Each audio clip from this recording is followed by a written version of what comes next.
In a simple yet tastefully furnished studio apartment, a young woman lay upon the bed. Her features were exquisitely delicate, her skin as pale and flawless as porcelain, and her long black hair dark as seaweed spread over the pillow, lending her an almost dreamlike allure. Yet at this moment the woman was drenched in sweat.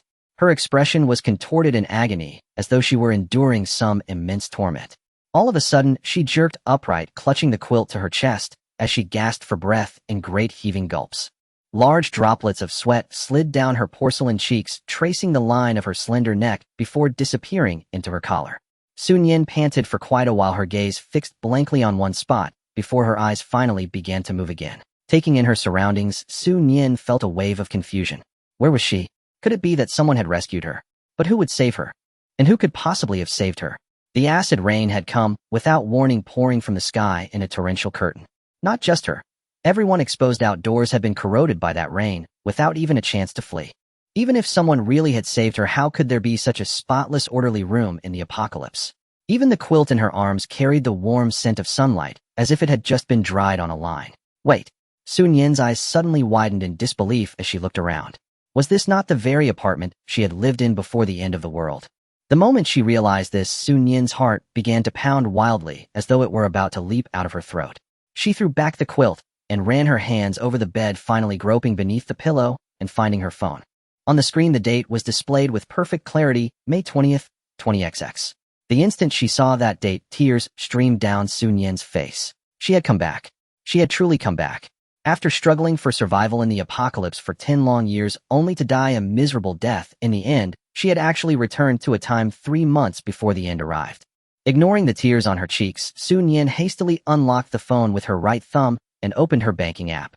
When she saw the balance, 2.1 billion, she finally let out a long, shuddering breath of relief. In her previous life, the apocalypse had arrived without the slightest warning. By the time people realized something was wrong, money had already lost its original value. Nian had possessed great wealth, yet had been unable to purchase supplies at all. All that money had become nothing more than meaningless numbers. In this life, she would never allow such waste again. She would spend every last cent. She would convert it all into supplies. But where could she possibly store such an enormous amount of goods? If only I had a space of my own. The words had barely left her lips when a memory surfaced. When she had been very young, her mother had given her a jade pendant on a chain and told her to wear it close to her skin at all times. The piece of jade was emerald, perfectly square, lacking even a hint of decorative design, yet her mother had said it was the family heirloom. In her previous life, she had worn that necklace the entire time until the world grew ever more dangerous, and she no longer dared display it on her neck, afraid it would draw unwanted attention. She had kept it hidden close to her body instead. At some point, however, it had been lost without her noticing, and she had mourned it for a long time. After all, it was the only keepsake her mother had left her. But now that very necklace was still hanging safely around her neck. Thinking of this, Nian took off the pendant and placed it in her palm. Gazing at the jade, a bold idea took shape in her heart. In novels, family heirlooms often contain some sort of space. I wonder if ours does too. Murmuring to herself, Nian rose from the bed, slipped on her slippers, and walked into the kitchen. She picked up a fruit knife and without the slightest hesitation drew it across the pad of her finger. Her slender pale finger was instantly cut open, fresh blood welling up. Nian did not even frown. She simply pressed the jade stone against the wound. A miracle occurred. The moment her blood touched the jade, the stone began to absorb it. Its color gradually deepened, swiftly shifting from bright green to a dusky red. When the jade had finally turned a blood red shade, a crimson light flashed before Nian's eyes, and the stone vanished. The wound upon her finger disappeared along with it. If not for the bloodstains still clinging to the fruit knife, Nian might have believed she had imagined everything. At that moment, an image surfaced in her mind. It was a gray, misty space, completely empty. Nian could not enter it herself, yet she could sense its dimensions and every position within it. The space rose 10 meters high, with an area roughly equivalent to 10 football fields. Glancing at the fruit knife in her hand, Nian silently thought the word store, and the knife vanished from her grip. In the corner of that space, a lone fruit knife lay quietly. Unable to indulge in delight just yet, Nian repeated the process, silently thinking, retrieve, and the knife reappeared in her hand. After testing it back and forth many times, Nian finally calmed down. Her mother had truly not lied to her. This was indeed a genuine heirloom. The novels had not lied either. The family heirloom really did contain a space. Previously, she had worried that there would be nowhere to put the supplies she bought. Now her only concern was whether her money would be enough to purchase enough goods to fill this space. Setting the fruit knife aside, Su Nian walked over to the refrigerator and opened it. The cross-shaped double-opening doors revealed shelves packed full of ingredients. Fruit, vegetables, bread, yogurt, eggs. In the freezer compartment below, all kinds of meat were stored. Su Nian reached out and grabbed bread, yogurt, and fruit, filling her arms. Using her elbow to nudge the refrigerator door closed, Su Nian carried the armful of food into the living room and sat directly down on the carpet. Laying everything out in front of her, she tore open the packages one by one and began to eat in great mouthfuls. In the apocalypse, 10 years of struggling to survive had made even rough, tasteless food a luxury. In those years, Su Nian had gnawed bark, eaten grass roots, and even swallowed dirt to stay alive. Now tasting soft, fragrant bread, rich yogurt, and crisp, sweet fruit, once more Su Nian felt a bliss so intense she almost cried. Drawing in a deep breath, she forced the tears back down. She could not afford to cry. There was still so much she needed to do. She had to seize every moment to eat her fill. Not a single second could be wasted. Only when she was stuffed did Su Nian finally stop. Looking at the yogurt with only 2 sips left, Su Nian's mind stirred. She decided to store it directly into the space. She wanted to test whether the space could preserve freshness. Only then could she better determine what kinds of supplies to hoard. Of course, Su Nian did not sit idle in the meantime. Once she had eaten and drunk her fill, she returned to the bedroom and turned on the computer. Opening a blank document, she began to plan what supplies she should purchase. It was currently May 20th, not yet truly summer, and the temperature was pleasantly mild. But from today onward, the weather would begin to grow hotter little by little. At first, the gradually increasing heat drew no particular attention. After all, summer was always hotter. Only when late August arrived and the weather remained fiercely hot with temperatures soaring to 45 degrees did people start to realize something was wrong. Around that time, many finally noticed that it had not rained for an entire month. With no rain and the temperature continuing to climb instead of drop, people grew restless and a wave of panic buying for supplies began. Talk of the end of the world also started to spread from that time. In her previous life, Su Nian had also rushed out to scramble for supplies. At that time, however, the small vendors clung tightly to their stock and hardly any were willing to sell. Large supermarkets and malls remained open, yet, with everyone frantically hoarding, she managed to buy very little. Worse still, because she lived alone and was a young girl, she attracted the attention of people with ill intent. Fortunately, Su Nian had practiced martial arts since childhood. Before the age of 10, she had lived as a secular disciple at Shaolin Temple, her skills far surpassing those of ordinary people. Only thus was she able to protect herself. Thinking of this, Su Nian typed 2 words on the first line of her document: weapons. Weapons were of utmost importance. She believed her combat ability was not weak, yet bare hands, and a weapon that fit her grip belonged to entirely different tiers of strength. Besides weapons, she needed to arrange clothing, food, shelter, and transportation properly. Her fingers flew over the keyboard and lines of text filled the document, growing denser by the minute. When the plan was almost complete, Su Nian printed out the entire document. She would purchase items strictly according to this list, so she would be less likely to overlook anything. Su Nian changed into convenient sportswear, tied her long hair into a bun, picked up her keys and wallet, and headed out at once. Taking the elevator down to the underground parking lot, Su Nian pressed her car key, then followed the sound to locate her vehicle. After so many years, she had already forgotten which parking spot was hers. Her parents had built their fortunes from scratch. Possessing keen business acumen, they accumulated a vast estate within merely 10 years, and during that time Su Nian was born. When Su Nian was 3, she was kidnapped. After she was finally rescued, her parents sent her to Shaolin Temple to practice martial arts and strengthen her body.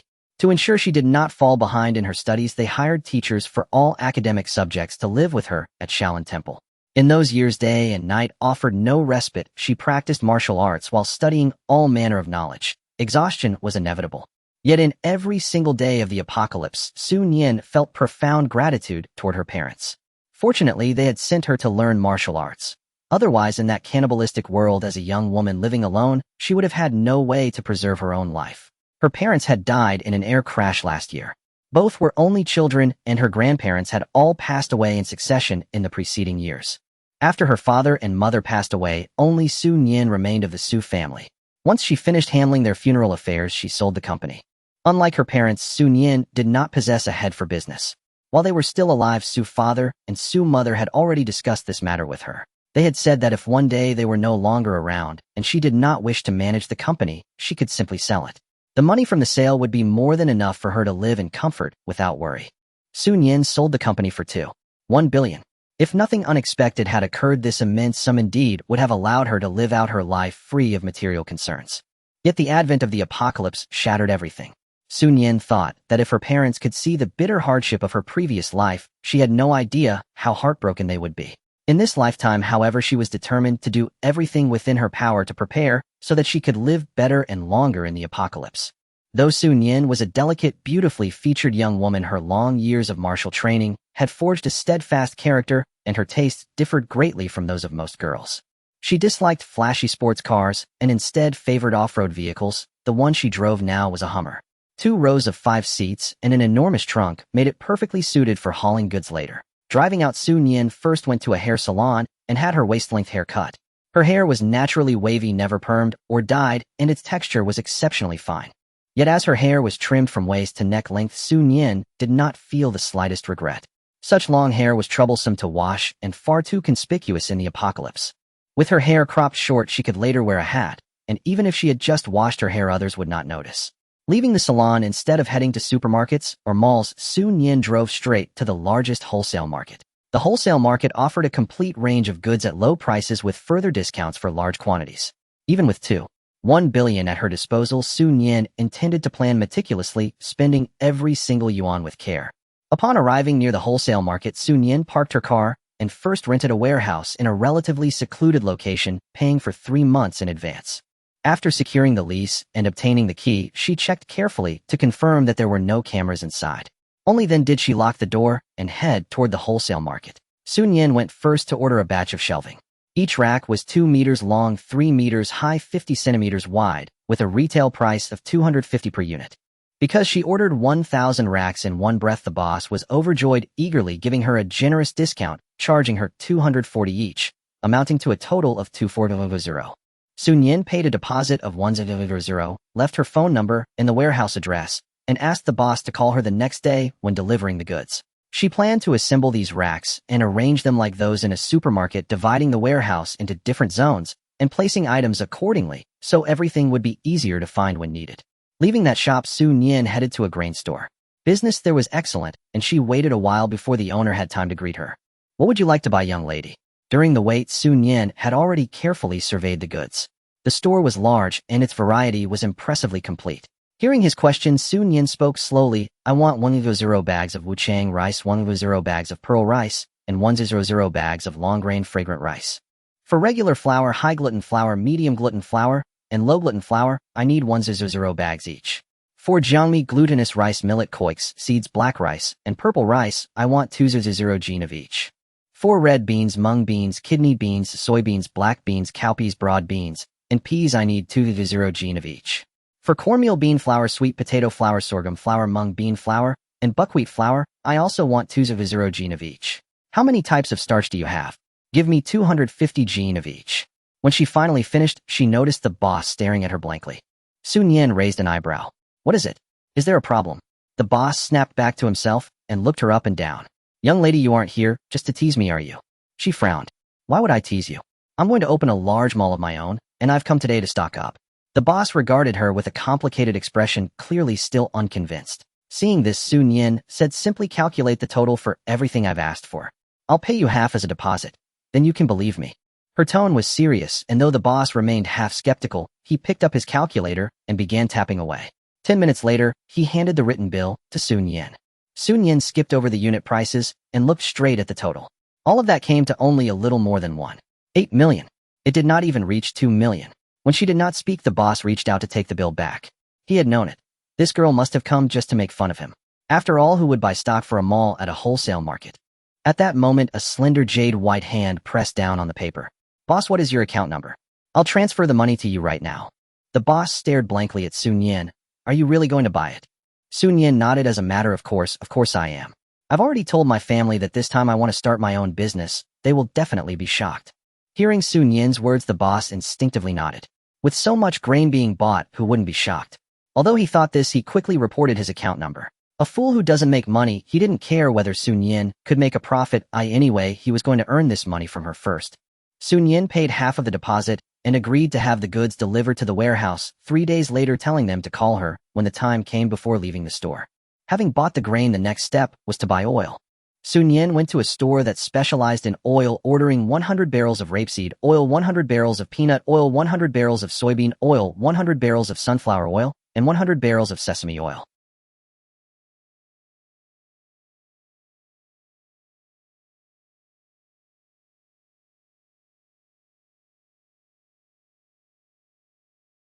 But having been scared of hunger in her past life, Sun Yin didn't care whether she could finish it or not, as she just wanted to buy. Once she had it in her hands, it was hers, and that gave her a sense of security. Next, Sun Yin went to a wholesale store for condiments, buying various seasonings. Salt was essential. Not only could she use it herself, but in the apocalypse, it was also a highly sought-after currency for trading. A box of salt contains 50 bags, and Sun Yin bought 100 boxes in one go. Besides salt, there was also sugar, which was a hard currency in the apocalypse. She ordered 100 gene of white sugar, 100 gene of white rock sugar, 100 gene of yellow rock sugar, and 100 gene of brown sugar. For various fruit candies, milk candies, and crispy candies, she ordered 500 gene each. For light soy sauce, dark soy sauce, aged vinegar, fragrant vinegar, rice vinegar, white vinegar, cooking wine, and Wei Ji Xian, she ordered 500 bottles each. For chicken essence, MSG 5 spice powder, 13 spice cumin powder, and chili powder, she ordered 100 boxes each. She also bought various barbecue seasonings, hot pot bases, and cooking ingredient packs, each 100 boxes. Sun Yin didn't forget to buy various sauces. For mushroom sauce, Laogan Ma yellow soybean sauce, Debanjiang fried rice sauce, chili sauce, sweet bean sauce, and Korean sweet chili sauce, she bought each by the box 200 boxes of each. Spices were also essential. She ordered 200 gene each of Sichuan pepper, numbing pepper, star anise, bay, leaves, cloves, rosemary, sage, fennel, chili, and cinnamon. Because Sun Yin ordered so much, these items would take until the next day for delivery. As noon approached, Sun Yin simply left the wholesale market and drove out for a meal. Having not eaten in a restaurant for years, when she saw a table filled with delicious dishes, Sun Yin swallowed hard and couldn't wait to start eating. This restaurant was one she often visited before serving homestyle dishes, but the flavors were exceptionally good. Thinking that she might not get to eat this kind of food after the apocalypse, Sun Yin felt a bit regretful. On a second thought, Sun Yin made a decision. After eating her fill, she found the boss, and under the pretext of ordering work meals, she ordered 10 servings of every dish in the restaurant, planning to pick them up every noon for a month. It wasn't that Sun Yin only planned to buy these. Besides this restaurant, she had many other favorite eateries. She intended to visit them all, placing orders at each. This way, even when the apocalypse came, she could still enjoy the flavors from before the disaster. For an entire afternoon, Sun Yin traveled between various restaurants, finally ordering all her favorite dishes. As the sun began to set, Sun Yin headed straight to the snack street.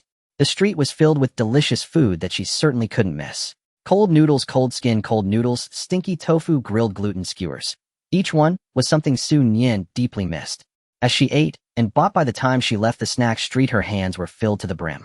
If it weren't for the crowd and the surveillance cameras on the snack street, she would have put all this stuff into her space long ago. Only after getting into the car did Sun Yin finally store all the snacks into her space. As it neared dusk, Sun Yin checked again. The 2 sips of yogurt she had left were still in the same state as when she put them in. This space can keep things fresh. Whatever is put in stays the same when taken out. With this, Sun Yin had no worries left, completely free to buy. After returning home and taking a shower, Sun Yin did not go to sleep immediately. Instead, she opened a certain treasure app. Some items could be bought at the wholesale market, but others could be purchased online. For example, some of her favorite snacks: spicy chicken feet, tiger skin chicken feet, various spicy strips, crispy rice potato chips, dried fish squid strips. Sun Yin ordered them all. Because of the large quantities ordered, Sun Yin didn't write her home address. She sent them directly to the rented warehouse. After placing the order, Sun Yin took out the printed list and checked off the items she had already bought, feeling at ease before going to sleep. Her sleep was not peaceful, filled with scenes of struggling to survive in the apocalypse. When dawn finally broke, Sun Yin opened her eyes, confirming that she was still in her apartment room, letting out a long breath. Fortunately, it was just a dream. In this life, she would definitely live better than in her past life. For breakfast, Sun Yin made herself sausages and eggs paired with the millet porridge and soup dumplings she bought yesterday, enjoying a delightful meal. After satisfying her hunger and thirst, Sun Yin immediately drove out. Today was another day for major purchases. The items she bought the previous day were all related to food and drink. Today, she was going to buy daily necessities. Laundry powder, laundry liquid, soap, shower gel, shampoo, conditioner, toothbrushes, ointments, dishwashing liquid. All were bought by the box, with each type purchased in quantities of 200 boxes. Toilet paper, wet wipes, disinfecting wipes, sanitary pads. She bought enough to last a lifetime. As for skincare products and facial cleansers, Nian had already called and ordered several sets of each brand she regularly used. After thinking for a moment, Nian also bought several large boxes of inexpensive and effective hand cream and snowflower cream. After finishing the purchase of personal care products, Nian went to buy disposable lunchboxes, disposable chopsticks, cling film storage bags, and aluminum foil. These were all consumables, and even by the 10th year of the apocalypse, production had not resumed. So for each type, Nian bought a lot. As for the quantity of disposable lunchboxes, even if she used 2 and threw 2 away per meal, they would last her until her next life. Besides, drinking was also very important. The first year of the apocalypse was extremely hot. Not only were the temperatures absurdly high, but it also didn't rain. Water was a critical survival resource. Nian contacted the manufacturer and ordered 1000 water buckets and 1000 water tanks. Each water tank could hold 5 tons of water, and the bottom of the tank had a faucet installed, allowing easy access to water by simply turning it on. The apartment where Nian lived was equipped with the most advanced water filtration system available, providing exceptionally high-quality water. In 3 months, Nian had filled all the water buckets and tanks. In addition to these, Nian bought a batch of bottled mineral water and a variety of her favorite drinks, including yogurt and milk. Instant food was also a necessity. Instant noodles, small bread, compressed biscuits, packaged rice noodles, Chongqing noodles, river snail, rice noodles, hot and sour noodles, and self-heating pots. She bought hundreds of boxes of each. Additionally, she stocked up on energy bars, chocolates, and well-advertised Snickers, purchasing dozens of boxes of each. In the apocalypse, cigarettes, alcohol, and tea were also valuable commodities. Nian didn't need them for herself, but she still bought some of each to store, knowing they would be useful later. After purchasing these items in the morning, Nian went to the warehouse in the afternoon to wait for the delivery. The first to arrive were the shelves. These shelves were all unassembled, and if Nian were to assemble them alone, she couldn't imagine how long it would take. She discussed with the unloading workers, offering them extra money to help with the assembly. Nian was generous with her payments, and the workers naturally had no objections. With a larger workforce, and since these workers were experienced, they assembled all the shelves in 3 hours. While they were assembling, Nian went to withdraw cash and directly settled their wages in cash. After sending these workers off, the sky had already darkened. Nian turned off the lights in the warehouse, stored all the shelves in her space, and then locked the door before leaving. To avoid raising suspicion, Nian decided to rent a truck the next day, pretending to transport goods to the warehouse twice a day. Upon returning home, Nian had dinner while contacting various factories. She planned to source various clothing items directly from the manufacturers. Not only did she want a wide variety, but she also sought cheaper prices. She ordered dozens of each type of blankets, including cotton quilts, down quilts, silk quilts, cashmere throws, and wool blankets. She ordered dozens of complete sets of bedding suitable for spring, summer, autumn, and winter. Although Nian had plenty of clothes, they would not suffice in the apocalypse. She needed to stock up on some protection clothing, windbreakers, and winter clothing. For short sleeves and shorts, Nian chose simple and elegant styles, buying hundreds of each. For undergarments, she selected many styles, purchasing over 1,000 sets of each. After a year of extreme heat, the subsequent extreme cold would drop temperatures to -60 or 70 degrees, so preparation for winter clothing was essential. Nian prioritized practicality over style. She bought 100 ultra-thick black down jackets that reached her ankles. For warm clothing, thermal pants, and cashmere coats, she purchased 100 of each. When buying clothes that were not meant to be worn directly, Nian chose larger sizes to accommodate thicker layers underneath. The colors were all dark shades like black and gray, focusing solely on practicality. Green military coats, though not particularly stylish, were quite thick and warm, so Nian also bought 100 of those. In contrast to the many styles of clothing, the options for shoes were much simpler. She bought sports shoes, hiking boots, snow boots, and slippers for home use. As for high heels, Nian didn't even glance at them. Such frivolous items had long been expelled from her life. During this time, Nian was either receiving deliveries or placing orders daily. She ordered various insecticides, mosquito coils, pest powders, floral water, anti-itch ointments, and frostbite creams from factories, benefiting from bulk orders and minimizing suspicion. After all, factories only sold goods and didn't care what they were used for. In addition, various medicines also had to be prepared. However, buying from pharmacies yielded too few items. Nian thought for a moment and decided to contact an old friend of her father's who was a pharmaceutical representative and had connections in this area. Upon receiving Nian's call and hearing her needs, the other party did not refuse and agreed immediately. After all, what Nian needed were just some common medicines such as fever reducers, cold medicine, cough syrup, anti-inflammatory drugs, and some medications for stomach issues and diarrhea. Additionally, she required some powders for external injuries, sprays, disinfectants, alcohol, wipes, iodine, gauze, bandages, and adhesive bandages. The variety wasn't extensive, but Su Nian needed a large quantity, so the other party inquired what she intended to do with them. To this, Su Nian had already prepared her response. Su Nian simply stated it was for donation to the mountain areas, wanting to do what she could. This wasn't entirely a lie. After receiving the goods, she indeed donated a small portion. However, the rest was enough for her use. Since the other party had helped her, Su Nian ordered a batch of food and drink supplies anonymously, sending them to his home. Whether in the apocalypse or after being reborn, Su Nian had no intention of disclosing her situation. Call her cold-hearted or unfeeling, she was someone who had died once. Now that she had finally regained a life, all she wanted was to live well.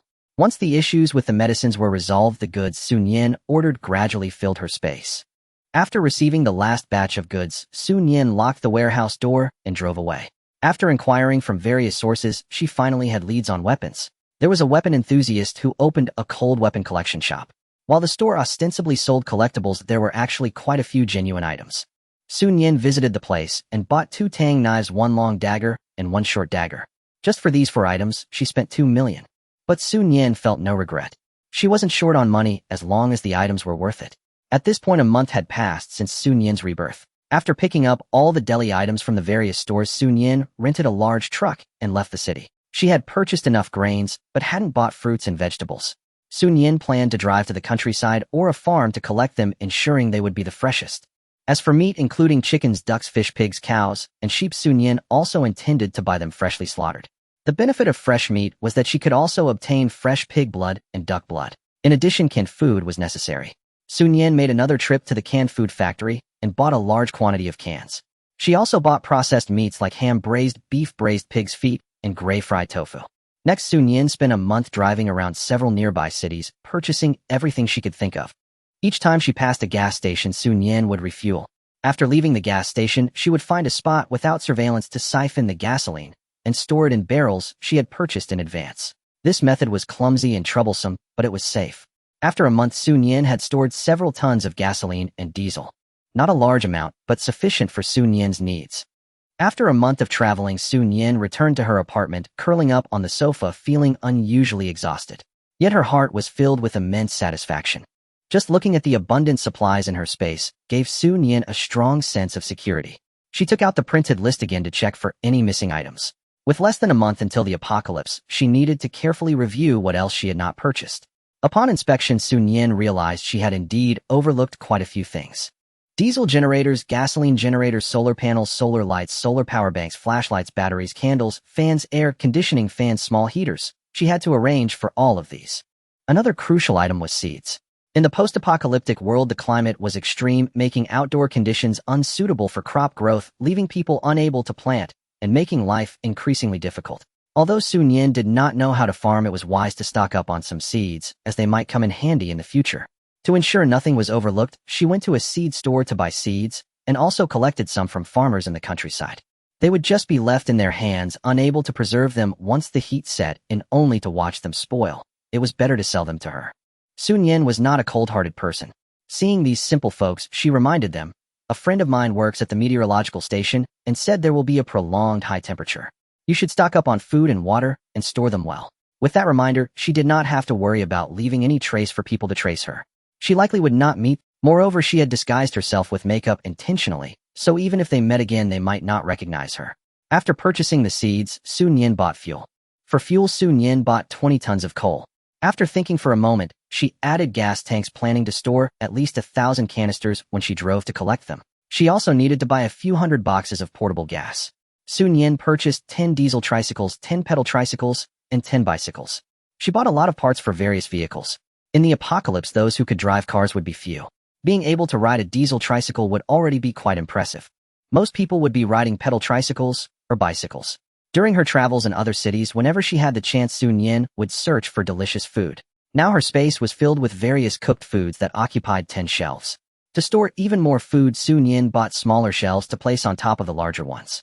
At a glance, the shelves were neatly organized, utilizing every bit of space to the fullest.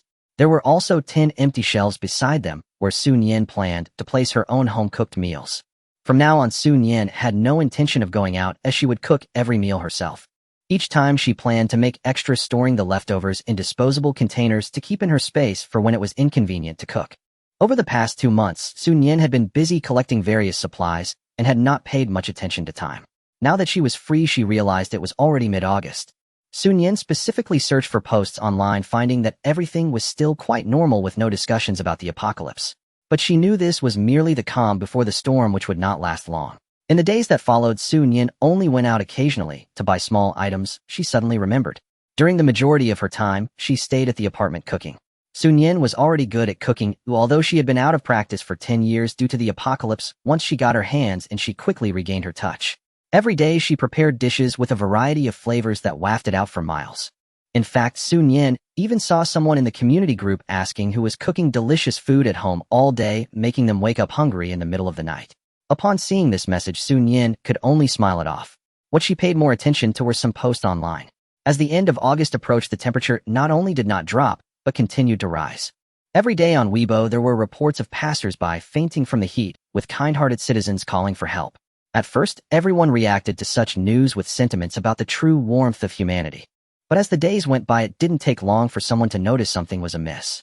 That morning, while Nian habitually ate breakfast and scrolled on her phone, a post that had been bumped to the top caught all her attention. The weather is becoming increasingly abnormal.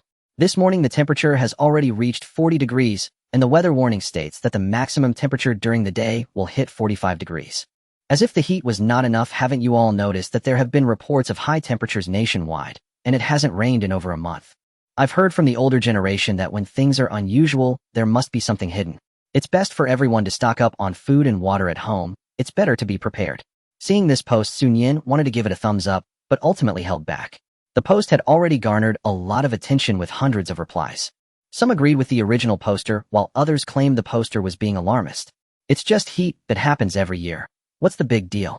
A hint of sarcasm flashed in Nian's eyes at these comments. Soon enough, these people would realize whether the poster was truly being alarmist. Nian remembered that in her previous life the temperature reached 50 degrees on September 1st. 50 degrees was no longer a survivable temperature. At that time, all companies closed and switched to remote work. Even supermarkets, shopping malls, and various shops on the street changed to night operations. With 3 days left until September 1st, Nian decided to go out. However, as soon as Nian stepped out of the apartment building, she sensed something was wrong. Waves of heat surrounded her with not a hint of wind. The air seemed to have warped from the sun. As soon as she stepped into the sunlight, Nian quickly retreated into the shade. Even so, the bit of skin exposed was still sunburned, making her feel a sting. Frowning, Nian turned and entered the building, taking the elevator back up. Back in her room, she retrieved an outdoor thermometer and stretched it out the window. The numbers on the thermometer kept climbing, and when they finally stopped, it clearly displayed the number 51. Looking at the thermometer, Nian frowned. Had the high temperature erupted ahead of schedule? Although it was unexpected, upon reflection it made sense. If she could be reborn, what was so impossible about events occurring earlier? It was just that the temperature rose so quickly, leaving no time for people to adjust. Many were probably unprepared. As Nian had imagined, the temperature suddenly soared, causing many people who had ventured outside to faint. From those who were not seen perished as a result. Especially the elderly, who often enjoyed taking walks in the morning before heading to the supermarket for groceries around noon. The abrupt rise in temperature was unbearable even for the young and strong. The elderly were even less capable of enduring it. Throughout the day, the sound of ambulances did not cease. The community where Nian lived was a high-end residential area featuring both apartment buildings and residential houses. Many residents were affected by the heat, resulting in numerous trips by ambulances. Various posts online about the heat wave appeared one after another like falling snowflakes. Initially, Nian would read through them, but eventually, she just turned off her phone. This was just the beginning. The coming days would only become more difficult. It was not until nightfall that the temperature began to drop. After a whole day of silence, the community erupted into noise once night fell. After changing her clothes, Nian went downstairs. As soon as she stepped out of the building, a wave of heat hit her. Nian estimated that even though it was dark, the temperature must still be over 30 degrees Celsius. After walking a short distance, she felt sticky and had broken out in a fine sweat. Even so, Nian had no intention of going back upstairs. The temperatures would only rise further. She needed to acclimate her body to the current heat to survive better in the end times. Once she exited the community, she saw various shops on the street had opened and numerous small stalls were set up along the roadside. Nian walked by and bought quite a few small items. For the past 3 months, Su Nian had been gathering various supplies, spending 18 billion out of her 21 billion, and her storage space was already filled to 9/10. For the past 3 months, Su Nian had been gathering various supplies, spending 18 billion out of her 21 billion, and her storage space was already filled to 9/10. Currency lost its value. The first thing she did upon returning was take a shower. Afterward, she went to the ice maker, took out all the ice, and placed it into a large bucket before storing it in her space.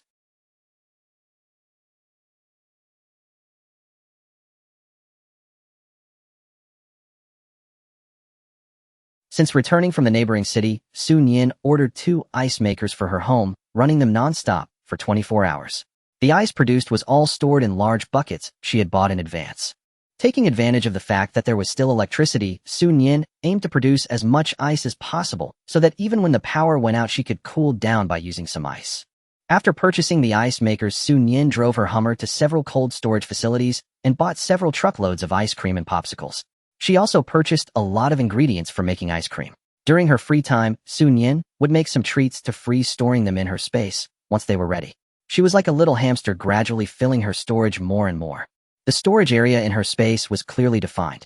Although Su Nian could not enter her space, she could retrieve anything she wanted as long as she knew its location.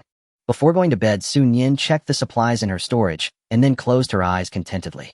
After 3 months of being reborn, she no longer had nightmares at night. When Su Nian awoke, daylight had already broken and light streamed in through the gaps in the curtains. She rubbed her eyes and glanced at her phone. It was only 4:30 in the morning. Not only was the weather getting hotter, but even the dawn arrived quite early. Fortunately, the sun had not yet risen, and there was still a bit of cool breeze in the early morning. Su Nian turned off the air conditioning and opened the window to let in the outside air. She did not plan to go out during the day, so this was the only way to sense the outside temperature and acclimate quickly. After washing up, Su Nian went to the kitchen to prepare breakfast. She took out a large pot for cooking porridge, added soaked mung beans, some rock sugar, and turned on the heat to let it simmer. Su Nian also took some flour from her storage to start kneading the dough. Today she planned to make scallion pancakes. After cooking each pancake, she stored it directly in her space. This way the scallion pancakes would retain their freshly made flavor. Time in the storage was frozen and the aroma would not spread, so she did not have to worry about the flavors of different foods mixing. Su Nian needed a considerable amount of dough, cooking over 100 pancakes in one go. With her background in martial arts since childhood, she had much greater strength than average people, who otherwise just kneading and rolling out the dough would have exhausted her arms. Although she was cooking, Su Nian thought of it as a form of unconventional physical exercise.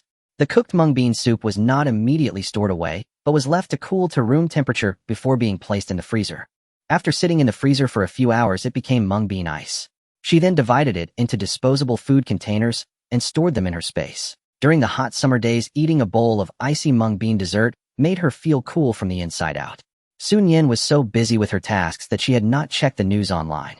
By the time she finished and took a shower, it was already 2 o'clock in the afternoon. Su Nian brought a half-chilled watermelon into the living room, placing it on the small table before sitting cross-legged on the carpet. The chilled watermelon was refreshing and sweet. Each bite was a cool relief, soothing Su Nian's tired heart after a busy morning. After a few bites, she finally opened her phone. The weather forecast stated that today's maximum temperature could reach 55 degrees Celsius. To avoid sunburn, schools of all sizes had already closed for the day. Companies that could allow remote work had switched to working from home, while those that could not had changed to evening shifts or simply closed entirely. Su Nian closed Weibo and opened Tieba. Discussions about the end times were much more prevalent than many people were advising others to stock up on food and water, and some bold individuals posted photos of their stored supplies online. In her past life, Su Nian had also seen such posts.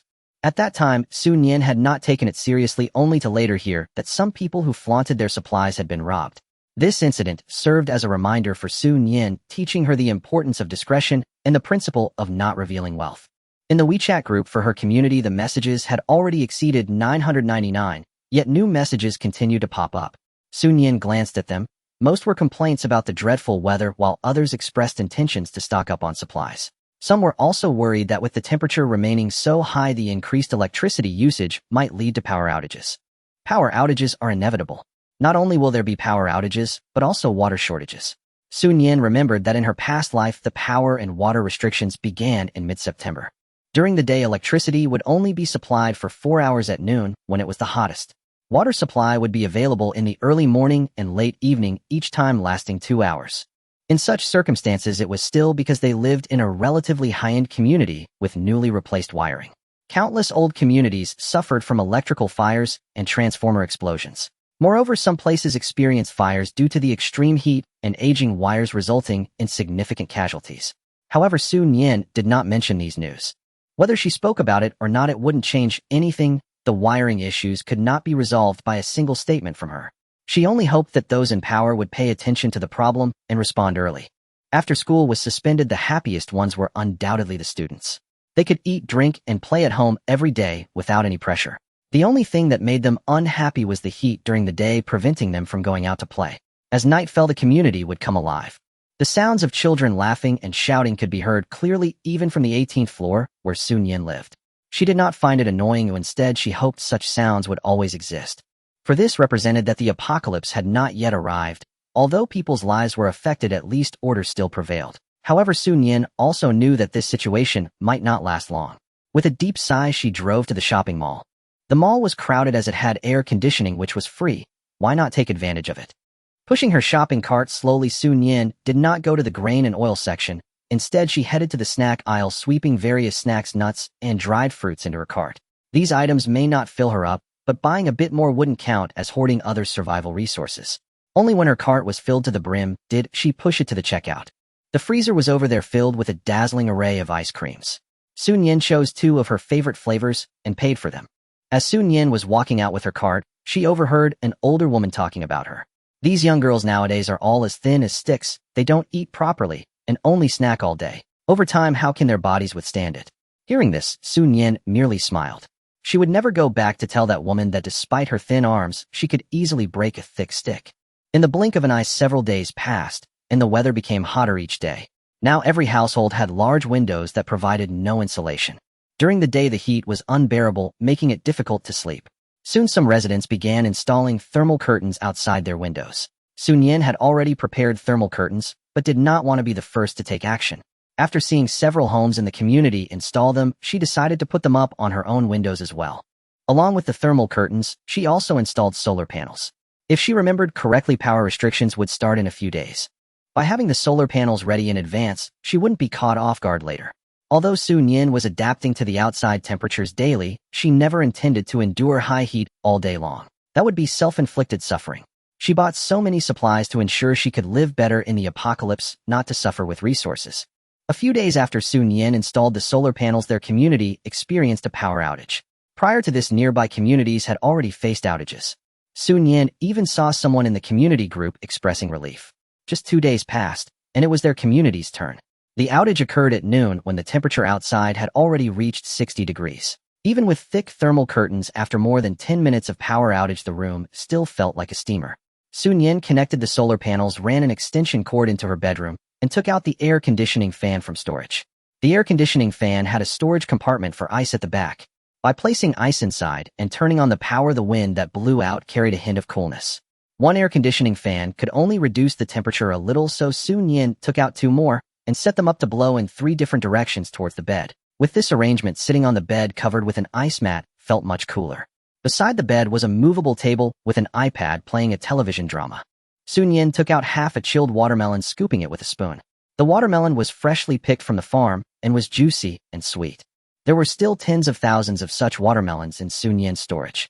Taking another scoop of watermelon, she squinted her eyes in bliss. At this time in her past life, her apartment was as hot as a steamer. Even wearing the least amount of clothing and lying on a cooling mat, she still felt dizzy from the heat. Compared to her past life, this was simply a life of luxury. Nian had bought many iPads, each filled with various variety shows, dramas, novels, music, and movies. In addition, several iPads were loaded with casual games that she could play during boring times. She also purchased a considerable number of physical books, including famous works, novels, picture books, and various professional knowledge. Nian didn't care whether she would read them, she just bought them to store in her space. After eating some watermelon, Nian reopened the community owners group. The messages in the group were overwhelming, with almost every one of them mentioning the heat. Looking at these messages, Nian remained silent. Her abilities were limited, and she could not help others, as she could only do her utmost to survive. This power outage lasted until 8 p.m. before the electricity was restored. At the same time, notifications about timed power supply were also released. Many people complained and opposed, but it was of no use. Those with resourceful minds had already begun to find contacts to buy generators or solar panels. After the time power supply, those who could work from home had no way to continue. Without work, there was naturally no income.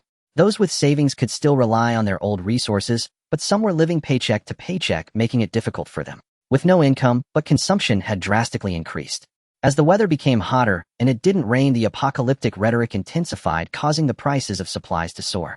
Previously, Nian could spend just over 1,000 on a cart full of snacks. But now it cost nearly 2,000. And this was just for snacks. The prices of rice, flour, grains, oil, fruits, vegetables, ice cream, and drinks had already tripled. Nian went to the supermarket every night. To avoid appearing too eccentric, she would buy some other items in addition to snacks. When she stocked up, initially Nian bought a lot of rice and flour, and also instant noodles, but she didn't buy any dried noodles. Now she has accumulated some. Although the texture of dried noodles isn't the best, they are long-lasting and can be taken out in front of others.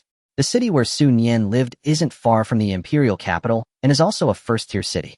There are countless malls and supermarkets in the city. Nian changes locations every night, buying different varieties each time. After getting into the car, she stored most of the items in her space, carrying only the rest home without raising anyone's suspicion. After all, in the current situation, there are many people like Nian who buy supplies every day. It was already mid-September. At this time in previous years, autumn clothes would have already hit the shelves and winter clothes would be gearing up.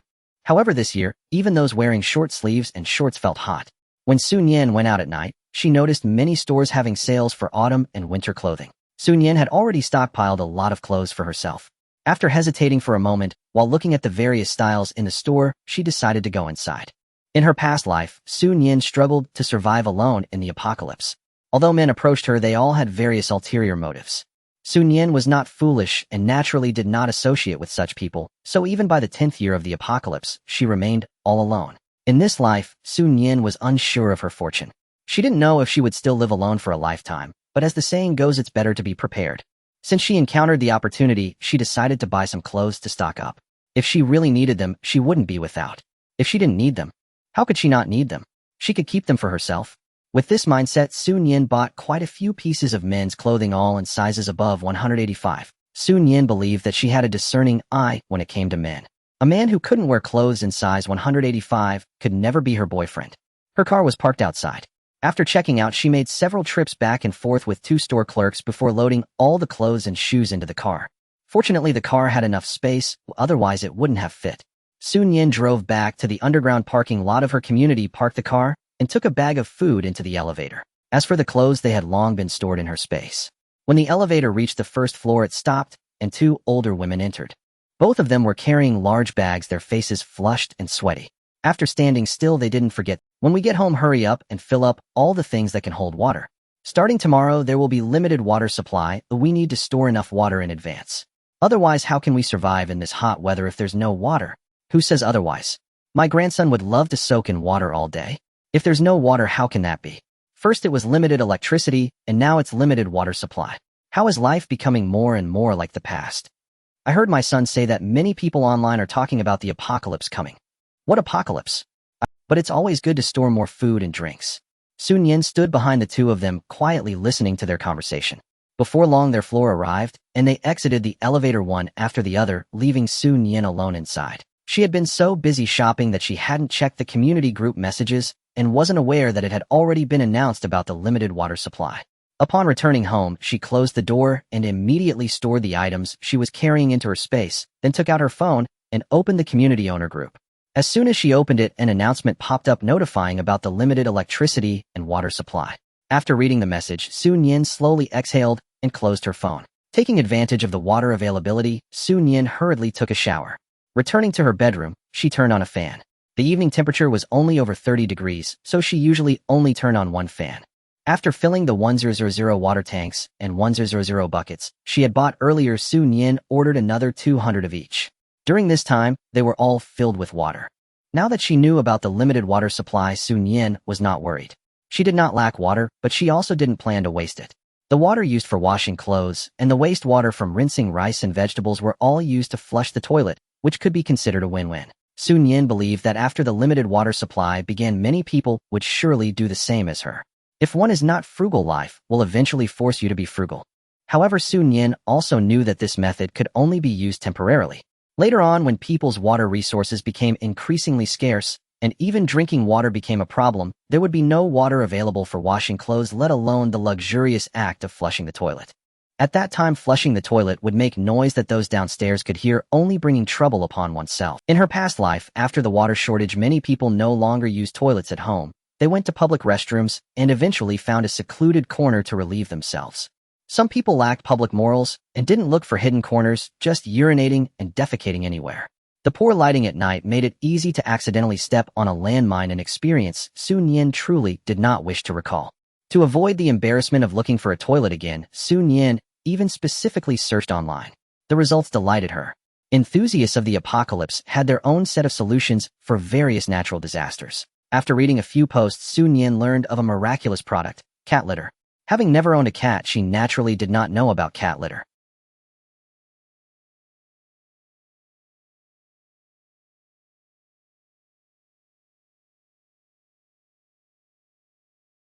Boxes of cat litter were currently stacked in a corner of her space, piled high, giving Nian a strong sense of security.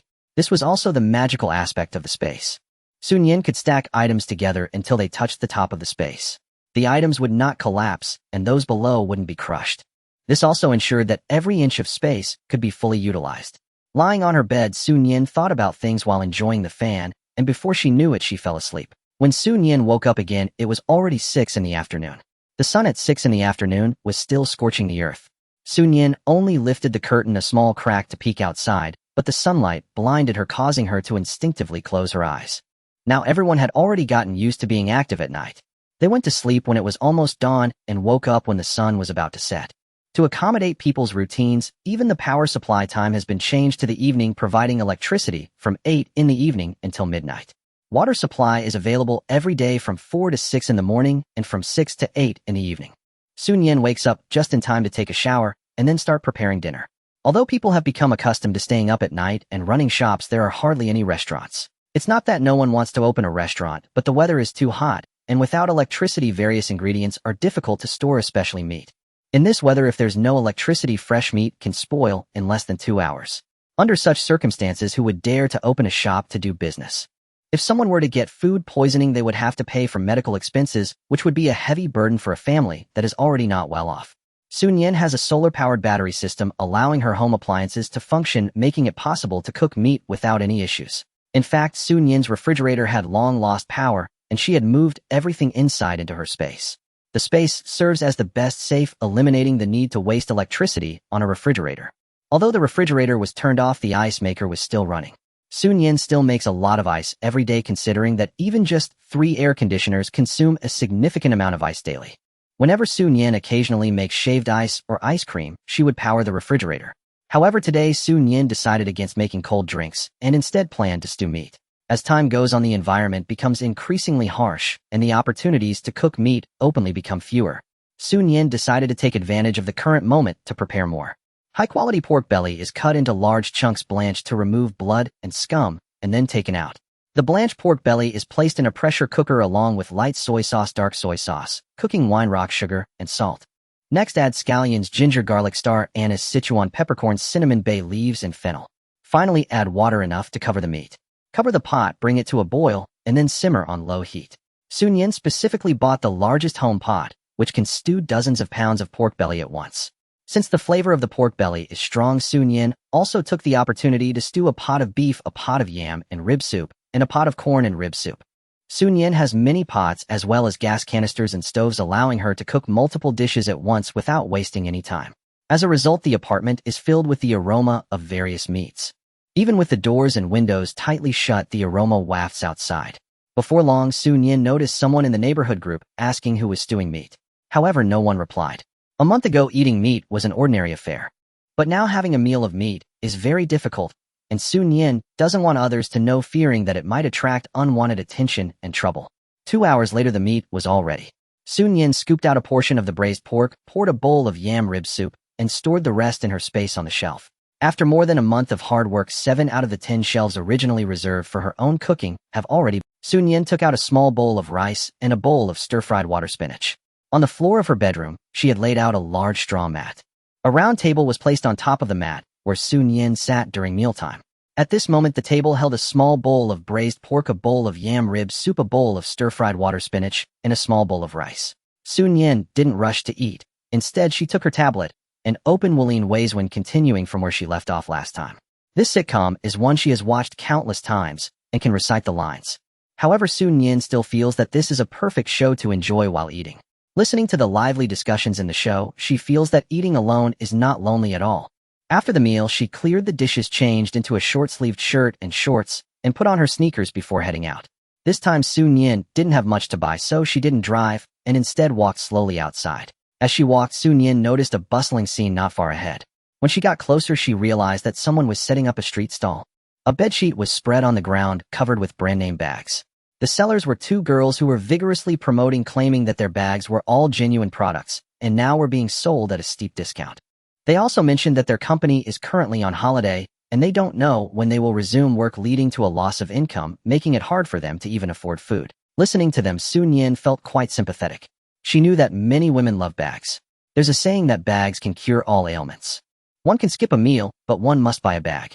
Nian doesn't particularly like to buy brand-name bags, as she prioritizes practicality. After her rebirth, she bought a few bags, but they were all durable hiking bags. After watching for a while, Nian turned to leave. These bags were useless to her, and even if she had the money, she wouldn't spend it at this time. To others, it would appear that she is just a foolish person with too much money, which would bring her no benefits. Nian walked away from there and continued forward, where she saw several more stalls. The vendors included both men and women, young and old. As for what they were selling, it was mostly flashy but impractical items: branded bags, high-end jewelry, clothes, shoes, and limited edition figurines. The variety was rich and the styles were diverse, leaving Nian in awe. Finally, as she walked to a relatively quiet stall, she saw something that piqued her interest. The items displayed on the ground were not many, all various weapons. Long knives, short blades, and even less common weapons like triangular blades. This clearly belonged to a cold weapon enthusiast. Nian was curious and looked toward the vendor sitting in the corner. While other stalls were set up under streetlights, this one was placed farther away from the light. With the faint light from the distant street lamp, Nian could vaguely see that the vendor was a handsome man. The weak light fell on his profile, revealing his sharp nose and stern jawline. His eyebrows were slender, and his lips were moderately thick. He had a slight frown, as if he were troubled. Just by looking at his neglected stall, Nian could guess what was concerning him. No business, of course, would cause distress. Life has become tougher for people compared to a month ago, but order still prevails, and no serious incidents have occurred. Those struggling to make ends meet would think about selling their belongings for money, who would consider buying cold weapons. Nian squatted down and casually pulled out a dagger. But the moment the dagger was drawn, Nian was stunned. The cold light was dazzling, and the dagger emitted a buzzing sound. Nian quickly sheathed the dagger and looked at the man. "Why would you sell such a good item?" The man raised his gaze, and in the dim light his eyes shimmered brilliantly. "Are you looking to buy?" His voice was chilly and clear like a cold spring in the high mountains. Nian shivered slightly. He was indeed a person of high indifference. "How much is this dagger?" Nian asked directly. Though this dagger was not as good as the one she had bought before, its quality was still quite good. Since she had encountered him, Nian did not want to miss the opportunity. Hearing Nian inquire about the price, the man's eyes gleamed even brighter, and his speaking pace quickened slightly. 50,000 each, pick any you like." 50,000. Is 50,000 too expensive? How about 30,000? Nian instantly dropped the dagger in her hand, standing up in a flash, her gaze warily fixed on. She was not ignorant of prices. A dagger of this quality would start at least at 500,000 in the antique shop, where she previously bought weapons. But now the man only wanted 50,000. Upon hearing this price, Nian thought not of a bargain, but of a potential scam. She cautiously glanced around and quickly turned to leave. "I can't afford it, I can't afford it. What if I pay now and get robbed right after?" In a corner, Jing Imo watched Nian hurriedly leaving, letting out a disappointed sigh, his long hand rubbing his stomach. I'm so hungry that I don't even have the strength to speak, only able to express my thoughts briefly. After expending so much energy saying all this, I still couldn't make a sale." Thinking of this, Jing Imo sighed heavily again. Who would have thought that he, a renowned weapons merchant in the starry seas, would fall to such a state? When traversing time and space, he inexplicably fell into this world. This was a world on the brink of entering an apocalyptic era. Yet it was precisely on the brink of entering without fully crossing over. Order still existed, laws remained. Even with all his skills, he found no place to utilize them. His space was a weapon space, unable to store anything but weapons, and the star coins and star cards on him could not be spent here. During the day, Jing Mo found a corner and huddled there, enduring hunger. Finally, after enduring until night, he wanted to learn how these people set up stalls to sell items to earn some money for food. However, after waiting for 2 or 3 hours, not a single person approached to inquire about prices. Just when a little girl finally came, she was scared off by the price. Jing Mo shook his head helplessly, picked up the weapons on the ground one by one, and left.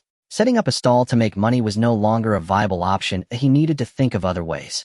After Su Nian quickly left, she slowed her pace and strolled around the community. Yet in her heart, Su Nian couldn't help but think of that man from earlier and those weapons. The more she thought, the stranger it felt. With the discussions of the apocalypse not yet fully erupting, how could someone blatantly set up a stall to sell weapons at this time?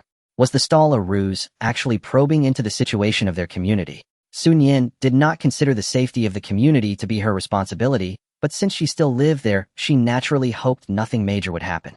Thinking this, Su Nian turned around to go back. But just as she turned, she collided with someone. The two bumped into each other and quickly stepped back, stabilizing themselves after a couple of steps.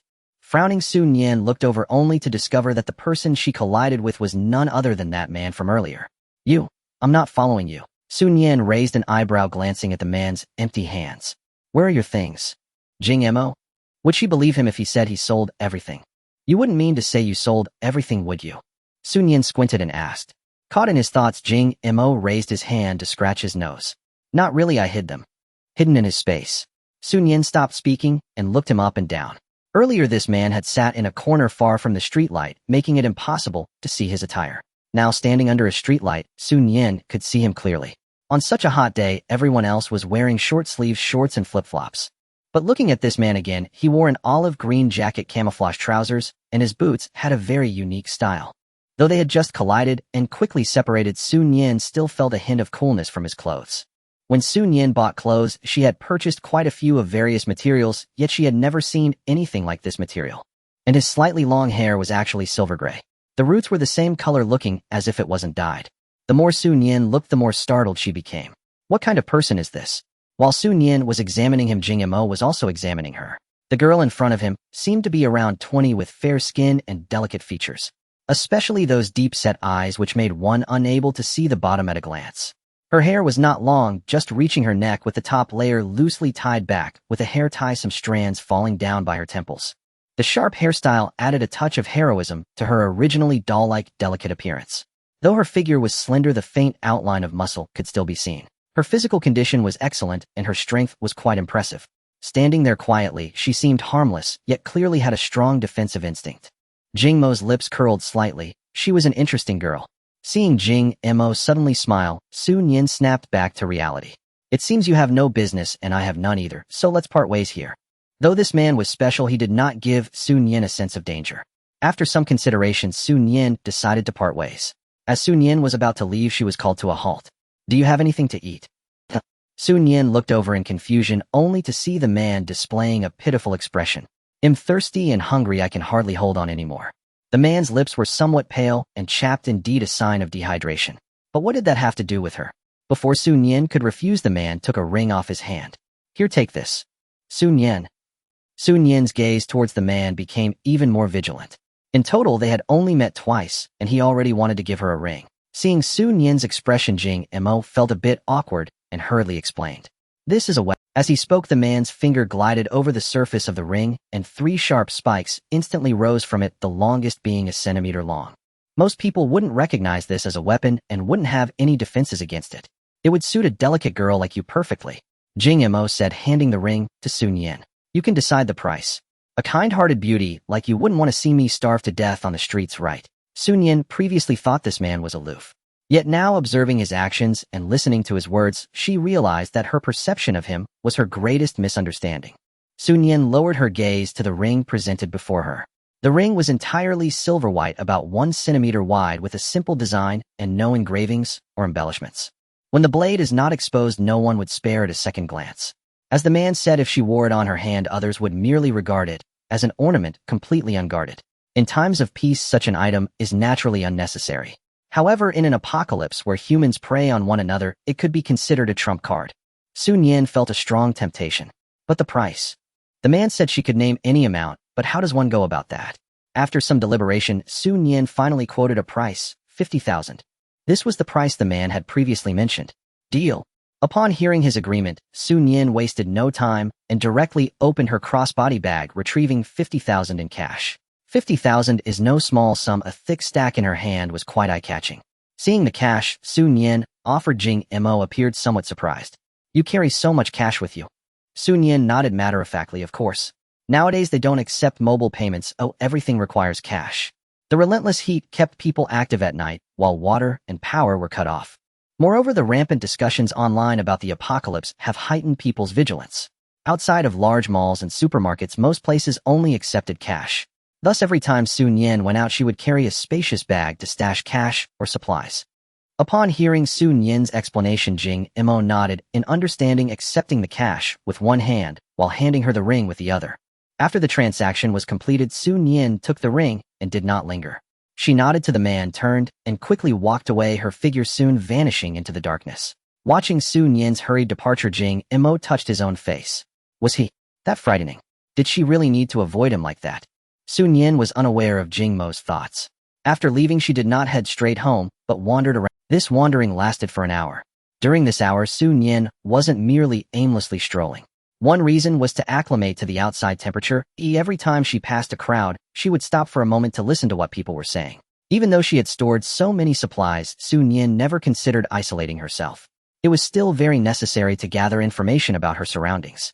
However, she did not hear any particularly useful news, just the usual price hikes, and someone being hospitalized due to the heat. Finding no useful information and confirming that no one was following her, Nian finally headed towards her apartment building. By the time she returned home, it was already past 11. At this time, the water had long been turned off. Nian went to the bathroom, took out a solid wood bathtub from her space, and stripped down to sit inside. The water temperature was just right, prepared in advance for times like this. After bathing, the water could be saved for flushing the toilet, so it wasn't wasted. Nian wasn't dirty, just a bit sweaty, and with her short hair it was easy to wash. After 20 minutes, she emerged from the bathroom in a tank top. She dried her hair until it was no longer dripping, but did not mind it further.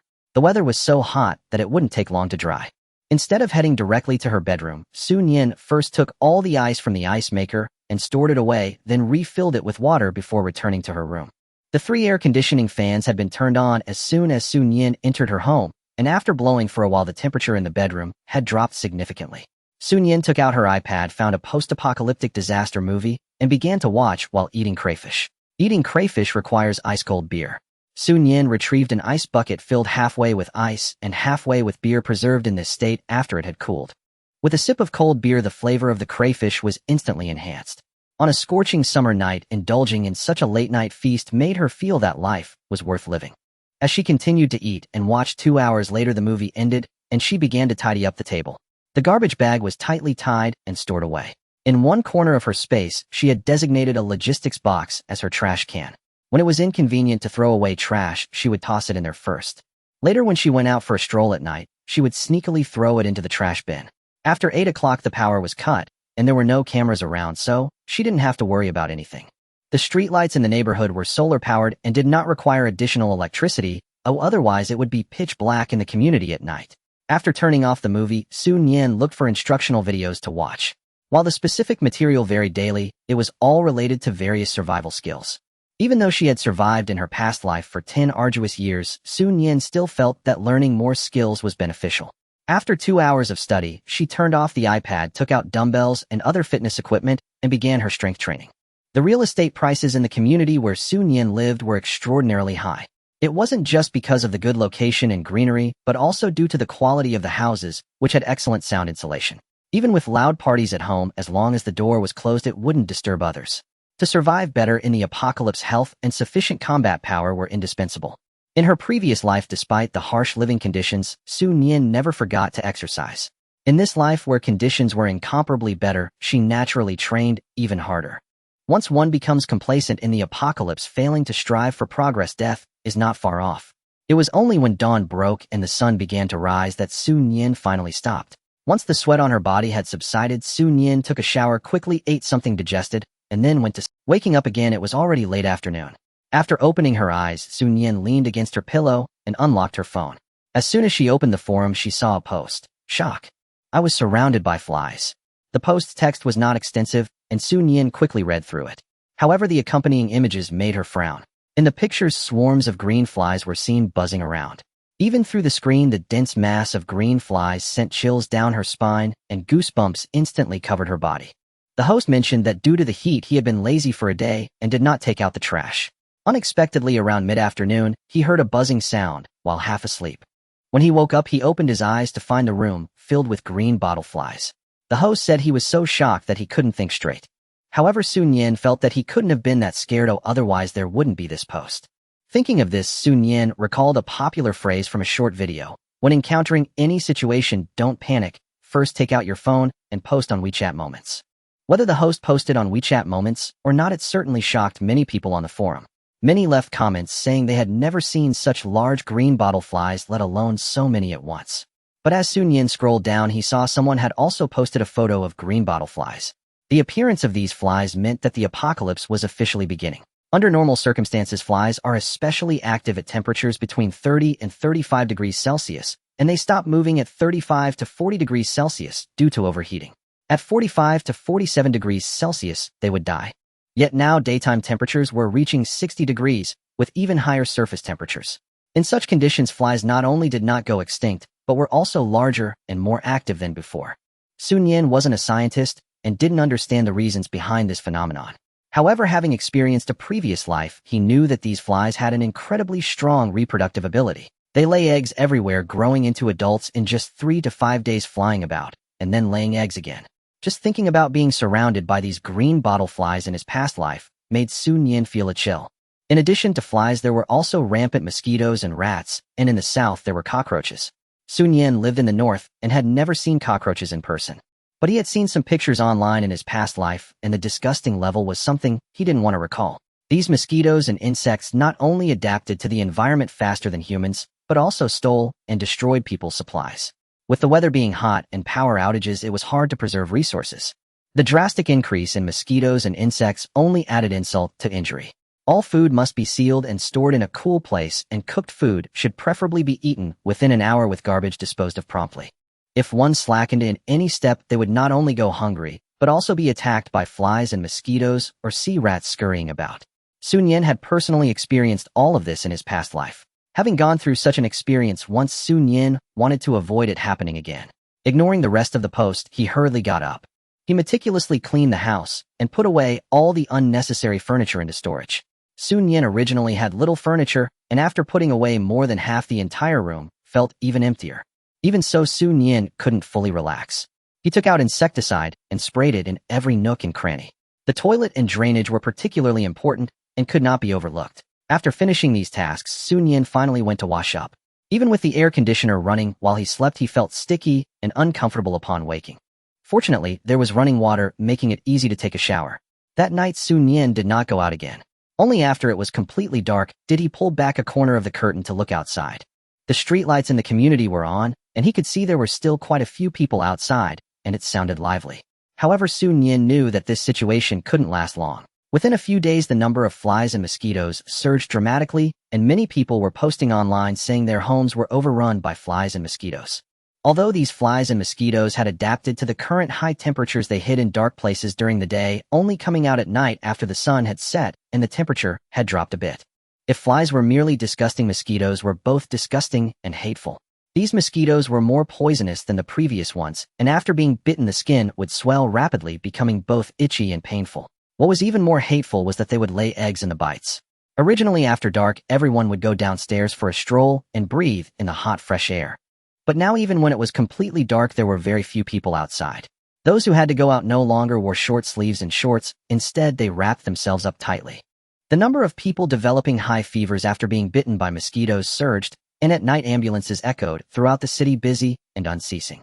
Some people brought to the hospital were saved, but others never opened their eyes again. The hospital was already overcrowded, and with this new wave of patients, there was hardly any room to stand. Nian saw photos of hospitals posted online and fell silent. In such weather, the dead must be cremated quickly, otherwise the bodies would rot within a day. By night, in addition to the sounds of ambulances, there were also the sounds of hearses. With the temperature refusing to drop, work resumption far from sight, prices soaring rapidly, and the difficulty in preserving supplies coupled with the heat and disturbances from mosquitoes, and flies. The loss of loved ones drove some to the brink, leading them to choose suicide. However, some people in such circumstances magnified the dark corners of their hearts infinitely. Since seeing the green bottleflies, Nian had not gone out for half a month. Thinking about how the neighbors went out at night to buy supplies, she felt it was time for her to go as well. Dressed in long sleeves and pants, wearing a mask, hat, and gloves, Nian fully armed herself and quickly opened the door, slipping out before promptly closing it behind her. It was now 9 o'clock at night, and it had just gotten completely dark, but the power was already out. Nian arrived at the stairwell, slowly descending step by step. Nian lived on the 18th floor. Going down was manageable, but she would have to come back up later. Even though Nian was physically fit, just thinking about it made her head ache. Reaching the underground parking lot, Nian first took out the insecticide and sprayed it on the car body. Then, seizing the moment when the mosquitoes and flies dared not approach, she slipped into the car. Once inside the car, Nian breathed a sigh of relief and drove out of the underground garage. The community was very quiet and hardly anyone could be seen. Nian drove away from the community, heading straight for the nearby supermarket. From a distance, she could already see a long line at the supermarket entrance. Recently, the restrictions on purchasing supplies had become stricter, and the number of people allowed inside at one time was controlled. Naturally, this meant waiting in line. Nian did not want to wait in line. She planned to stroll around outside, then drive back and retrieve some supplies from storage to take upstairs. Just as Nian turned around and had not driven far, she realized she was being followed. Few people were driving out now. After all, fuel prices had soared fivefold or more, and most people could barely afford food, let alone drive. Following closely behind was a silver van. Nian glanced at it in the rearview mirror, a slight smirk forming on her lips as she pressed the gas pedal, accelerating forward. The car suddenly sped up, the engine emitting a buzzing roar that was particularly conspicuous in the silent night. Nian drove at high speed and soon reached the outskirts of the city, where she brought the car to a halt. Nian stepped out of the car, leaning against it, waiting for the van to approach. Once the van stopped, several people got out in quick succession. These individuals were all bundled up tightly, their faces covered with cloth, leaving only their eyes exposed. The leading man stepped forward, sizing up Nian from head to toe. Due to the cloth barrier, his voice sounded a bit muffled. "Little girl, you've got some guts." He noted that she didn't run home after realizing they were following her, but instead came out to this desolate place. Nian leaned against the car, giving the man only a single glance, offering no response. Perhaps feeling ignored by her, the man became quite displeased, his tone turning harsh.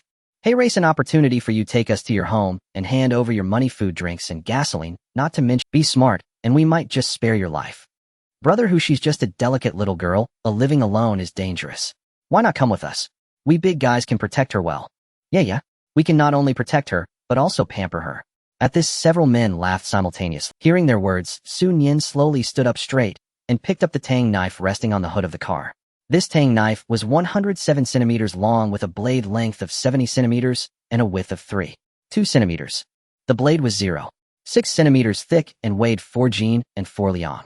The dark wooden sheath was inlaid with silver peonies, exuding a deep and elegant form. Just by looking at the sheath, one could tell it was a fine sword. Nian was drawn to this knife, not only for its beautiful appearance, but also for the knife itself. Drawing the sword, she pointed it at the group of men opposite her. "Enough with the nonsense. Are you coming at me one by one or all at once?" Brother, who, seeing Nian's movement and hearing her words, suddenly burst into laughter. "You're not thinking of playing the heroine with a broken knife after watching too many dramas, are you? Since you're so ungrateful, we'll show you today that being a hero isn't as easy as wielding a broken knife." Brothers, charge. With a wave of Brother Hu's hand, several men rushed towards Nian.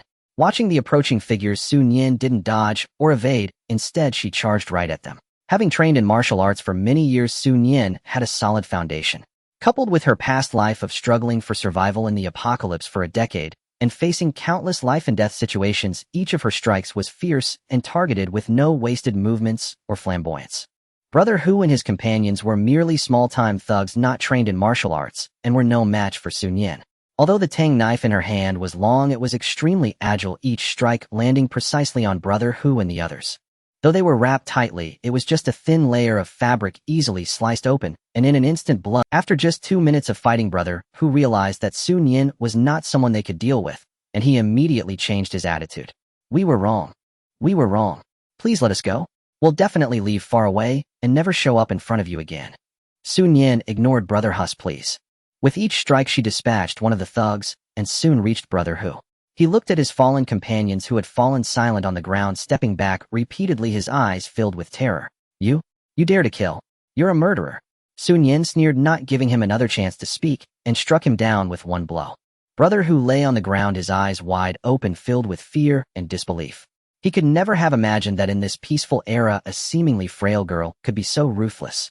Sun Yin, holding the tang knife, walked over to the van of Brother Hu and his group. After confirming that there was no one inside, she opened the door. Seeing a dash cam inside, she directly pulled out the memory card and tossed it into her space, violently dismantling the camera and tossing it aside. The van had a foul odor, and Sun Yin wrinkled her nose in disgust. As for the contents inside, she had no interest in rummaging through.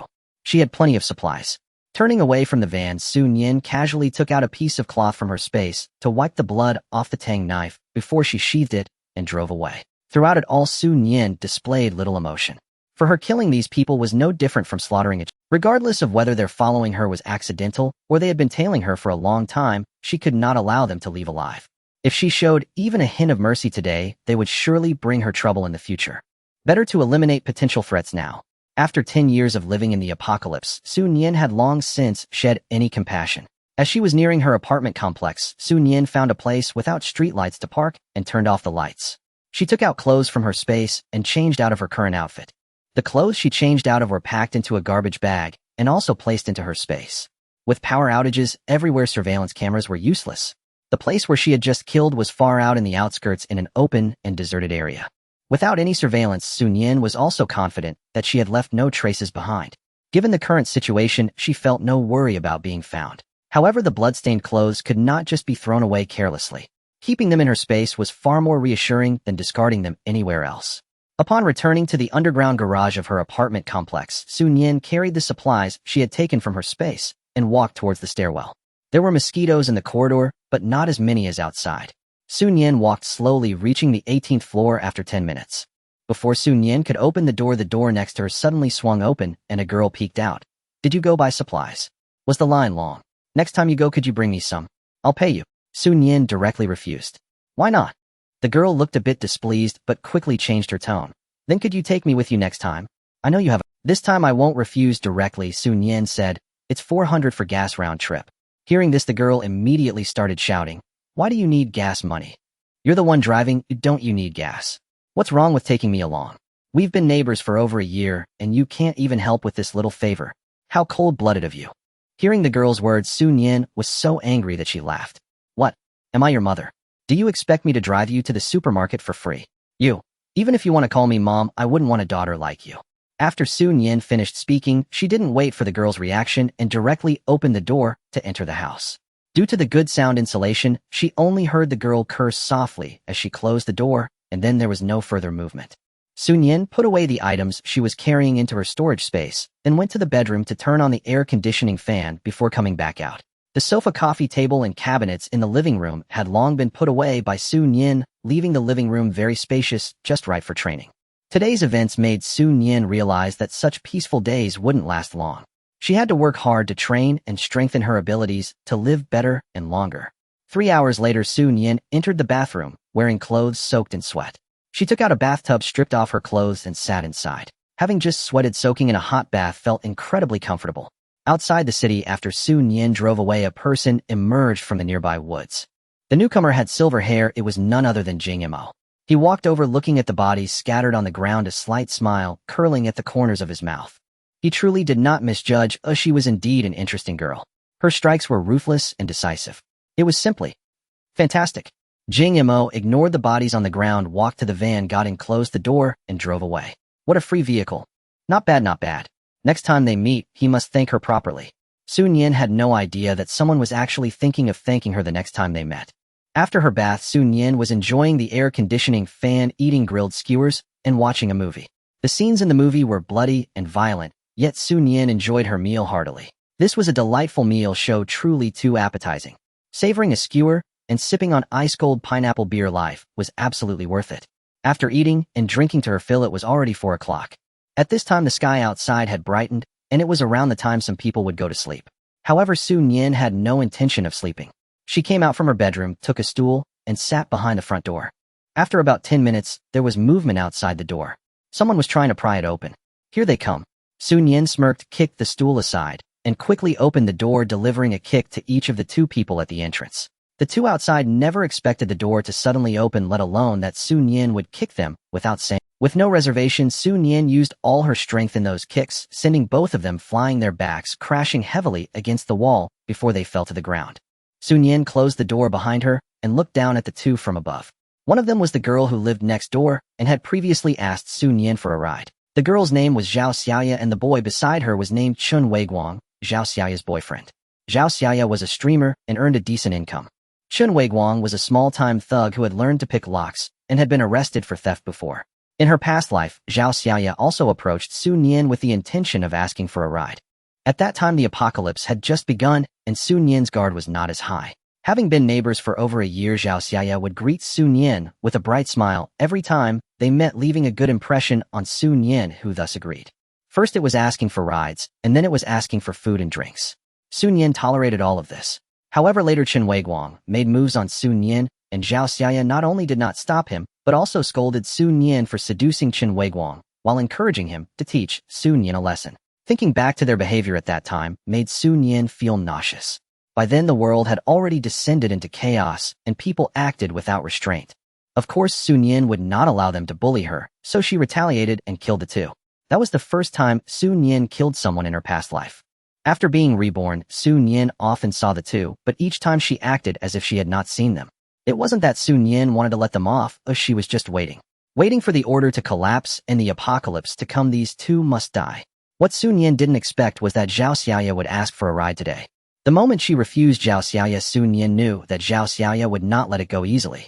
Although Zhao Xiaoya appeared to be very cheerful and gentle, she actually had a small heart.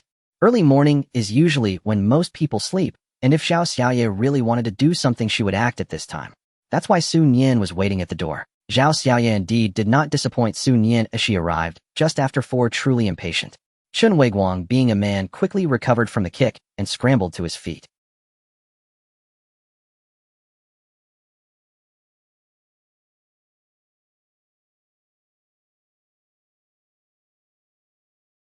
After throwing Chun Weiguang to the ground, Su Nian crouched down and dislocated both of his shoulders before he could react. Chun Weiguang cried out in pain, his voice echoing throughout the floor. Su Nian, however, paid no heed, stepping on his chest. Chun Weiguang's face gradually turned red, veins bulging on his forehead and neck, and he was on the verge of suffocating. Zhao Xiaoya also got up, and upon seeing this scene, her face turned pale with fear. You. Zhao Xiaoya's words became incoherent as she looked at Su Nian with eyes wide in terror. You better let him go, or I will call the police. As she spoke, Zhao Xiaoya tremblingly took out her phone. Then you better call quickly, Su Nian replied with a smile, gesturing with her chin at the lockpicking tools on the ground. You wanted to pry my lock and hit me? This is completely self-defense. If this were in the past, the police would definitely take you away. But in this situation now, who knows if they would take you away? Even if they did, they would have to provide meals, which is quite unprofitable. Even though order still exists now, the police generally wouldn't come for things like this. Even if they did, they would just give a few verbal warnings at most. After all, as Su Nian said, taking you back means they have to provide meals, which is really not worth it. Especially now when the sun is about to rise. Once the sun comes up, the outdoor temperature will be over 60 degrees. Even the police wouldn't respond under such conditions. Su Nian's words successfully dispelled Zhao Xiaoya's thoughts of calling the police. With tears in her eyes, Zhao Xiaoya looked at Su Nian, her voice suddenly softening. We were wrong. I'm sorry. Please let us go. We will never dare again. Su Nian stared at Zhao Xiaoya for a while. Do you really know you were wrong? What about him? As she spoke, she pressed down forcefully with her foot.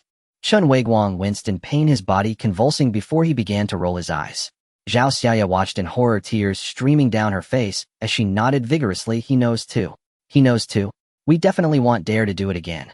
Su Nian nodded in satisfaction before retracting her foot.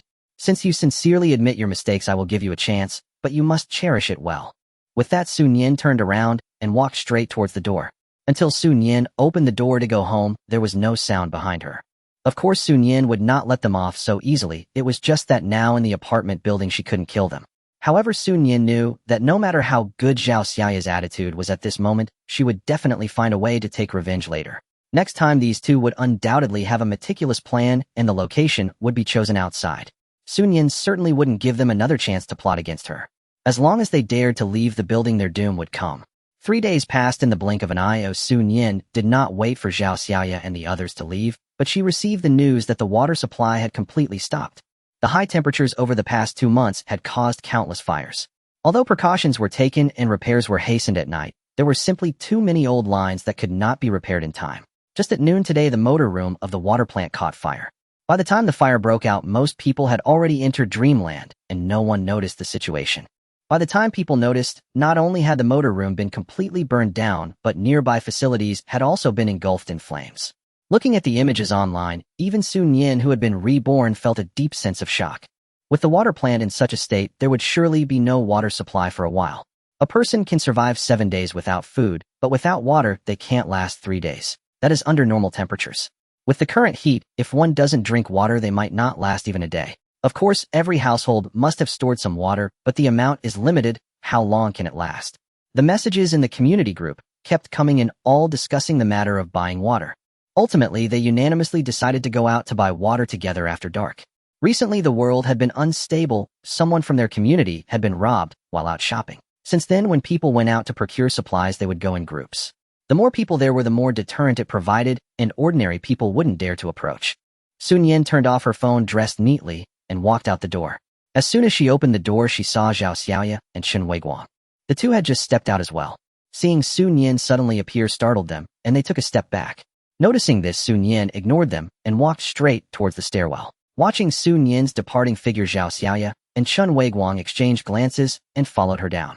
On the way down, Nian encountered several residents of the building. However, most of those who came out were men. There weren't many young women like Nian. Nian paid no attention to the gazes of others.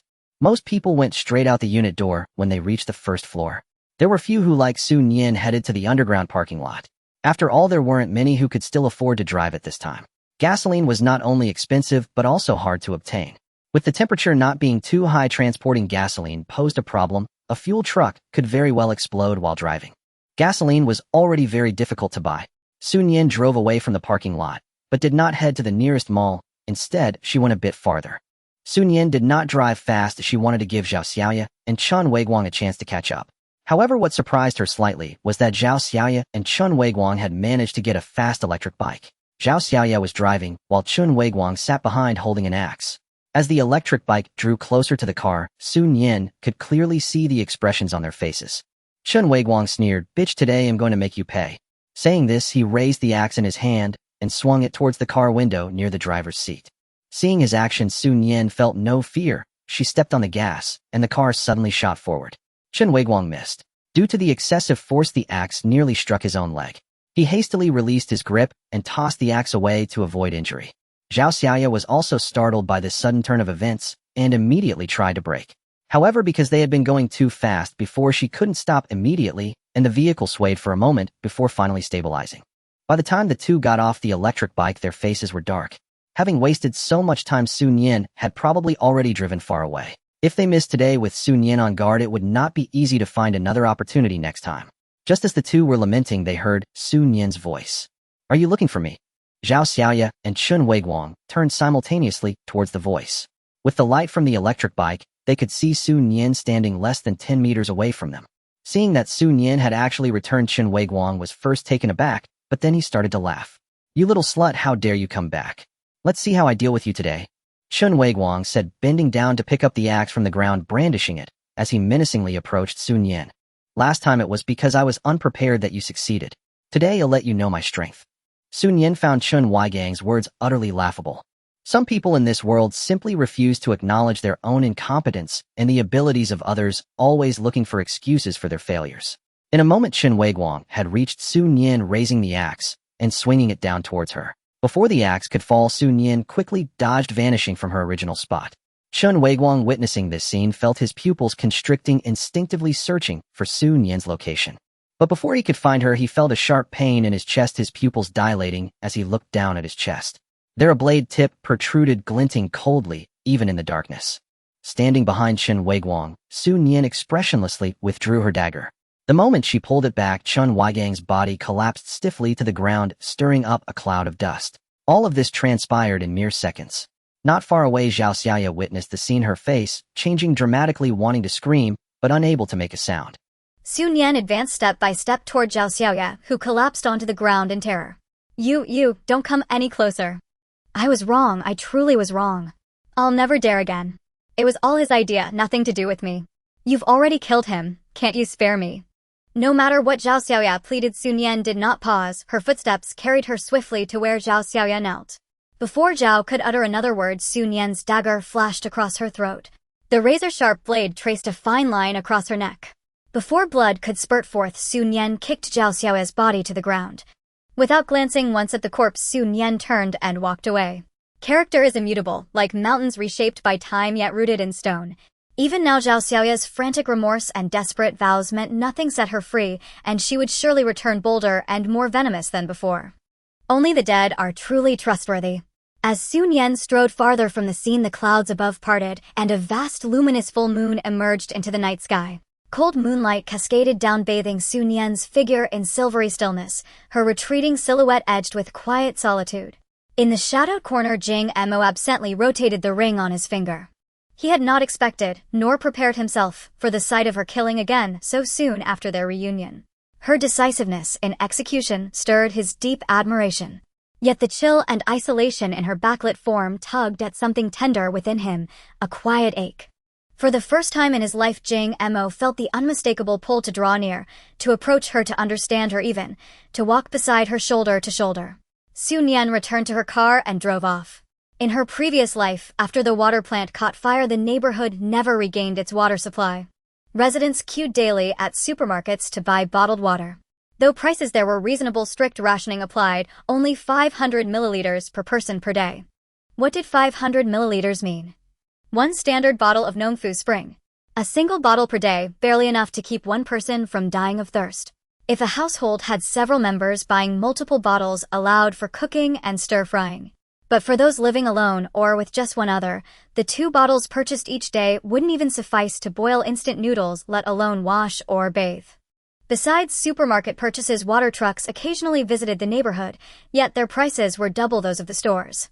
Though many affluent residents lived there, long queues formed whenever a water truck arrived, yet even those who bought water could only afford enough for meals and basic hygiene. Bathing, once an ordinary luxury, had become unthinkable for most. Su Nian resolved that upon returning home that day she would cease using the toilet flush altogether. When neighbors struggled to secure water, even for cooking, flushing a toilet would be absurd. Though Su Nian had never used cat litter, she accepted the necessity without complaint. She was no delicate aesthete. From that day onward, Su Nian descended to the street each morning like a survivor in the earliest days of the apocalypse, backpack slung over one shoulder, a bucket gripped firmly in her hand. She was far from alone in this ritual. The sole distinction. Others carried toilets, as Su Nian carried an empty bucket. Her act was mere theater, to blend in, to avoid suspicion. Yet such pretense could not last forever. With no official announcement yet of the safe zone's location, Su Nian had no choice but to wait. After 15 days of total water cut-off, robberies surged, striking not only those venturing out to buy supplies, but even those sheltering behind locked doors. This had happened before in her past life. Then Su Nian had been consumed solely with securing extra water, paying little heed to online reports. She learned of the thefts only after someone in her own neighborhood had been robbed. The assailants were tall, burly men, some lifelong thugs, others newly recruited. Initially, they lay in ambush along streets, preying on shoppers heading for supplies. But soon they grew impatient. The yield was too meager, the pace too slow. They shifted their gaze toward wealthy residential compounds, convinced the affluent hoarded abundant resources. Victims filed reports, but police response didn't arrive until the following evening. Without surveillance footage and with no clear description of the perpetrators, investigation stalled and dissolved into silence. That impotence emboldened others. Those who'd long simmered with restless ambition now seized opportunity, becoming bandits themselves. Purchasing supplies demanded money, patience, and yielded little. Robbery, however, offered speed, volume, and impunity. Fearing victimization, some banded together, arming themselves, preparing to resist. Others, resigned to powerlessness, simply joined the marauders, becoming predators instead of prey. The fragile remnants of social order shattered overnight, shattered not by cataclysm but by collective surrender. In her former life, Su Nian refused to become either predator or passive prey. She fought fiercely to protect herself. Her skill drew others, seeking alliance, begging her protection. Yet those under her shield gave nothing in return, and when danger finally struck her, they abandoned her without hesitation. From that moment, Su Nian swore off entanglements with strangers. What did others' lives or deaths matter to her? A truth she'd grasped in her past life, and one she had no intention of unlearning in this one. She lived behind closed doors savoring spicy crayfish and grilled skewers when her mood lifted, or drowning sorrow in sour bamboo snail noodles and crispy tiger skin chicken feet when it sank. Afterward, a hot bath reclining beneath the gentle breeze of an air-cooling fan watching films or variety shows. Her days flowed in tranquil, unhurried ease. Time slipped quietly into November. In normal years, northern China would already be chilled, coats worn daily. Now daytime temperatures clung stubbornly to 50 or 60 degrees Celsius. Even after sunset, the mercury held steady at 30 or 40 degrees. Month after month, people passed from agitation to breakdown, and finally into numb resignation. 10 days earlier, the power grid had failed entirely. Relentless heat had sparked countless fires, burning through wiring beyond repair. Without electricity, high-rise dwellers suffered most. Many traded supplies with neighbors on lower floors and relocated downward for survival. On Sun Yan's floor, only she remained. The rest had all moved down. During her nightly excursions, she had drawn predatory attention more than once. After all, she was a lone young woman, appearing to most effortlessly vulnerable. Until the day she publicly severed the tendons in both wrists and ankles of a man who tried to steal her water. After that, no one dared approach her again. Though living on a high floor can be troublesome, Sun Yan does not wish to reside in someone else's home, nor does she want to be in a crowd. At least living alone on a high floor provides her with some peace. Aside from having to go downstairs every day, Sun Yan finds her solitary life quite satisfactory. As November arrives, the supermarket has been taken over by the state. Those who used to cause trouble in the supermarket have lost their courage and can only target other people who are buying. Sun Yan has been targeted a few times, and just from a glance she could tell that those individuals had blood on their hands. She shows no mercy towards such people, often dispatching them with a single strike. In the pitch-black depths of night, death always lurks. Even though patrols have been sent to manage and suppress the situation, the effects have been minimal. Surviving has become a luxury, who would still heed authority. As the new year approaches, the atmosphere is not filled with joy, but rather becomes increasingly oppressive. The extreme heat accelerates the spoilage of food. Even the uncooked rice and flour are infested with worms. In the past, the pests in rice or the red weevil in flour were small. However, now these pests have grown significantly larger, bigger than the average pearl rice. Some people, upon opening their grain containers, are horrified to find them crawling with a sea of black bugs. It is not just fear that overwhelms them, but the despair from the loss of food. With food already hard to come by, discovering that what they purchased is infested with worms is a crushing blow. The small community which once felt harmonious gradually became silent. Previously, when Sun Yan went out at night, she would see people flocking together to buy supplies, but now they keep their distance, clearly having developed conflicts. It is not surprising that people who originally lived together temporarily would separate again after a conflict. This is the fundamental reason why Sun Yan does not want to team up with others. On New Year's Eve, Sun Yan celebrated alone with a dish of sweet and sour fish, braised beef, boiled shrimp, and garlic broccoli. This was her first New Year since the apocalypse began. In her past life, during this time, Sun Yan shared a pot of boiled noodles with the people in her apartment building, and they nearly came to blows over the uneven distribution, no one wearing a smile. Now, with no one around her, Sun Yan feels she has had a happy New Year. If she could continue to celebrate like this every year, she would be satisfied. After the New Year, the power was completely cut off, and the water supply trucks never returned to the community. The mall still opened every night, but the items for sale were few and far between, as some people would wait all night without guarantee of getting anything. The small rivers and lakes in the city have long since dried up under the scorching sun, which continues to bake the earth. The low shrubs have died from the heat cut down for firewood, while the tall trees droop half dead. Such a life leaves no hope, and despair gradually spreads. Those with relatives in the countryside decide to head there, but without gasoline, driving is impossible, making the journey a question mark. Once they arrive, whether life is better than it is now is also uncertain. Many people in Sun Yan's community have already left. Some even came to borrow gasoline from Sun Yan, but she flatly refused, claiming she had none left. To prove her lack of gasoline, she walked every night when going out. There were those who attempted to break into Sun Yan's home to take a look, but they were no match for her, and ultimately left reluctantly. Many departed, but that did not include Sun Yan. Sun Yan is waiting for news from the base. During this time in her past life, she had already gone to the countryside with others from her apartment, but life there was not much better than in the city. Only deep wells could yield some water, shallow wells produced nothing. The countryside also lacked large supermarkets or stores selling supplies, and while villagers had reserves of food, they did not sell them.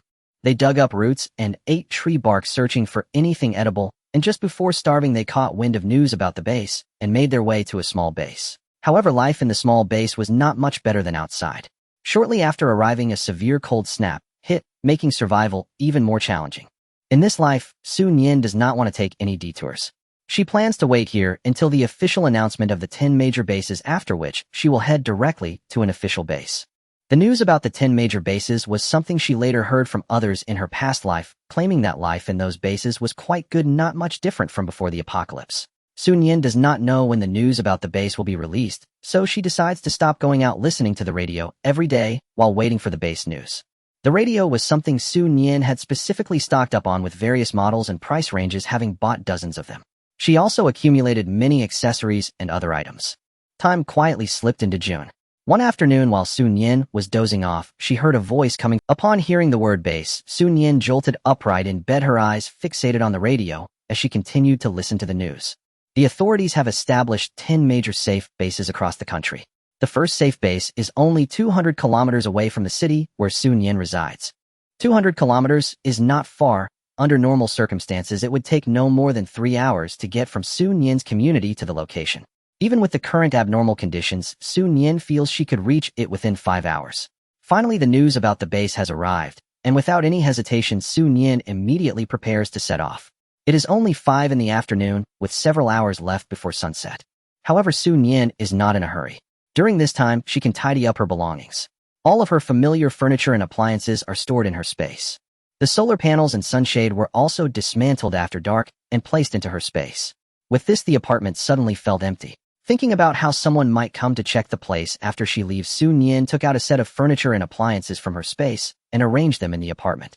They are not anything valuable, merely items Su Nian collected during her foraging. Ensuring she has taken everything she can carry, Su Nian dresses neatly, closes the door, and walks step by step toward the underground parking lot. The parking lot is filled with many cars, but a thick layer of dust covers most of them, indicating they have not been driven in a long time. Su Nian doesn't linger, she directly gets into her own vehicle. Besides this Hummer, she has several other cars stored in her space, some of which she had specially customized, including off-road vehicles, RVs, and heavy trucks. There are also 2 cars she purchased from a dealership after prices skyrocketed. The few million she had in hand could never be spent just by buying a little bit of supplies every day. Su Nian decided not to waste it and simply bought 2 off-road vehicles. The premise was that the car dealership owner could help her acquire 200,000 worth of gasoline. At that time, prices were skyrocketing, and everyone was thinking about hoarding food, making the automotive industry nearly ignored. Su Nian was willing to buy $2 million cars and also needed a lot of gasoline, so the car dealership owner readily agreed. After all, he could make quite a profit from the transaction. Su Nian didn't care how much he profited. Spending the money to convert it into gasoline stored in space was far better than a pile of useless banknotes. As of now, Su Nian still had over 100,000 in cash left. She knew there would be no chance to spend this money again, but fortunately, it wasn't much, so it wasn't too regrettable. As Su Nian drove the car out of the underground parking lot, the roar of the engine caught the attention of the remaining survivors in the neighborhood. She heard some people rushing out of their homes, some cursing, and others sprinting after her car. However, Su Nian didn't pause at all and rushed out of the neighborhood at the fastest speed. These people had intentions towards her, but they simply couldn't overpower her. To the outside world, Su Nian and the others seemed to coexist peacefully, but she knew that if given the chance, these people would devour her alive. Su Nian was not a saint, of course. She couldn't share the news of the base with these people, let alone take them with her. Once out of the neighborhood, she did not stop and continued driving at full speed towards the highway. The city now appeared very quiet, but beneath that silence, undercurrents were surging. Too many people were hiding in the shadows, ready to spring out at any moment to deliver a fatal blow. Su Nian wanted to avoid unnecessary complications and just wanted to leave quickly. Some people heard the sound of the car and rushed out, even blocking the road, trying to force Su Nian to stop. But how could Su Nian possibly stop? She pressed the accelerator all the way down, and when she was just a few meters away, the person blocking the road quickly stepped aside. In response, Su Nian merely scoffed. The instinct to survive was human nature. Just as she was about to exit the city, Su Nian noticed a van following her closely. The van looked somewhat familiar. Su Nian frowned and thought for a moment before realizing that it seemed to be Hu Ge's van. Hadn't Hu Ge and his group died? Could it be that there was a fish that escaped the net? Was this fish still secretly keeping an eye on her? Su Nian felt it was unlikely and didn't delve into it further. The performance and speed of the van could not compare to Su Nian's vehicle. Once on the highway, she quickly left the van far behind. The route to the first base was something Su Nian had already studied thoroughly while at home. She had both electronic and paper maps of the entire country, so she was not afraid of getting lost. All the way, Su Nian pressed the accelerator to the floor, racing towards the first base. 3 hours later, she exited the highway and arrived at Rihi. The first base was built right in Rihi. Rihi not only has many mountains, but also abundant waters. Su Nian thought to herself that this must be the reason for the first base's location. The first base was also easy to find as it was expanded from the Rihi resort. Su Nian had never been to the Rihi resort before, but with a map in hand, it wasn't difficult to locate. On the way to the resort, Su Nian found a place to stop and began to take things out from her space. Mats, pillows, clothes, and bedding, various toiletries. A radio, solar power bank, an induction cooker with matching cookware, an electric kettle, and a rice cooker. She also took out pots, bowls, and utensils, filling half of the trunk. Looking at the remaining space, Su Nian took 2 bags of vacuum-packed rice, each weighing 50 pounds. Additionally, she grabbed some vacuum-packed dehydrated vegetables, noodles, mushrooms, and seasonings, half a bottle of oil, and half a jar of salt. She also took out some instant noodles and sausages. In the passenger seat, Su Nian placed a large hiking backpack, which was stuffed full of items. Seeing that she was almost done, Su Nian finally stopped and continued driving towards the base. Upon catching a glimpse of the base from a distance, Su Nian let out a long breath. After waiting for nearly a year, she finally arrived at the base. Su Nian was not the only one heading to the base. There were cars ahead, and behind her also making their way there. As she got closer, Su Nian noticed that there were many cars outside the base, forming a long line that appeared to stretch over 1,000 meters. Just as Su Nian parked her car at the end of the line, she heard some commotion behind her. Looking in the rearview mirror, she saw cars approaching from a distance. It seemed that quite a few people had received news about the base. While waiting in line, Su Nian was constantly observing the base in front of her. Su Nian didn't know what the Rihi resort used to look like, but at this moment, all she could see was a wall, a very tall wall. This wall extended infinitely to both sides, and it was impossible to tell how far it stretched, but its height was at least 4 or 5 meters. Not to mention anything else, just this wall alone provided a great sense of security. Although the convoy was long, the speed of progress was still quite fast. An hour later, it was Su Nian's turn. "Hello, please show your documents." The staff member who approached was a young man with tan skin and handsome features. Su Nian handed over her identification card, household registration booklet, and diploma, which she had prepared in advance. After receiving the documents, the staff member took them to a desk and handed them to another staff member sitting at the desk. 1 minute later, the staff member returned, handing Su Nian her original documents back. To enter the base, everyone is required to pay 10 pounds of food. Hearing this, Su Nian was not surprised at all. In her past life, she had to pay an entry fee to various small bases, let alone this large base. Su Nian opened the hiking backpack in the passenger seat and took out a bag of vacuum-packed millet. This bag weighed exactly 10 pounds. The staff member accepted the millet and handed Su Nian a slip of paper along with a booklet saying, "Continue driving in and take a left for the parking lot." Su Nian accepted the items and continued driving in. After turning left, she indeed saw a huge parking lot. The parking lot was not open air, it had a carport above. From a rough estimate, there were already thousands of cars parked inside, but only 1/5 of the space was occupied. Under the carport hung spotlights, presumably powered by solar energy. Each light was emitting a glow, attracting a swarm of mosquitoes gathering under the lights, creating a dark, disgusting scene from a distance. Su Nian parked the car and did not rush to get out. Instead, she opened the small booklet. The booklet contained only a few pages and not much content. A rough sketch of the base's terrain was made, but aside from outlining its contours and some official areas, nothing else could be discerned. In addition to the map, there were some rules and regulations. Su Nian flipped through the booklet, gaining an understanding before hurriedly shouldering her backpack and getting off the vehicle. When Su Nian exited the community, it was 9 o'clock. Now it was already 2. By 4, the sky would brighten and the sun would rise around 6. Su Nian needed to find a place to stay before the sun came up. Just as she left the parking lot, before she could get her bearings, she saw a figure rushing toward her from the shadows. Seeing someone suddenly charging at her, Su Nian instinctively reached for her dagger. At that moment, the person shouted anxiously, "Do you need a guide?" Su Nian. She focused her gaze and saw a boy around 15 or 16 standing in front. He wore a torn black short-sleeved shirt on top and matching shorts below, both adorned with holes. His exposed limbs were long and thin, with visible veins looking somewhat frighteningly thin. Noticing that Su Nian had been silent, the boy appeared somewhat anxious and asked, "Sister, do you need a guide?" Su Nian came back to her senses and asked, "What's the fee?" Hearing this, Su Nian smiled.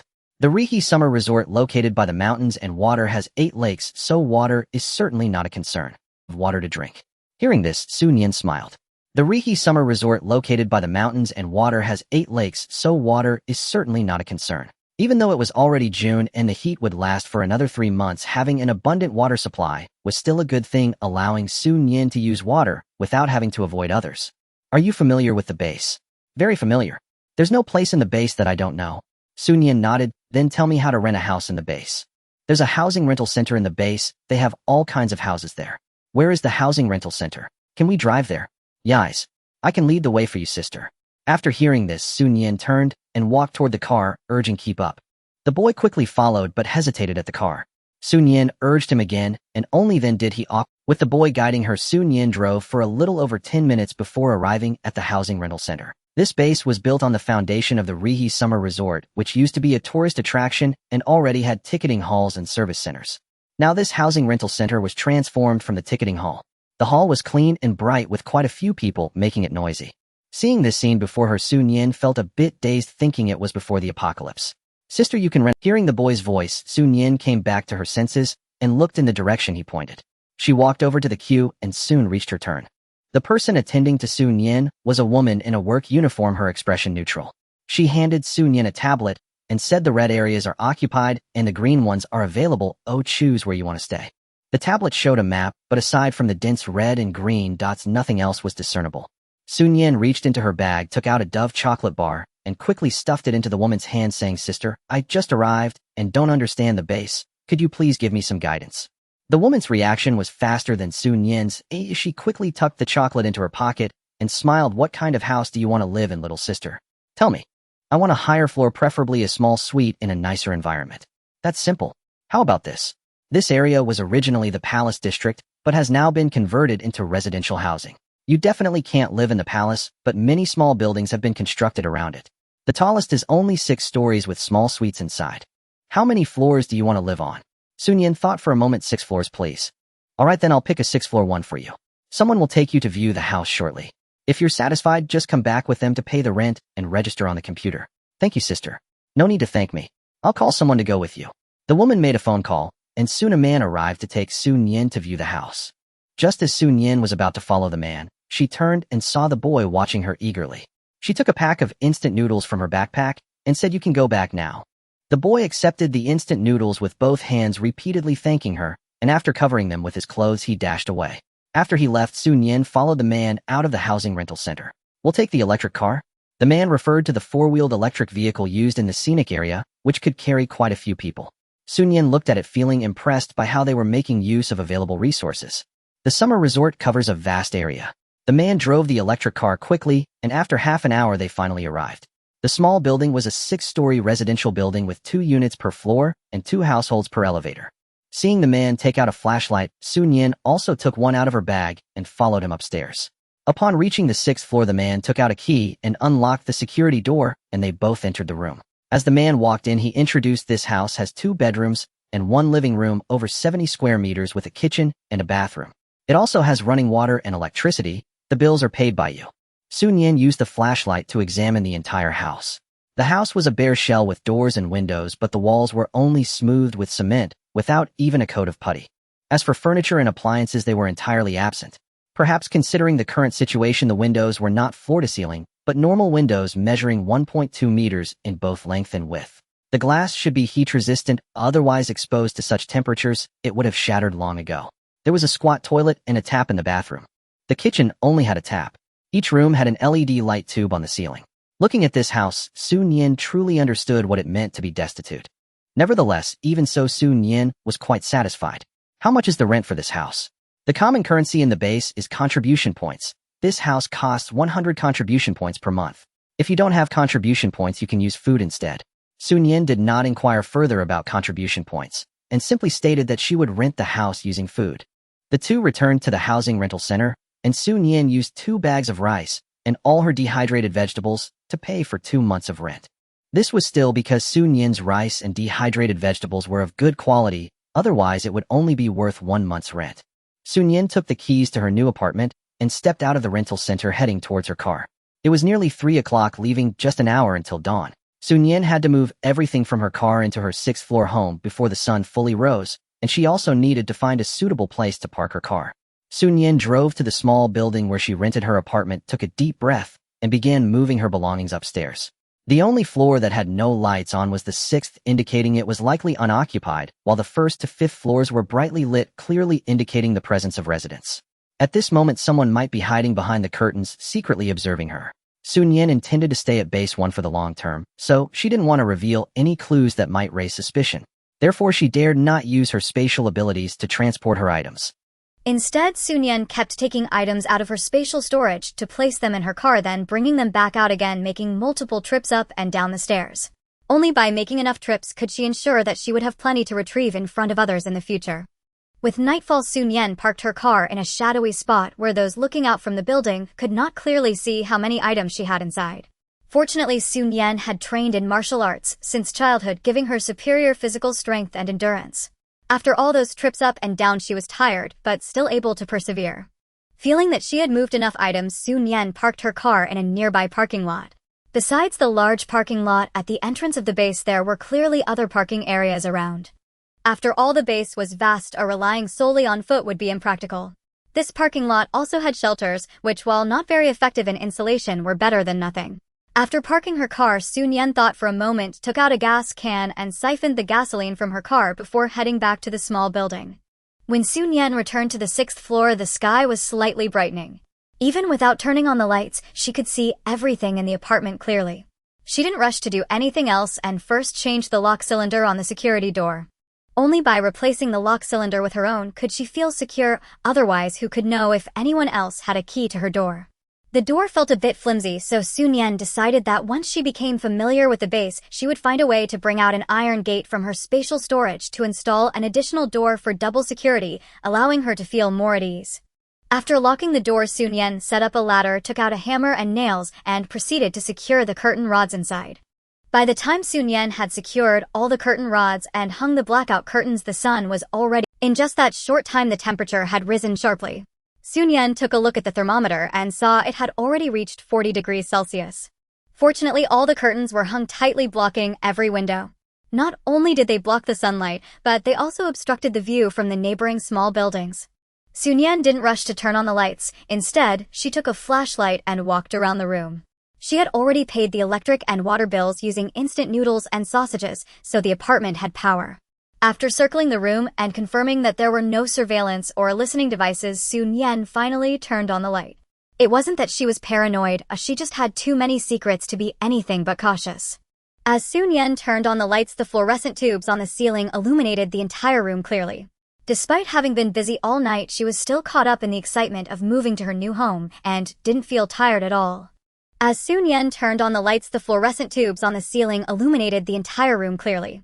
Despite having been busy all night, she was still caught up in the excitement of moving to her new home, and both bedrooms faced south, but one was larger and had a balcony while the other was smaller with only a south-facing window. Nian ultimately chose the smaller room as her bedroom. The smaller room would cool down faster when using the air conditioning. Nian sprinkled some water on the floor before taking out a broom to sweep up the cement debris and dust. Following that, Nian took out snap-together wooden flooring from her spatial storage. This type of flooring was easy to install and could be easily removed for replacement. Nian not only had this type of flooring, but also solid wood flooring and linoleum. The small bedroom was only a little over 10 square meters, and she finished laying the flooring in just an hour. After laying the flooring, Nian took out a mop and cleaned it, then found a suitable spot to place the bed frame and mattress. She also took out a new set of ice silk bedding, making the small room feel much cozier. There were originally power outlets on the wall. Nian took out a power strip with a long cord, plugged it into the outlet, and then plugged in 2 air coolers, adding ice cubes inside and turning them on. As the air coolers began to blow, Nian, who had been sweating from the heat, instantly felt refreshed. She sat cross-legged on the floor for a while until most of her sweat had dissipated before heading to the bathroom.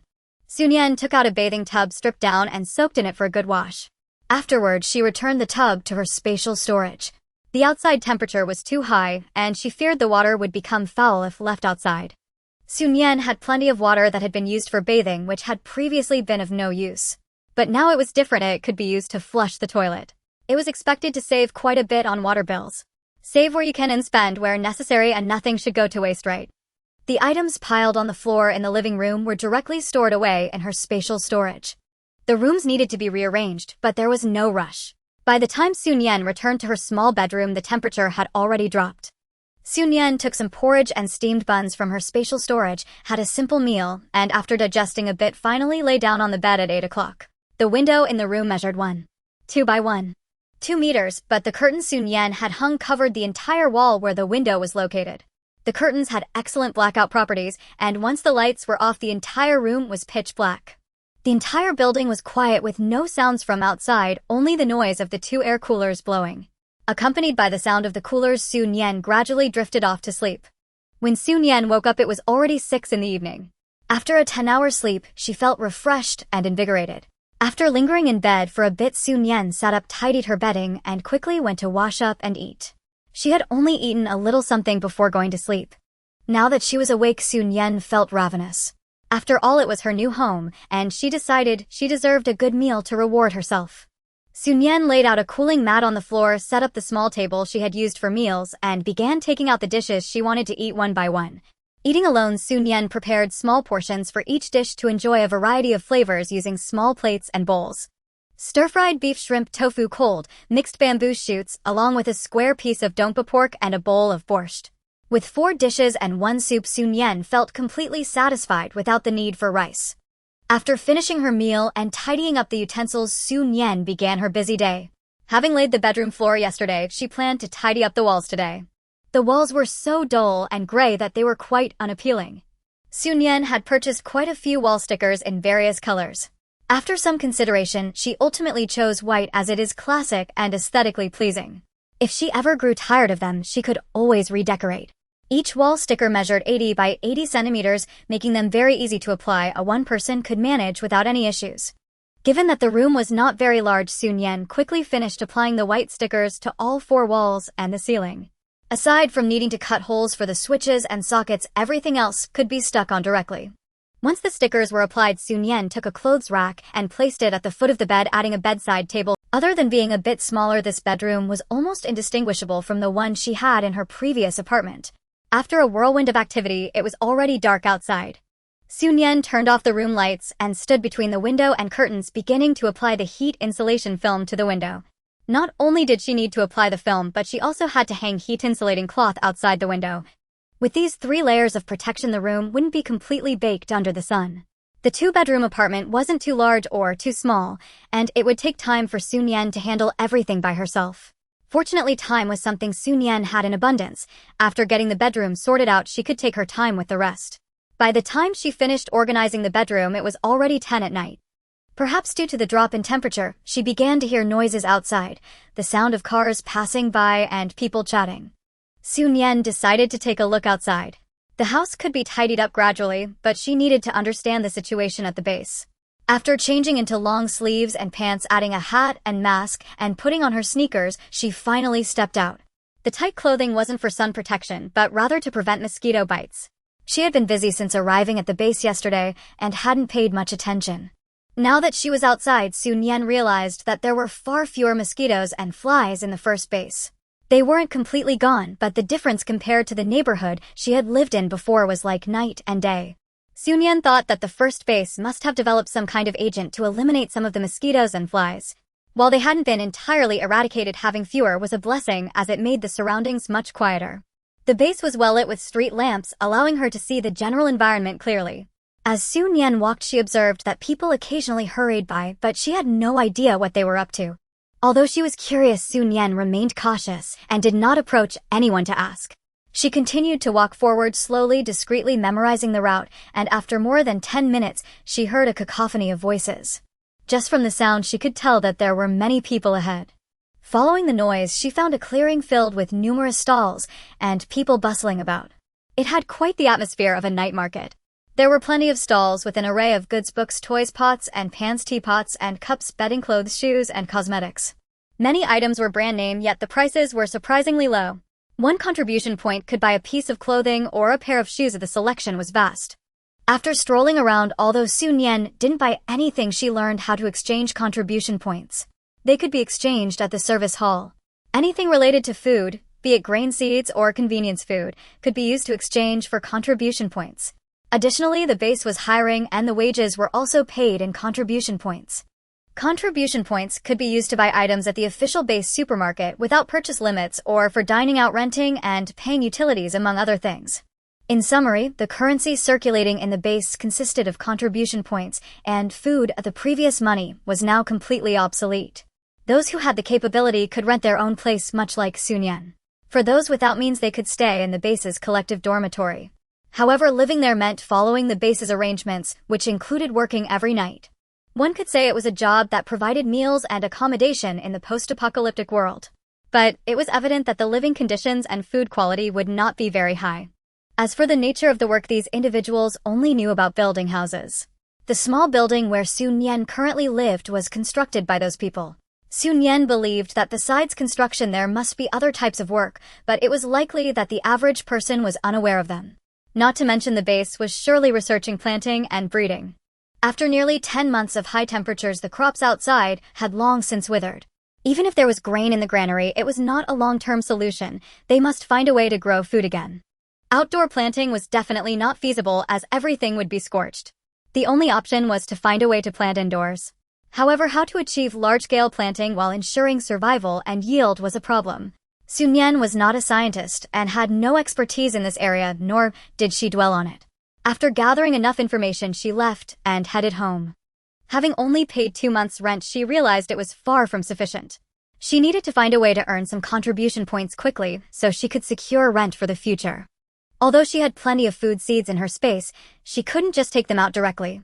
Nian thought for a moment and decided to wait until the house was tidy before venturing out to the base. Aside from the bedroom, Nian had not organized the remaining rooms with such care. The living room did not have wooden flooring, but was covered in linoleum, and for now there was no furniture. In the bathroom there was a wash basin rack, and in the kitchen there was a table where she placed the induction cooker and various pots. In the larger bedroom connected to the balcony, she hung the solar power panel on the outer wall of the balcony. The base provided electricity, but they charged for it. Connecting her own power would save her some money. After wandering around outside, Nian noticed that many people were indeed installing solar panels, and her doing so wouldn't attract much attention. Having tidied up her home, Nian washed up and went to bed, setting out in her car from the base that very night. The base did not prohibit outings. Upon returning, one only needed to present their new identification to re-enter without having to pay grain again. Upon exiting the base, Nian saw a long line of vehicles outside. It seemed that people from far away were rushing over after hearing news about the base. Nian did not look much longer and chose a direction to drive away. The purpose of this outing was simple: to bring back food and seeds in exchange for contribution points. In addition, Nian also needed to take the iron gate and place it on the roof of the car to bring it back. Initially, she only intended to stroll around the vicinity of the base to pass the time, planning to return after 12. However, Nian did not expect that just after she turned a corner and had not gone far, she would see a dense array of iron spike strips ahead. Nian hurriedly stepped on the brakes while glancing in the rearview mirror. A car had already stopped at the intersection behind, blocking it completely. Seeing this situation, Nian understood immediately she had encountered a robbery. In the apocalypse, road robbery was not uncommon. Yet it was surprising for Nian that there were people robbing on this road, which was only a few kilometers away from the first base. On both sides of the road were farmlands, with the road elevated about half a meter above the fields and trees planted along the roadside. Even though the trees were nearly dead, now crashing into them would not end well. Nian smirked. Since there was no way to leave forcibly, she might as well stay. Just then, 4 men emerged from behind the trees not far ahead. At the back intersection, 4 more men also got out of a car. All 8 men were dressed in black and had shaved heads. In the first year of the apocalypse, bald heads were not rare. Not all bases like the first base had an abundance of water. Many small bases even had problems with drinking water, let alone washing up. With no way to wash their hair, and the hot weather, not just men and boys shaved their heads, some women also cut their hair. Otherwise, having lice in their hair was quite uncomfortable. In the face of survival, beauty and ugliness became less important. Nian looked at the 8 bald men, without hurrying to get out of the car, instead carefully scrutinizing them. With the help of the car lights, Nian could see them clearly. After confirming that they had no firearms, only a few cold weapons like steel pipes and watermelon knives, Nian turned sideways, reaching for her tang knife from the passenger seat. The group moved slowly, seemingly enjoying the thrill of the hunt. By the time Nian stood still under the car, they were still several meters away from her. Seeing Nian get out of the car alone, the group of bald men laughed simultaneously. What luck! Even though she's wearing a mask, just looking at her figure tells us she's not bad. Hey girl, what do you have in your hand? I advise you to be sensible and not resist. Otherwise, don't blame us for being merciless. Without a word, Su Nian drew her tang knife, the blade gleaming coldly, making it obvious to anyone that it was a fine weapon.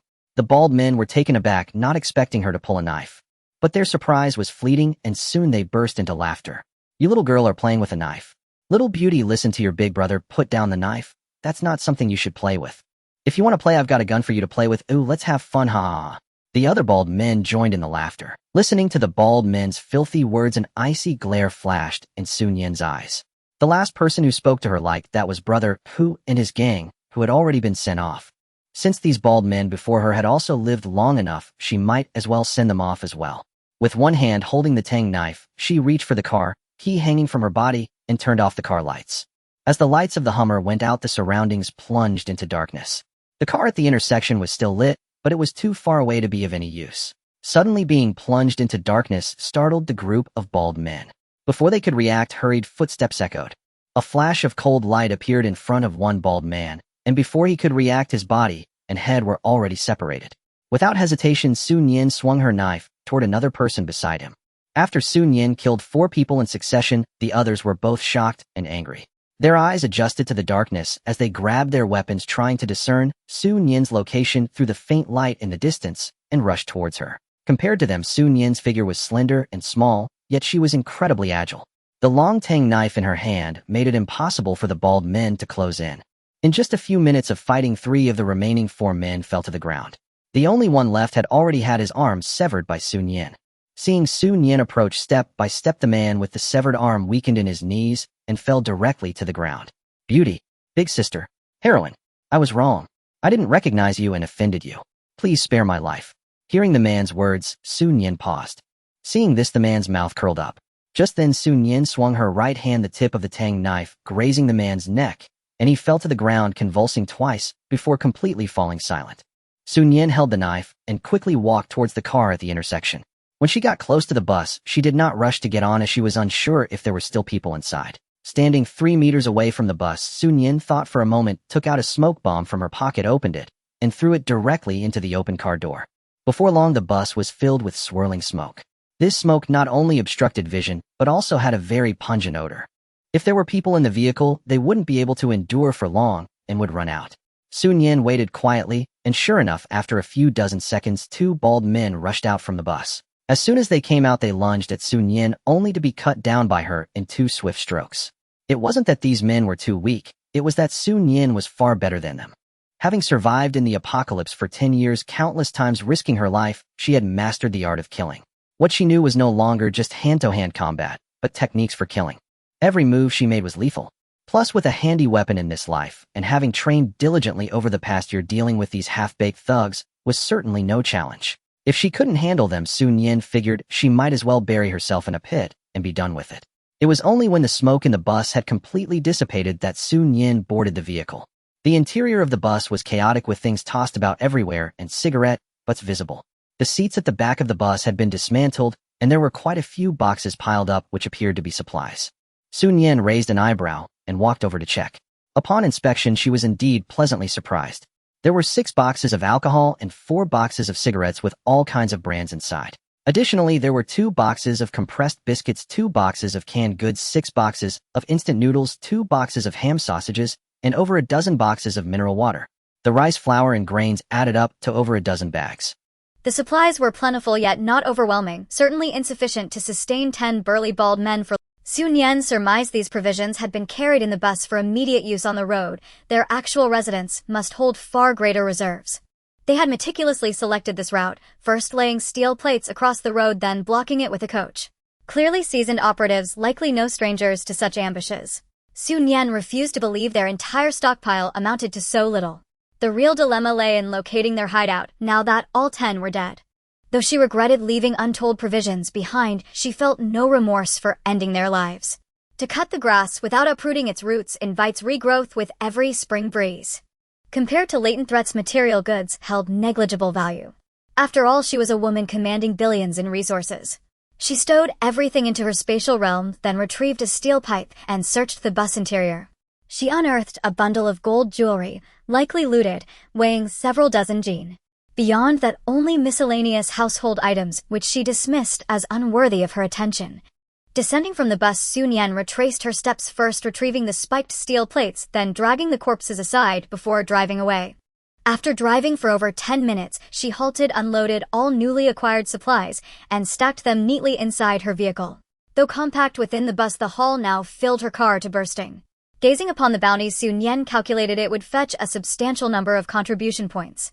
To avoid further entanglements, Su Nian abandoned aimless roaming. She secured an iron-barred gate atop her vehicle with sturdy ropes and drove back toward Base 1. Unlike newcomers, residents returning to Base 1 bypassed the main queue, entering instead through a separate gate entrance. Su Nian drove straight into the base and headed for the service hall. It was only 11 o'clock, still early, yet the hall teemed with people, the base's peak hour of activity. She approached a staff member explaining she had supplies to exchange, but couldn't carry them alone. The staffer summoned several colleagues who accompanied her to the vehicle. As Su Nian opened the door, the staff stared at the tightly packed boxes and collectively drew sharp breaths. Though forewarned about the volume, they had underestimated it. Yet seeing the sheer abundance firsthand left them incredulous. How could this slender, seemingly fragile young woman have amassed such a hoard? But meeting Su Nian's icy gaze, their doubts evaporated instantly. They resumed inventory. Her methods were none of their concern. Notably, cigarettes and liquor were high-demand commodities. Those could be discreetly allocated to favored patrons, guaranteeing modest personal gains. Since everything arrived in uniform crates and was tallied by a team, the process moved swiftly. This batch earned Su Nian 3600 contribution points. Her apartment rental cost 100 points per month. Thus her current balance covered 3 years of rent. With such surplus, she felt no urgency to renew her lease immediately. Having arrived at the base only 2 days prior, accumulating this many points risked suspicion. Waiting until next month would draw far less attention. Leaving the service hall in high spirits, Su Nian drove home, parked beneath her building, stepped onto the tires, then climbed onto the hood, and finally onto the roof. She untied the ropes securing the iron-barred gate and heaved it down onto the unpaved earthen road. No need to fear damage to unhardened ground. Just as she jumped down and straightened, a voice broke the silence. Need assistance. Su Nian paused, startled, then turned toward the sound. Was he addressing her? Upon spotting the silver-haired man standing by the unit entrance, her brow furrowed instantly. She recognized him at once. He was the man who'd sold her the ring. Still wearing it, her fingers instinctively traced its surface. His competence was evident. His presence in Base 1 came as no surprise. Yet the odds of encountering him here, within this vast compound, felt unnervingly improbable. Yet the notion he'd followed her seemed equally implausible. When Su Nian remained silent, Jing Emo smiled again and repeated, need assistance. Gazing at his disarmingly benign smile, Su Nian did not relax. What are you doing here? Jing Emo pointed upward with one finger. 6th floor. Su Nian fell silent. If anyone claimed this was mere coincidence, Su Nian would dismiss it outright. Once or twice might pass, but this degree of convergence reeked of design. You followed me. No, no, no. Jing Emo waved his hands emphatically. I arrived at the base tonight. The housing center staff escorted me to view apartments. I happened to see you descend from upstairs, noticed your neighbor's unit was vacant, and leased it on the spot. Hearing his explanation, Su Nian's frown softened slightly, yet unease lingered. Why choose the unit opposite mine? Jing Emo scratched his head. We've met before. I thought living beside a familiar face would be pleasant. Familiar? Su Nian found herself at a loss for words. Counting strictly, this marked only their third encounter, hardly enough to qualify as familiar. Still, she had no intention of renting 2 units, nor could that apartment remain empty indefinitely. Compared to an unknown neighbor, whose temperament and habits were entirely alien, Jing Emo at least was tolerable. More crucially, the lease was already signed, as she possessed neither grounds nor authority to evict him. Her eyes drifted to the iron-barred gate lying on the ground, and an idea sparked. I'd planned to install this outside my door. Now, how about at the stairwell entrance? Absolutely. Jing Emo agreed without hesitation. A barrier there prevents strangers from reaching our doors directly, far safer. Since you're providing this, I won't let you shoulder the burden alone. Name your price. What supplies do you need? Let's lift it upstairs first, then come to my place. Browse freely, choose whatever you like. Su Nian arched a brow. What audacity. Was this truly the same man who'd clutched his stomach just days ago, pleading pathetically that he was starving? However, Su Nian also understood that after being apart for 3 days, one should view each other with fresh eyes.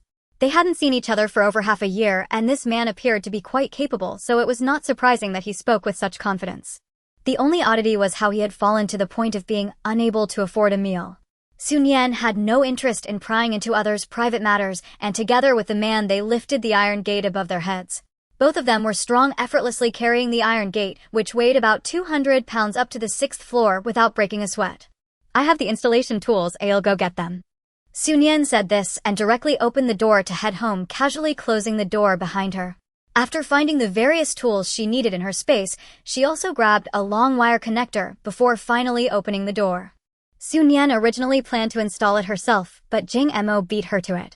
I'll handle the installation, you just need to hold it and pass me the tools. Jing Mo's movements were very skilled, so much so that Nian began to suspect he had been a door installer before the apocalypse. Haven't we introduced ourselves yet?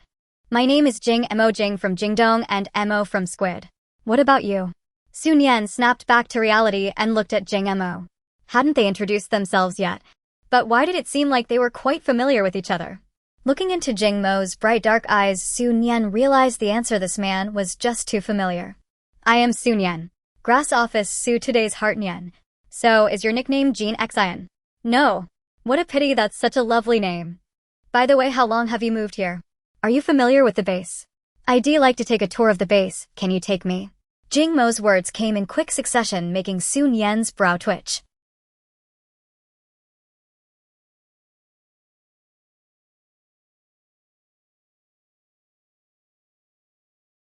But looking at him now, he often smiled so brightly that it dazzled the eyes, and with his pleasant voice he chattered endlessly. He must have eaten too much. Nian remained mostly silent while Jing Mo could talk on his own without feeling awkward at all. In contrast, Nian felt a bit embarrassed for not speaking, often needing to respond. Half an hour later, the door was installed. Nian secretly breathed a sigh of relief, packed the various tools into a box, and carried it home. Nian's car was still parked downstairs, and she had to drive it to the parking lot. Just as she took a couple of steps down, she noticed Jing Mo following her.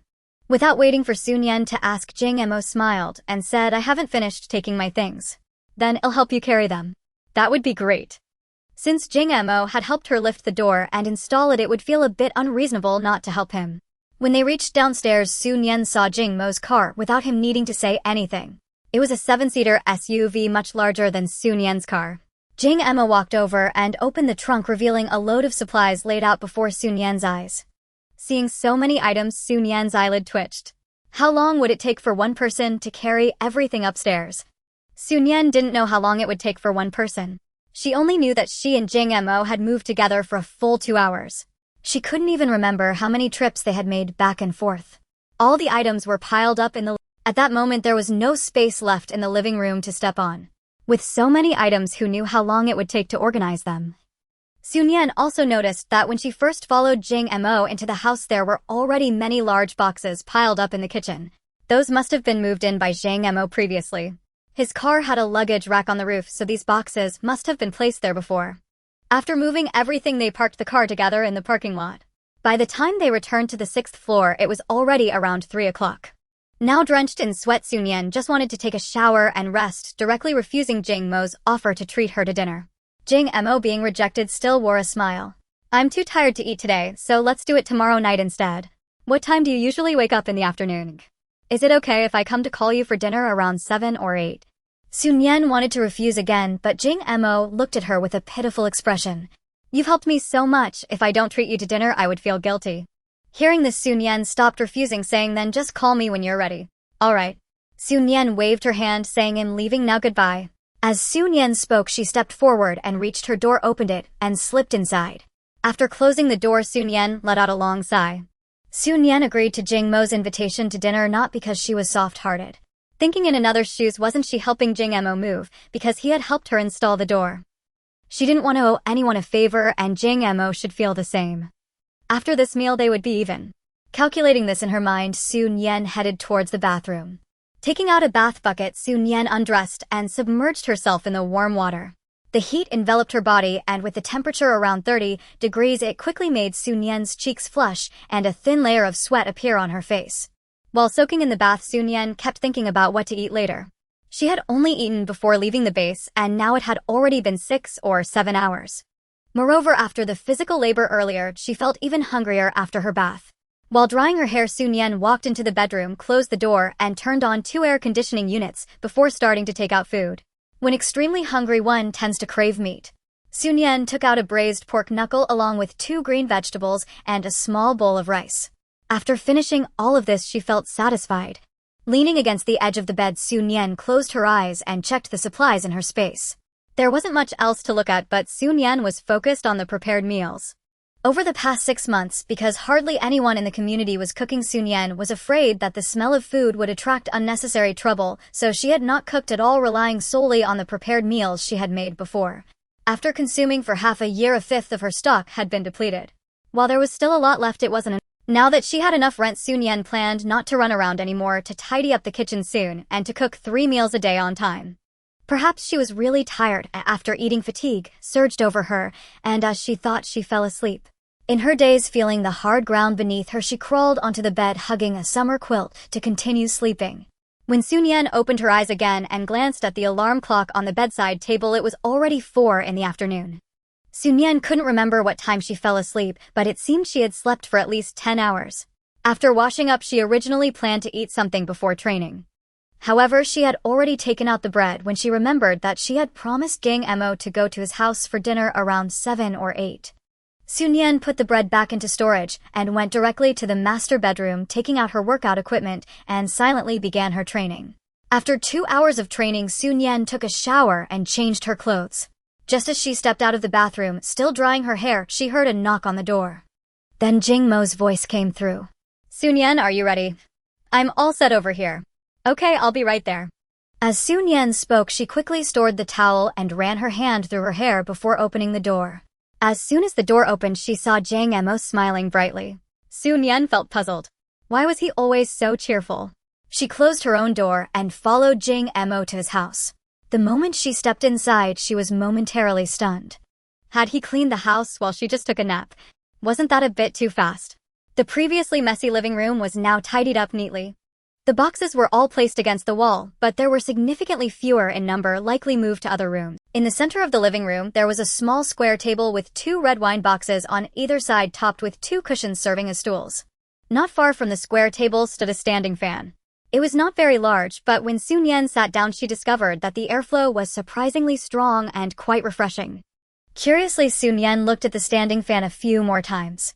When she went shopping for supplies, she had seen various fans, but she had never encountered one like this. However, it was not too strange. In this world full of peculiarities, it was normal not to have seen everything. The small square table was empty, and Nian had no idea what Jang Emo planned to serve her. "Wait for me a moment, I'll go serve it up," Jang Emo said as he headed to the kitchen, and Nian instinctively looked over. When Jang Emo opened the kitchen, Nian was astonished to see a double-door refrigerator placed by the window. She hadn't seen the refrigerator when they moved supplies together yesterday. Jang Emo opened the refrigerator and brought out a stainless steel plate. Since Nian was sitting down, she couldn't see what was on the plate, but she could smell the aroma of crayfish. As Jang Emo placed the plate on the table, Nian finally saw what was inside. It was crayfish with noodles. "Also, wait for me a moment." Jang Emo ran back to the kitchen and returned with 2 cans of cola. The cola cans were frosty. Just looking at them felt refreshing. Jang Emo sat across from Nian and handed her a can, saying, "Here." Nian took the cola, opened it with one hand, and with a pop the cold mist rushed out. After a sip of icy cola, she felt refreshed from the inside out and her mood lifted. Jang Emo also took a big gulp, then went to get 2 bowls and chopsticks. When he returned, he looked a bit embarrassed. "It's my first time inviting someone for dinner, and I didn't prepare well. Please don't mind." "I don't mind." She came empty-handed to eat, just needed to sit and wait for the food. It would be unreasonable. Jang Emo served each of them a bowl of noodles, adding extra crayfish meat to Nian's bowl. Nian took a bite and could tell that this must be prepackaged crayfish, which could be considered fast food. Before the apocalypse, such crayfish would be picked at for freshness. But after the apocalypse, being able to eat crayfish like this was quite a rare treat. Nian had stocked up on plenty of such packaged crayfish meat.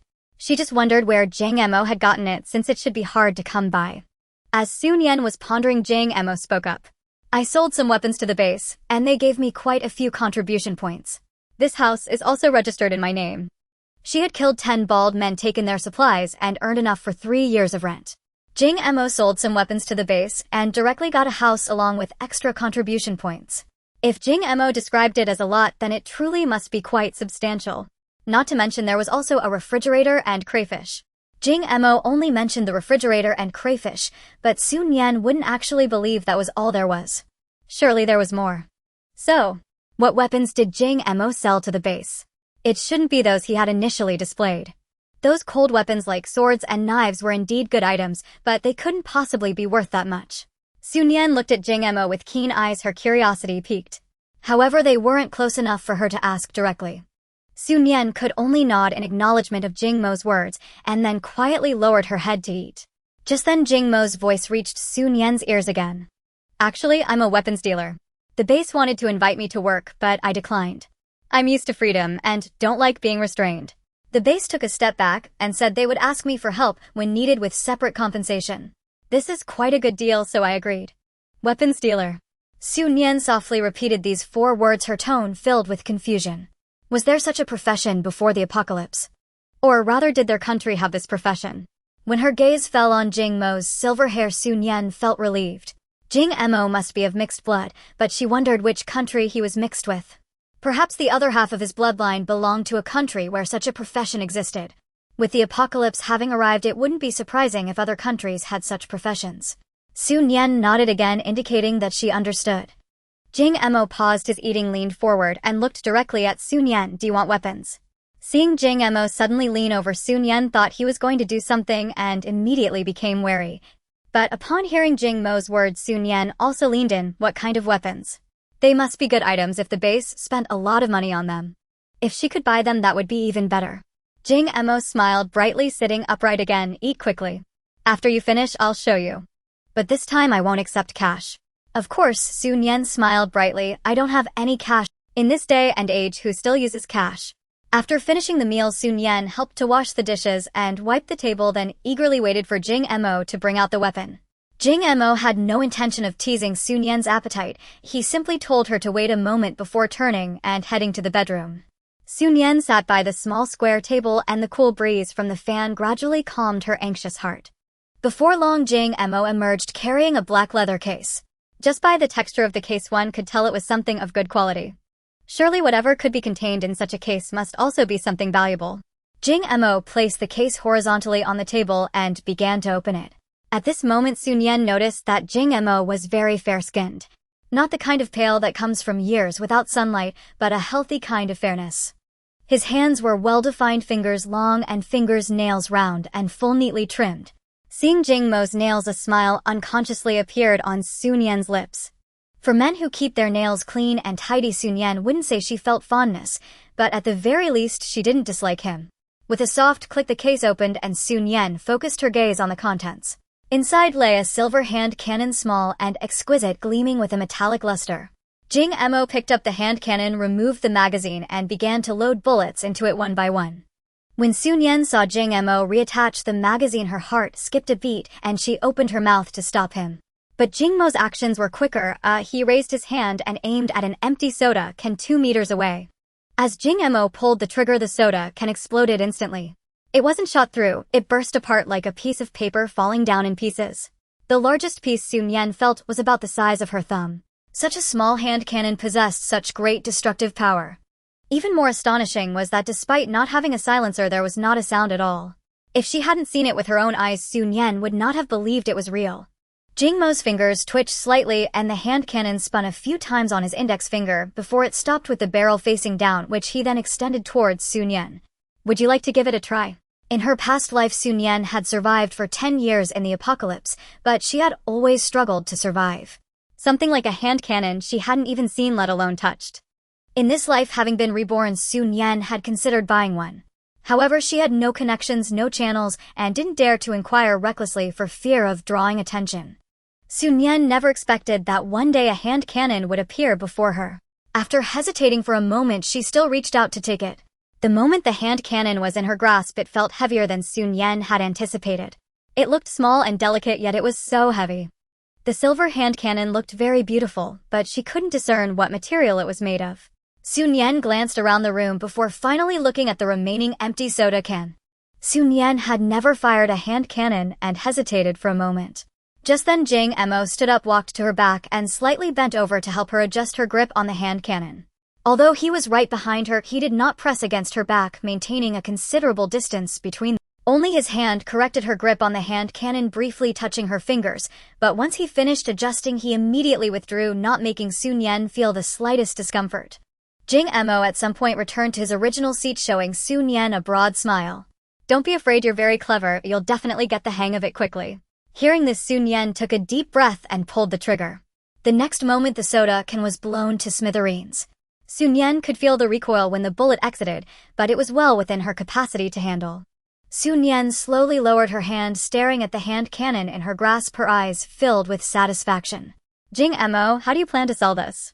When Sun Yan asked this, her eyes sparkled. "If you have gold, just give me 10 pounds of gold. If not, I have." Sun Yan stood up. "Wait for me a moment, I'll go get it." After saying this, Sun Yan turned and left at a speed that left Jing Mo momentarily stunned. But once he regained his composure, Jing Mo smiled and shook his head. Sun Yan, who always appeared cold and unapproachable, unexpectedly revealed a side like a little girl when encountering something she liked. On the other hand, Sun Yan hurriedly returned home and began to pull out gold from her space. However, the gold she was taking was not the bricks she had prepared, but the bag of gold she had received from the bald man. At that time, Sun Yan hadn't looked closely and had directly stored it in her space. Now pulling it out, she felt the weight and estimated it should be several tens of pounds. She didn't know how many gold shops those 10 bald men had robbed. Sun Yan didn't dwell on it, carrying the large bag of gold back to Jing Mo's home. She had been in such a hurry to leave that she hadn't closed the door properly, and the front door was still open. Sun Yan walked in and shut the door behind her to prevent more mosquitoes and flies from entering. Sun Yan placed the bag she was holding on the ground. "The gold is all inside. You only mentioned the price of the hand cannon earlier. What about the price of the bullets? I want to buy more bullets." The bag made a dull sound when it hit the ground, and just by the sound one could tell the weight inside was considerable. "Not unreasonable," Sun Yan shook her head. "Such a great hand cannon without bullets would be a beautiful waste, wouldn't it? It's understandable for the bullet price to be high." "Not unreasonable," Sun Yan shook her head. "Such a great hand cannon without bullets would be a beautiful waste, wouldn't it? It's understandable for the bullet price to be high." Even though they didn't have a scale, it didn't matter. Each piece of gold jewelry still had its price tag, clearly indicating the weight. Together they first counted out 10 pounds of gold to place on the table before tallying the rest. There were still 32 pounds left, amounting to 16,000 grams. At 5 grams per bullet, that meant she could buy 3200 bullets. Sun Yan pursed her lips. "Why don't you decide how many you can sell me? Sell me as many as you can." Sun Yan was unsure if Jing Mo had that many bullets. Even if he did, would he sell her so many? Jing Mo looked at Sun Yan, noticing the slight worry in her eyes, and laughed heartily. "Are you worried I don't have enough bullets? Rest assured, I have plenty." As he spoke, Jing Mo stood up and walked towards the bedroom. After a short while, he came back carrying a box. "Don't be fooled by the size of the box, it contains a full 1,000 bullets." Jing Mo set down the box and went to carry 2 more boxes. "This is 3,000 bullets. That box originally had 300, and I just used 2, leaving 298. The extra ones are considered a gift for you for buying more than you needed. Each bullet is worth 5 grams of gold, making 100 bullets 500 grams or a full pound." Sun Yan could not possibly take such a huge advantage from Jing Mo.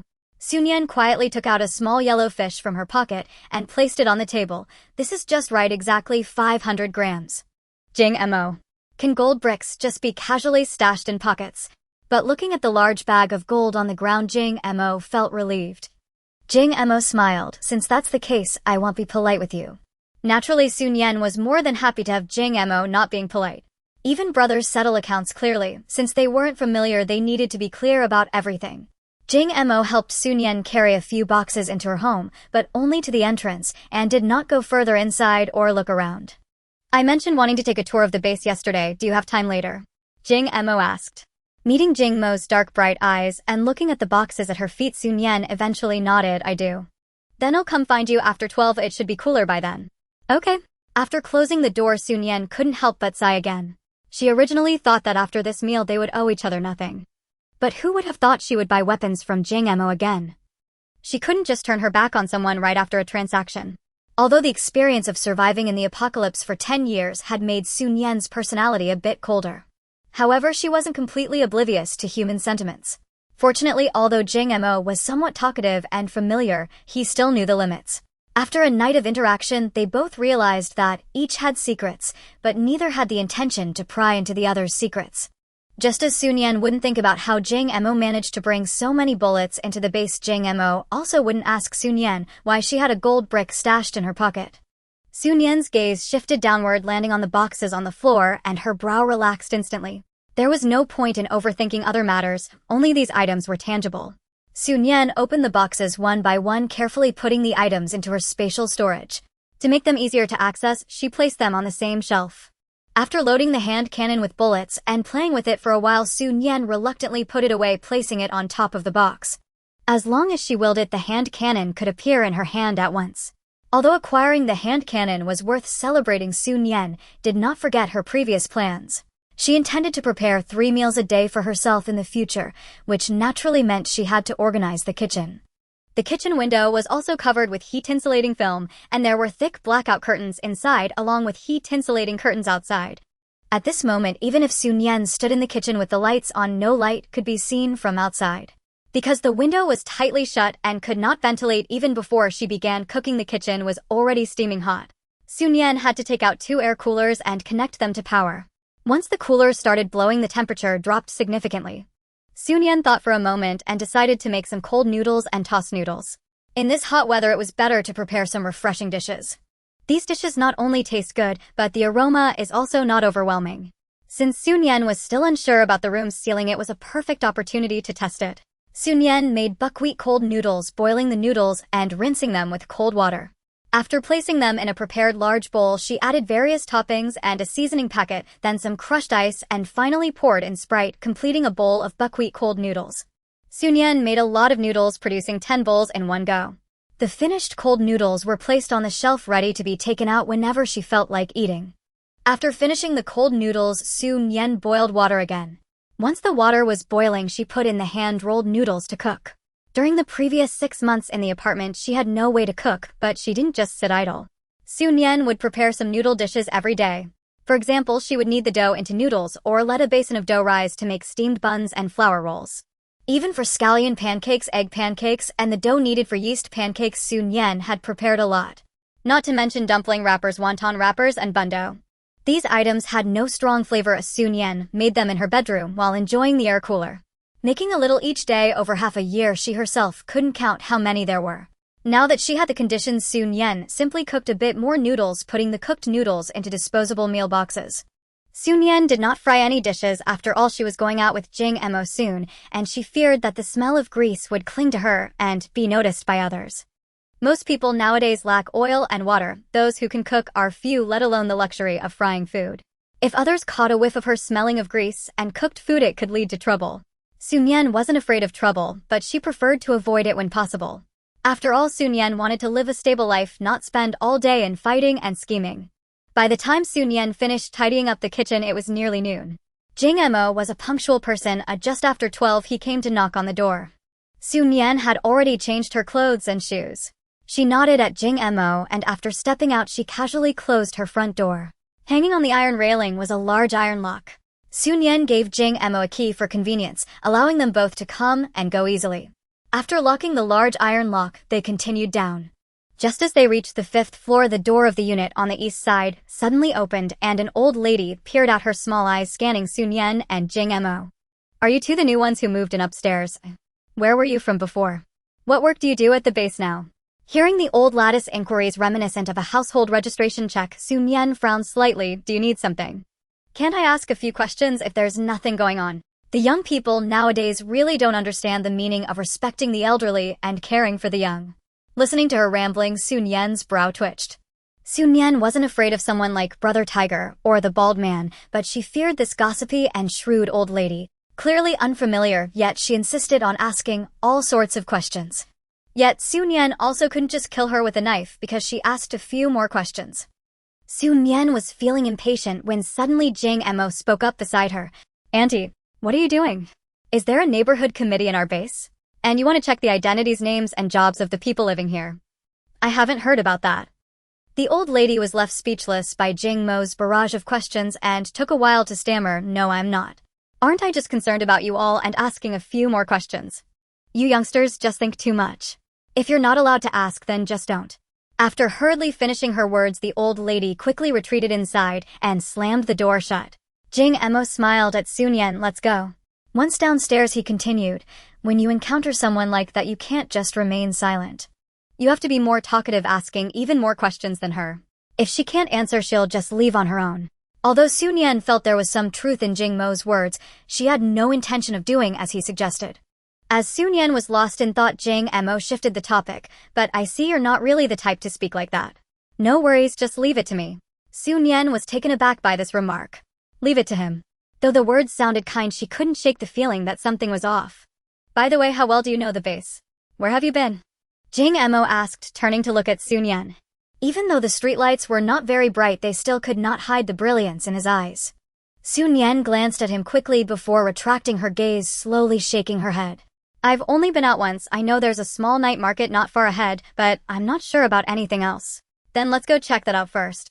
Seeing Jing Mo's enthusiasm, Sun Yan did not refuse and led him to the small night market. It looked no different from when Sun Yan had come 2 days ago, still bustling with people. Sun Yan felt little interest in the things being sold here. Thinking of this, Sun Yan couldn't help but laugh. Are you going to buy something or not? If you're not buying, get out of my way quickly. He bought nothing. The two left the market and continued walking. The Summer Palace truly lived up to its reputation as a famous royal garden. Though many buildings had been added, which somewhat clashed with the original style, it still looked beautiful. As they walked, Sun Yan and Jing Emo stopped. In front of them were several buildings. These buildings were different from the ones they lived in. They were not residential apartments, but resembled large warehouses. Even from a distance, they could hear the noise coming from there, indicating there were quite a few people inside. Sun Yan realized this must be the collective dormitory built by the base for those who couldn't afford housing. Although the windows were covered with curtains, making it impossible to see inside, just thinking about it made Sun Yan aware that the living conditions inside couldn't be very good. However, being the first base, it was commendable that they could ensure these people's food and provide them with a place to. Unlike the small bases Sun Yan had been in during her past life, where even such collective dormitories didn't exist, everything relied solely on oneself. Sun Yan just wanted to live her own life well, with no extra thoughts to spare on others. She quickly shifted her gaze back to Jing Emo and asked, where do you want to go next? Jing Emo shook his head. There's nothing else to see, let's just go back. Hearing this, Sun Yan nodded in agreement, and the two returned to the 6th floor, each heading home. From that day on, Sun Yan didn't go out again, returning to her homebody lifestyle. She cooked 3 meals a day on time, completed her training diligently, and spent the remaining time reading books, watching dramas, or preparing for winter. Despite the current heat, in just over 2 months the weather would turn cold overnight, and it would shift from extreme heat to extreme cold with a temperature drop of several dozen degrees. In her previous life, many people perished from the cold that night. Sun Yan had considered whether she should find a way to inform the leaders at the base. However, as soon as that thought emerged, Sun Yan quickly dismissed it. She couldn't ensure she could discreetly relay the message, nor could she guarantee her own safety afterward. Having been reborn once with great difficulty, Sun Yan did not want to take unnecessary risks. 2 months later, that night, Sun Yan opened her front door. Her rent was due, and she had to go to the housing rental center to renew it. As soon as Sun Yan stepped outside, she saw Jing Emo outside the iron gate, unlocking it with a key. During these 2 months, Sun Yan was aware that Jing Emo often went out, as she could hear the clanging of the iron gate each time. However, she was not curious about what Jing Emo was doing outside, as she was focused on her own life at home. What Sun Yan did not expect was that on her first outing in 2 months, she would run into Jing Emo returning from outside. Jing Emo had already unlocked the door and was carrying several bags as he walked in. Are you going out? Jing Emo asked with a smile. I'm going out to take care of some business. Jing Mo nodded, thought for a moment, leaned closer to Sun Yan, and lowered his voice. You know, I'm working for the base, so I have access to pretty good information. I heard that the weather is going to turn cold soon. You'd better stock up on some winter supplies. Hearing this, Sun Yan's heart stirred. Is this information accurate? It should be quite accurate. Jing Emo laughed as he spoke. Anyway, preparing and keeping it at home won't hurt. Better safe than sorry. Since it's going to get colder, has this news been announced yet? Not yet, but I think it will be soon. Once the news is out, winter supplies are sure to rise in price, you know how it is. Sun Yan certainly understood and sincerely thanked Jing Emo. Thank you for telling me this. I'll make sure to buy some soon. That's good. I'll head back now. See you later. See you later. After parting with Jing Mo, Su Nian went downstairs to the parking lot and drove to the housing rental center first. Su Nian renewed her rent for 2 years and then went to the supermarket run by the base. This was Su Nian's first visit, and she had heard from people in the night market that this supermarket was quite similar to those before the apocalypse. Now upon entering the supermarket, she realized those people were indeed correct. This supermarket was likely originally part of the scenic area and had not undergone significant changes. The only differences were the greatly enhanced security and the fact that customers could not browse the aisles themselves. People coming to shop could only stand outside the counters to say what they wanted, and the clerks inside would bring the items over, exchanging them for contribution points. Anyone attempting to steal would face serious consequences. The security personnel nearby were not to be underestimated. Just by looking at their bulging waists, one could tell they were likely armed. After understanding how this supermarket operates, Su Nian felt a peculiar sense of nuance. On the surface, it seemed no different from the supermarkets before the apocalypse. However, in reality, the differences were vast. Going back a few decades, it seemed that the supply and marketing cooperatives were modeled in this way. You can only look from the outside without being able to buy anything. If tickets were required to make purchases now, it would be even more similar. Thinking of this, Su Nian couldn't help but laugh. Are you going to buy something or not? If you're not buying, get out of my way quickly. Upon hearing this, Su Nian turned around and saw a man in his 20s or 30s standing behind. His hair was somewhat long and messy, greasy, and his stubble was unkempt, while his clothes looked as if they hadn't been washed or changed in ages, shining under the light. Due to the close proximity, Su Nian could even smell the strong odor coming from him. The first base was not lacking in water. If he were a bit more diligent, he wouldn't look this filthy. Su Nian frowned at the man who sneered. You're dressed so cleanly and your looks and figure are decent. It's clear you've been well cared for. Why don't you let me have some fun? As long as you make me comfortable, I'll reward you with a few contribution points. Hearing his words, Su Nian shot a cold glare at him. The man had his eyes hidden behind his hair, but the gaze that faintly revealed itself made Su Nian feel disgusted. What are you looking at? Are you attracted to my manly charm? Women like you who rely on looks and figure to get by are merely someone else's playthings. I feel dirty just looking at you. Since you don't want to look, as Su Nian spoke coldly, she pulled out a few steel needles from her waist and thrust them directly towards the man's eyes. Then you can forget about these eyes. As soon as Su Nian finished speaking, the man's piercing scream echoed through the air. Those who had not paid attention before now turned to look. The man's eyes were pierced by the steel needles, blood streaming down his face, and combined with his agonizing cries, it sent chills down the spines of those who heard it. The man raised his hands like eagle claws, wanting to touch his eyes, but too afraid to do so, his mouth continuously shouting, which eventually all turned into curses directed at Su Nian. Su Nian listened quietly, sneering. It seems you not only don't want your eyes, but you also don't want your tongue. The moment she said this, the man's filthy words were instantly choked in his throat, unable to utter a sound. As the surrounding people witnessed this scene and looked at Su Nian, their gazes changed. Clearly she appeared to be a young girl, delicate and beautiful like a doll, yet how could she be so ruthless? The steel needles were still glaringly lodged in the man's eyes, and no one dared to doubt the truth of Su Nian's words. Having directly pierced the man's eyes, Su Nian felt no regret at all. Glancing around, seeing no one approaching and no one saying a word, Su Nian then looked back at the man. A brain is a good thing, too bad you don't have one. A tongue isn't necessarily a good thing, you have one, but I think it's better if you cut it off. The man, upon hearing this, looked terrified, tightly shutting his mouth, his body retreating, repeatedly shaking his head incessantly. Su Nian thought that if he kept shaking like that, he would surely end up with a concussion. Just then the man accidentally stepped on something, losing his balance and falling to the ground.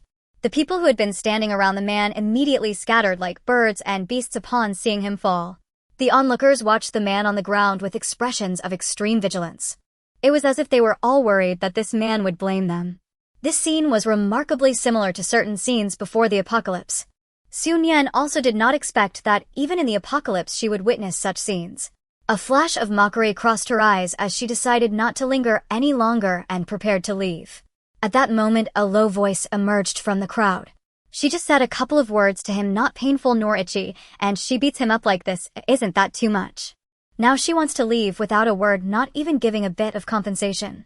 The voice was low and slightly hoarse, indicating that it was deliberately suppressed. The man on the ground seemed to be awakened by this and began shouting, "Someone's been killed. Is there anyone to manage this? This base is so big, is there really no one to speak for us ordinary people? Just because this bitch has a powerful backer, can she run rampant in the base and do as she pleases? Are the lives of ordinary people not lives? Listening to the man's incessant words, Nian chuckled lightly.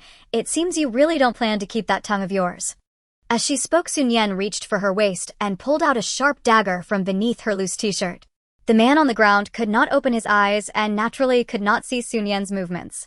However, the moment the dagger was drawn, the humming sound he still heard, coupled with the gasps from the crowd and the chaotic footsteps, it made the man panic immensely. The man kept retreating, his terrified tone changing. What are you going to do? What are you going to? Before he could finish, he felt someone rush towards him, his jaw gripped, and something was shoved into his mouth. Before he could struggle, a chill struck his mouth, followed by excruciating pain, causing him to convulse a few times before collapsing on the ground.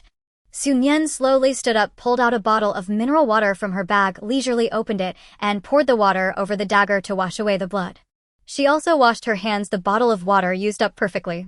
Nian then inserted the dagger into the mineral water bottle, effortlessly cutting it in half. You all, Nian glanced around, her gaze slowly sweeping across each person's face. Is there anything else you want to say about this matter? As everyone met Nian's gaze, they all retreated, shaking their heads like rattling drums. Nian's gaze continued to move slowly until it locked onto one person. It was a short, scruffy man. After locking eyes with Nian, he quickly lowered his head and hid behind someone else. Seeing this, Nian curled her lips. So it was you who spoke just now. Are you with him? Friends? Brothers? Do you want to stand up for him, With each sentence from Nian, the short man shook his head increasingly vigorously until finally he fell to his knees with a thud. I was wrong. I was wrong. I was just speaking nonsense with my heart clouded by pig oil. Please let me go. I won't dare do it again. Even from a distance, they could hear the noise coming from there, indicating there were quite a few people inside. Nian realized this must be the... Upon hearing the voice, everyone turned to see a man in a black uniform approaching. He scanned the crowd, his brows slightly furrowed, and coldly asked again, what is going on here? Before anyone else could speak, the small man crawled over to the uniformed man. Captain Song. Captain Song, you have to stand up for us. Song Ping kicked the small man aside. Can't you speak properly? Why are you whining like a woman? I've told you countless times that there's plenty of water in the base. Just clean yourself up. Don't you realize how foul you smell? Why are you clinging to me? Are you trying to suffocate me? The small man, having been kicked aside, showed no signs of anger, but instead smiled, nodding and bowing repeatedly. Yes, Captain Song, you are right. I will definitely clean myself up next time. But right now, Captain Song, you must take charge for us. Song Ping frowned. What do you want me to take charge of? Look at Monkey See, not only has he been blinded, but his tongue has been cut out. This is on your territory, Captain Song. Someone dares to do such a thing, isn't that a provocation to your authority? Song Ping had already seen Monkey See's state. He looked around asking, who did this? It was her. The small man immediately stood up, pointing at Nian. Captain Song, it's this filthy woman. Relying on her abilities and the backing of some benefactor, she dares to hurt others. She's not a good person, and you must not let her off the hook. As the small man spoke, Song Ping turned his gaze towards Nian. Meeting his eyes, Nian showed no fear and had no intention of running away. She simply stared back, even raising an eyebrow. After a moment of staring, Song Ping spoke. Did you do this? Nian nodded. Yes. Why did you have to go so hard? Hard. I think I left him with a chance to survive, which is already quite lenient of me. Hearing this, Song Ping smiled. This was hardly leaving Monkey See a chance to survive, it was merely giving him a few moments of prolonged. Even under sufficient medical conditions in the past, Monkey See would have ended up disabled. Not to mention, now given his circumstances, he wouldn't be able to go to the hospital for treatment. His wounds would soon get infected, and in such hot weather the infection would worsen. By then Monkey See would truly understand what it means to live worse than death. No wonder it's said that a woman's heart is the most venomous. Song Ping thought to himself, but he maintained his calm demeanor. Your skills are impressive. Are you interested in joining the security team? Nian was taken aback by Song Ping's sudden statement, and the people around her were equally, especially the small man, who was utterly shocked. No. Captain Song, you're not avenging Monkey See, and now you want to let this bitch, let her join the security team. Song Ping shot a cold glance at him. Do you really think I just arrived and know nothing? I was here the moment Monkey See spoke his first word. Upon hearing this, Nian became slightly intrigued. When the incident first occurred, Captain Song was already present, yet he only chose to speak now.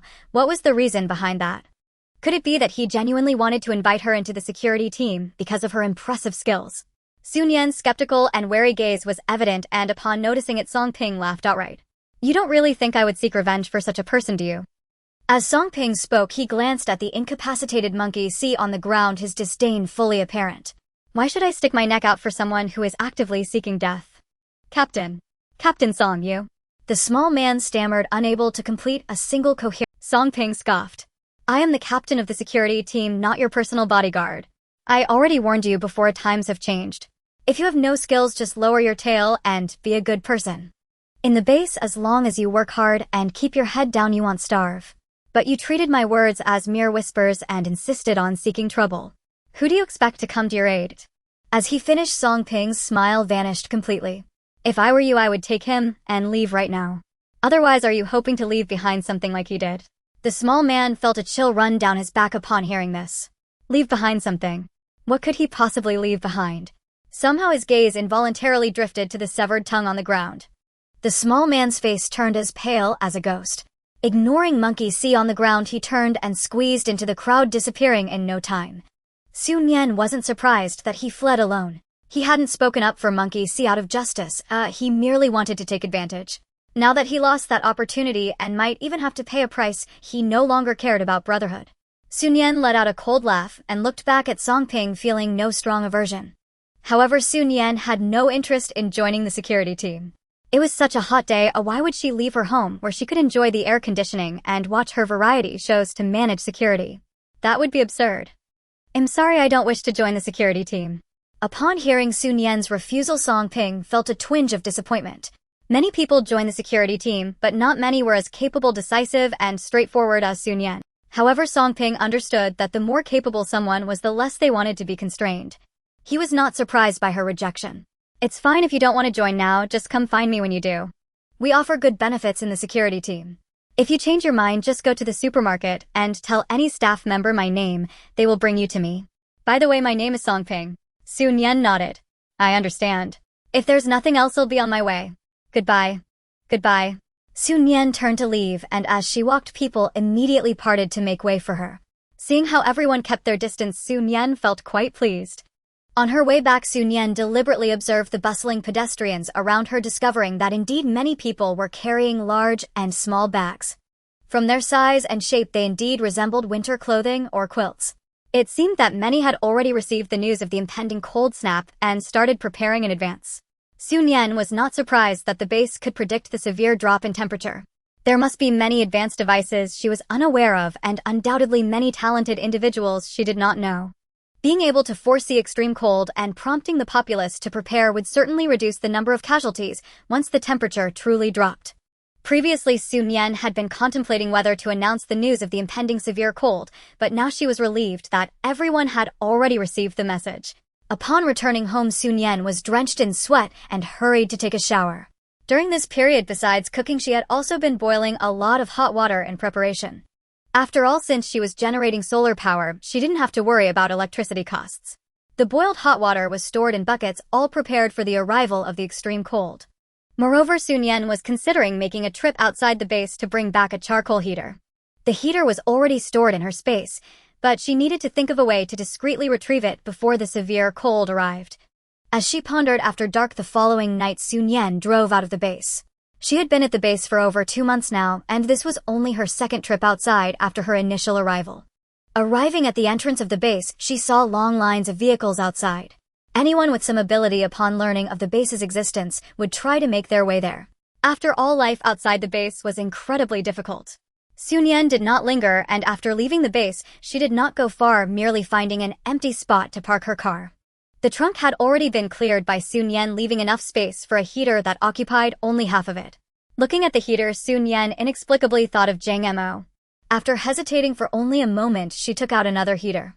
This type of heater stood 60 centimeters tall with a silvery white body and 4 legs, while the top was a black cast iron plate. The plate was a 60-centimeter square with a stove hole in the middle and a flue on the side. This was the simplest and most practical model Nian had chosen after comparing various fancy heaters. The fancier designs were more likely to have various issues. In contrast, this simple design was more effective and durable. Nian placed all the various parts in the passenger seat, filling the remaining space with boxes of charcoal. Not only inside the car, but even the roof was piled high with boxes of charcoal. Once everything was packed, Nian drove directly back to the base. Just as she parked downstairs, she saw Jing Emo approaching from a distance. Sun Yan stepped out of the car as Jing Emo reached her. Jing Emo glanced at the roof and curiously asked, "What is all this?" "You mentioned it was going to get colder, so I brought back 2 heaters and some charcoal." "Some." With boxes stacked a meter high on the roof, Sun Yan called it some. Wouldn't it be an understatement to use a lot to describe it? "Yes, some," Sun Yan affirmed again. "By the way, did you prepare a heater?" "No, I only prepared some warm clothing." "I have 2, I can share one with you." "Then let's move everything upstairs together." "Let's start now." "With so much to carry, I hope we can get it all upstairs before dawn." "By the way, I have other weapons as well, you can choose one." Hearing Jing Mo's words, Sun Yan gave him an appreciation. I must say Jing Mo was quite sharp and really quick-witted. Although Jing Mo could be a bit talkative and overly familiar at times, he maintained a good sense of distance and propriety, which was not annoying at all. He was a good neighbor. The 2 of them first carried the charcoal from the roof. Each box of charcoal weighed 50 pounds and Sun Yan could carry 2 boxes up to the 6th floor without breaking a sweat, and Jing Mo was the same. After finishing with the roof, Sun Yan finally opened the car door. Upon seeing that the inside of the car was also packed full of boxes, Jing Mo looked at her with admiration. To be able to bring back so much charcoal was quite an accomplishment. While they could each carry their own charcoal, the heater could only be lifted by both of them together. Sun Yan only took out 2 heaters, but she took out 4 sets of various components, having them each take 2 sets. In case any issues arose later, it was good to have replacements. Installing the heater was not difficult at all. After selecting a spot to set it down, she just had to attach the flue and direct it outside. Sun Yan planned to install it all at once after all the extreme cold was not far off. If she set it up now, it would be ready to use when the time came. Before heading out, Sun Yan had already tidied up her bedroom, putting away anything that shouldn't be there into her space. Now as she and Jing Mo lifted the heater into the bedroom, Sun Yan felt no worries. The bedroom was originally only about 10 square meters, with the bed already taking up a third of the space. Now with the addition of the heater, the room felt even smaller. But Sun Yan did not mind at all. A smaller room was better when the heater was on the temperature inside. Sun Yan had moved the bed to make space by the window, placing the heater there, but it was still a meter away from the heater was centered with nothing leaning against any side, which also helped avoid accidents. After positioning the heater, she attached the flue and was ready to make a hole in the wall. Sun Yan went to another bedroom and returned with a hole-making tool.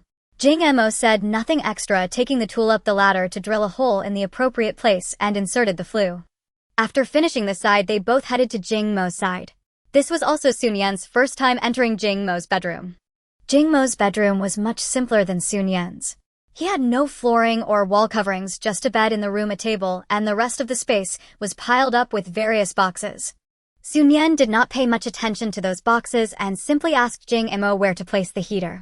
Jing Mo also lived in a small bedroom, and with so many items there was simply no extra space for the heater.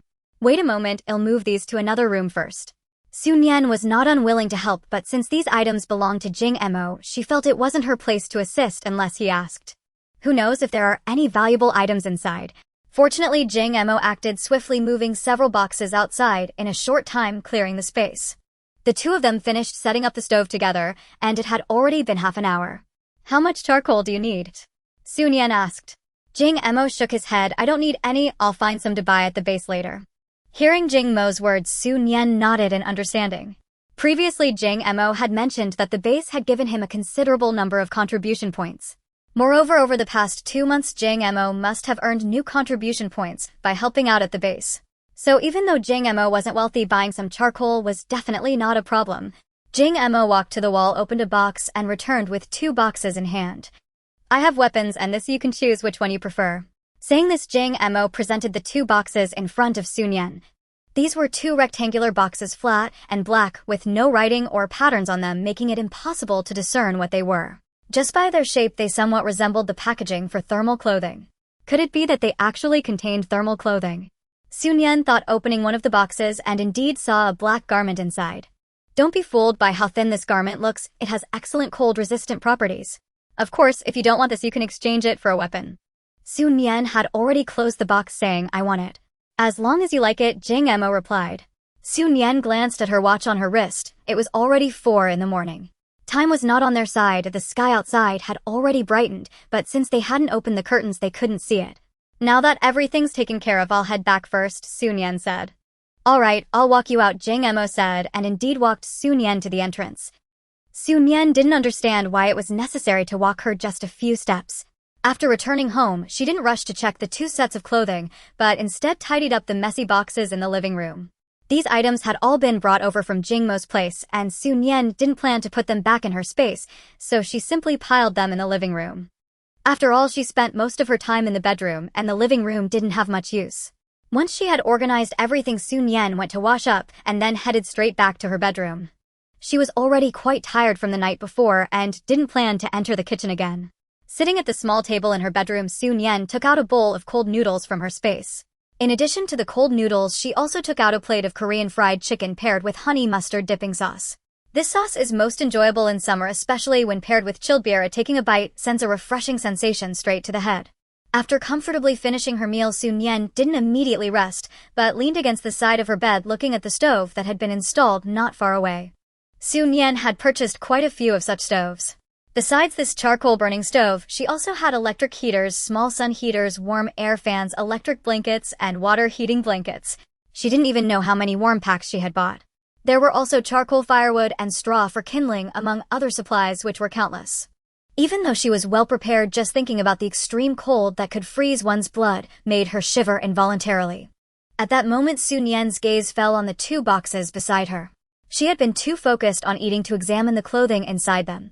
Now seeing them, Nian immediately picked up a box, opened it, and took out the clothing inside. The garment looked like a typical black thermal clothing. It felt even thinner than regular thermal wear, but once she held it, Nian could finally sense the difference.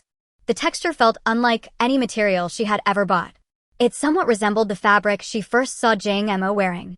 As Nian slipped her hand into the sleeve, she soon felt a gentle warmth radiating, which quickly intensified. Before the apocalypse, many thermal underwear advertisements claimed to use special fabrics that could generate heat once worn, but most of those were just gimmicks. However, the garment Nian held was genuinely generating heat. Thinking of Jingmo, she quickly felt at ease. If someone else had presented such clothing, Nian would have been curious about its source. But since it was Jingmo, she decided to let it go. They were getting along just fine as they were now, so it was better not to overstep and touch upon each other's secrets. Nian took both sets of clothing to wash and hung them in the living room. Outside, the sun had already risen and the temperature was steadily rising, gradually warming up the living room. By the time Nian woke up from her afternoon nap, the clothes would likely be completely dry. And indeed, when Nian woke up in the afternoon and went to the living room, she found the clothes completely dry, so she put them away and temporarily stored them in her space. Nian didn't plan to go out again. After washing up, she went to the kitchen to prepare a meal. She took out some beef brisket, intending to make tomato beef brisket stew. To make the tomato beef brisket delicious, the heat must be controlled well. Nian had plenty of time and wasn't in a hurry, so she simmered it on low heat, and soon the kitchen was filled with a fragrant aroma. By the time dusk fell outside, Nian had finally finished a large pot of tomato beef brisket. She found a 2-tiered stainless steel lunchbox with 1 layer for rice and the other filled with the tomato beef brisket. After storing the lunchbox and the remaining tomato beef brisket in her space, Nian took a shower to wash off the strong smell from her body, changed her clothes, and then walked toward the door. Just as she reached the door and hadn't had a chance to open it, she heard voices outside. Jingmo, what have you bought? Did someone from the base help you deliver it? It was the voice of the lady from the 5th floor. Nian hadn't seen the lady from downstairs for over 2 months and was surprised to hear that she even knew Jingmo's name. But why was this lady so nosy? Just as she was wondering, she heard the lady ask again, "That girl across from you, why does she never go out? What does she do all day at home? I saw you helped her move quite a bit of stuff yesterday. Oh, was it all food? Where does that young girl get so much food?" Nian frowned, just about to open the door when she heard Jingmo's voice. "Auntie, haven't you heard it's going to get colder? Instead of snooping around, why not go stock up on some winter supplies? What's there to stock up on?" The lady's voice was full of disdain. "This damn weather is about to make people hot to death. It would be great if it really did get colder. It would be best if it dropped by 50 or 60 degrees. When I moved here, I brought all my things. I have enough winter clothes to wear." Upon hearing this, Nian's lips curled into a mocking arc. A drop of 50 or 60 degrees. Before long, the old lady's wish would be fulfilled. Not only would her wish be met, but there would also be an excess gift. On the night when the extreme cold arrived, the temperature dropped from 30 or 40 degrees above zero to over 20 degrees below zero, with heavy snow falling all around. By the next day, the temperature had further dropped to 30 or 40 degrees below zero. After that, the temperature continued to decline daily until it broke below 50 or 60 degrees without further decrease. Su Nian initially planned to go out, but after hearing the old lattice words, she dismissed the idea. It wasn't until the old lattice voice completely faded and Jing Mo closed the door that Su Nian waited for more than 10 minutes before taking out the lunchbox from her space, opening the door and arriving at Jing Mo's doorstep. Knock, knock, knock. Su Nian knocked 3 times and the door opened from the inside. Jing Mo saw Su Nian and did not show any surprise, instead smiling and saying, "Did you hear what that old lady downstairs said? You don't have to pay her any mind." Su Nian smiled. "I had no intention of doing so." The base had already notified the public about the temperature drop, urging everyone to prepare winter supplies as best as they could, yet there were still those who refused to listen. For people like that, saying another word was just a waste of breath. Su Nian handed over the lunchbox. "I made canned tomato beef brisket and steamed rice, bringing you some." The base's supermarket had canned tomato beef brisket, but it wasn't cheap. A one cost 5 contribution points. Jing Mo looked ecstatic, eagerly accepting the lunchbox Su Nian handed over. "Thank you. You're truly a beautiful and kind-hearted little fairy." Hearing Jing Mo's words, Su Nian inexplicably recalled the day they first met when he had said the same. Su Nian's eyes sparkled with a hint of a smile. "Eat while it's hot. I'll head back now. I'll wash the lunchbox and return it to you later," Jing Mo said earnestly. "All right." Once home, Su Nian returned to her bedroom to eat. She also had tomato beef brisket rice, but she took a plate of stir-fried vegetables and a bowl of seaweed egg drop soup. While eating, Su Nian kept wondering when the extreme cold would come. After all, the extreme heat had arrived early. Who knew if the timing of the extreme cold would also change? According to the trajectory of her past life, the extreme cold should arrive in a week, but Su Nian was no longer certain. After finishing her meal, she simply took out all the emergency winter supplies. The oil heater, heating fan, and small solar heater were all set up facing where she often stayed, and she plugged them in. When needed, she only had to flip the switch. Moreover, Su Nian lifted the bedding. The mattress could be slept on directly, but thinking of the extreme cold, she still laid a heavy 10-pound thick quilt on top. She placed an electric blanket on the quilt, covered it with a cashmere bedspread, and finally laid a cooling silk sheet on top. The clothes she would need were neatly packed and placed in a designated spot in her space. As long as she thought about it, the clothes would instantly appear in her hands. Su Nian also cleaned the stove, added firewood inside, and placed flammable aluminum foil and straw on top. Everything was ready, just waiting for a spark. With everything prepared, Su Nian awaited the arrival of the extreme cold. Fortunately, at this time, people were mostly active at night. Under normal circumstances, when the extreme cold came, most people would be awake. There shouldn't be many cases of people freezing to death in their sleep. 3 days passed in the blink of an eye. That evening, Su Nian was too lazy to cook and took out some skewers to eat. Just after taking a sip of cold beer, Su Nian suddenly felt a chill. Not only was it chilling, but she also felt a bit cold all over. Su Nian hurriedly checked the lamb skewers on the table. The skewers that had just been sizzling with oil were now showing some whiteness in the fatty parts, no longer transparent clearly due to cooling and solidification. Under normal circumstances, the lamb skewers shouldn't have cooled down so quickly after being taken out. So there was only one possibility: the temperature had dropped. Su Nian immediately stored the beer and skewers along with the small table in her space, stood up, and went to turn off the air conditioning fan while also switching on the heating equipment. Turning around, Su Nian quickly walked to the bedside, threw off the silk mattress, and sat down on the bed. Despite being illuminated by 3 small solar heaters, she still felt increasingly cold.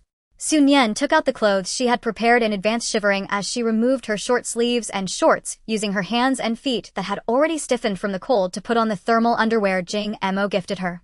After putting on the clothes, warmth finally surged through her body, but it was still far from enough. Su Nian then put on a cashmere sweater, thick coral fleece pants, and finally donned a 3-layered thick coral fleece pajamas that covered her ankles. The pajamas came with a hood which Su Nian directly pulled over her head. With 3 small solar heaters shining on her, Su Nian finally felt a long sigh of relief, feeling somewhat alive again. The heating fan and oil heater also began to operate, but compared to the dropping temperature, their effect was minimal. Su Nian put on thick wool socks and then got off the bed. She rolled up the bamboo mat on the floor and stored it in her space, then laid out the cashmere rug. The rug covered the area around the bed, but it was still a distance from the stove, so there was no need to worry about sparks splattering onto it. Su Nian approached the stove, took out a lighter, and ignited the straw and aluminum foil inside. Both of these burned instantly and fully, and the flame shot up. The firewood inside, thin and dry little sticks, gradually caught fire as well. Watching them ignite, Nian used an iron hook to cover it with a metal ring. Once the ring was secured, the smoke produced by the burning wood would be expelled through the smoke pipe. This was the first time the stove was lit after being installed, and Nian was not in a hurry to add coal. She wanted to check the smoke pipe's sealing first. After confirming that there would be no smoke leakage, Nian then used the iron hook to lift the ring and added coal inside. While busy, she hadn't noticed, but once the stove was running, Nian realized her hands and feet were somewhat stiff. Nian took out a thermometer and waited a while to check, seeing it clearly indicate that the current room temperature was -10 degrees. Who would have thought that just 20 minutes earlier the temperature in the room was over 20 degrees? Nian took out a mask, put on gloves, and finally donned thick snow boots, fully arming herself before opening the bedroom door and stepping outside. As soon as she stepped out of the bedroom, Nian was jolted by the cold. While in the bedroom, the heating equipment was on, so the cold was limited. But the cold outside was undeniably real. Even with a mask on, Nian felt that each breath of air she inhaled was particularly cold, causing her internal organs to knot together, and the sensation of pain grew stronger. Nian let out a bitter smile. Even though she had prepared herself mentally countless times, her body, unaccustomed to such extreme cold, still struggled to adapt to the weather in such a short time. Nian shrank her body and hurried towards the door. Just before she reached it, she heard a knock followed by Jingmo's voice coming from outside. Nian, are you awake? Nian quickened her pace and reached for the door. The metal doorknob felt icy, and she could sense its chill even through her gloves. With great effort, Nian opened the door and saw Jingmo, who had wrapped himself up like a bear with only his... As Nian looked into Jingmo's eyes, she noticed them curving with joy. His voice, muffled by the mask, sounded somewhat dull, but filled with delight. I'm glad you're awake. I was worried you might be sleeping, so I came to call you. Nian smiled at his words. It seemed they were both on the same wavelength. Is your stove on? Nian asked. It is. Jingmo nodded repeatedly. You should turn yours on too. It's too cold outside. Oh, we should hurry back inside. I know you should hurry back too. They stood there for a moment, their voices already beginning to tremble. After bidding farewell to Jingmo, Nian closed the door firmly and quickly returned to her bedroom.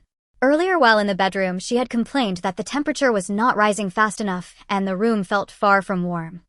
However, after spending some time outside, as she re-entered the bedroom, she was greeted by a wave of warmth.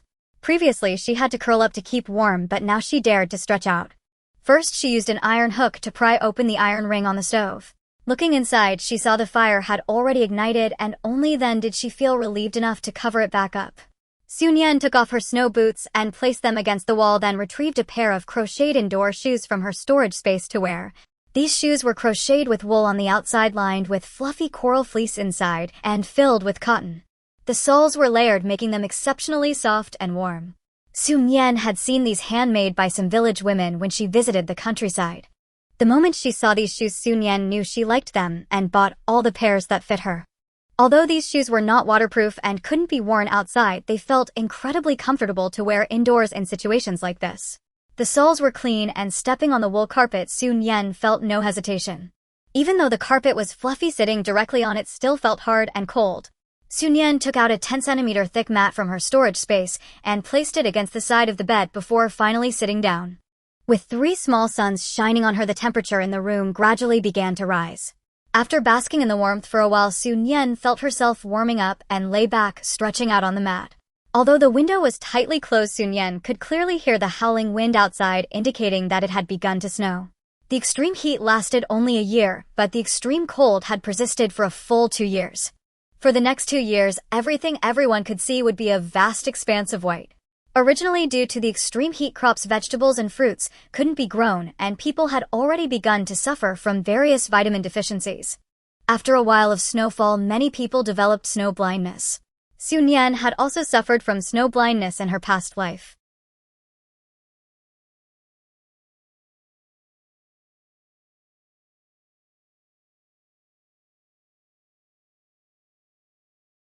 Thinking back to the hunger and cold of her past life, Nian closed her eyes, trying to expel those images from her mind.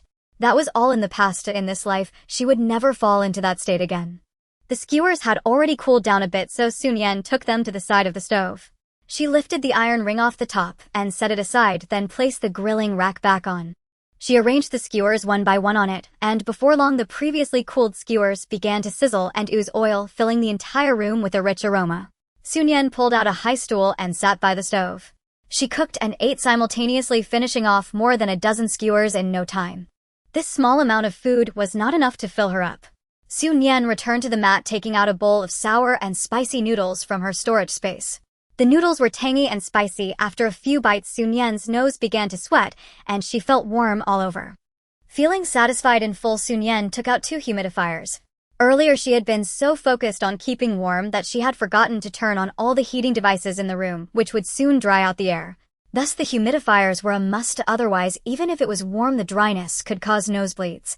Nian took off her coat and pants and lay down on the bed. The electric blanket had warmed the bedding, and combined with the fluffy 4-piece set, she felt an overwhelming sense of happiness as she snuggled inside. Nian disliked lightweight down or duck-down comforters. She preferred thick cotton quilts.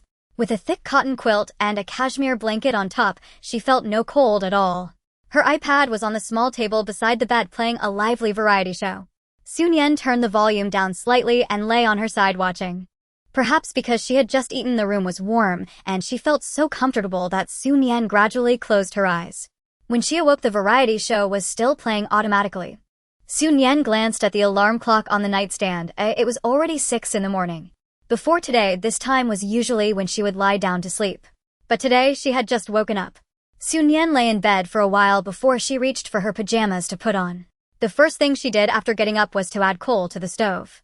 Opening the stove, she saw that the coal had almost burned down, leaving only a thin layer with a few flickering sparks underneath. Nian quickly added coal, reminding herself that she needed to add coal to the stove every night before going to bed from now on. Fortunately, there were other heating devices still running, so the temperature in the room had not dropped. Nian glanced at the thermometer on the wall, which showed that the temperature in the room was around 5 degrees.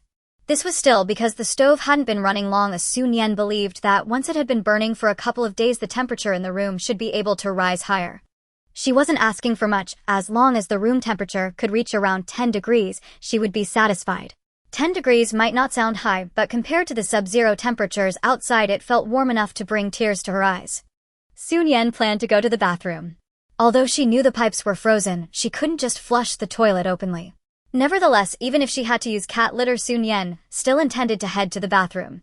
Going to the toilet definitely required a visit to the bathroom. There had to be some sense of ritual. Nian put on her mask and hat, even changed into a pair of gloves with separate fingers before finally opening the bedroom door. Inside the room, all doors and windows were tightly shut, so there was naturally no wind. However, the chill still rushed in the moment she opened the door, so piercing that it made Nian feel a sharp pain with every breath. Standing at the doorway, Nian hesitated for a moment before quickly closing the bedroom door and walking towards the bathroom. 3 minutes later, she emerged from the bathroom and jogged back to her bedroom. Nian took out her toiletries and thought while brushing her teeth that there should be a sense of ritual for using the toilet, but washing up could be exempt. If she washed up in the bathroom, she felt that the toothpaste in her mouth would not only fail to foam, but would even turn into icy granules. Just thinking about that situation made Nian feel pain in her mouth. After washing up, she diligently applied face cream and hand cream. Even though the temperature in the house wasn't too low, she still needed to take precautions. For breakfast, Nian had steaming millet and red date porridge, a basket of dumplings, and a boiled egg. After eating, feeling the warmth in her body, Nian grew curious and went to the window to pull back the curtains and look outside. It had been a year since Nian had looked outside at dawn. Seeing the bright daylight outside unobscured made her feel a bit disoriented. But soon Nian snapped back to reality. Without the scorching sun and harmful daylight, the heavy snowstorm had confined people indoors, and she couldn't see anyone outside. After one night with strong winds and heavy snow, the accumulated snow outside had already reached 10 centimeters thick. Listening to the biting cold wind howling, Nian thought of the elderly woman on the 5th floor. Although the base had notified in advance about the drop in temperature, they hadn't specified the exact time. That sudden drop in temperature that night made it quite hard for those who were outdoors. Fortunately, everyone had prepared their winter clothing in advance, and most managed to return home to dress warmly, so there weren't many issues. Some people didn't take the base's notification seriously and didn't prepare warm clothing, resulting in frostbite or even death, but they couldn't blame anyone else. Such was the situation inside the base, and the situation outside was even worse. No one knew how many lives this sudden drop in temperature would claim. Nian didn't think too much about this issue. Her abilities were limited and she had no desire to be a savior, she just wanted to live well on her own. After 2 days of easing into the harsh conditions, the people in the base, seeing the unending snowstorm and dropping temperatures, no longer felt any luck. The extreme heat had just ended, but now the extreme cold had arrived. More than a year ago, who would have believed that there would be heavy snow in June and July with temperatures dropping to -50 or 60 degrees? The Earth was no longer the familiar Earth, and the climate was no longer what people were accustomed to. Regardless of the circumstances, no one wanted to die, just like that everyone wanted to struggle desperately to survive until the disaster ended and everything returned to normal. In hot weather, eating cold foods only made one feel refreshed all over. But at this temperature, if one didn't eat something warm, their body wouldn't sustain itself. Eating hot food was just the bare minimum. To survive well in such weather, one also had to find ways to keep warm. This base, converted from a scenic area, only had air conditioning in a few places, while most areas had neither air conditioning nor heating. The apartment Nian rented had neither air conditioning nor heating. People could only resort to the most primitive method to keep warm, which was to make a fire.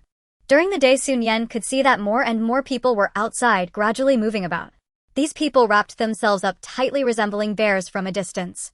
Wearing thick clothing affected their movement, and with the strong winds and heavy snow, the snow on the ground had already reached knee height, further hindering their actions, making them walk very slowly. These people had a clear goal, which was to head towards the trees in the base. Due to the abundance of water in the first base, although the flowers and grasses had withered, most of the trees had survived, albeit in a half-dead state. Now, with the sudden drop in temperature in just 2 days, the remaining wilted leaves on those trees had all quickly turned yellow and fallen off. Looking at the bare branches, Nian knew that these wouldn't last much longer. She didn't know how many people were in the base, but the number was certainly not small. Even if there were quite a few trees in the base, they couldn't withstand the felling by so many people. Nian certainly didn't think there was anything wrong with these people cutting down trees, even if many of them were precious ancient trees that had lived for many years. But when people were struggling to survive, who would care about the origins of a tree? Nian had no plans to go outside, as she only stood by the window to look out.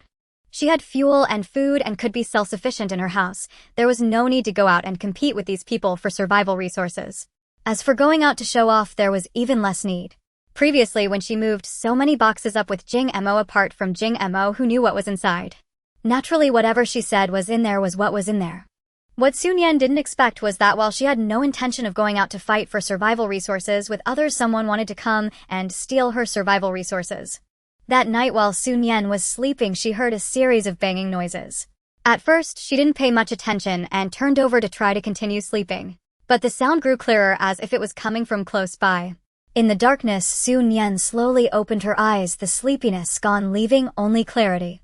In front of her was pitch black, but Nian could hear even more clearly that the sound was definitely someone tearing down the iron gate. Confirming the source of the noise, Nian sat up, putting on her clothes piece by piece. Since she was going outside, Nian didn't wear her pajamas. Instead, she put on a sweater, then a warm-down jacket on top, and finally added a green military coat. On her feet, she didn't wear snow boots, but black leather boots. After donning a mask, leather hat, and leather gloves, Nian finally opened the bedroom door and stepped outside. At the entrance, with just a door separating them, she could hear the sounds outside even more clearly. "Son, be a little quieter, don't wake that girl. If she finds out, it's all over." "Mom, what are you afraid of?" "That's right.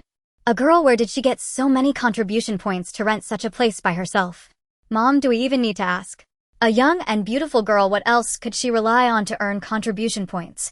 Once I capture her, everything she has will belong to us."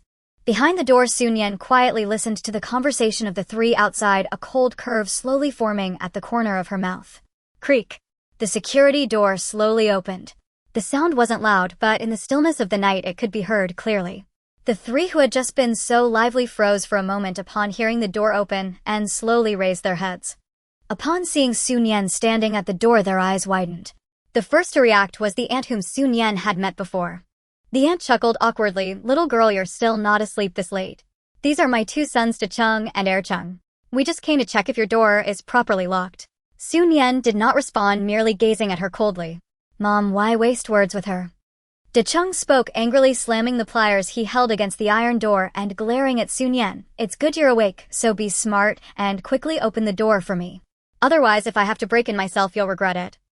Ching chimed in, "Yes. Hurry and open the door." Hand over all your food and heating. Be smart, and we might spare your life. If you don't. Heh. What if I don't? Chung sneered. In this icy cold weather, if someone dies, just toss them anywhere no one would know. You're not waiting for that man across to come help you, are you? He left this afternoon and hasn't returned. He might have already frozen to death in some corner. Seeing you still have some beauty, as long as you serve us well, it wouldn't be impossible to leave you some food and drink. I advise you to be smart about this. Nian stood at the doorway looking down at them, eyes full of mockery. Since you all want to come in, I'll give you the key. As she spoke, Nian stepped forward. Just a few steps away from the iron gate, she stopped and took out the key from her pocket. This iron gate was made of very good materials. When Jing Emo installed it, he was very careful.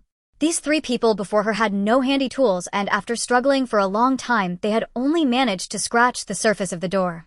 Even if Nian ignored them and let them fumble, they wouldn't be able to open the door. But Nian didn't want them to keep causing a ruckus outside, it was too disruptive to her rest. Seeing Nian actually take out the key, the aunt looked at Nian suspiciously. Does this key open? Chung laughed heartily. Mom, she must be scared of us. If she doesn't open the door today, she won't be able to get out of this door in the future. Chung also laughed, reaching his hand through the gap in the iron bars. Little beauty really knows the score. Once the door is open, I'll definitely take good care of you. Before he could finish his sentence, he froze on the spot. He only caught a glimpse of a cold glint flashing by, and then something fell to the ground. That something hit the ground with a muffled sound. Chung stared down blankly, illuminated by the light from Nian's room. He saw what was on the ground. It was his hand. Chang's eyes bulged, pupils constricting. Chung screamed, his voice echoing throughout the building. Hearing his scream, Nian lifted her leg and kicked him in the chest, sending him flying out. You're so noisy. Can't you speak nicely? As Chung was kicked back to Chung, and the ant behind him were both knocked down. The 3 of them tumbled down the stairs, finally stopping on the platform between the 5th and 6th floors. Nian looked at the 3 of them tangled together, chuckled lightly, and slowly unlocked the door. Nian opened the door and slowly walked down step by step. I originally thought you were just a bit nosy and chatty, but I didn't expect you to have such guts. The ant watched Nian approach step by step, her body constantly retreating. No. I'm not bold at all. I was wrong. We were wrong. We'll leave right now. Chung on the side immediately got up. Leave. This stinky bitch is launching a sneak attack. I'm going to kill her right now. Saying that, Chung charged directly at Nian. Nian swung her right hand, the dagger slicing swiftly past Chang's neck, directly cutting a gash in the fabric around his neck. Even though Chung was wearing thick clothing, there was still a line of blood appearing on his neck. It was night, and the temperature outside was well below -50 degrees. In such conditions, a person cannot stay outside for long. Even just being out for a while would gradually freeze the body. Because it was too cold after being injured, the blood wouldn't spurt out immediately, and one wouldn't feel the pain. Just like Chung, he only realized his hand was cut off after a delay. He screamed not because he felt pain, but out of fear. Now Chung was the same, his neck was already injured, but he felt nothing, still desperately charging at Nian. It was only after Nian sliced off one of his ears that he finally calmed down. Nian looked at the 3 of them huddled together. What you said just now reminded me, in this freezing weather with everyone staying indoors, if I killed you, just toss you anywhere, and no one would likely find out. The only one still unharmed, the ant looked at Nian in horror upon hearing these words, her body trembling like a sieve. No. You can't kill us. The people downstairs must have heard the commotion.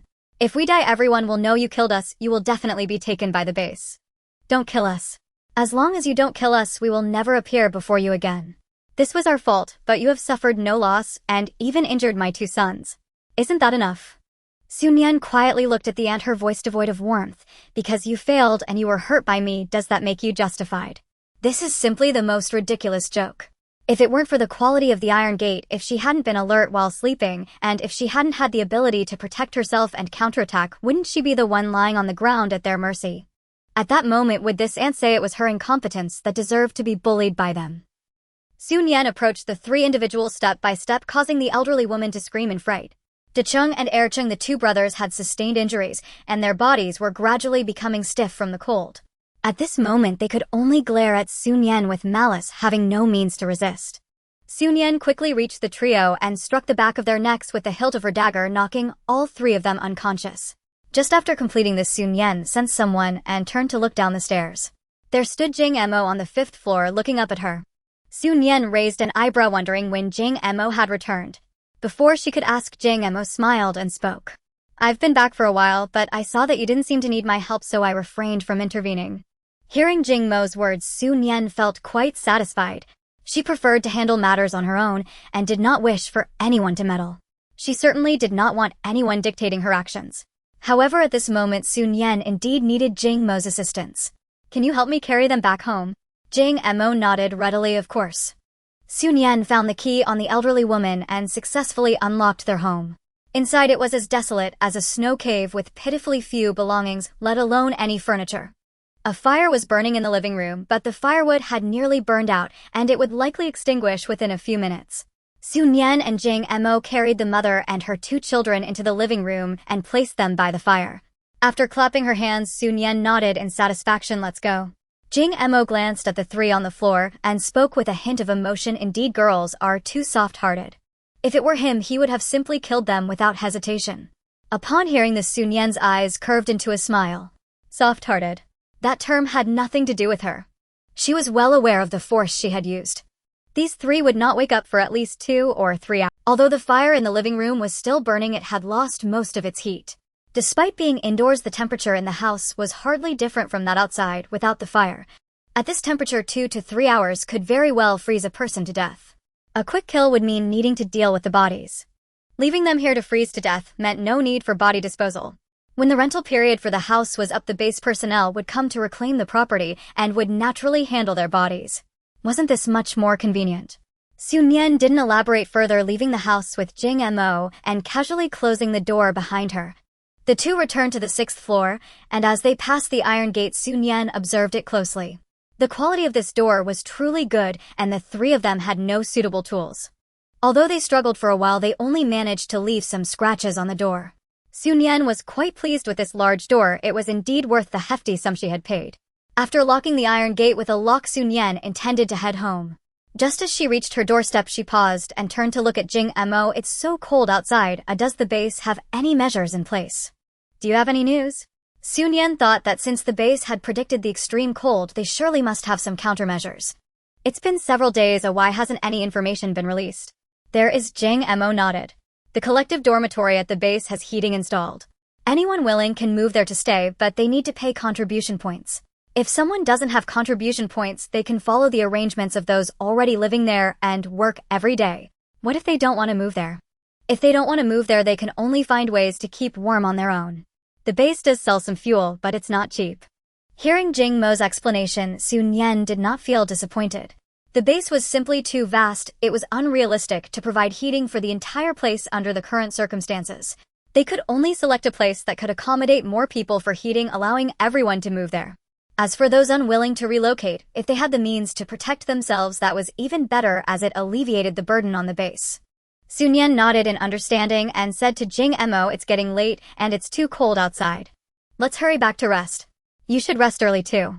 The 2 returned home, neither asking the other if they would stay in the collective dormitory. They both knew they would not be moving. The thermal underwear gifted by Jing Mo was quite effective. After putting it on, even with a few layers on top, Su Nian felt only a bit cold after being outside for such a long time, but she did not suffer much.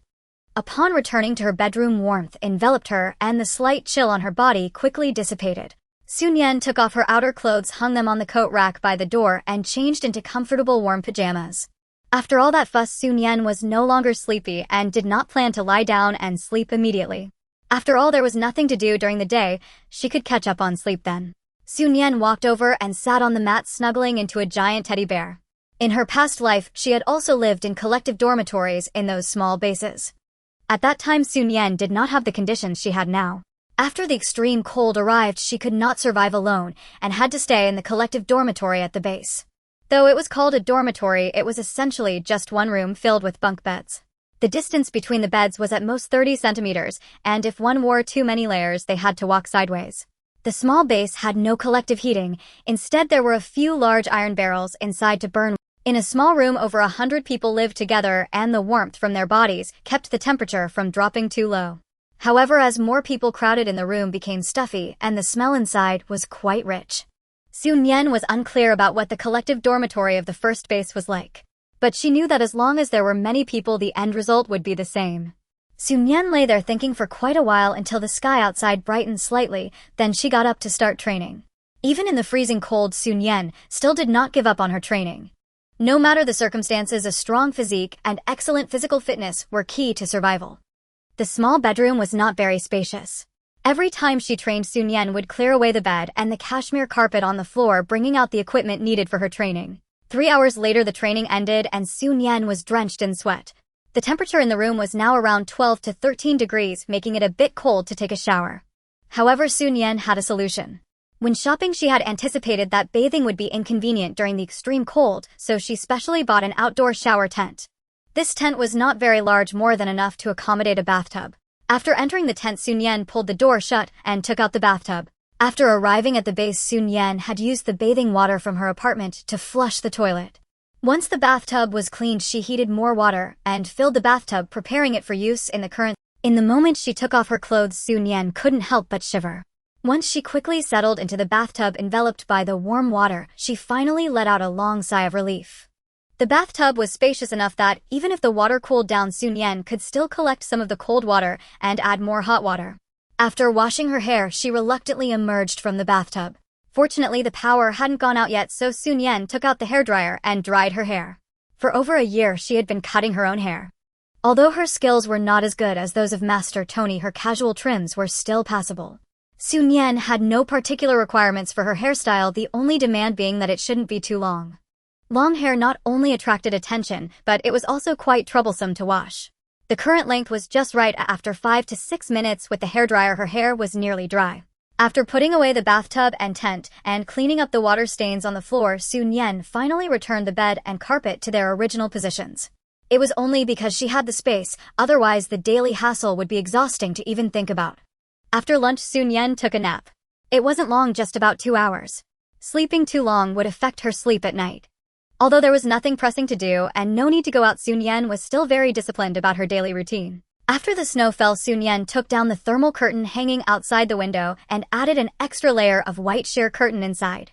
This sheer curtain allowed light to pass through without letting people see inside. From the outside, one could not see in, but light could filter in. This way, Nian didn't need to turn on the lights during the day. After all, the power from the solar panels couldn't compare to the extreme heat before. Although the base hadn't lost power yet, Nian still kept some heating devices and humidifiers on, trying to avoid using lights during the day. This was called being frugal where needed and spending where necessary. There could be no slacking in that regard. After watching too many dramas and variety shows, Nian inevitably felt a bit bored and decided to find a book to read. The book was a technical one about greenhouse planting. Nian didn't have a greenhouse and had no plans for large-scale planting, but growing some garlic sprouts or bean sprouts was still feasible for her. These could be eaten and also serve as green plants to decorate the house. Without further ado, Nian found suitable containers and filled them with mung beans, soybeans, and garlic. The beans just needed to be soaked in water covered to block the light and left to sprout. Nian strung the garlic together with iron wire. Arranged neatly in shallow plates, they looked very tidy. Nian remembered learning about this in elementary school, when each student would grow garlic sprouts at home and bring them to school to see whose grew better. Thinking back to those times, Nian couldn't help but smile. These things would sprout within a couple of days, as long as the temperature was suitable and there was enough moisture. Aside from exercising every day, Nian had one more task: taking care of these little sprouts. The soybean sprouts sprouted first. Nian originally soaked just a handful of beans, but by the time the sprouts were ready, she had more than half a basin. Looking at so many sprouts, Nian thought for a moment and simply poured half of them out. Once she dressed neatly, she carried the basin and knocked on Jingmo's door. She had barely knocked a couple of times when Jingmo opened the door. Nian handed over the basin. "These are the sprouts I grew myself, just wanted to share some with you." Jingmo looked at the sprouts in surprise. "You actually have the skill. That's amazing." His tone was sincere and his eyes sparkled as he looked at Nian. Seeing Jingmo like this, Nian felt a bit bashful. "Actually, it's not a big deal, you just need to add some water to the beans." Jingmo shook his head in disagreement. "The fact that you can do what others can't is your skill." This statement made sense, so Nian didn't argue further and nodded. "It's cold outside, so we'll head back." "Wait a moment." Nian looked at Jingmo puzzled. "What's the matter?" "I'm planning to go out of the base in a couple of days. Do you want to come?" Hearing this, Nian was even more curious. "Where would you go in this freezing weather?"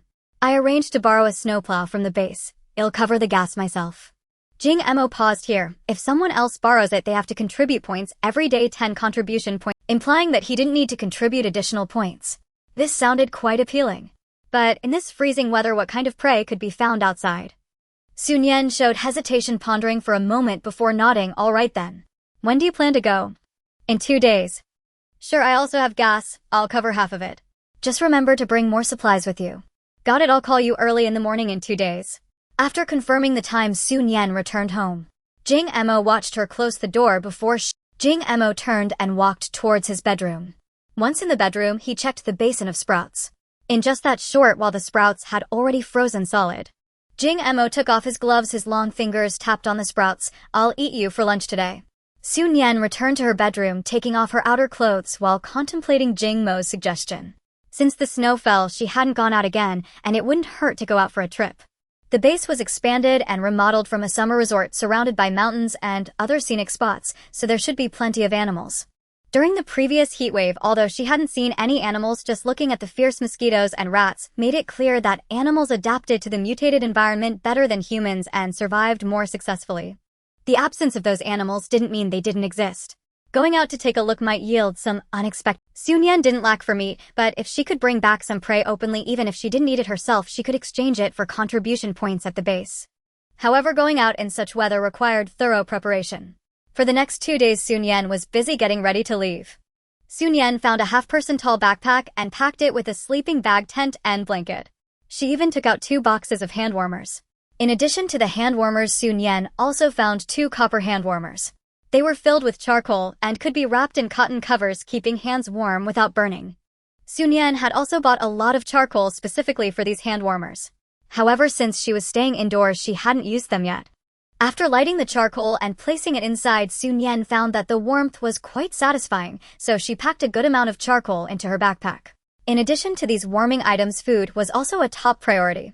After all, being outdoors in the freezing cold required some hot meals, or one could freeze to death. She was just unsure what kind of snowplow Jing Mo had borrowed it. If it had 2 rows of seats, Sun Yan planned to take out a portable stove to keep the charcoal fire going, which would not only boil water and cook rice, but also slightly raise the temperature inside the vehicle. Although she wasn't sure if it would fit, Sun Yan took it out and set it aside. For food, she packed instant meals that could be cooked in the shortest time, rich in oil and salt. Chocolate and candies were also indispensable. A piece at any time could help replenish energy. Water is definitely a must to bring. Sun Yan took out 2 large thermoses from the car, each capable of holding 4 liters of water, and also took out 2 outdoor sports thermoses that can hold 2 liters of water.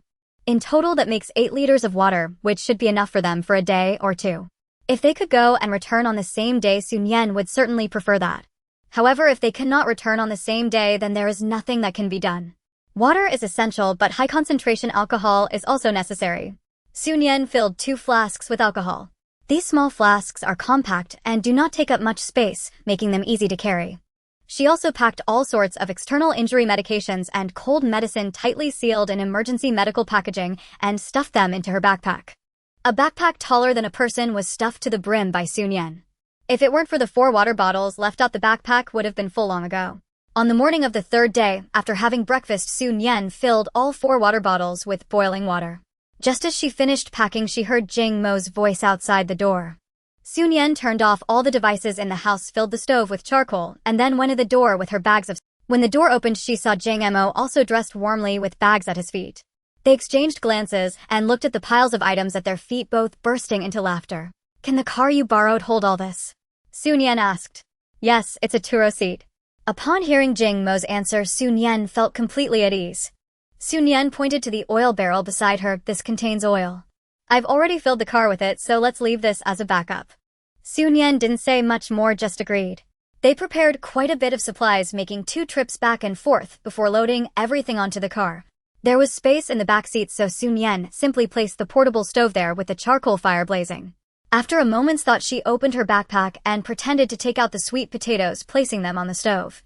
Jing Mo, seeing Sun Yan's actions in the rearview mirror, couldn't help but smile. Will they cook? I don't know, let's try. If they don't cook, we can peel them and boil them instead. That works too.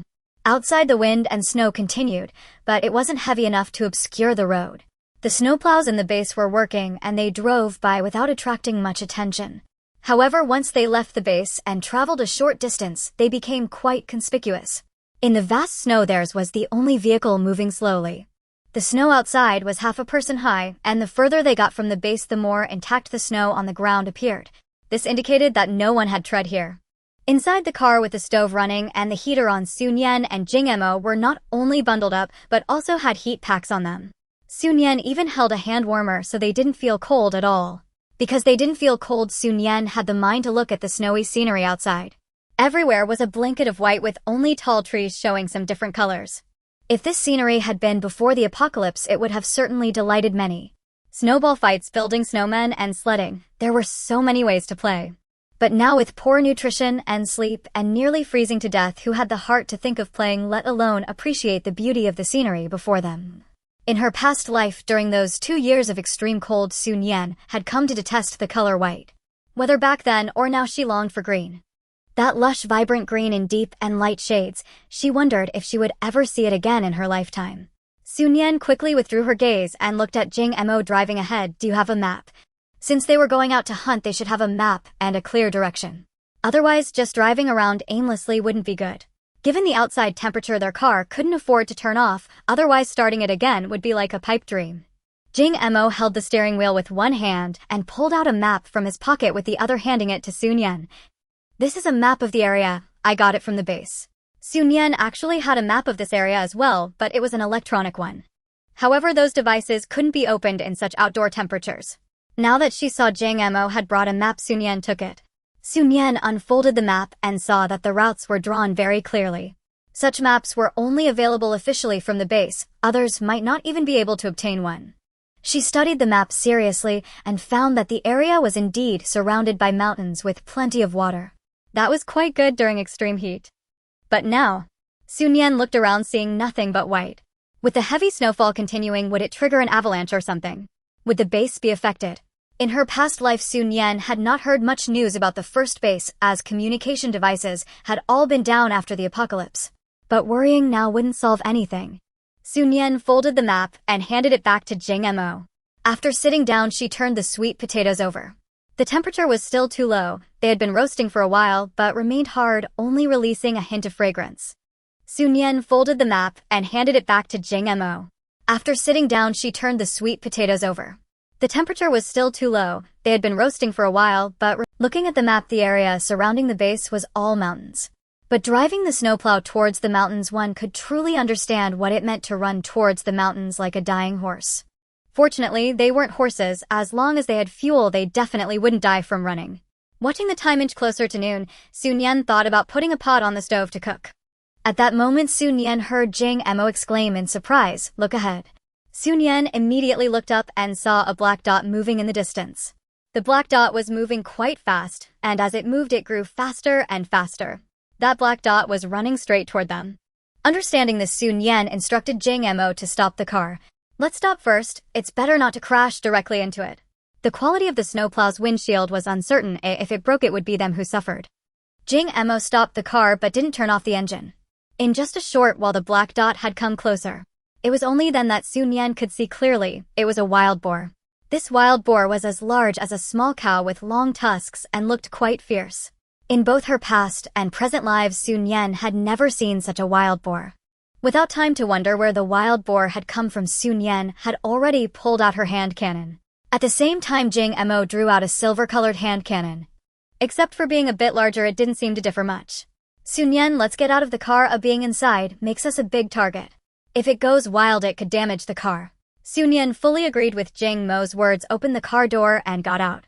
The snow on the ground was half a person high. While sitting in the car, it was unnoticeable, but stepping out, half her body was buried in the snow.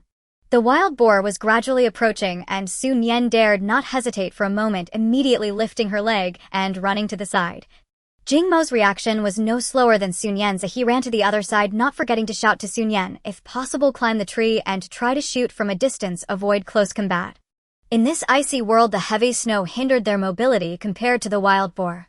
Under such circumstances, close combat was simply unwise. Nian understood this, replying, "I got it, just be careful yourself." The two separated and reached the edge of the trees before the wild boar came charging. However, with the heavy clothing, climbing the tree was not an easy task. Sun Yan glanced at the large tree before her, determined that she couldn't climb it in a short time, and directly gave up. Quickly turning around, Sun Yan raised her wooden gun and aimed at the wild boar. However, she had little experience shooting and struggled to aim even at stationary targets, let alone a wild boar charging at her. She fired a shot. The bullet grazed the wild boar's back, ultimately striking a tree with a loud bang. The wild boar originally had no clear target, but after Sun Yan fired that shot, it immediately turned and charged straight at her. Seeing this, Jang Emo tightened his grip on the gun and instinctively prepared to shoot. However, before he could act, he saw Sun Yan fire several shots in quick succession without any hesitation. Sun Yan's marksmanship was not very accurate, but under such rapid fire the wild boar was still hit. It let out a howl and fell to the snow, sliding several meters away. By a stroke of luck, the direction the wild boar slid was exactly where Jang Emo was. "Jang Emo, be careful." Upon hearing this, Jang Emo smirked, raised his gun, and without hesitation pulled the trigger. The bullet shot out, striking the wild boar squarely on the forehead. The boar, which had just been howling, let out a couple of grunts before falling silent. The wild boar's body came to a stop about 2 or 3 meters away from Jang Emo. He raised his hand and waved to Sun Yan. "I'm fine." Sun Yan certainly knew he was fine. She had clearly seen Jang Mo's shot. It was decisive and very accurate. Jang Mo's shooting skills were remarkable. Sun Yan stepped forward, somewhat struggling to reach Jang Emo, saying, "Your shooting is excellent." Jang Emo nodded. As a weapons dealer, one must master various weapons, otherwise how can they? While saying this, Jang Mo's tone held no pride or arrogance, merely stating a fact. "How can I improve my shooting to be as good as yours?"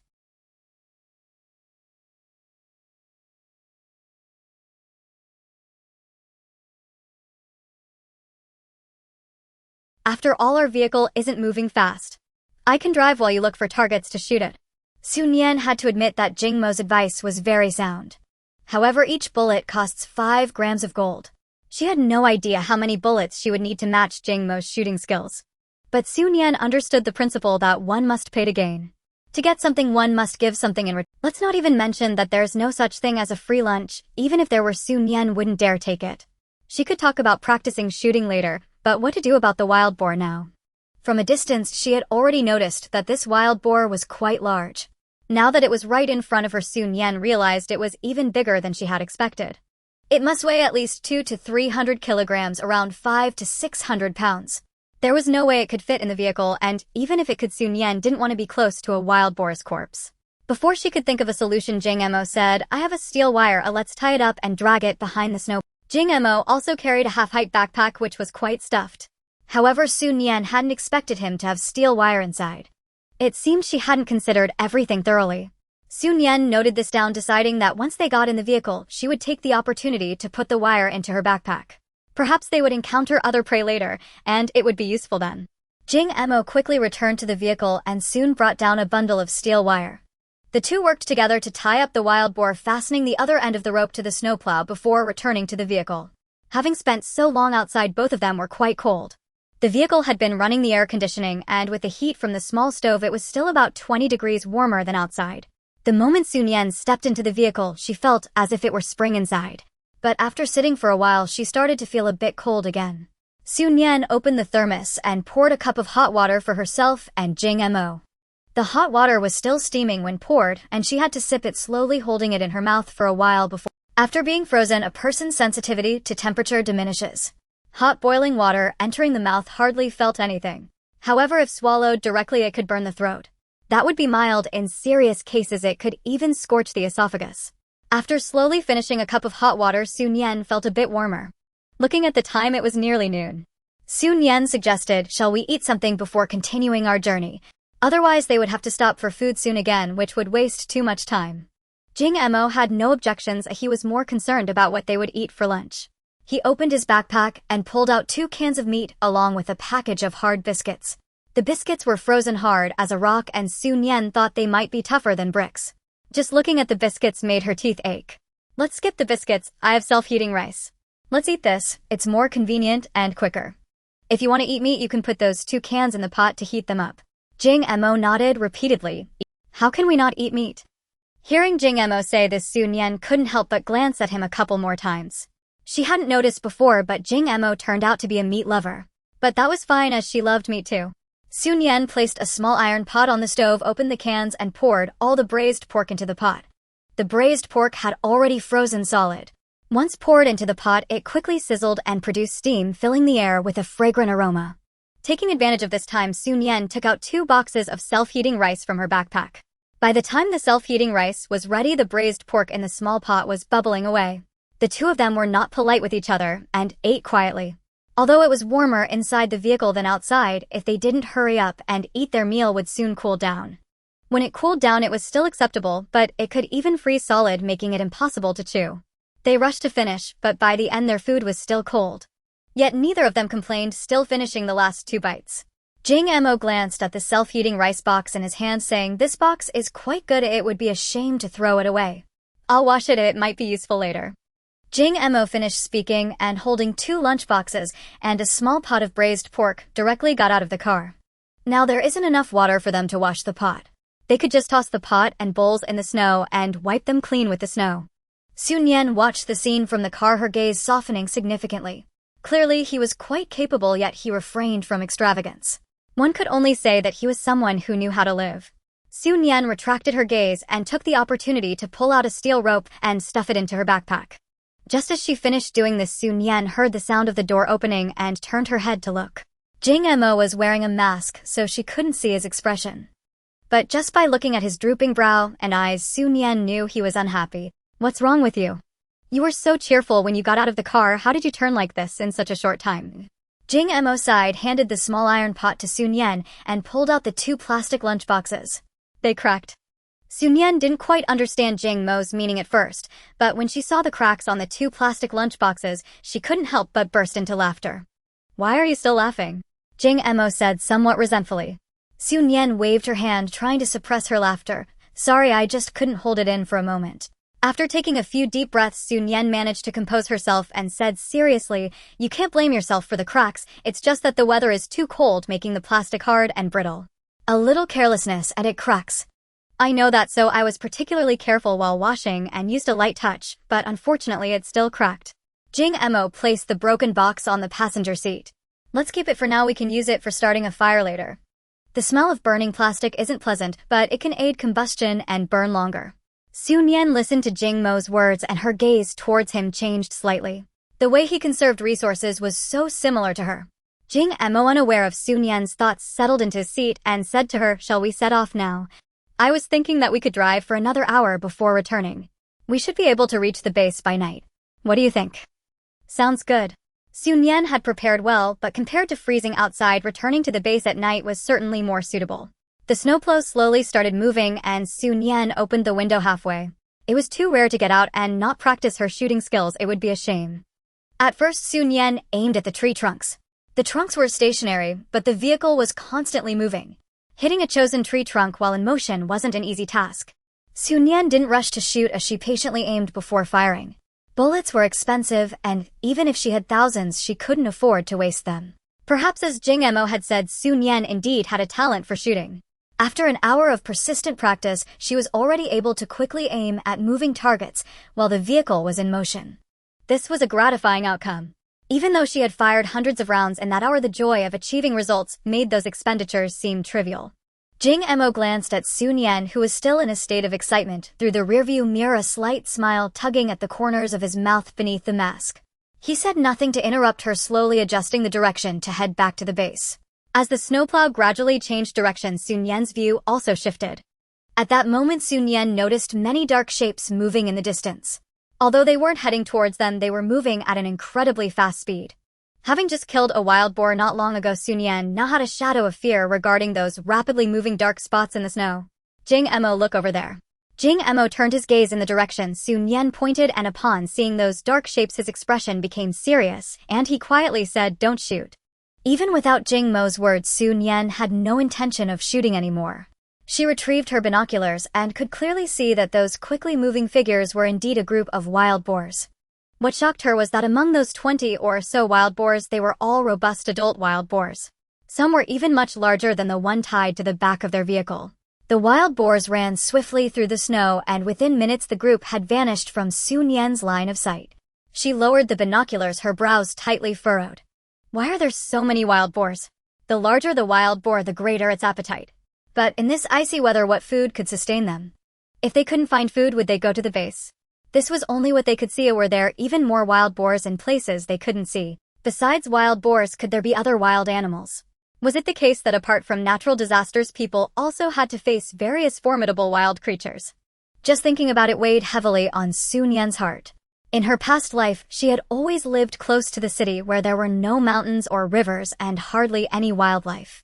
And animals like cats, dogs, and birds, once they appeared, would quickly become food for the starving. Thus, in her past life, Su Nian had hardly ever encountered animals. She never expected that arriving at the first base in this life, she would encounter a situation completely different from her previous life. Seeing Su Nian frowning in silence, Jing Mo comforted her. "You don't need to worry.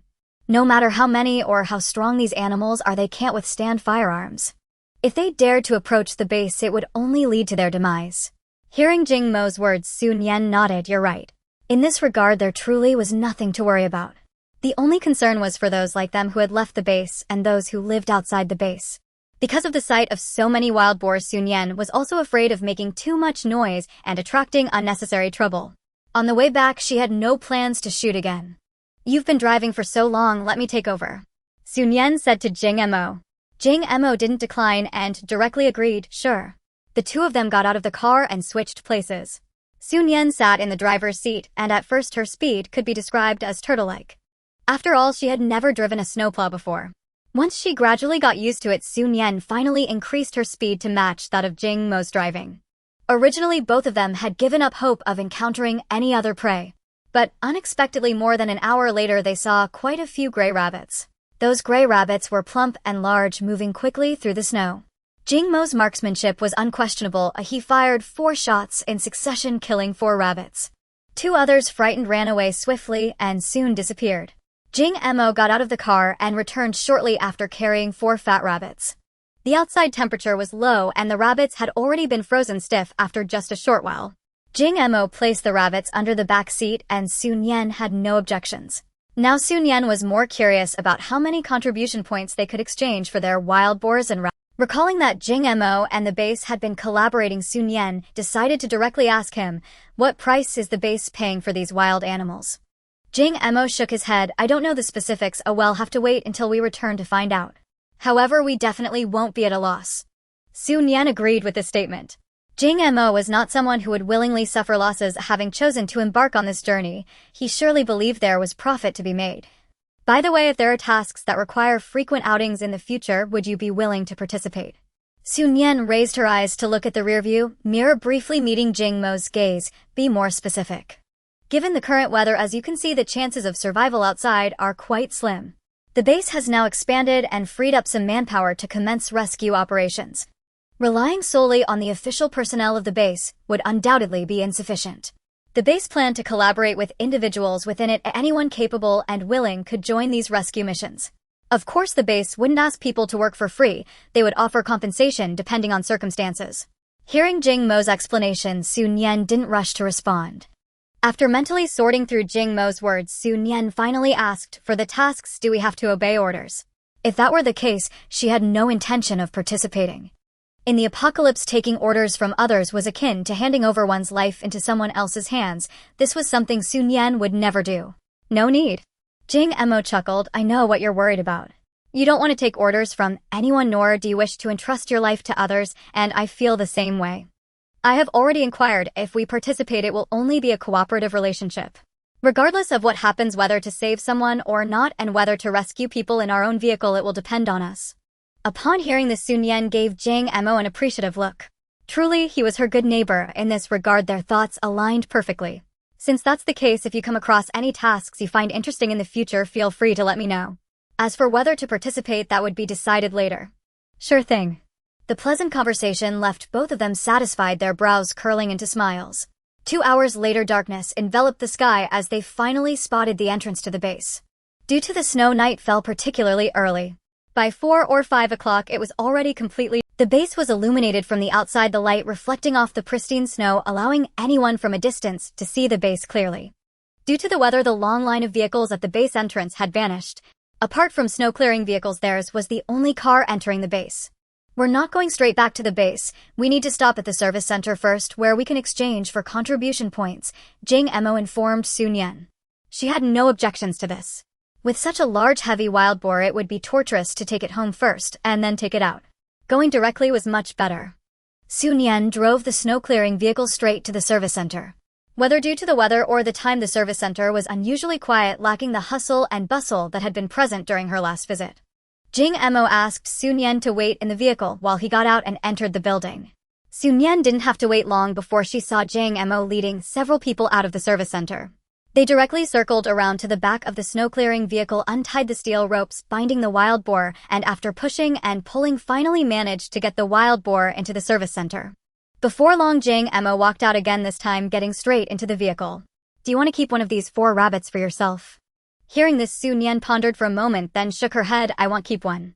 She had plenty of rabbits stored. Freshly slaughtered whole rabbits, processed rabbit meat, shredded rabbit, roasted rabbit, spicy rabbit heads, all were available in abundance. Additionally, Su Nian had ordered various rabbit meat delicacies from different restaurants and stalls. Dry pot rabbit, fresh pot rabbit, pickled pepper rabbit, cold rabbit, Sichuan, spicy pan-fried rabbit. I mustn't think about it. The more I think, the more I crave, and my mouth is starting to water. Su Nian glanced at Jing Emo opposite her, recalling that he was also a meat lover, and she pursed her lips. I have vacuum-sealed cooked rabbit meat. If you want some when we get back.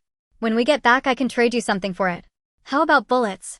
You need plenty of them for practicing your shooting.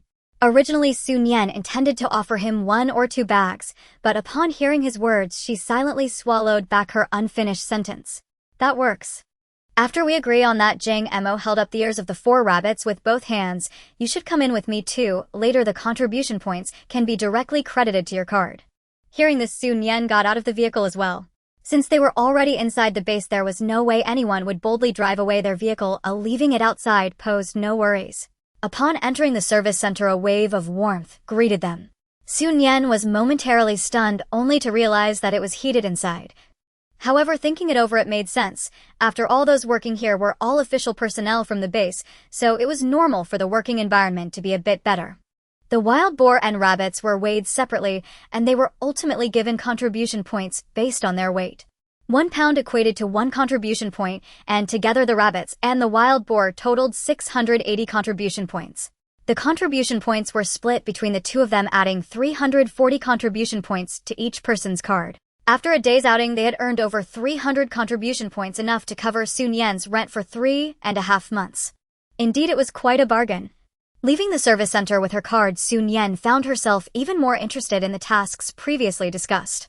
When they got back into the vehicle, Jing Emo took the driver's seat. First, I'll drop you off at the small building where we're staying, and then I'll return the vehicle. Su Nian paused. Then how will you get back? Was he really going to walk back? Someone will drive me back with a snow vehicle. Since he wasn't walking back, Su Nian felt relieved. The vehicle stopped at the bottom of their small building, and the 2 of them got out together, moving all the items from the vehicle upstairs. Watching Jing Emo head downstairs, Su Nian hurriedly closed the door and returned to her bedroom. The first thing she did upon entering was to quickly turn on various heating devices and humidifiers.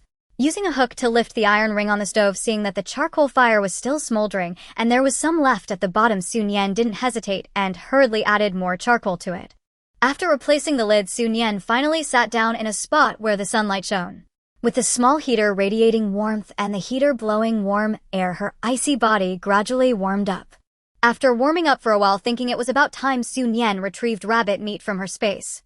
Fresh rabbit meat, roasted rabbit, spicy rabbit heads. She took out 2 boxes of each. All of these were vacuum sealed and stored well, not likely to raise suspicion, making them perfect for trading with Jing Emo for bullets. Su Nian moved the boxes to the front door, waiting for Jing Emo to return. Just as she was about to turn back to her bedroom, Su Nian heard some noise downstairs. The chaotic footsteps and loud talking all indicated one thing: a lot of people had arrived downstairs. On the 5th floor, one unit was occupied by a mother and her 3 children, while another was home to a family of 5. The latter family was usually quiet and wouldn't make such a commotion. Since it wasn't them, then who could it be? As Su Nian puzzled over this, she heard a cheerful voice from a girl downstairs. How wonderful. From now on we have our own house to live in. Upon hearing the girl's words, Su Nian instantly understood. This was the new tenant. In other words, the bodies of the old lady and her 2 sons must have already been discovered and removed. It hadn't even been a few days and the bodies were found. Sun Nian thought for a moment and concluded that there was only one possibility: the old lady had not paid her rent for very long. There was nothing strange about this. Contribution points are hard to earn, as some people would rather pay rent daily. But now that the weather was cold, if possible, no one would want to go out every day. However, there were indeed many who paid rent every 10 days. Sun Nian did not dwell on it further. The discovery of the bodies was only a matter of time, whether it was early or late made no difference to her. As long as no one came to trouble her because of it, she wouldn't care who the new tenants downstairs were. Sun Nian turned and returned to her room, pouring herself a cup of red date ginger tea to sip slowly. Just as she finished her cup of hot tea, she heard Jing Mo's voice. Sun Nian quickly walked out and opened the door to find Jing Mo standing outside. Jing Mo had quite a bit of snow on his hat and shoulders. The temperature in the building was not much different from outside. Even as Jing Mo walked from the first floor to the 6th, the snowflakes remained intact, showing no signs of melting. Seeing this, Sun Nian frowned. Hurry and open your door to check if the stove in your bedroom is out. If it is, add some coal quickly. If it's out, I can share some coal with you from mine. Okay. Jing Mo replied with just one word, but his voice was filled with joy. Sun Nian did not follow Jing Mo inside. She disliked people casually entering her territory, so she naturally wouldn't enter someone else's room without invitation. After waiting for a short while, she saw Jing Mo striding out from the small bedroom.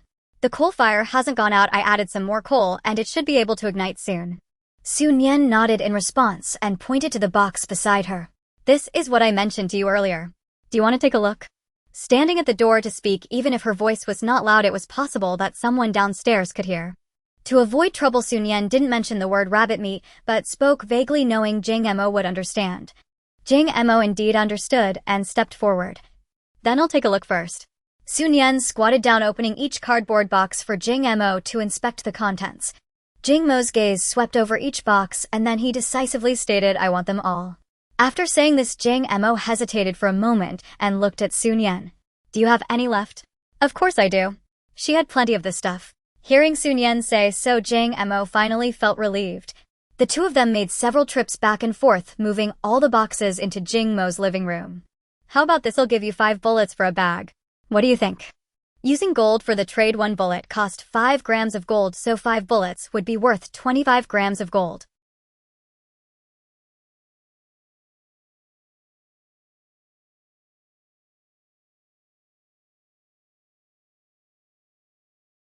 But all of this was based on conditions before the apocalypse. After the apocalypse, food became more expensive than gold. While there were still people who wanted gold, trading gold for food was no longer feasible. Thus, this transaction could not be said to be a loss for either Sun Nian or Jing Mo. As long as they both felt they weren't losing out, the exchange was completely acceptable. The two of them counted together and found that there were a total of 60 bags of rabbit meat in the boxes, which could be exchanged for 300 bullets. Jing Mo went into the bedroom and quickly brought out a smaller box, handing it to Sun Nian. Please count it. Sun Nian, upon hearing this, did not decline. In front of Jing Mo, she opened the box and counted the number of bullets. The bullets in the box were neither more nor less, exactly 300. Sun Nian closed the box and said, the quantity is just right. I'll head back now. You should go inside quickly. Both of them had been outside in the cold all day. Even though they were dressed warmly and had not suffered frostbite, they still felt somewhat uncomfortable. After returning home, Sun Nian first went to the bathroom before heading back to her bedroom. Previously, she had not changed clothes while waiting for Jing Mo to return. Now that she didn't have to go out, Sun Nian entered her bedroom and took off her outdoor clothes, changing into warm and soft pajamas. At home, wearing pajamas was the most comfortable. Sun Nian took out her iPad, found a drama to watch while eating, and retrieved a pot of hotpot rabbit from her storage. She had been craving rabbit meat for a while. This hotpot rabbit was directly ordered from a restaurant, packed in pots, and had just been stored in her space not long after it was prepared. Now taking it out to eat, the flavor was exactly the same as when it was just cooked. The hotpot rabbit was red and contained plenty of chili peppers.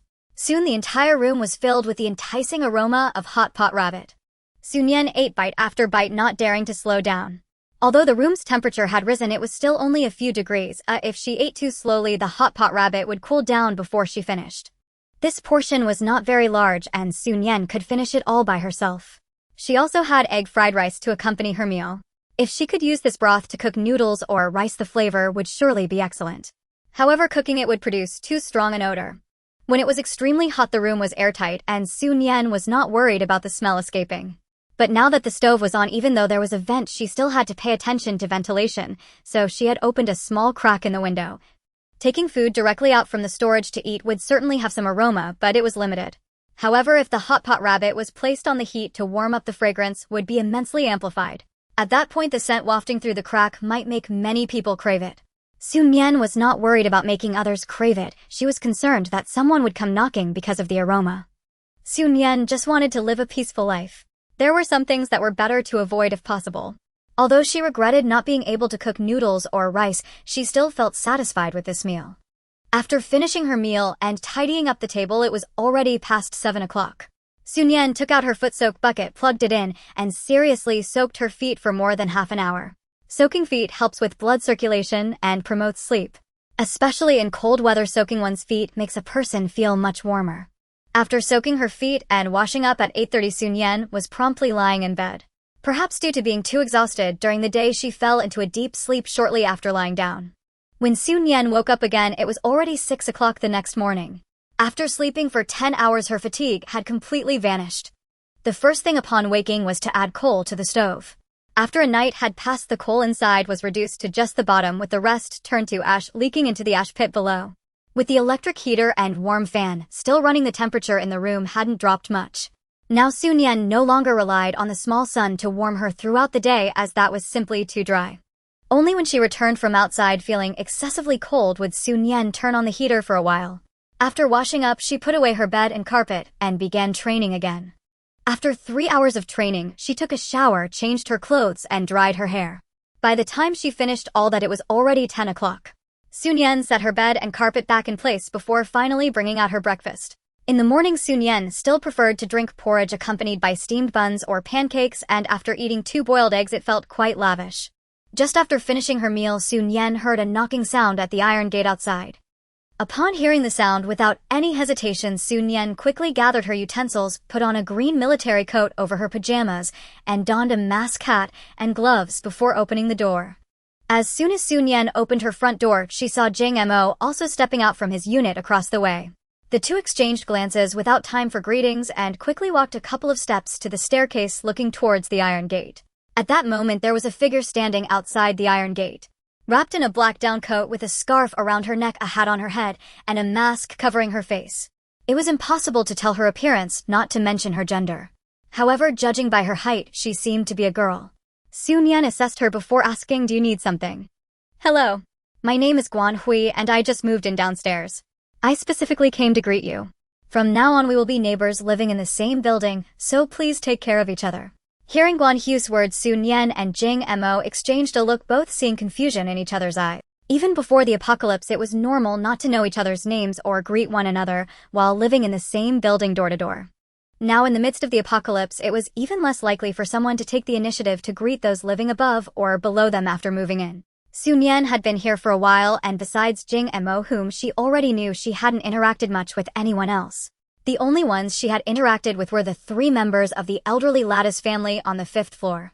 The lady had approached her, and in the end, she had died at Nian's hands. Now seeing Hui approaching her, Nian subconsciously fiddled with her fingers. Why is no one... Hearing Hui's voice again, Nian snapped back to reality and looked at her. "Do you still have something to say?" Hui's voice carried a hint of grievance. "Do you not like me?" Nian shook her head. "I don't even know who you are. How could I like or dislike you? If you have nothing else, I will be going back now. Also, do not just come knocking on this door. Next time, I may not be so easy to talk to." With that, Nian nodded to Jing Mo and turned to re-enter her home. With a loud bang, her door closed. Hui did not leave, but looked at Jing Mo with slightly red eyes. "This young man, did that sister just now not like me? Did I do something wrong? I just thought that now in this apocalypse we should unite and help each other so we can get through this together. Is that such a wrong thought?" Jing Mo chuckled softly. "How do you know she's older than you?" "I don't know." "Then why call her sister?" Remember what she just said. Don't knock on doors casually in the future, and next time, I may not be so easy to talk to." After finishing, Jing Mo ignored Hui and turned back into his room. Back in his bedroom, he took off his mask, revealing a mocking smile. Unity and effort. Helping each other. He had traversed through the stars, visited countless planets, and seen many people suffering from disasters. Yet he hadn't encountered someone as simplistic as this little white lotus in a long time. However, aside from making money through weapon dealings, his greatest pleasures were eating and sleeping. He had never been interested in watching little white lotuses perform. He remembered there was a book in this world called Dompa Jilin, which stated, "In my life, I lack nothing but food and sleep. When I achieve my goals, I will eat well, and then sleep, and after sleeping, I will eat again." Indeed, capable people all share the same goals. Jing Emo sat down by the stove with a smile, unwrapped a roasted rabbit, skewered it with an iron stick, and placed it on the stove to roast slowly. Before long, the rabbit began to smoke, and a fragrant aroma wafted through the air. However, this fragrance lingered only around Jing Emo, not spreading elsewhere. Next to Jing Emo stood a silver-white cylinder with blades protruding from it, resembling a standing air conditioner. The only difference was that the air conditioner blew air outwards while this one sucked in smoke. Jing Emo slowly turned the roasted rabbit, murmuring to himself, "I wonder if Su Nian needs this. Should I give her a gift? What reason would be good?" Su Nian returned to her bedroom, took off her coat, and changed her shoes, then sat down leaning against her teddy bear. Thinking about Guan Hui from earlier, a hint of mockery appeared in Su Nian's eyes. Even in the apocalypse, when life was already so hard, she was still thinking about these things instead of focusing on how to live better and longer. Truly, she must be too well-fed and idle. If Guan Hui didn't come to bother her again, she wouldn't bother with her. If she came again, For the next 2 days, Su Nian didn't go out again, going about her days in an orderly fashion. The iron gate outside was also very quiet, with no one knocking again. By the 3rd day, while the iron gate remained silent, a knock resounded at Su Nian's front door. The only one who could knock on her door was Jing Emo. Su Nian donned her military coat and came out. As she opened the door, before she could speak, Jing Emo outside took the initiative. "The rescue mission I mentioned before, I've found a suitable one. Do you want to join me?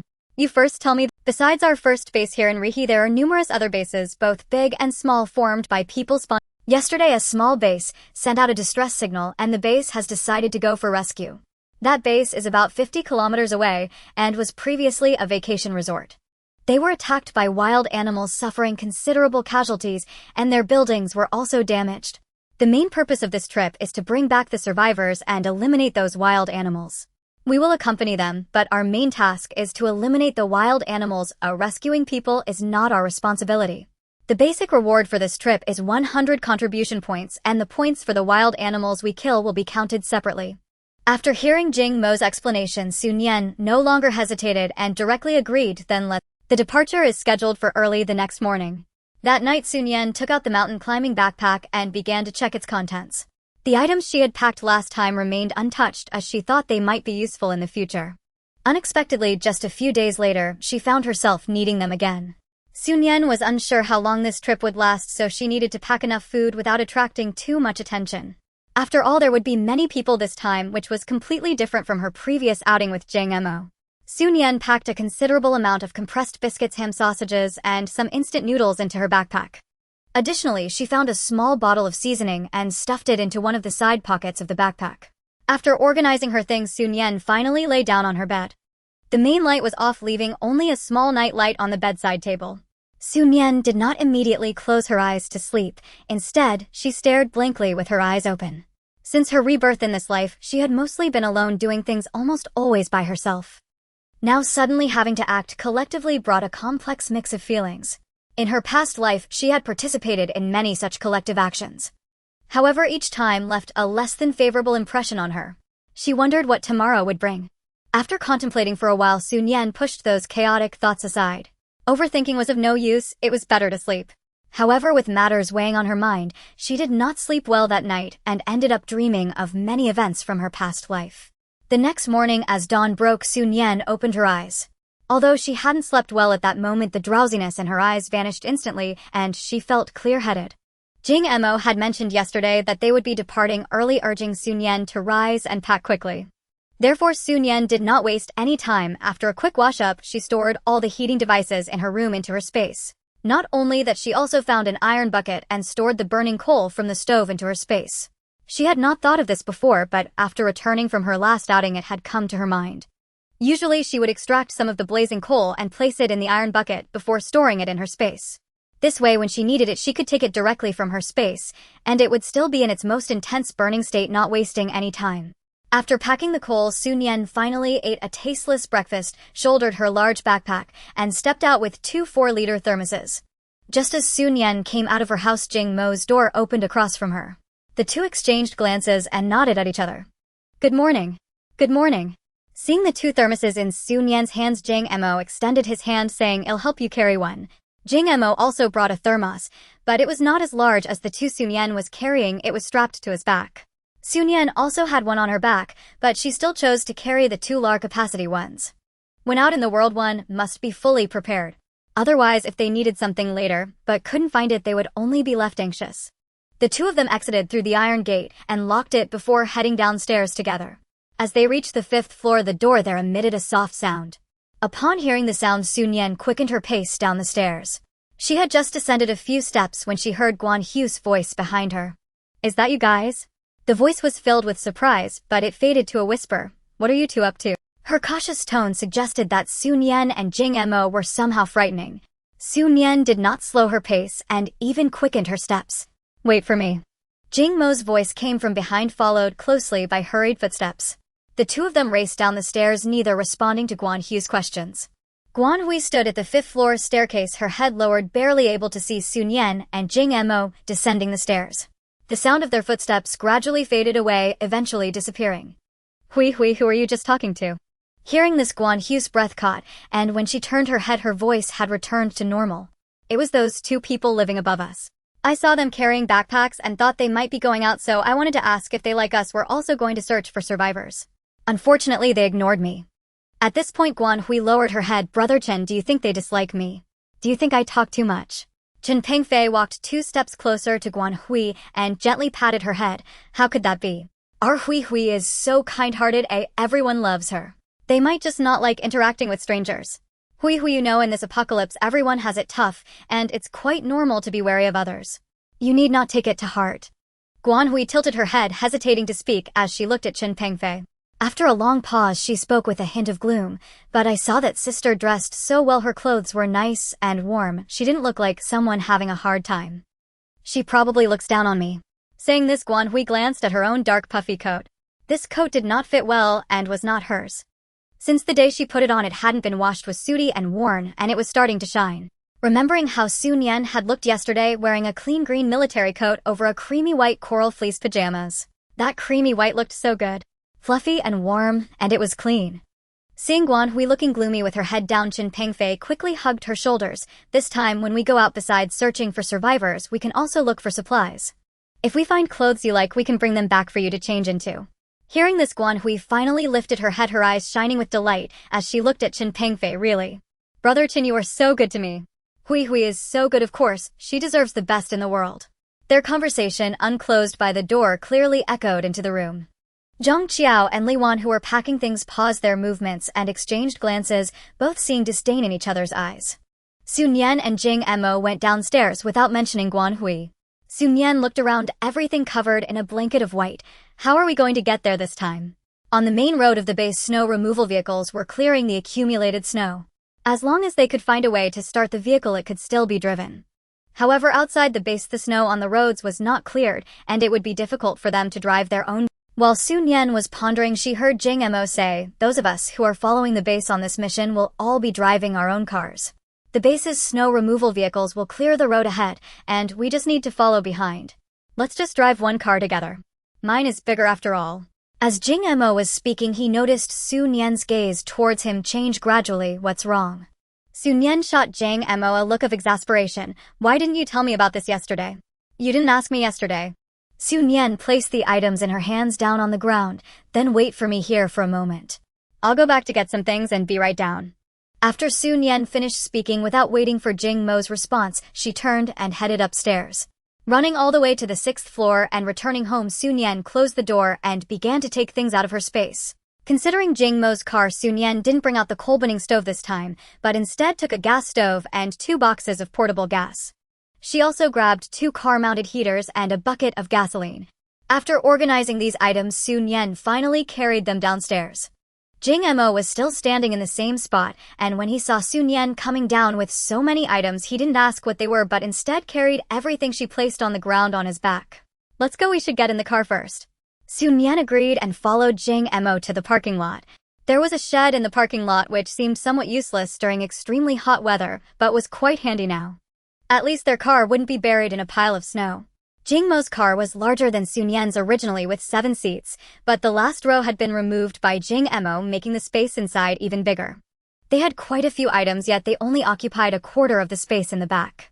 Looking at the remaining empty spots, Sun Yan's eyes curved with a smile. This time out, in addition to completing tasks, she could also look for supplies. With such a large space, there was no fear of running out of room. In such cold weather, starting the car wasn't easy. Jing Mo took a battery out of his backpack, connected it to the car to power it, and after warming it up for a while, he finally got it started. Sun Yan cast an appreciative glance at Jing Mo. He was quite well prepared. Jing Mo turned on the air conditioning and plugged in the 2 heaters, one facing Sun Yan and the other facing himself. "I will go down and install the snow chains," Jing Mo said as he got out of the car. Sun Yan, without any hesitation, followed him out. The two of them worked together and soon installed the snow chains. When they returned to the car, the temperature inside was a bit higher than before. Sun Yan took out several heat packs from her backpack. "Do you want to stick a few on your legs?" Jing Mo, not being polite, directly took them. Although the temperature inside the car was definitely higher than outside, it was still necessary to use heat packs. Otherwise, staying in one position for too long would easily cause her legs to freeze. "I heard that the base has been researching various heating devices, so it probably won't be long before we won't have to wrap up like bears anymore." Upon saying this, Jing Mo laughed first. Sun Yan hadn't expected to hear such news. After all, in her past life, she had never heard of any heating devices until the extreme cold ended. But thinking back, she was at a small base, which could be described as a remote area far from the larger base, so it was normal not to hear any news. Sun Yan stopped thinking about her past life and looked at Jing Mo. Under Sun Yan's gaze, Jing Mo felt a bit strange. "What's wrong? Why are you looking at me like that?" "I just think having a neighbor like you is quite nice." This was no lie. Jing Mo had many advantages, and so far, she hadn't discovered any drawbacks. He was indeed a very good neighbor. Especially since he was close with the higher-ups of the base, he could obtain first-hand information about anything. This was precisely what Sun Yan lacked. Hearing Sun Yan's words, Jing Mo laughed heartily. "I also think having a neighbor like you is quite nice. You're smart, beautiful, and have a high combat ability." He didn't like dealing with people and had a somewhat cold personality, but once you got in touch, you would find that he was warm inside despite his outward coldness. Especially, he had a lot of delicious food. The two exchanged smiles, both very satisfied with each other as neighbors. "Buckle up, we're about to set off." Upon hearing this, Sun Yan immediately fastened her seatbelt. Even though there were no traffic police now and no electronic eyes everywhere, seatbelts still needed to be fastened. This wasn't for others, it was entirely for one's own safety. The snow on the main road of the base was cleared daily by snowplows, but the snow kept falling and the ground couldn't be completely cleared. The thin layer of snow on the ground was more prone to freezing, so extra caution was needed while driving. It wasn't about speed, but stability. What was originally not a very long journey was unexpectedly stretched to more than half an hour. The meeting point was just outside the main gate of the base. By the time Sun Yan and Jing Mo arrived, quite a few cars were already parked there. Sun Yan took a careful look. The one at the front was a snowplow. Those snowplows had already set off, and the two at the very front could barely be seen as black dots. The rest included buses and trucks with canopies totaling around 20 vehicles. There were also some very understated military vehicles. Without asking, one could tell that the people inside were likely the team leaders for this operation. Following behind were the private cars belonging to Jing Mo and the others. Sun Yan counted, and there were also about 20 to 30 private cars. It was freezing outside, and everyone was sitting in their cars, not knowing how many people were in each vehicle. But Sun Yan felt that there couldn't be too few people. It seemed the base was taking this rescue operation very seriously, otherwise they wouldn't arrange for so many people. Just as Sun Yan was pondering, she heard Jing Mo softly speak beside her. "I inquired about the rescue teams going to other bases or to the city, and there aren't as many people as this." Sure enough, it was about what she had guessed. Sun Yan gave Jing Mo a complex glance. Sometimes Sun Yan even wondered if Jing Mo was a worm in her stomach or if he had some kind of weapon that could hear people. Otherwise, how could he always provide answers before she even voiced her thoughts? Sun Yan didn't dislike this feeling, but she felt a bit strange nonetheless. Before Jing Mo could continue thinking, a person dressed in a green military coat walked over and knocked on their car window. Jing Mo rolled down the window, and the person outside handed over a walkie-talkie. "If there is any news, contact us via the walkie-talkie." "Okay." With just this brief exchange, the person walked away, clearly heading to distribute walkie-talkies to other vehicles. Without cell phones or telephones, they really could only use the walkie-talkie to communicate. Looking at the walkie-talkie, Sun Yan thought of something. Has the base considered restoring communications? Jing Mo nodded. Yes. Really? Sun Yan asked in surprise. Yes, they were already making efforts in this area during the extreme heat, but the sudden drop in temperature caught everyone off guard. Rescue and warmth were top priorities, so this matter was delayed. In a while they would probably be able to continue. However, at most it would be restoring communications within the base. It would definitely not be possible to return to the way it was before. Without Jing Mo saying it, Sun Yan understood this point herself. But even if it was just communication within the base, that was still good. At least then she could browse the internet a bit. Although Sun Yan didn't want to interact with people, she still found it quite interesting to watch others having fun. After all, humans are social animals. Always being alone without contact or communication with the outside world inevitably leads to boredom. Jing Mo looked at Sun Yan's smiling eyes and asked again, "Do you still have your phone?" "I do. It doesn't take up much space, so I just brought it along," Sun Yan replied calmly. Not only did she have a phone, but she also had an iPad and a computer. "Then can you swap one for me later?" "Did you throw away your phone?" Sun Yan was a bit confused. Jing Mo's car was so big and could carry so many weapons, yet he didn't even bring a phone. "Well, at that time I thought it was useless, so I didn't bring it." Jing Mo said, his gaze fixed ahead, not daring to meet Sun Yan's eyes. He couldn't exactly say that he wasn't from this world and didn't even have a phone from this world. Sun Yan didn't pay much attention to Jing Mo's answer. People like Jing Mo who thought phones were useless and thus didn't bring one were not rare. In fact, after all, when there was internet and electricity, phones were indispensable. But once the internet and power were gone, holding a phone was less useful than a brick. In any case, she hadn't used brand new phones in her space, so giving one to Jing Mo wouldn't be a big deal. "I'll get you one when we return to the base. Then I'll thank you in advance," the two of them said, laughing together. The convoy was not moving quickly. While driving, they only needed to pay attention to avoid the car in front suddenly stopping, and there was nothing else to worry about. After all, no one was overtaking, there were no traffic lights, and they didn't have to worry about a car suddenly rushing out from either side. With Jing Mo focused on driving, Sun Yan started to feel a bit bored. Since she had nothing to do, Sun Yan simply rummaged through her backpack and pulled out a pack of chocolate. She unwrapped one and put it in her mouth, then unwrapped another, and handed it to Jing Mo. Jing Mo reached out to take it and popped it straight into his mouth.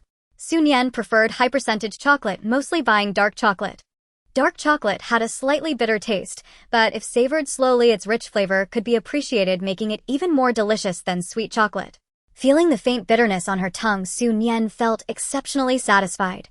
The entire morning passed quietly, and because the pace was too slow, they had only covered half the distance. The intercom that had been silent all morning suddenly rang. "The convoy will take a 20-minute break and will continue in 20 minutes. After this message was repeated 3 times, the cars in front began to stop.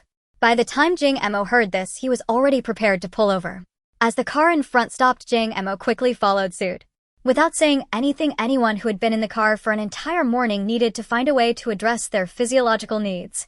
Fortunately, there were houses and trees by the roadside where they could resolve their needs by finding a secluded spot. For someone like Sun Yan, who had lived through the apocalypse for 10 years, this was already quite normal. She went first, and after returning, she told Jing Mo to go as well.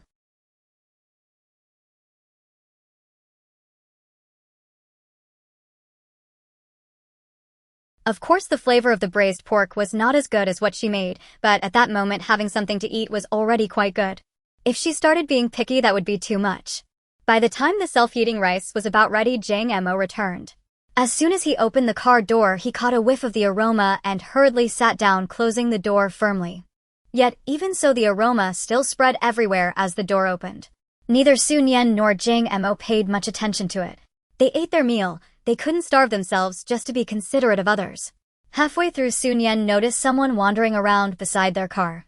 Because the windows were tinted, those outside couldn't see inside, and these people even deliberately walked around to the front of the car.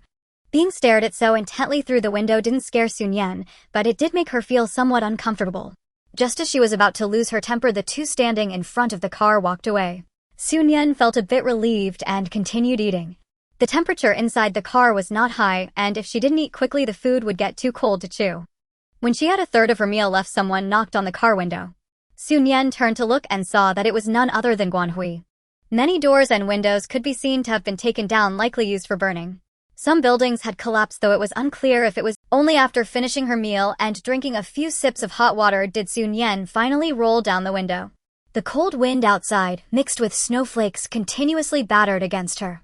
The snow wasn't heavy, but the flakes were hard and made a cracking sound when they hit clothes and felt like needles when they struck bare skin. Guanhui was wrapped up tightly, but she wasn't wearing glasses, so the area around her eyes was red from the snowflakes, giving her a somewhat pitiful appearance. Unfortunately, Nian was not a person who sympathized easily. Suppressing her anger, Nian coldly asked, "What do you want?" Guanhui didn't answer Nian immediately. Instead, she glanced at Jing Mo. Seeing him holding a cup, eyes downcast, sipping hot water, without looking over, she turned her gaze back to Nian. "Hello, I'm Guanhui. I live below you. We saw each other this morning." "I know." Nian interrupted Guanhui. "If you have something to say, just say it directly. Did you smell the aroma from our car? Do you have self-heating meals? Can you trade me a box?" Nian was somewhat puzzled by Guanhui's thought process, but the wind and snow outside were already blowing towards her face. Nian picked up a tissue to wipe her mouth, put her mask back on, and then replied to Guanhui with 2 words. Being outright refused, Guanhui became anxious, her eyes redder than before. "Why not? I'm on my period and can't eat cold food. It's inconvenient to be out here. Since you have it, why can't you trade me a box? When we get back to the base, I can return it to you, okay? You'll return it to me at the base. So what you're saying is you do have it, but you didn't bring it, is that right?" "No, I don't have any." "If you don't have it, how can you return it to me?" "I can trade you something else. I have compressed biscuits." Guanhui said, pulling out 2 bags of compressed biscuits from her pocket. "I'll trade you 2 bags. You won't lose out. I really can't eat cold food or my stomach will hurt more. We're both girls, we can definitely understand each other, right? Please help me out." Hearing this, Nian directly sneered, "Since you know we are both girls, then don't act like a damsel here. I won't fall for that. You're on your period, can't eat cold food, and it hurts your stomach. So why aren't you staying at the base? If you wanted to come out for a mission, why didn't you go to the base's supermarket and buy some self-heating food with contribution points? You didn't prepare anything, then you come looking for me to trade, saying how pitiful you are. Are you saying I caused your... Just because you didn't prepare properly, I should pity you and take care of you? What are you thinking? This is the apocalypse, not your home, and I'm not your mother." After saying the last sentence, Nian directly rolled up the window. With the window closed, the cold wind and snowflakes were kept outside, and Guanhui's expression was no longer clearly visible. Nian couldn't be bothered to look at Guanhui's reaction and turned her head away. The moment she did, she saw Jing Mo staring at her in shock. "What's wrong?" Jing Mo snapped back to reality at her words and immediately shook his head. "I'm fine. I just think you were too what? You were just so cool. You completely crushed that little white lotus. I think what you said just now hurt her more than the wind and snow outside hitting her face." Nian looked at Jing Mo, who was speaking with utmost seriousness, and after a while replied with a hint of complexity, "Then I shall take it as a compliment." Jing Mo, upon hearing this, shook his head earnestly. "You're mistaken. I truly am complimenting you. You were simply too handsome just now, did you know that?" Nian responded, "All right, I understand." Seeing that Jing Mo seemed even more excited than her, Nian couldn't help but ask, "Some men really like girls to be soft and delicate, as it evokes their protective instincts. Why aren't you like that?" Jing Mo waved his hand. "I am not that kind of person. What's wrong with girls? No one has ever said that girls must be soft and delicate to be protected. In the interstellar world, there are plenty of female generals. Countless women can subdue men with their bare hands. Jing Mo certainly does not have a masochistic tendency, nor does he like to play the role of a man protecting delicate girls. Having wandered the stars for so many years, the people he encountered were all his clients. He could only admire them, but never had he felt like, just now, that someone sitting there talking could radiate such brilliance. Jing Mo. Jing Mo. Jing Mo looked at Nian with a somewhat confused expression. What's wrong? I mean, you've been driving all morning, let me take over this afternoon." "Oh, sure. I'll make room for you right now." The two got out of the car and switched seats. Just as they settled in, the intercom crackled with the announcement that the convoy was about to depart. Nian had already stuck a heating pad on her lap. She adjusted her seat, fastened her seatbelt, and followed the moving car ahead as they slowly drove forward. In the passenger seat, Jing Mo took out a map and studied it seriously for a moment. "At this speed, we should reach our destination before nightfall. After we arrive, we'll conduct a search and rescue, and also need to clear out the wildlife. I think we should stay there for 2 or 3 days." This was roughly in line with Nian's previous expectations. The food she brought was more than enough for the two of them for 2 to 3 days. Of course, Su Nian knew that Jing Mo had also brought a fair amount of food. Just as she thought of this, she saw Jing Mo put away the map and pull out a box of pine nuts from his backpack. Do you like pine nuts? Let me shell them for you. Jing Mo turned the lid upside down and set it aside, then took off one of the rings from his hand and began to shell the pine nuts one by one. Seeing Jing Mo use such a sharp ring as a tool, Su Nian was momentarily at a loss for words. Was it an overkill? Not really. It could only be said that he was making the best use of what he had. A single pine nut small enough to be smaller than Jing Mo's fingernail looked surprisingly nice when held by his slender fingers. Jing Mo was quick at shelling the pine nuts, and soon he had a small pile ready. Noticing that Su Nian wasn't eating, he urged, "Hurry up and eat. I also brought walnuts, sunflower seeds, and peanuts. Which one do you prefer?" Su Nian chuckled. Did Jing Mo really think of her as a squirrel? The entire afternoon, Jing Mo was busy shelling various nuts. After they had eaten through all the nuts Jing Mo brought, the convoy finally came to a stop. They had arrived at their destination. A journey of 50 kilometers would have taken less than an hour before the apocalypse. Yet now it had taken an entire day. Just thinking about it cast a heavy shadow on their hearts. Su Nian did not dwell on it, but turned her gaze to the vacation resort in front of her. This resort was very close to the summer resort, only 50 kilometers away. The resort was also nestled against the mountains and beside water with nearby villages and towns. Thus there were still quite a number of survivors here. The convoy drove directly into the vacation resort. This vacation resort was quite large and the parking lot was spacious. After several trips back and forth with 6 snowplows, they had cleared the parking lot enough for the convoy's vehicles to park inside. As they did not need to drive anymore tonight, Su Nian turned off the engine after parking the car. Seeing that everyone else had exited the vehicle, Su Nian and Jing Mo tidied up their backpacks and followed suit. This vacation resort was designed in a Chinese style with buildings that were not tall, mostly 2 to 3 stories. The doors and windows were wide open and were all made of wood. She originally thought the road ahead would be difficult, but unexpectedly, she didn't have to worry at all now. Heading south, the mountains grew tall and lush. Although the branches were bare, many doors and windows could be seen to have been taken down, likely used for burning.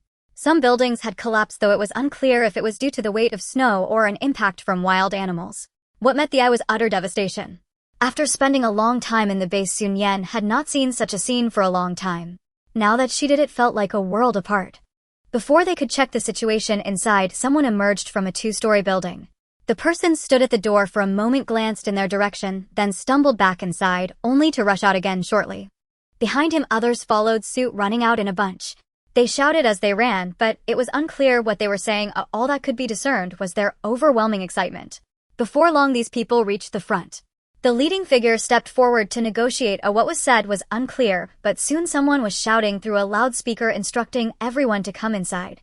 Su Nian and Jing Mo followed behind, slowly walking towards that building. As soon as they entered, a variety of smells assaulted Su Nian's senses, causing her to frown. Though her brows were furrowed, Su Nian did not halt her steps. In this life, she had not encountered such smells, but in her past life, she had lived in such an environment for a long time. Even now, when life was better, Su Nian was not one to shy away from hardship. She remained silent, yet a low female voice broke through the air. "What is that smell? It's so foul. Could it be that someone in here? Can't they pay attention?" The voice was not loud, and Su Nian was certain she had never heard it before, nor did she have any interest in discovering who had spoken. The leader of this mission was surnamed Kong, named Kong Jianming, a man in his 30s or 40s with a righteous demeanor. Upon entering, he instructed people to open the box they were carrying. "I brought food for everyone. Where are your pots? Let's cook something to eat." Upon hearing there was food, the people who had been curled up in various corners all reacted, their eyes shining as they turned to look at Kong Jianming. The room had no lights, only the flickering firelight casting a dim glow. In this darkness, the eyes of these people gleamed. They looked like hungry wolves in the night. Su Nian pursed her lips, her hand resting on the dagger tucked at her waist. Others might not know, but Su Nian certainly did. When these starved individuals became frenzied, they could be more terrifying than hungry wolves in the depths of night. Fortunately, the chaos Su Nian feared did not ensue. There were leaders among them who quickly instructed others to fetch snow to melt for cooking. Many were tasked with melting snow for water, as most pipes were frozen and the river was covered in thick ice. Most people had to boil snow for drinking water. The food brought by Kong Jianming mainly consisted of compressed biscuits, some dehydrated vegetables, and a small number of canned goods. The compressed biscuits were smashed and directly placed in the pot for cooking. Then some dehydrated vegetables were added and 2 meat cans were open, chopped, and stirred in. Once it boiled, the meal was ready. The appearance of the dish was certainly not appealing, but it actually smelled quite fragrant. For those who were starving, this was nothing short of divine cuisine. The food brought by Kong Jianming was meant for his team members and these survivors. Those like Su Nian and Jing Mo who had come along to complete a task could only eat the dry rations they brought. The survivors who had originally curled up in various corners had now gathered around waiting for their meal. Su Nian and Jing Mo found a corner by the door to sit down. Sitting near the door meant it was cold, and the survivors were reluctant to stay here as there was hardly anything around. Su Nian placed her backpack beside her and pulled out a pack of compressed biscuits.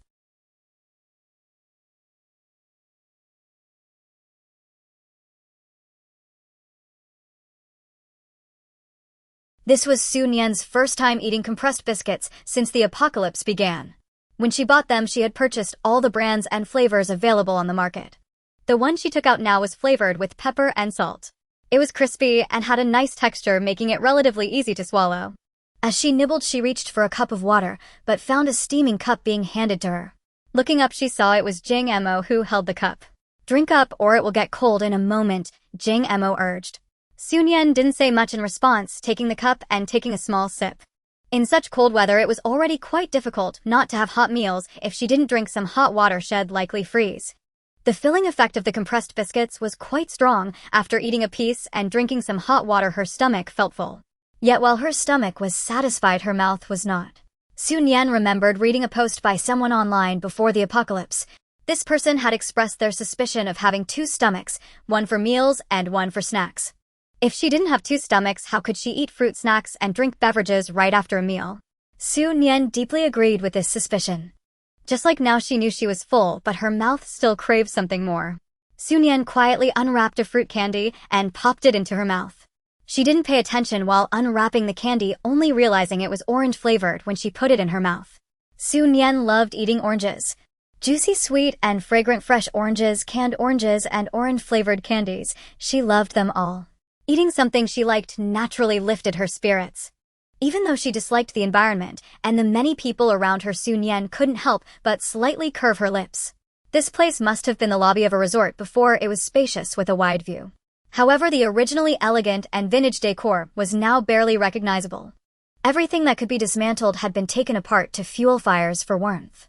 The pillars and ceilings were blackened by smoke, obscuring their original appearance. The entire lobby was about 500 to 600 square meters.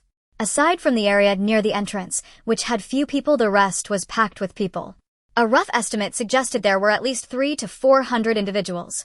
Adding in the newcomers like them, this small space was now accommodating nearly 500 people. Just imagining so many people crammed into a closed space sent chills down her spine, and to think Su Nian was truly here. Those who had lined up for food took their portions and moved aside to eat. The room was filled with the sounds of slurping as people drank their porridge. Kong Jianming stood by the large pot, the flames illuminating him clearly. "Everyone, don't eat too fast. Be careful not to burn yourselves. There's plenty of food, so don't worry." Kong Jianming repeated this over and over, but few paid him any heed. These people were clearly starved. Having finally gotten something to eat, they were only focused on quickly getting it into their stomachs, oblivious to the risk of burns. After more than 10 minutes, the aroma of food in the lobby gradually dissipated and everyone had finished their portions. Su Nian noticed many people licking their bowls clean, making them even cleaner than if they had been washed with water. After finishing, they looked eagerly at Kong Jianming, repeatedly expressing their hunger, hoping he would cook more. But Kong Jianming refused. The supplies were limited and they still needed to stay here for 2 or 3 days. If they were too generous, now they would all go hungry later. However, Kong Jianming's words were still reassuring. "It's too late today. Everyone should eat and sleep first. We'll cook again early tomorrow." He promised to serve more at that time, and many felt relieved. However, some were still uneasy, clutching their belongings and sitting closer to Kong Jianming. It seemed they wanted to keep watch over him, fearing he might slip away in silence during the night. Although Su Nian knew their concerns were unfounded, she understood their reasoning. Those who had walked the line between life and death would surely clutch tightly to any straw of hope. The lobby was filled with people, yet everyone was quiet. Having eaten and drunk enough, and with the outside already dark, it was naturally time to sleep. Su Nian opened her backpack and took out a blanket. Jing Mo did the same and took out his blanket from his backpack, wrapping himself tightly. Su Nian actually had a sleeping bag, but in the current situation it was completely unusable. With so many people curled up to sleep, if she took out her sleeping bag, she would instantly become the center of attention. Fortunately, she was dressed warmly enough, and, before getting off the vehicle, she had switched to a new heating pad. Now wrapped in a windproof blanket, she didn't feel cold. Nian and Jing Mo placed their backpacks together and leaned against them to rest. Being out in the world and among so many people made it impossible for Nian to sleep soundly. Since Jing Mo spoke first, she didn't hesitate. Being out in the world and among so many people made it impossible for Nian to sleep soundly. Since Jing Mo spoke first, she didn't hesitate to agree, saying it'll take over halfway through the night. Rather than arguing about who would keep watch first, it was better to use the time to catch a few more minutes of sleep. The comfortable life of the past year hadn't dulled Nian's vigilance. She had fallen asleep, but it was only a light sleep. Estimating that enough time had passed, Nian opened her eyes. She pulled out her pocket watch to check the time. It was just past midnight, just right. Nian looked at Jing Mo and met his gaze. In the dim light, Jing Mo's eyes shone darkly. Nian glanced away and urged softly, "Stop looking and go to sleep." It was already midnight. If they didn't sleep soon, there would be hardly any time left to rest. At this moment, only Jing Mo's eyes were visible, and upon hearing Nian's words, they curved in. However, he said nothing, adjusted his posture, leaned against his backpack, and closed his eyes.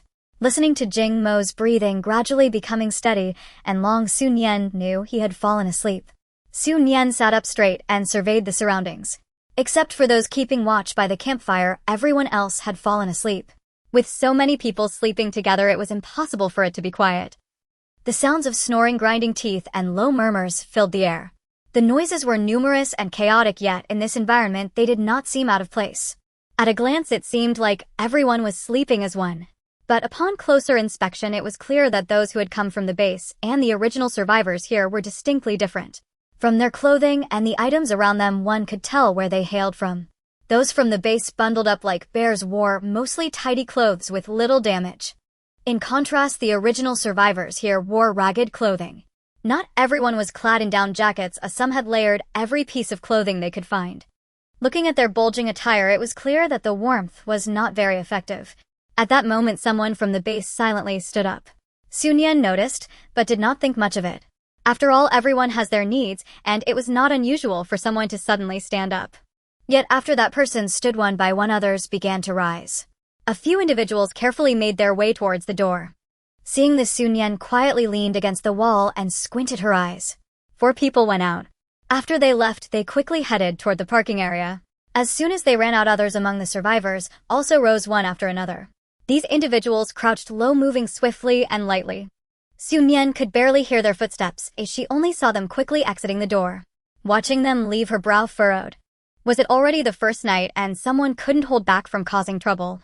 Just as she thought this, a girl's voice suddenly pierced the night sky with a scream. "Give it back to me. Give me my food back. How dare you steal my things? You greedy trash! Captain Kong has already fed you dinner, yet you're still not satisfied and come to rob us. You shouldn't have rescued you. You should have let you freeze and starve here." The sharp voices of several girls sounded jarring in the silent night.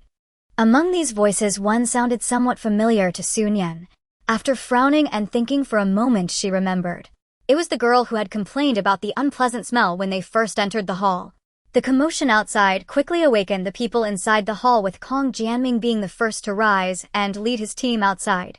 Except for them, neither the survivors nor the members from the base seemed inclined to follow them out.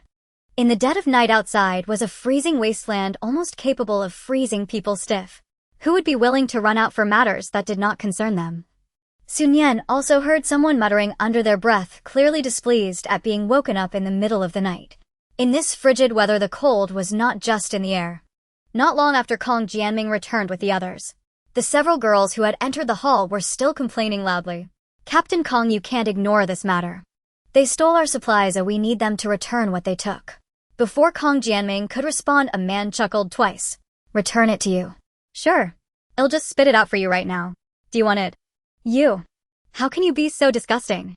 No wonder you ended up needing our rescue. You are both incompetent and disgusting. It's better for someone like you to be dead than alive." "Hey. You're right, I've had enough of this damn life. Come on, kill me. Killing you would dirty my hand. You better find a way to return my things. Otherwise I won't let you off. Then come at me. I only have this little bit of flesh left on me if you want to take it."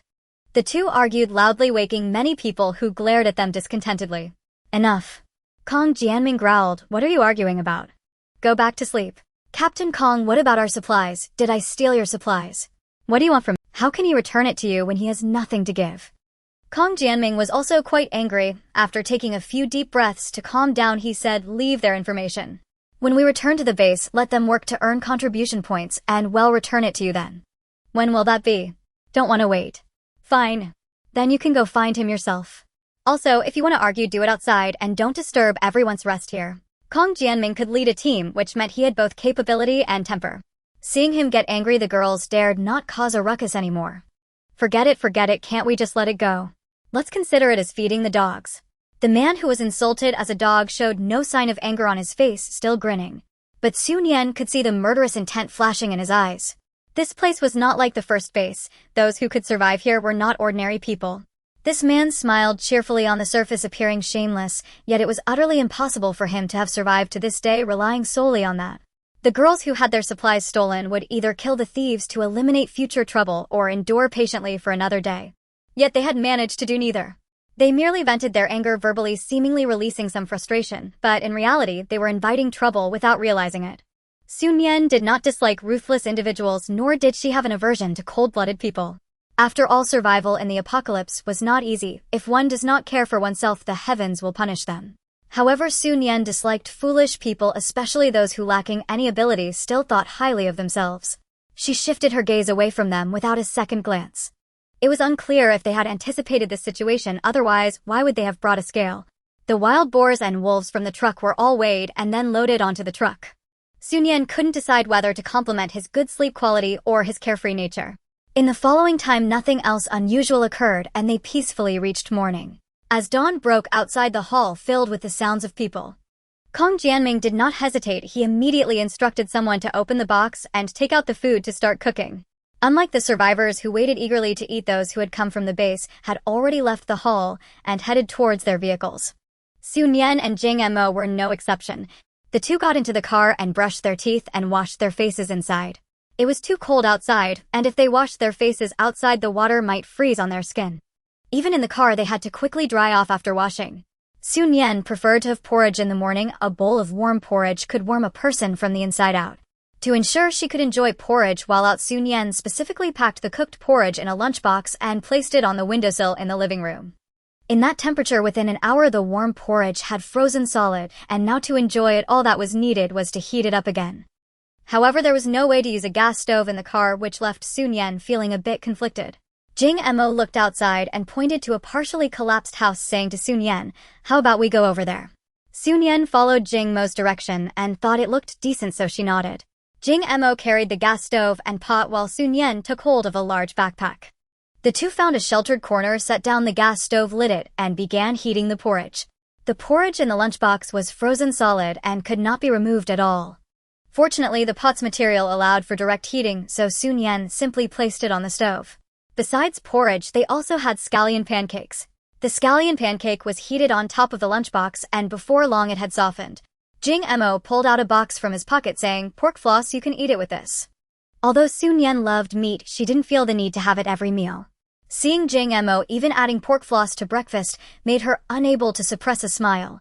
The pork floss was made from seaweed, and it tasted quite good whether added to porridge or wrapped in the scallion pancake. Though the breakfast was simple, it was still quite rich in flavor. There were still quite a few people like Nian who made their own fires to cook. A gust of wind blew, and Nian could smell the mixture of various food aromas. After breakfast, Nian and Jing Mo tidied up and put everything back in the car before returning to the hall. The light in the hall was still dim, and as soon as Nian and Jing Mo entered, they noticed many people looking their way.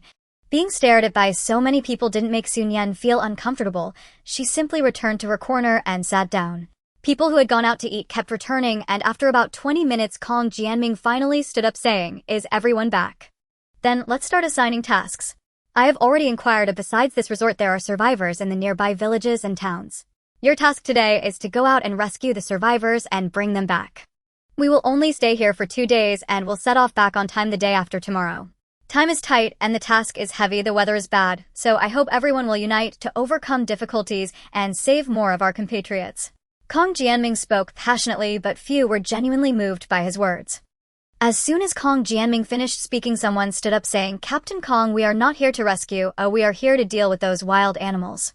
This voice was quite familiar. It was one of the several girls who had caused a ruckus the night before. Moreover, those people can rob and steal. They are living quite well. Why do we need to rescue them? Hearing this, Su Nian silently cursed the person for being stupid. After being publicly contradicted, Kong Jianming's tone became somewhat unfavorable. "I know you are here to deal with mutated animals. I am not familiar with the situation of the mutated animals, but the survivors here know about it. You can find someone to explain the situation in a moment. The rest of you come with me." After Kong Jianming finished speaking, 2/3 of the people he brought stood up and walked out with him. Half of the others who had come in private cars also followed. It seemed they were there to rescue survivors. The remaining group consisted of about 20 to 30 people, all there for the wild animals. When they saw Kong Jianming leave, the remaining people looked at each other in confusion. They thought that by following along they could just pick up the scraps behind Kong Jianming and the others. Now that Kong Jianming had taken his team to rescue, what were they supposed to do? The girl who had just spoken surveyed the surroundings and arrogantly lifted her chin, saying, "Since he doesn't care about us, we'll figure it out ourselves. With so many of us, as long as we can find someone in the know to ask and lead the way, the rest will be easy." Hearing this, some immediately echoed her sentiment. Su Nian had originally been quietly observing, but the girls suddenly looked their way.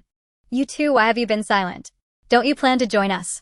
Su Nian decisively shook her head, saying, "Not planning to." Surprised by Su Nian's quick refusal, the girl stood there dumbfounded for a while before finally regaining her composure. "Not planning to? Do you two want to act alone?" Su Nian coldly glanced at her, saying, "We are not part of the same team, and there's no teamwork involved. What's wrong with acting alone? But there's strength in numbers. Then you have plenty of people already. You."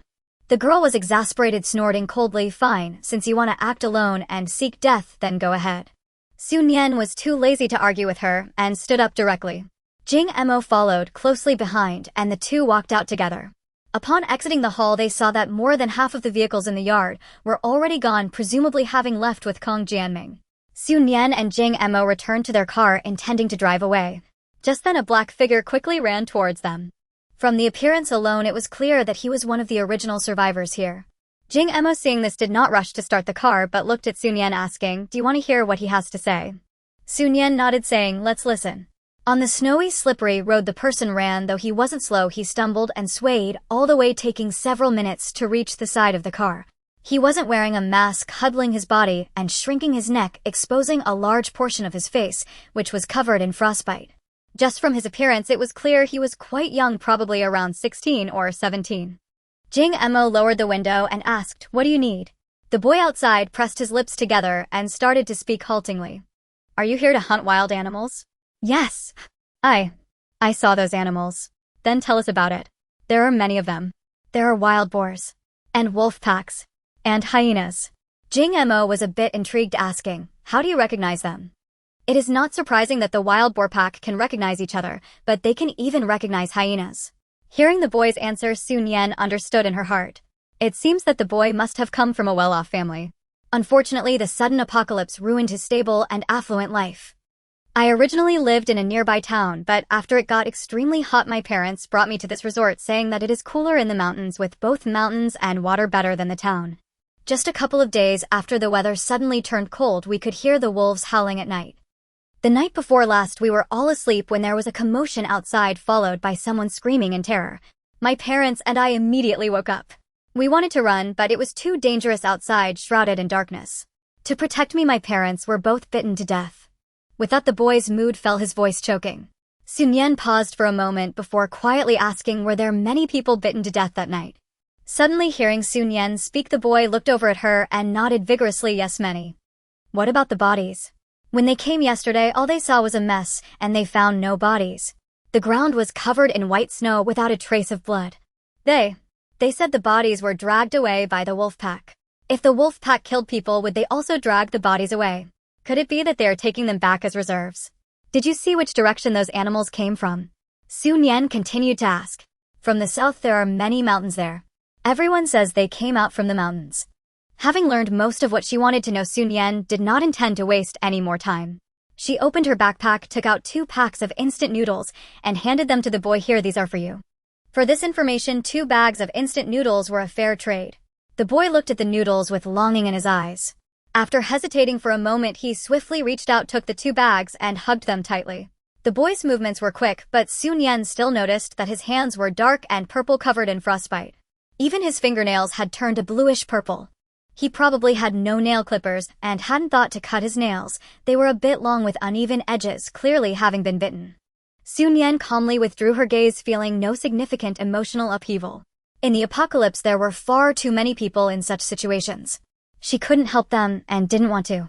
In a couple of days, if Kong Jianming brought them back to the base, as long as they were diligent and willing to work hard, their lives would not be great, but they would certainly be much better than now. Just as Jing Emo was about to close the window, the boy spoke up again from outside. You all, be careful. Everyone says those animals have already mutated. They are stronger and fiercer than before. From the wild boar they had killed before and the unusually heavy rabbits, Su Nian and Jing Emo had already realized this. However, the boy's warning was well-intentioned. Jing Emo reached into his pocket, and when he pulled his hand out, he held a piece of candy. Keep this for yourself, consider it a reward for warning us, and we'll be even. With that, Jing Emo closed the car window and started the engine. The boy stood outside without leaving, and only when he saw the car move did he slowly step aside. Even as the car drove away, Su Nian could still see in the rearview mirror that the boy was still standing there watching them eagerly. Of course, Su Nian knew that Jing Emo had also brought a fair amount of food. Just as she thought of this, she saw Jing Emo put away the map and pull out a box of punch. Soft-hearted. Su Nian laughed. You think too much, I won't be soft-hearted. That's good. In the lobby, there are people left by Captain Kong. Even if he carries something back, as long as he's smart enough to sit beside those people, he won't have to worry about being robbed. Once we return to the base with hands and feet, he won't have to worry about survival anymore. Jing Emo spoke in a steady tone, and Su Nian found it unbothersome to listen to him. Even though she already knew all of this. The car drove out of the resort, heading south. Outside the resort there were paths leading in 3 directions, and the snow in the middle of the road had been cleared to the sides. Clearly, Kong Jianming had divided the people into 3 teams, still letting the snow-clearing vehicle lead the way. This indeed made it easier for Su Nian and Jing Emo, as the road was much easier to travel. After driving south for about half an hour, Su Nian spotted the silhouette of a village and also saw Kong Jianming and the others' vehicles. They did not stop but continued forward. As they moved forward, the snow on the road was cleared, but it was unclear how large an area Kong Jianming intended to search and rescue. Upon seeing another village, the snow on the road ahead was no longer cleared. Just as Su Nian was about to speak, she saw Jing Emo press a button. With his action, changes occurred at the front of the vehicle. 2 metal plates actually extended from below the front of the vehicle. What is this? Su Nian asked in confusion. Without needing Jing Emo to answer, she quickly realized the purpose of the 2 metal plates. The 2 metal plates moved back and forth, pushing the snow to the sides and clearing a path for their vehicle to travel. After deciding to come out, I modified the vehicle a bit. Jing Emo explained with a smile. Su Nian looked at Jing Emo appreciatively. This was not just a simple modification. Even after being reborn, she was still clueless about such things. She originally thought the road ahead would be difficult, but unexpectedly, she didn't have to worry at all now. Heading south, the mountains grew tall and lush. Although the branches were bare, it was still evident how lush the trees had been before. In such mountains, it is indeed not surprising to have wild animals. The 2 chose a suitable place to. Jing Emo took the gas stove down and placed it in the woods, setting a pot on it and pouring in a bag of fresh rabbit meat. These animals must be attacking people because they are too hungry. Once the aroma spreads, it should attract. At that time, we'll go on top of the car, and as soon as we see any, we can shoot them directly. Unless absolutely necessary, let's avoid close combat. Su Nian nodded okay. After waiting for the aroma of the rabbit meat to waft out, they returned to the car. Jing Emo did not get into the car immediately, but opened the trunk, lifted the mat, and took out a long rectangular box. As the box opened, the silver gun body was revealed. The gun was quite long, and Su Nian felt it was about the same length as her dagger. Jing Emo loaded the bullets and took the remaining bullets with him before closing the car door. As soon as he turned around, he saw Su Nian's eyes sparkling as she looked at the gun in his hand. Do you like this? Then you can use it. Jing Emo said, handing the gun to Su Nian. Su Nian looked at the gun handed to her, ultimately shaking her head. I can't use it, you should handle it yourself. Then after we return, find an opportunity to leave the base, and you can teach me then. It wasn't the right time to learn. Even though the gun before her was indeed impressive and made her heart race, it wasn't the moment for her to use it. Jing Emo didn't insist further but nodded. Alright, I'll teach you when we get back. The 2 no longer spoke much and climbed onto the roof of the vehicle. There was a thick layer of snow on top and Jing Emo stretched his long arms to sweep the snow away with his clothes. Just as they settled on the roof, they heard movement coming from the woods. The scent of cooked rabbit meat grew stronger, attracting not only starving wild animals, but potentially even humans if enough time passed. Nian and Jing Emo looked towards the forest and saw dark shadows rushing out from the depths. Each shadow was large in size and moved with incredible speed. Fire. As Jing Emo uttered these two words, his index finger already squeezed the trigger. Nian hesitated, not at all aiming and firing in one smooth motion. After practicing with the gun the last time, Nian hadn't fired in several days. At first, she was a bit out of practice, missing a few shots. However, her mental state remained unchanged. On the third shot, Nian hit a wolf in the chest. The gun's power was extraordinary. A one shot down the wolf, which fell to the ground and could not rise again. Beside her, Jing Mo's marksmanship was far more accurate than Nian's.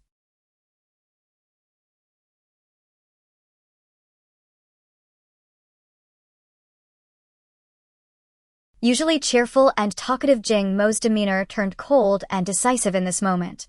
At this moment, Jing Emo was like the gun he held, dazzling, radiant, and unstoppable. Nian merely glanced at Jing Emo with her peripheral vision before focusing back on the forest. For her, this was not just about completing a task, it was also a great opportunity to practice her shooting. After all, in daily life, she rarely encountered such large and fast prey that she could shoot at will. After the two worked together to take down over 10 wolves and several wild boars, the dark shadows finally stopped rushing down the mountain. Nian took out her binoculars and looked towards the deep mountains where she could see several wolves and wild boars still standing. Whether it was their keen eyesight or some instinct, Nian felt their gaze meet hers. Though it was broad daylight, the eyes of these animals seemed to glow green, sending chills down her spine.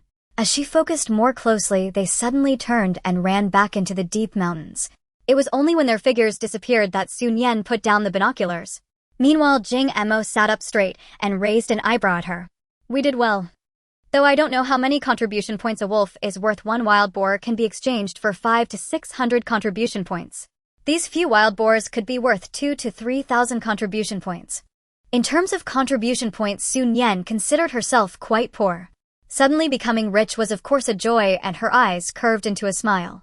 Let's go get the rabbit meat first, Jing Emo said, using one hand to support the luggage rack on the roof, leaping down from the vehicle. Jing Emo landed without a stumble, extending his hand to Nian. I'll help you down. No need. Nian declined, mirroring Jing Mo's earlier action, using one hand to support the luggage rack and leaping down. Nian's years of martial arts practice weren't in vain. Her struggles to survive during the apocalypse were not for nothing. Not to mention this height, she would even dare to jump down from the second floor. Seeing this, Jing Emo simply smiled and said no more. The two walked towards the forest and soon arrived at the stove. Water had been added to the pot, and the rabbit meat had turned pale and was floating with some scum. Jing Emo showed no sign of disdain. Scoop it out later, we can add some seasoning and stir-fry it. It will definitely taste great. Did you bring any seasoning? Nian asked with a smile. Of course, Jing Emo replied matter-of-factly. Rabbit meat is so rare, we definitely can't waste any. That's very reasonable, Nian nodded. Since there aren't many people around, why not stir-fry it here? I can do it, Nian suggested. Jing Emo hesitated slightly and looked at her. But I can't cook. I can. Really?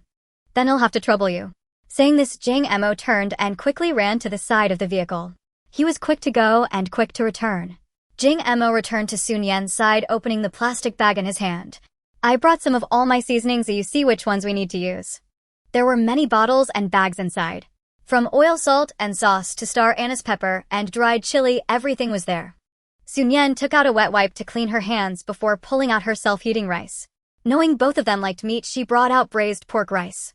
I'll go down and talk to him. Do you want to join? Jing Emo turned to ask Nian. Nian shook her head. You go ahead. She didn't want to interact too much with the base officials. It was just fine for Jing Emo to handle it. Jing Emo poured in some hot water, cleaned the pot, and then placed it back on the stove, kindly turning on the Watching this series of actions, Nian was both amazed and amused. Jing Emo truly had an extraordinary love for meat.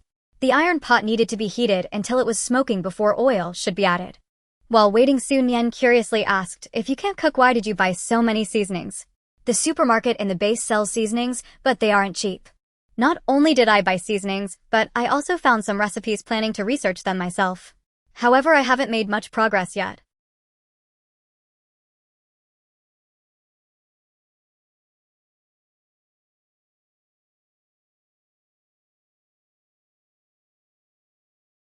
Just then the pot was hot, and Nian opened the oil bottle and poured the oil in. Once the oil was hot, she added various spices and dried chilies to stir-fry. Although it was a pity not to have scallions, ginger and garlic, one couldn't be too picky when out in the wild. The aroma quickly filled the air as she stir-fried. Nian picked up the lunchbox and poured in the rabbit meat. After stir-frying it a bit, she began to add various seasonings. Nian shook her head, saying the base is not lacking in chefs. Although she did not know how many people were in the first base, it was certain that there were quite a few. There must be many people who can cook.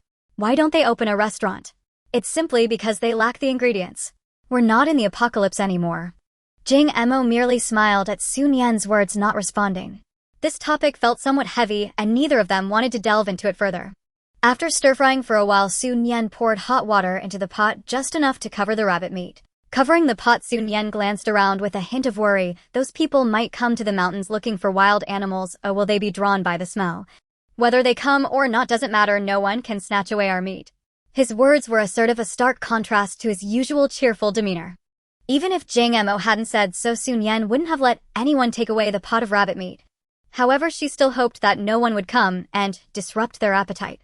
Perhaps it was good luck. Until the rabbit meat was cooked, no one showed up. Even the wild boars and wolf packs did not return. It was still early, not even 11 a.m. But neither of them cared. They took the cooked rabbit meat directly to the car. Sitting in the trunk, each held a lunchbox and began to eat right from the pot. There wasn't much meat, only about 2 to 3 pounds. Both had a large appetite. After finishing all the meat in the pot, they brought the gas stove outside to boil the soup again and cooked some noodles in it. The noodles were brought out by Nian, and Jing Emo didn't ask a word, just eagerly watching the boiling noodles in the pot. When can we eat? Seeing Jing Mo's eagerness, Nian was momentarily speechless. If one didn't know better, they might think he had been starving for ages. Yet in reality, he had at least 1.5 pounds of rabbit meat in his stomach. The noodles were easy to cook and were ready shortly. Looking at the noodles boiling in the red broth, Nian sighed inwardly. The only downside to this pot of noodles was the lack of greenery. But then she thought having something to eat was already good, one shouldn't be too picky. The two shared the pot of noodles, both feeling full, leaning against the side of the car, reluctant to move. Nian squinted her eyes, feeling that this kind of life wasn't too bad. Originally, after being reborn, Nian thought she would once again be fighting alone in this life. However, unexpectedly, she got to know Jing Emo, and they became neighbors, now considered partners. This feeling seemed quite nice. Just then Jing Emo suddenly sat up straight. You take a break, I will wash the pot and dishes. With great initiative, Jing Emo had already taken the pot and gotten out of the car. Watching his back, Nian couldn't help but smile slightly. What she had just thought was nice now felt even better. Once Jing Emo had cleaned the dishes, Nian joined him to haul back the bodies of the wild boars and wolves. They placed what could fit in the trunk there, and the rest went on the roof of the car. Fortunately, the car was large enough and had a strong load capacity, so everything was loaded. However, they drove back at a slower speed. As they headed north, they did not see any rescue vehicles when passing the first village. Nian glanced outside. They must have rescued people and taken them back. Jing Emo nodded. That should be the case. Most people would want to return to the base with them. Even though the rural folks might have their own food supplies, there would come a day when those supplies ran out. Now they couldn't plant crops, and staying outside the base would eventually lead to death. Just as Nian was about to speak, she heard distant screams. Nian was momentarily stunned, then turned to Jing Emo. Did you hear any sounds? Jing Emo listened, intently nodding. After a moment, it seems someone is calling. The sound was carried by the cold wind, making it hard to determine where it originated. The two exchanged glances, neither saying a word about going to check. However, someone did not want them to leave so easily. Jing Emo slowly stepped on the brakes, gesturing ahead. Someone buried something in the snow. It seems they don't want us to pass. Looking ahead, Nian saw a thick layer of snow in the middle of the road. Other areas had snow, but it was just a thin layer accumulated after the snowplow had passed. Yet in one area, the snow was significantly thicker than in others. Anyone with a bit of sense could tell that something was off. Nian couldn't help but think back to the bald men from before who had laid down iron spikes on the road to block her way. The bald men had been blatant, but these people were hiding in the shadows. A glint of amusement flashed in Nian's eyes. They must know we can see through this. They're just waiting for us to get out of the car. Now it seemed there was no one on either side of the road, but Su Nian was sure that as soon as she and Jing Emo got out to clear the obstacles, people would immediately rush out. Jing Emo smirked. Since they want us to get out of the car so badly, let's go ahead. He turned to Su Nian. I'll clear the obstacles, you stay in the car. There was no need for Jing Emo to say more as Su Nian understood already. You go ahead. Jing Emo tilted his head before opening the car door and striding forward. As soon as Jing Emo walked over, people began to rise from the snow piles on either side of the road. Some headed straight for Jing Emo while others came towards the car. These people were dressed very warmly, some even wrapped in sheepskin coats. The coats were devoid of any design, likely made from sheepskin they had skinned themselves. As Su Nian observed these people, someone kicked the door. People in the car, get down. Su Nian remained unfazed, only looking toward Jing Emo in front. At this moment, Jing Emo was surrounded by 4 or 5 people, all wielding knives. They had various types of knives, from kitchen knives to watermelon knives and hatchets, quite a variety. Since Su Nian was sitting in the car a bit far away, and with the howling wind, she couldn't clearly hear what those people were saying to Jing Emo. However, seeing that Jing Emo hadn't given her any signals, Su Nian knew it wasn't yet time for her to get out of the car. Not long later, those people started to push Jing Emo back toward her. Jing Emo stood by the car door, knocked on the window, his tone unusually harsh and firm. Open the door and get out. Don't you see him about to be beaten to death? The boss said that as long as we hand over our supplies, he is willing to accept us and afterwards, well, live well under him, enjoying good food and drinks. This kid is right. You better be sensible. You can't escape alone. Come out early to suffer less. If you don't obediently come out, we will pry open the car door and wait for you, hee. At that time, don't blame us for being ruthless. Su Nian remained unmoved by their words, merely gazing at Jing Emo outside. At this moment, Jing Emo took 2 steps forward, standing beside the car window, forcefully banging on it. Open the door. Hurry up and open the door. After seeing Jing Emo wink at her, Su Nian no longer hesitated, slowly turned her body and reached for the car door. The people outside erupted into laughter at her actions. They laughed so hard that their bodies swayed. Su Nian opened the car door and shot the closest man. In the instant Su Nian fired, Jing Emo turned around, raised his hand, and fired a few shots. These people were all standing by the front of the car, giving Su Nian and Jing Emo a chaotic opportunity to kill. Su Nian didn't aim for the head, fearing a miss, and shot towards the chest instead. Jing Emo, however, seemed to require no aiming at all, with each shot hitting a head. Killing people and wolves appeared to be no different. There were 12 of them. Just moments ago they had brandished knives threatening Su Nian and Jing Emo, but now they were all sprawled on the ground. Some had already closed their eyes forever, while others had simply lost their ability to move, staring at Su Nian and Jing Emo in terror. Those they had taken down would naturally be handled by themselves. Without needing Jing Mo's assistance for supplementary shots, Su Nian handled each one with her own bullets. When it came to the last person, he kept shaking his head, desperately trying to escape, but unable to move. Don't kill me. Don't kill me. As long as you don't kill me, I can give you everything. Jing Emo stepped closer to him, asking, what can you give us? We can give you all our supplies. And women. Brothers. No. Big brother. We have many beautiful women in our base, and they will all be yours. Hearing this, Su Nian realized that this man had mistaken her for a man. At nearly 1.70 meters tall and wearing thick-soled boots, she was over 1.70 meters now. Combined with her dark-colored clothing, common style, and her face being thoroughly covered, along with her decisive demeanor, it was reasonable that she was mistaken for a man. In this man's eyes, women wouldn't kill without hesitation. Jing Emo showed no reaction to the man's words, maintaining a disinterested demeanor. The man, seeing this, spoke urgently again, and, Big brother, you haven't had meat in a long time, right? We have plenty. Plenty. What kind of meat? Could it be lamb? It's lamb. But it's two-legged. It's much fresher than lamb. Where did it come from? 2 days ago, wild animals attacked the resort and killed many people. After they left, we went to collect the remains. Since they were dead anyway, isn't it a waste to leave them? Instead of being eaten by beasts, they should benefit us. We're all compatriots, isn't it right to help each other? Before the man could continue, Su Nian pulled the trigger, shooting his head clean off. Su Nian's gaze was colder than ever, looking at the corpses scattered around, feeling her heart boil with rage. Those who had eaten two-legged lamb were no longer considered human. These people had no second chance but death. The bodies cannot remain here. We must dispose of them, Jing Emo said. It wasn't out of kindness from Jing Emo wanting to collect the body. Rather, it was to ensure their corpses would not remain here, allowing others to end up like them. Then let's burn them. Su Nian turned back to the car to grab gasoline. The two worked together to toss all the bodies to the roadside, pouring some gasoline over them.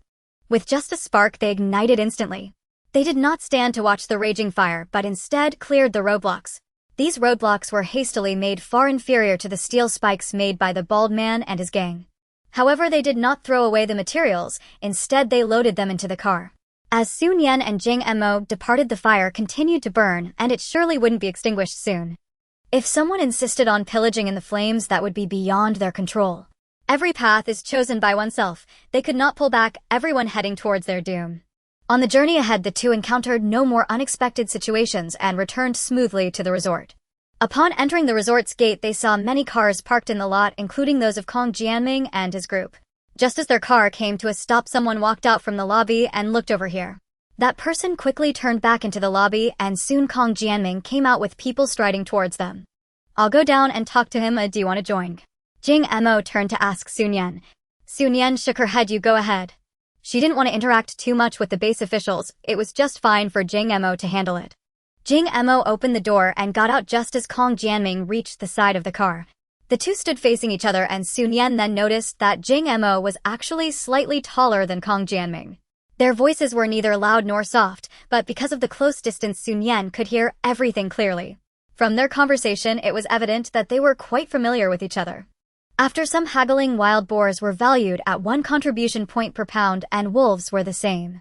Someone behind Kong Jianming approached a large truck, and before long they returned with a scale.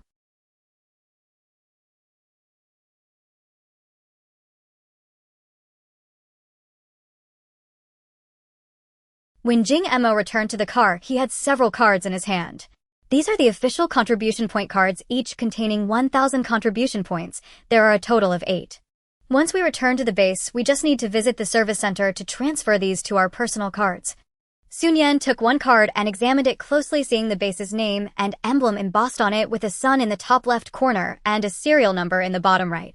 Compared to their personal cards, it only added a sun in the top left corner. 8 cards in total, with each of the two taking 4 and storing them away. Even if they did nothing tomorrow, just waiting to go back the day after this trip was already worth it. Su Nian even felt that having completed this task, she could rest peacefully in the base until the bitter cold was over. "Do you want to eat something before going in?" Jing Mo asked Su Nian. Su Nian pulled out her pocket watch, checking that it was only 3 in the afternoon. "Is this lunch or dinner?" Jing Mo was completely unconcerned, saying, "It doesn't matter whether it's lunch or dinner. If you want to eat, then eat." Hearing this, Su Nian found it to be quite reasonable and didn't feel like arguing at all. The two of them had an early lunch. It was cold outside and they were hungry, so having something to eat right now was perfectly fine. Their meal was simple, each having a self-heating hot pot. The self-heating hot pots were all spicy, and the rich aroma of spice filled the entire compartment. As they ate the hot food, both of their noses began to sweat. They didn't have to worry about the strong smell clinging to them. Once they got off the car, the wind and snow would blow away most of the scent. As long as they weren't standing too close together, it was unlikely anyone would even smell it. The two of them slowly walked into the hall, and just as they reached the entrance, they heard the noisy sounds inside. People were chatting, some were arguing, and there were children's cries along with the groans of others. Upon hearing these sounds, Su Nian instinctively frowned. It seemed that there were quite a few more people in the room. As Su Nian was pondering this, Jing Mo had already lifted the door curtain. A rush of heat mixed with an indescribable odor hit them. Su Nian immediately paused her steps. This smell was not unfamiliar to her. In her past life, she had lived in such an environment. Of course she could endure it, but Su Nian simply didn't want to. She couldn't be too ostentatious, but she also didn't want to suffer unnecessarily. Otherwise, she would have really lived this life for nothing. Su Nian turned to Jing Mo and said, "I don't want to go in." Jing Mo, hearing this, was not surprised. He simply lowered the curtain and nodded. In such a large resort, there should be some buildings that haven't collapsed. "Let's find a room to rest in." Su Nian found this suggestion appealing, and the two of them immediately turned to leave the hall. Most areas of the resort had not been cleared of snow, so they walked unevenly, sinking in some spots. After wandering around for quite a while, they finally found a relatively intact room. This appeared to be a guest room, but all the wooden furniture had already been taken away, leaving the room empty. The two of them were not picky. They went out to dismantle the doors and windows of nearby rooms and scavenged a beam from the ruins. Jing Mo took an axe from the car and chopped the wood into suitable sizes for burning. It didn't seem like much at first, but once it was chopped, it turned into quite a sizable pile. This amount of firewood should be enough to last the entire night. After lighting the fire and roasting for a while, Jing Emo stood up again saying, I just saw another pillar, I'll go get it. Without waiting for Su Nian's response, Jing Emo opened the door and went out. Before long he returned carrying a thick pillar. Su Nian picked up the axe and stood up saying, I'll chop it. He brought back the wood and she would chop. They had clear roles. Jing Emo smiled at Su Nian and nodded, all right, you take over. After knowing each other for so long, she still wanted to keep track of everything. Thinking of how he too had many secrets from her, Jing Emo felt that this way of getting along was quite good. At least they both wouldn't feel uncomfortable. The wood was buried in the snow, soaked and damp outside. After chopping, they placed it near the fire to dry out. By the time it was needed, it would be just about ready. The two of them had been busy, and it was already completely dark outside. Why don't we rest early? Jing Emo suggested. You've been awake for over 10 hours. Su Nian had woken up at midnight and now it was already 6 p.m., indeed 18 hours without sleep. Su Nian nodded, then I'll sleep first. If I haven't woken up by the time it's time, wake me up. Okay. Since there were only the two of them in this room, they had much more freedom to move. Su Nian took out her sleeping bag and crawled into it. There was a significant difference between sitting up to sleep and lying down. Especially with the sleeping bag wrapped around her, she felt even warmer. Closing her eyes, Su Nian fell asleep almost instantly. This was a basic skill that everyone developed after living a long time in the apocalypse. Often when they were out and about, it was difficult to find time to sleep. If they started overthinking and couldn't fall asleep, then there was really no point in trying to sleep. Listening to Su Nian's even breathing, Jing Emo knew she had fallen asleep and turned to look at her. Even while sleeping, Su Nian had not taken off her mask. He could only see her tightly closed eyes, the corners lifted with long, fine, thick, and curled eyelashes. The skin around her eyes was exceptionally fair and delicate. It seemed that even the extreme cold was particularly lenient towards her, causing no harm to her skin. Seeing Jing Emo use such a sharp ring as a tool, Su Nian was momentarily at a loss for words. Was it an overkill? The entire silver stove gradually turned red as the red intensified, the temperature in the room gradually rose. Visibly, Su Nian seemed to sleep even more soundly. Seeing this, a smile appeared in Jing Mo's eyes. His space could only store weapons, and this device was originally a weapon that he had modified, now primarily serving as a heater. In the interstellar world, every person was equipped with their own light brain from birth. When he first fell into this world, his light brain had lost its function. However, when the apocalypse arrived after he acquired gold, the light brain gradually recovered and was now usable.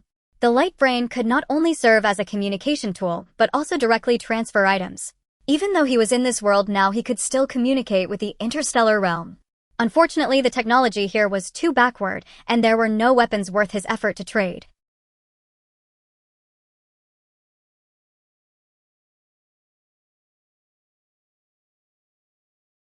He wasn't lacking in weapons, and he wasn't in a hurry for other supplies, so he could manage to get by. If only he could obtain a large quantity of food. Unfortunately, although he had quite a few contribution points, there was a purchase limit in the base. He could only eat a limited amount of food, and even if he wanted to buy more, he couldn't. He didn't know when he would be able to accumulate a large amount of supplies. At that time, it would be much easier to switch to a spaceship and go out again. Of course, the premise was that he had to be honest with Su Nian first.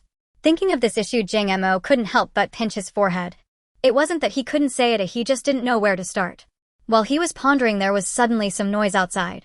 Jing Emo instinctively turned off the stove beside him and quickly stored it in his weapon space. What's happening outside? Su Nian asked, sitting up. Due to just waking up, her voice was still a... Jing Emo shook his head. I don't know what's going on, but it sounds like someone has returned. I'll go take a look. With that, he stood up and walked towards the door. Just as Jing Emo reached the door, before he could open it, there was a loud knock. Hearing the noise, Su Nian moved a bit faster, emerging from her sleeping bag and quickly heading towards the door. At that moment, Jing Emo had already opened the door.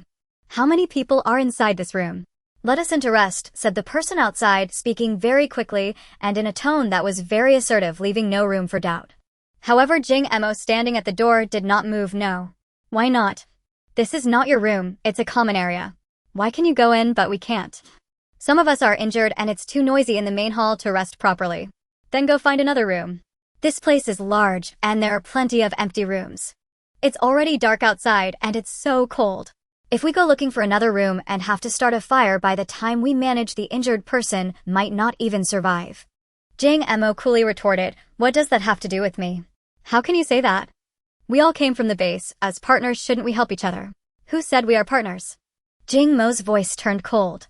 We all came from the same base, but that only means we took the same path. Apart from that, we have no relation whatsoever. So you're determined not to let us in. Don't blame me for being rude then. The man outside said as he directly swung his fist towards Jing Mo's face. However, just as his fist swung halfway, it was firmly grasped by Jing Mo, unable to move even an inch. Jing Mo stood lazily, exerting a slight force, pushing the man out. The man stumbled back, colliding with those behind him, causing several screams. With such little skill, you still want to be rude to me? Jing Mo snorted. While I'm in a decent mood, you should quickly disappear from my sight. Otherwise, the words left unspoken sent a chill down the spines of those outside. That chill was colder than the biting wind and the icy snowflakes. A group of people hurriedly turned to leave, ultimately heading towards the main hall. After watching them enter the main hall, Jing Mo finally withdrew his gaze. Just as he turned around, he saw Nian standing behind him. It's still early, you should go back and continue sleeping, Jing Mo said gently. Nian shook her head. That group of people was injured and reeked of blood. Hearing this, Jing Mo's expression gradually became serious. Although he didn't ask how those people were injured, it was likely from fighting with wild animals. It was fortunate they managed to return, but it brought disaster to the vacation resort. Did those wild animals let them leave because they were lucky and strong, or were they simply baiting them? If it was the latter, the intelligence of those animals should not be underestimated. Just thinking about it made one's scalp tingle. Yet this situation could not be ignored. If it were true, then tonight would inevitably be restless. Jing Mo's tone turned serious. You stay here, I will find Captain Kong. Watching Jing Mo leave in a hurry, Nian packed up her sleeping bag and put it into her backpack. She glanced at the time, as she had not slept long, just a little over an hour. However, at this moment she felt much better than before. Nian looked at the roaring fire and suddenly thought of a question. When she had just fallen asleep, she felt the temperature around her had risen quite a bit, and it was very warm. But after waking up, she clearly sensed that the temperature in the room had dropped slightly. Could it be that the sleeping bag's insulation was really that good? Before Nian could figure it out, Jing Mo had already hurried back. I have already informed Captain Kong of my suspicions. He said he would have someone keep a closer watch. Hearing this, Nian nodded noncommittally. Having reminded Captain Kong was already a kind gesture. If he didn't take it seriously and something irreparable happened, it would have nothing to do with the two of them. The two did not speak any further, merely leaning against their backpacks with their eyes closed, resting. Time passed slowly, and in the room only the crackling of burning wood and their calm breathing could be heard. After about an hour, it was already past 8 p.m. At this time in the world before the apocalypse, nightlife was just beginning. However, now it was already the time when many people were going to sleep. In fact, quite a few had already fallen into a deep sleep. Yet Nian and Jing Mo were still waiting, neither of them feeling the slightest bit sleepy. After death, one could sleep for eternity, but while alive it was better to stay alert. Just after 9 p.m., Nian heard some movement outside. It was the sound of heavy footsteps on the snow. The noise was not loud, but due to its multiplicity and complexity, Nian was able to hear it. She looked at Jing Mo, who was also looking back at her. The two exchanged glances, nodded simultaneously, armed themselves, and quietly rose to move towards the window. The wooden window could not possibly close perfectly. Looking out through the gaps, they could see many shadows in the courtyard. These shadows were gradually approaching the main hall, forming a trend of encirclement. Even though this scene was within Nian's expectations, when she saw it, her heart still sank. After such a long time, these animals had finally surrounded them. Did it mean they had been waiting outside all along, waiting for the night to deepen and everyone to fall asleep before launching their attack? Only by catching others off guard could they achieve victory. Although it was known that animals have hunting skills which are their innate instincts, it was still shocking. Originally, natural disasters made survival extremely hard for people. Now that animals were so cunning and preyed on humans, wasn't the survival environment for people becoming even more difficult? The animals in the yard were not moving fast, but it didn't take long for them to approach the main hall. At that moment, the windows of the main hall swung open, dark gun barrels poking out. As gunfire erupted, the entire vacation resort fell into chaos. The animals in the yard were startled by the gunfire and fled in all directions, but they did not turn to run away. Meanwhile, inside the main hall, sounds of screams and wailing echoed. Jing Mo's gaze grew somber. At this moment, such a sound undoubtedly provoked the animals in the courtyard. The animals, while fleeing, did not forget to approach the main hall. Their speed was much faster than before. Some charged straight towards the door, while others crashed into the windows. The number of animals in the yard was beyond imagination, with a continuous stream of them running in through the main gate. The animals in front were fearless, using their bodies to shield from the onslaught, while those behind followed closely, exerting all their strength towards the main hall. Su Nian and Jing Mo hesitated no longer. Jing Mo had already returned to the car, retrieving a long rifle and loading the bullets. At this moment, Jing Mo opened the window and began shooting. Su Nian stood behind him, though her shooting speed was not as fast as Jing Mo's. Every shot hit its mark. The addition of the two greatly alleviated the pressure on the main hall. However, even so, wild boars and wolves charged into the hall. Su Nian could clearly hear the screams from that side, doubling in an instant, echoing back and forth. Some even rushed out directly from the main hall. However, rushing out at this time was undoubtedly a suicidal act. The animals in the yard were even more numerous, and when they saw someone charging out, they pounced directly. Yes, I inquired, and there are a total of 6 people, 3 men and 3 women. One of them is named Zhang Pengfei, who is but as more and more people rushed out, the number of those who could be saved dwindled. Even so, Su Nian's brow did not furrow.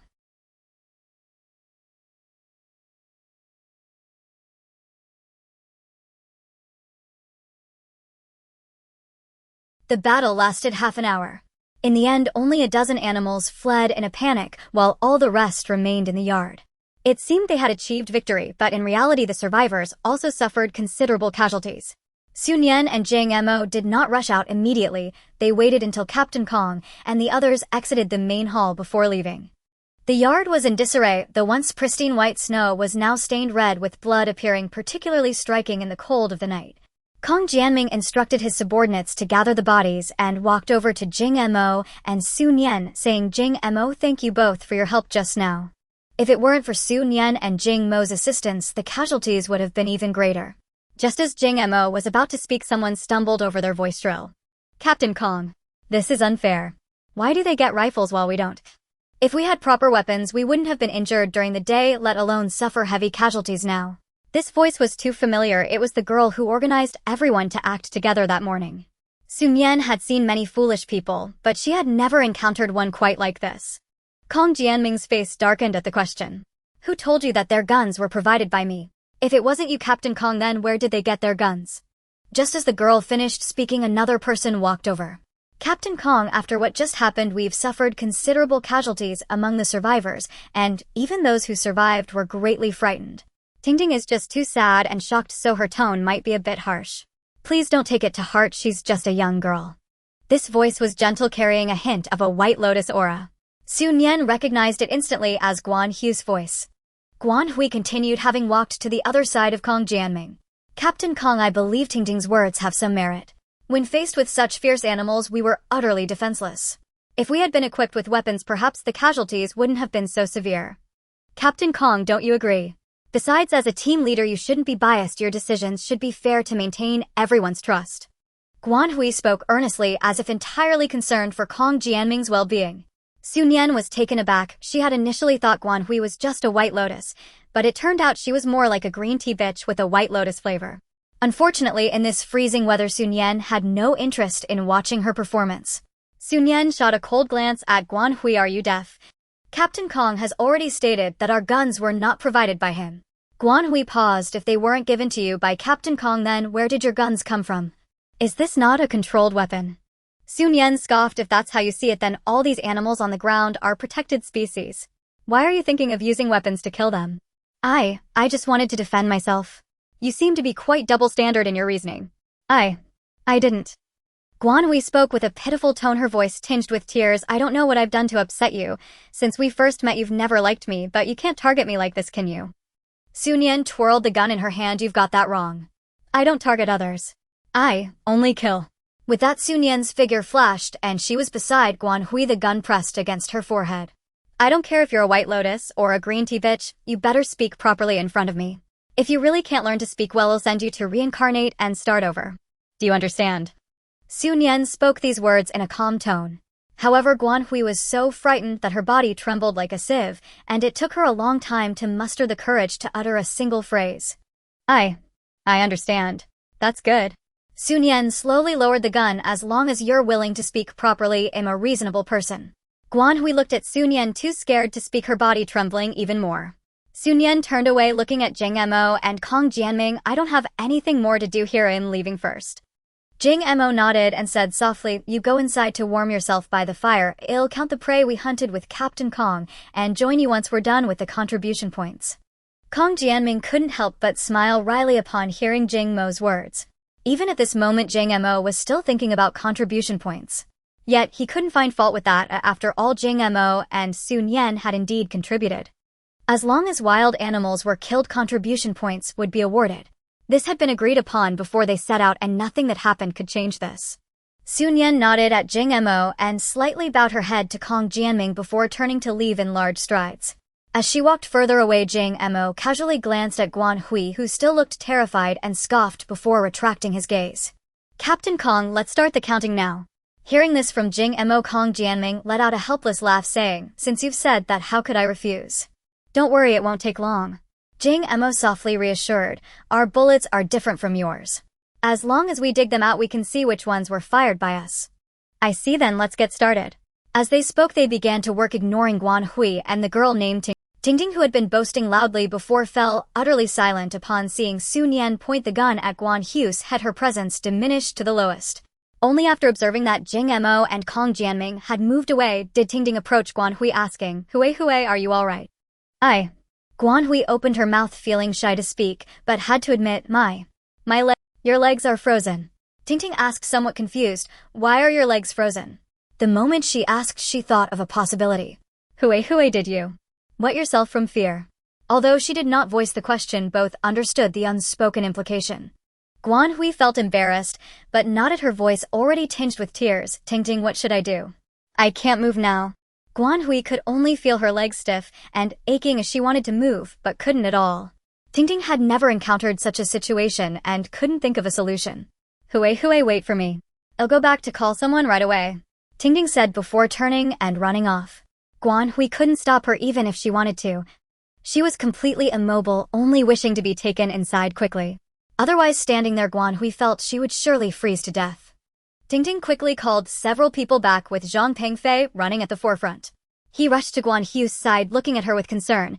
Hui, what happened?" Hearing Zhang Pengfei's voice, Guan Hui instantly burst into tears. The tears had barely formed when they froze on the edge of her eyelids. Guan Hui was startled, quickly wiping away her tears, not caring about her crying anymore. "Brother Zhang, I can't move. Hurry and carry me inside. If this continues, I'll freeze to death." All right. Hui, don't panic. "Well, carry you inside right away." A few people hurriedly lifted Guan Hui and rushed toward the hall. Their commotion was not small, and Kong Jianming glanced in their direction. Since the distance wasn't far, he could clearly hear their conversation. Knowing that Guan Hui's legs were frozen, Kong Jianming realized that she wouldn't last long. The clothes and skin were frozen together, and the freezing process was rapid. Even if they managed to go indoors to warm up and remove her clothes, by that time her legs would definitely be frostbitten. Extensive frostbite would render regular ointments ineffective. They wouldn't be able to return to the base tonight. A time was life, and Guan Hui simply couldn't afford to wait. Reflecting on the cause of this situation, Kong Jianming opened his mouth, but ultimately said nothing. This is how the cycle of cause and effect works. If Guan Hui hadn't stepped forward to say those words, she wouldn't have angered Su Nian, and she wouldn't have wet herself from fear. One could only say that this was her own doing. To be fair, Su Nian hadn't done much, she merely frightened her. As for what followed, it was an unexpected chain reaction, and Su Nian need not take responsibility for it. Kong Jianming's subordinates were quite efficient, and it didn't take long to tally up the animals killed by Jing Mo and Su Nian. In total, there were 17 wild boars, 22 wolves, and 18 hyenas. Altogether, this could be exchanged for about 10 to 20,000 contribution points.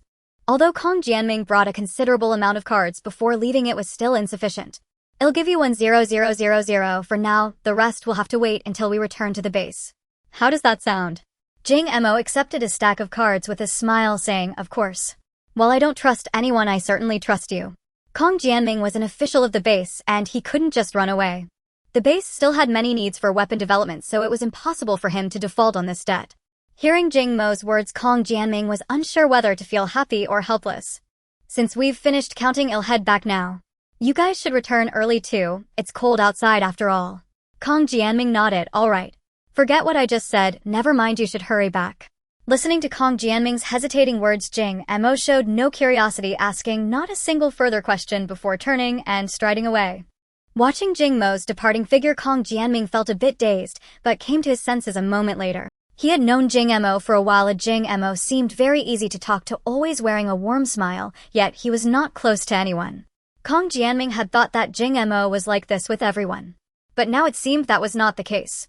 Recalling how Jing Mo had stood next to Su Nian earlier, Kong Jianming found it quite natural. These two people shared the same aura.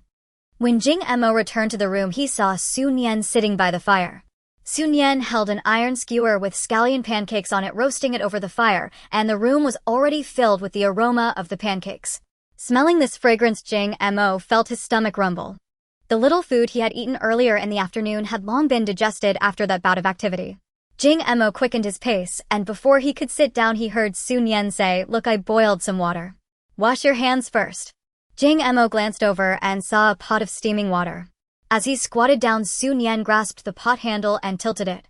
Jing Mo reached out, washing his hands with the poured-out water. The cold weather wasn't without its advantages. For instance, the water was just the right temperature for washing hands. After washing his hands, Jing Mo sat down beside her, opened his backpack, and began taking things out. "How can we only have pancakes? We must have meat with it." Su Nian turned to look at Jing Mo only to see that he had pulled out a vacuum-packed roasted rabbit. Su Nian laughed. "How many rabbits did you bring?" Looking at Jing Mo's bulging backpack, Su Nian couldn't help but suspect that more than half of it was filled with rabbit meat. Just as she was thinking this, Jing Mo unzipped the backpack and said, "Look."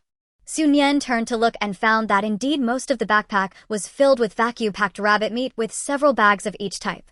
She gave Jing Mo a thumbs up, saying, "You're amazing."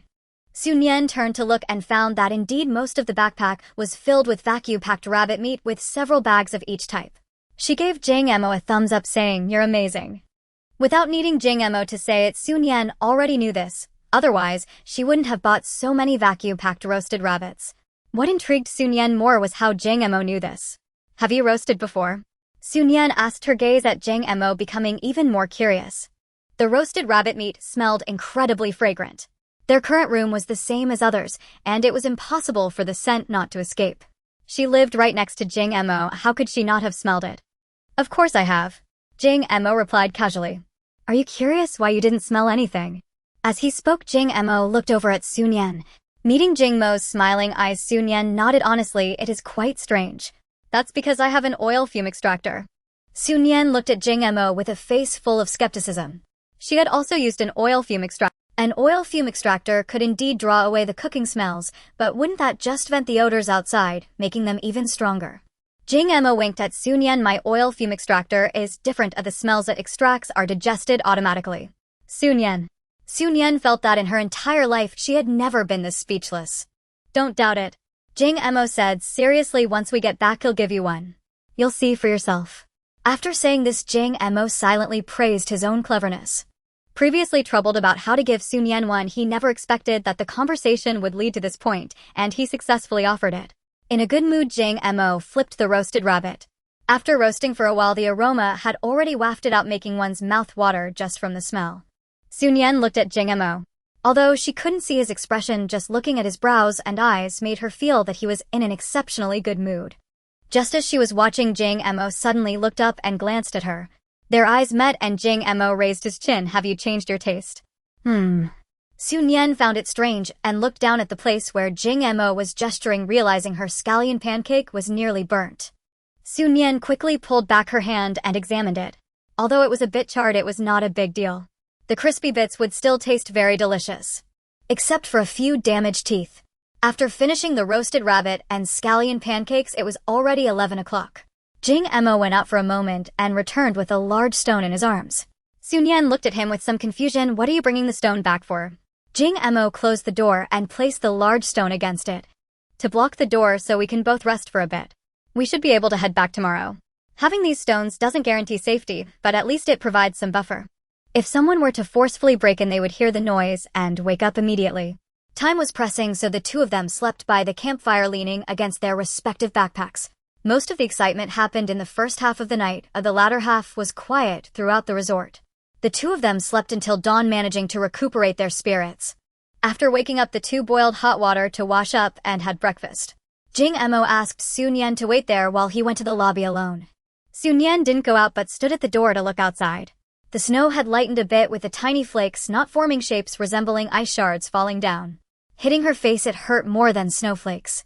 If they could return today, that would be perfect.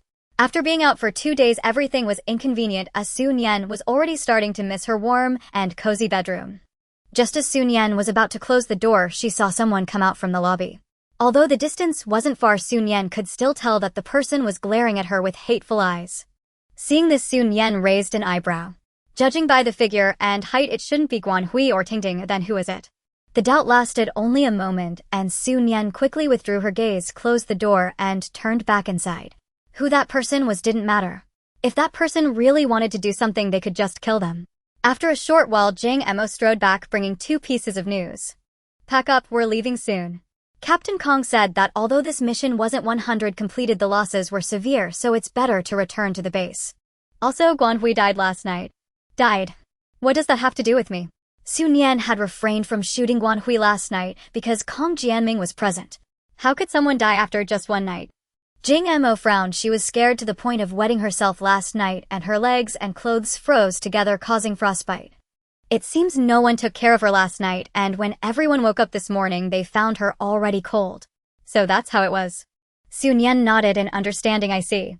Thinking of the person who had been staring at her at the lobby door, Su Nian's heart stirred. Wasn't there a few people living on the 5th floor with her? Yes. I inquired, and there are a total of 6 people, 3 men and 3 women. One of them is named Zhang Pengfei, who was quite close to her. Hearing this, Su Nian understood. The person who had been glaring at her at the lobby door was Zhang Pengfei. Life and death are fated. There was little she could do. These people were panicking and trying to escape without analyzing the situation, ultimately bringing about their own demise. Taking advantage of this time, the 2 extinguished the campfire, carried all the remaining firewood to the car, and loaded it into the trunk. Firewood was a consumable resource. Having a bit more was always better and absolutely shouldn't be wasted.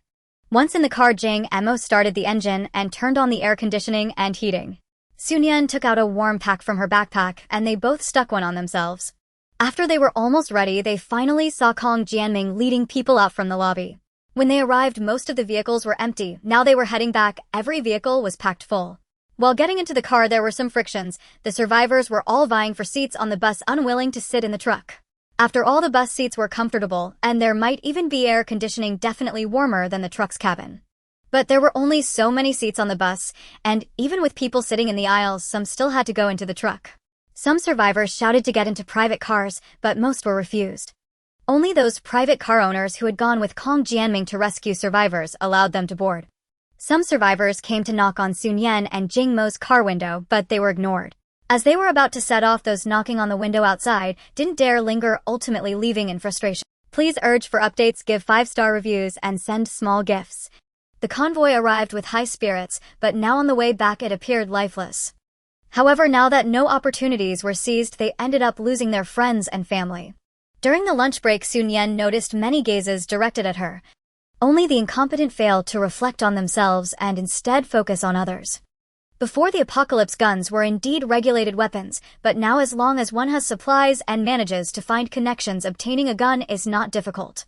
They chose to follow others outside the base for tasks, yet failed to prepare appropriate weapons in case of emergencies. Who can they blame for the current situation? After resolving her physiological needs, Su Nian emerged from the abandoned house. Not far ahead, a person appeared. Though the person was bundled up tightly, obscuring even their face, Su Nian instantly guessed their identity. Zhang Pengfei. Zhang Pengfei was momentarily stunned by Su Nian's immediate recognition, but quickly he sneered and spoke. You recognized me right away. You must know I'm here to take revenge on you, right? Su Nian shook her head. No, I just think that if someone comes to act foolishly in front of me, that person should be you. You. Zhang Pengfei was enraged. His gaze towards Su Nian turned fierce. You ungrateful woman, since you are so unwise, don't blame me for being rude. Zhang Pengfei was evidently confident in his own abilities and charged directly at Su Nian. The thickness of his clothing severely hampered his movements. With limited mobility in his legs, his combat effectiveness would significantly decline. Zhang Pengfei dared to come before Su Nian, boasting of his inherent advantages as a man. Generally, women are no match for men in terms of physical strength or stamina. However, this was not a typical situation. Every punch or kick thrown by Zhang Pengfei could be easily evaded by Su Nian. After a few rounds, Su Nian had already lost interest. She initially thought that Zhang Pengfei dared to confront her due to exceptional skills. To her surprise, he merely possessed a few flashy moves. Taking advantage of the moment, he bent down. Nian unsheathed the dagger strapped to her leg. This dagger was extremely sharp, capable of slicing hair. Seeing Nian pull out the knife, Zhang Pengfei opened his mouth to curse, but before he could utter a sound, he felt a chill in his throat. Nian swiftly slashed the dagger across Zhang Pengfei's neck. With great force, the dagger cut through layers of clothing, pierced his skin, and severed his windpipe. Due to the cold weather and the obstruction of clothing, no blood sprayed out. Hearing this, Jing Mo remained calm and asked indifferently, "Did you kill him?" "Yes, he insisted on becoming a tragic couple with Guan Hui, so I..." Upon returning to the vehicle, Jing Mo looked over with concern. "Why did you take so long?" Nian chuckled lightly. "I ran into Zhang Pengfei." Hearing this, Jing Mo remained calm and asked indifferently, "Did you kill him?" "Yes, he insisted on becoming a tragic couple with Guan Hui, so I had to fulfill his wish." In this world there are many paths, as since Zhang Pengfei chose this dead end, Nian had no other choice but to comply. Kong Jianming had only given them 20 minutes to rest. 20 minutes flew by. After resolving their physiological needs, they returned to their vehicles and Kong Jianming ordered them to set off. In one of the private cars, Ting Ting noticed that Zhang Pengfei had not returned for a long time and her mind began to race with speculation, causing her to shiver even more. Ting Ting shook her head repeatedly but didn't utter a word. Seeing her silent, the person beside her didn't ask further. The convoy set off again, this time not stopping until they returned to the base. Ting Ting turned her head and glanced outside the car window. Zhang Pengfei did not appear. Remembering how Zhang Pengfei had said he would deal with Nian before returning to the base, she couldn't help but feel scared. Zhang Pengfei failed to handle Nian and instead paid the price himself. That Nian was truly terrifying. Fortunately, they would soon return to the base, and after that she would no longer have to see Nian. With this thought, Ting Ting gradually felt less fearful. Nian was unaware that someone was terrified of her. At this moment, Nian was driving. With the snow-clearing vehicle from the base leading the way, the road became much easier to traverse. However, due to the length of the convoy, their speed was relatively slow. By the time they returned to the base, night had already fallen. Upon entering the base, the convoy dispersed with the private cars heading in different directions. Nian drove directly back to the small building where they were staying. She first parked downstairs and carried all the items from the car upstairs before Jing Mo took the car to the parking lot. Due to their continuous use of the air conditioning, they had nearly exhausted the gasoline they brought, leaving only a third in the tank. While gasoline wouldn't freeze, it could be stolen. Even though there wasn't much left, Jing Mo still siphoned out the gasoline and carried the canister back. As Jing Mo walked upstairs, he passed the 5th floor where a large door was slightly ajar and voices could be heard seeping through the gap. "Guan Hui is dead and Zhang Pengfei is missing. Do we still need to stay here?" "We were going to rent because Guan Hui suggested it and Zhang Pengfei covered a third of the rent. Now that both of them are gone, can we afford this place? Show me otherwise, we might as well return to the collective dormitory. But so many survivors have come to the base, so it will probably be even more crowded there. We still need to go back, otherwise later on we won't even be able to squeeze in." Without continuing to listen, Jing Mo walked up the stairs. Upon returning home, Jing Mo took out an air extractor and carried it to Nian's door. Nian had a good memory and naturally did not forget this matter. "You gave it to me, do you still have one for yourself?" "Of course." Upon hearing this, Nian did not say much more and directly accepted it, saying, "Thank you. I just finished starting the fire, you should take some of the burning coals back with you." "Sure." Jing Mo replied, but showed no intention of entering, just waiting at the door. Seeing him like this, a smile appeared in Nian's eyes as she hugged the range hood back to the bedroom. Nian took out an iron bucket from her space, which contained the burning coals. Handing the bucket to Jing Mo, Nian said, "There's no need to rush to return it to me." "All right, we'll talk about it tomorrow." The two bid farewell and returned home. After returning, before Nian had already turned on all the heating devices and the stove was filled with coals, making the temperature rise significantly. Thinking it was time to finish dinner and also wanting to try out the range hood that Jing Mo had given her, Nian turned on the range hood and placed it beside the stove, then took out a spicy hot pot broth from her space and put it on the stove. The broth was originally boiling hot, and the moment she took it out of her space, steam began to rise. Once heated by the burning coals, the broth released even more steam and the aroma became increasingly rich. However, Nian quickly noticed that the swirling smoke only drifted around the stove and would soon be drawn into the range hood, not spreading to other parts of the room. Stepping away from the stove and standing by the bed, she couldn't even smell the hot pot at all. Despite having prepared herself mentally beforehand, seeing the scene still left her in shock. This is clearly black technology. Although she didn't know where Jing Mo got such a good thing, it was certainly. Nian returned to the stove and sat down, taking out a plate of hand-sliced lamb from her space and directly adding it to the pot. For every ingredient, she simply took it out from her space and added it to the pot to cook, ensuring the ingredients were absolutely fresh.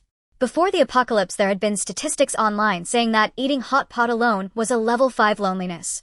Yet now Nian sat by the warm stove enjoying the steaming spicy hot pot. Not only did she not feel lonely, but she was also filled with happiness. Was there anything in this world that could be happier than this? As it turned out, there was. After finishing a plate of hand-sliced lamb, Nian took out her iPad and played her favorite show, Wulin Weizwen. Watching while eating made her even happier than before. She spent a full hour eating, and luckily, since it was hot pot, she could replenish the broth without fear of it getting cold. By the end, Nian cooked some noodles in the hot pot broth and added some greens. After finishing a small bowl of noodles, the meal felt complete. After resting for a while, Nian then took out her tent and bathtub for a soak. Being out and about had its inconveniences, but now she could finally take a proper bath and change into clean, soft clothes. Nian felt like a new person. Although it was barely past 8 o'clock, after drying her hair, Nian went to bed. Having not slept in her own bed for 2 days, she lay in the soft quilt, rolling over a few times before finally settling down. Indeed, nothing could compare to her little nest. If it weren't for the earthquake that would occur 2 years later, which might destroy this little building, Nian would definitely find a way to transfer the ownership of this house to her name. The next morning, after getting up, Nian returned to her previous routine. First training, then washing up, and finally eating. By the time she finished, it was already past 10 o'clock. Nian took out the unopened phone and iPad from her space and went to find Jing Mo. Upon seeing the phone and iPad that Nian brought, Jing Mo's eyes instantly filled with delight. After taking a look, he set them aside and asked Nian, "I'll go find Captain Kong later, do you want to come?" He still owed them some contribution points that hadn't been given. After getting them, they would go directly to the service center to transfer the contribution points to his card. This was indeed an important matter, a shared responsibility between the two, so Nian naturally did not refuse. She first returned home to change into outdoor clothes and shoes before going downstairs with Jing Mo. Although it was still within the base, the distance was considerable, so they chose to drive. Jing Mo poured the gasoline they extracted yesterday back into the tank and got in the car with Nian. After the car warmed up for a while, it finally started successfully. Jing Mo drove slowly along the road where they could see many people walking slowly. As their car passed by, many people looked up at them. Their gazes reflected envy, jealousy, and resentment. Nian had neither the time nor the interest to understand the complex emotions of these people. It was genuinely cold outside, and she just wanted to quickly finish her business and return home. After about 20 minutes, Jing Mo parked the car in front of a large building. This building must have existed before the apocalypse, decorated in a modern style and equipped with central air conditioning. Even sitting in the car, Nian could hear the sound of the air conditioning unit humming. Listening to this sound, Nian couldn't help but feel a bit envious. If only she could use air conditioning too, that would be wonderful. Unfortunately, it was already quite good that they could still use electricity. If they installed air conditioning, it would probably trip the circuit immediately. Since Jing Mo didn't say for Nian to come in with him, she naturally was very willing. She hadn't wanted to go anyway. Although there was no sign hanging here, people were consistently entering and exiting, all dressed warmly and decently. It seemed to be an official workplace of the base. As Nian waited, feeling a bit bored, she heard someone knock on the car window. Turning her head to look, she saw a person standing outside, looking in with their head down. Nian rolled down the window and raised an eyebrow at the person, asking, "Is there something you need? I noticed you've been parked here for quite a while. Do you have something to do? Perhaps I can help." The speaker was a man, his tone somewhat polite, but still carrying a hint of arrogance. Otherwise, he wouldn't have no idea what Nian was up to and just stated that he could help. Nian shook her head, saying, "No need, thank you." Regardless of this man's intentions, at least he was polite, and Nian responded courteously. As she spoke, the man had already noticed Nian's attire, and his eyes brightened a bit more than before. "You don't need to feel embarrassed. I have some status and authority here, and I can handle most common matters." The man said, a proud look forming between his brows. Most young girls would change their attitude 180 degrees upon learning he worked here. He had experienced this too many times before. However, those women could not compare to the one in front of him. Although he had never seen the woman before today, just by her attire and the fact that she could travel within the base by car, he knew she was not an ordinary person. If he could be with someone like her, wouldn't his quality of life be elevated to a whole new level? Just the thought of it made a calculating glint flash in his eyes. Seeing that Su Nian had remained silent for so long, the man asked, "Why aren't you speaking? You don't need—" Su Nian looked at the man's changing expression and finally understood his intentions. Hearing him say this, she smiled and shook her head. "No, I'm not shy, it's just that my matters are beyond your capabilities. You haven't even said anything. How do you know I can't handle it? To tell you the truth, there's really nothing here that I can't manage." "Really? Is there someone named Kong Jianming among them?" "Yes, Captain Kong. I'm very familiar with him." "That's great. He still owes me 10,000 contribution points.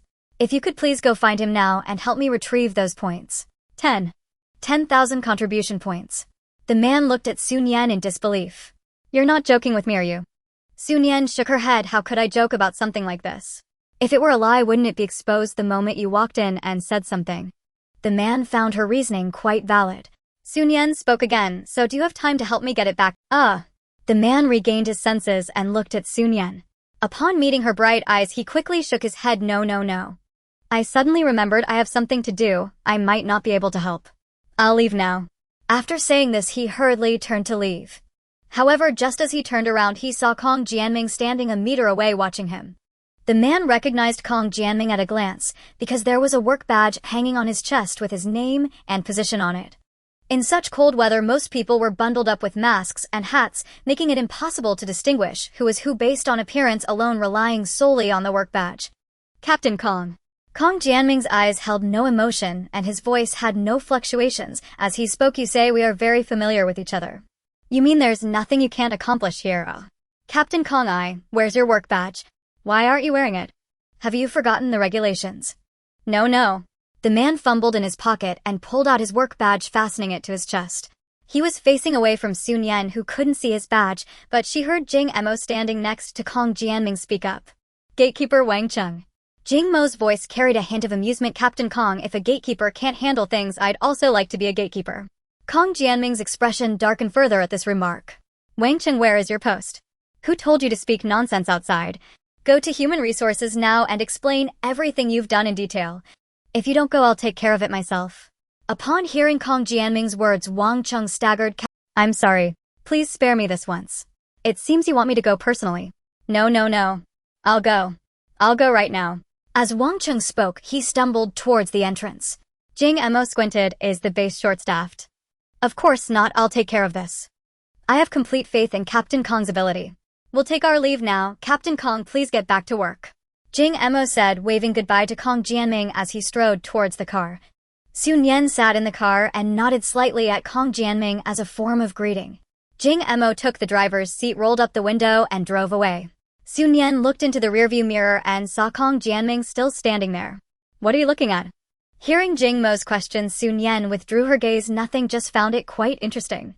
Regardless of the time, some people worry about food and clothing, while others, having no such concerns, begin to exploit their positions for personal gain.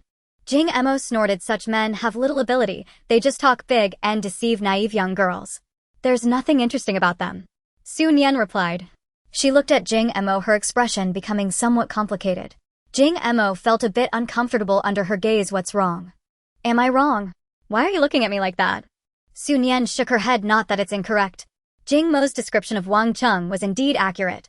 However, when she said it was interesting, she didn't mean that Wang Cheng was interesting." This was the first time Su Nian deeply felt the meaning of mismatched communication. Thinking of this, Su Nian even felt like laughing. When she laughed, her brows and eyes curved up. Jing Mo, noticing her smile out of the corner of his eye, also chuckled. For the next while the two remained silent. After about 10 minutes, they arrived at the service center. Jing Mo parked the car, turned off the engine, and they both got out, heading inside. It was unclear whether it was because it was morning or due to many task doers returning the previous day, but there were quite a few people at the service center. At least there were many more than when Su Nian and Jing Mo came last time. However, for such a large service center, the crowd was still quite limited. Su Nian scanned around and found an empty window, walking over with Jing Mo. She took out all the cards Jing Mo had previously given her. Jing Mo had given her 4 cards the first time, 5 the second, and just now in the car, he gave her another 5, totaling 14 cards. Each card contained 1,000 contribution points, adding up to 14,000 contribution points in total. The staff processing the paperwork looked at Sun Yan with shock, but they didn't ask any further questions, and even the processing speed seemed to increase. In just 3 minutes, Sun Yan had 14,000 contribution points added to her card. After finishing her business, she stepped aside to let Jing Mo go forward. When the staff saw Jing Mo also pulling out 14 cards, their gaze towards the two of them was more than just shock. Sun Yan felt that the staff might be suspecting whether they had robbed some official person at the base, otherwise how could they both have so many cards? Fortunately, the staff's professionalism was quite commendable. Regardless of their thoughts, their hands didn't slow down at all. Jing Mo retrieved his card and looked at Sun Yan. Shall we visit the housing rental center? Sun Yan nodded. Yes, we need to go.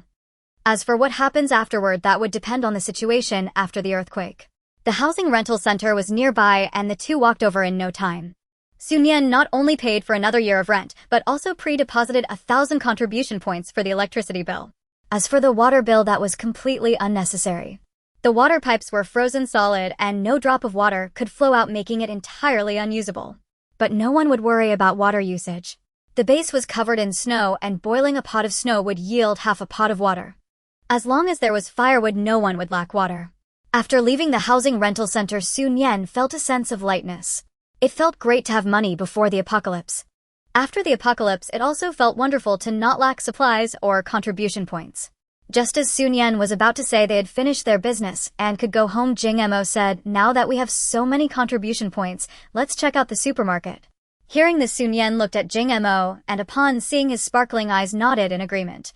Jing Mo had helped her with so many things, and now it was her turn to accompany him to the supermarket.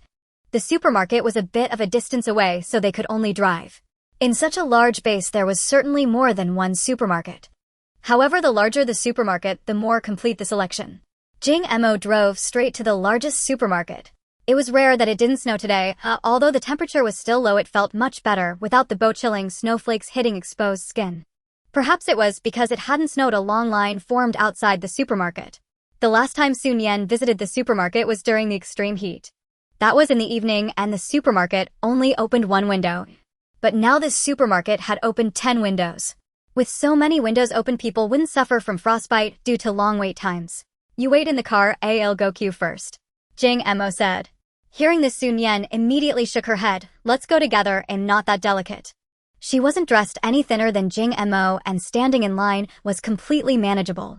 Jing Mo didn't say anything else, and the two got out of the car and stood behind a queue with relatively fewer people. Sun Yan stood in front of Jing Mo, peering ahead and seeing about 10 people in front of her. Bored while standing, she asked Jing Mo, "What do you plan to buy?" "I don't know, I'll see what's available. It's been a long time since I last visited a supermarket." Just as Sun Yan was about to speak, someone in front of her turned around. "Young people shouldn't waste contribution points. It's best to buy some compressed biscuits, crush them, and cook them with rice. It's delicious, filling, and lasts a long time."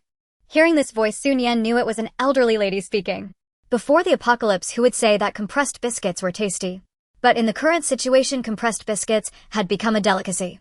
The woman meant well, imparting her life experience, and Sun Yan and Jing Mo wouldn't be ungrateful. The two nodded and thanked her in unison. The people in front of them were buying their items much faster than Sun Yan had expected. After about 10 minutes, it was Sun Yan's turn. She had originally come to accompany Jing Mo and didn't plan to buy anything. However, when she approached the counter, she indeed saw some sweet potatoes and potatoes on a shelf behind the counter. These sweet potatoes and potatoes were small, appearing somewhat malnourished. Seeing Sun Yan just staring at the sweet potatoes and potatoes, the cashier urged, "Are you buying or not?" Hearing this, Sun Yan nodded. "It'll take 2 pounds of each." 2 pounds. The cashier's voice rose significantly, her tone somewhat surprised. "That's 10 contribution points per pound. Are you sure you want them?" Sun Yan nodded. "Yes, I do." Saying this, she took out her card. Seeing this, the cashier didn't say anything further, took the sweet potatoes and potatoes, put them in a cloth bag, and weighed them, totaling 4 pounds. "Do you have a bag?" "Our cloth bags are charged a 1, costs 1 contribution point." This was much more expensive than the shopping bags at the supermarket before the apocalypse. Sun Yan reached into her large pocket and pulled out a neatly folded cloth bag. "I have one." The cloth bag was prepared earlier and stored in her space, and she took it out now under the cover of her thick clothes. After all, the pockets on her clothes were large and thick, making it impossible to tell what was inside. Sun Yan had a lot of contribution points, but no amount was worth wasting. She would never engage in a trade where a bag costs 1 contribution point. Nian packed the potatoes and sweet potatoes into her cloth bag before swiping her card. The card swiping process was the same as how she used to swipe her meal card in school. The card reader clearly displayed Nian's balance of contribution points, which was in the 5-digit range. The cashier instantly understood upon seeing that number. So she was a wealthy person. No wonder she bought the potatoes and sweet potatoes without blinking. Thinking that Nian must be capable, the cashier chatted a bit more. These potatoes and sweet potatoes are new varieties cultivated by scientists, very cold resistant. You can try planting them yourself when you take them home. Nian had already guessed this when she saw the potatoes and sweet potatoes. However, she didn't expect the cashier to add that advice. I understand, thank you. After saying this, Nian put away her card and stood aside holding the potatoes and sweet potatoes. The cashier found it strange that Nian didn't leave. Before she could say anything, someone said, "It'll take 2 pounds of potatoes and sweet potatoes as well." The cashier looked at Nian, then at Jing Mo, and finally realized that these two knew each other. Everyone knew that a wealthy person's friends were also wealthy. This time the cashier said nothing and directly packed the potatoes and sweet potatoes for Jing Mo. "I don't have a bag, I also bought this bag," Jing Mo said again. After being shocked multiple times, the cashier naturally became accustomed to it. She nodded, her voice showing no fluctuation. "Okay." Jing Mo looked behind the cashier, seeing only the shelf with potatoes and sweet potatoes and the shelf with compressed biscuits. "Is that all you have? Anything else?" The salesperson looked puzzled at Jing Mo's question. "What else do you want?" "Never mind, let's check out." The salesperson, somewhat dazed, processed Jing Mo's contribution points, watching as Jing Mo and Nian gradually walked away before withdrawing his gaze. Once they returned to the car, Nian asked Jing Mo, "What did you want just now? Why didn't you say anything?" Jing Mo shook his head with a smile. "What we just bought is already eye-catching enough. It's not suitable to buy anything else in front of them." Nian instantly understood Jing Mo's meaning. If it's not suitable to buy anything else in front of them, then wouldn't it be fine to do so behind their backs? Just as Nian was pondering this, she saw Jing Mo making a turn at an intersection before finally stopping in front of a large iron gate. Nian looked carefully. "Is this the back door of the supermarket?" "Yes. You can buy things from here as well. If you need a lot, you can come here since there are fewer people." After explaining, Jing Mo got out of the car and knocked on the large iron gate. There was a small square door on the large iron gate, just big enough for a head. After a while, the small door opened and a person wearing a mask leaned out, asking, "What do you need?" "I need 20 pounds of noodles and 20 pounds of rice. Also 2 boxes of instant noodles, 2 boxes of crossing the bridge rice noodles, 4 boxes of self-heating hot pot, 4 boxes of self-heating rice, and do you have sour and spicy noodles?" "Bring me 2 boxes of those." "I need 20 pounds of pork, 20 chickens, and 20 fish. Do you have shrimp?" "Bring me 20 pounds. After finishing, Jing Mo turned to Nian in the car. "Do you want anything?" Although the window was closed, the distance wasn't far, and Nian heard Jing Mo's words. She shook her head. She didn't want anything.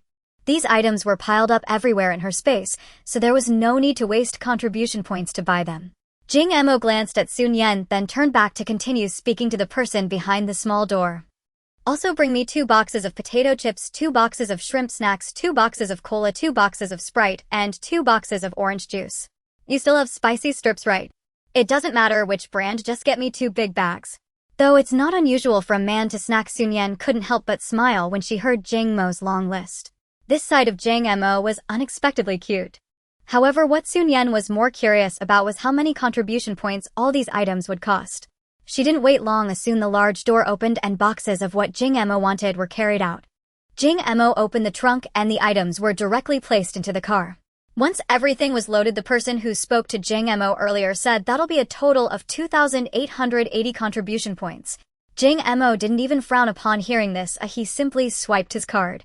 Nian watched in awe. Wealthy people are indeed different, spending so many contribution points without blinking an eye.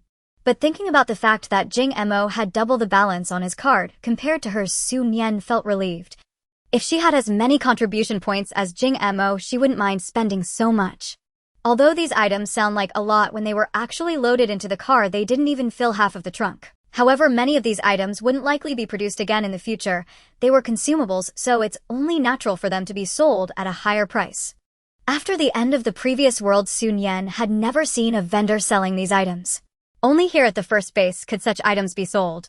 With the transaction complete and nothing else to handle, Jing Mo drove back to their small building. The two of them made several trips back and forth to move all the items upstairs. After making the last trip, Jing Emo called out to Nian, who was about to head home. I bought double the amount you have. Nian really didn't expect that Jing Emo bought everything in double solely for this purpose.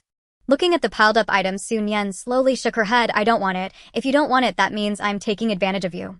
I've eaten plenty of your self-heating hotpot and self-heating rice before when we went out together. In the spirit of reciprocity, you should also take half now. Jing Emo sounded quite reasonable, but not entirely so. She had also taken the oil extractor Jing Emo had given her. Besides, how many times had they gone out together? The two of them together had barely consumed 2 boxes of items. Standing opposite each other, they stared stubbornly at one another. After a moment of eye contact, Nian couldn't help but burst into laughter. They looked like 2 elementary school students bickering. All right, I'll accept the items, but for now let's keep them at your place. Didn't you want to learn how to cook? Just reading books won't help. I can teach you. We can keep the items at your place, and when you cook every day we'll eat together. If you put it that way, then fine. Jing Emo chuckled heartily. After running around all morning, you must be tired too. Let's skip lunch, and if it's convenient for you at dinner time, come and call me. Okay, I'll find you then. After they agreed, one of them went inside while the other opened the gate and went down. Once back in her bedroom, Nian couldn't wipe the smile off her face. It was indeed amusing how they acted like elementary school students bickering. She didn't forget to bring in the potatoes and sweet potatoes she bought. After laughing enough, Nian finally took out the potatoes and sweet potatoes for a closer inspection. The potatoes and sweet potatoes were no bigger than her palm, and the skin color was lighter compared to the varieties before the apocalypse. Nian brought them closer to her nose. The scent of the potatoes and sweet potatoes was somewhat faint. She just wasn't sure how they would taste. Nian decided to wash 1 potato and 1 sweet potato, cut them into slices, and boil them in 2 pots. After boiling, the flavor was indeed richer than before.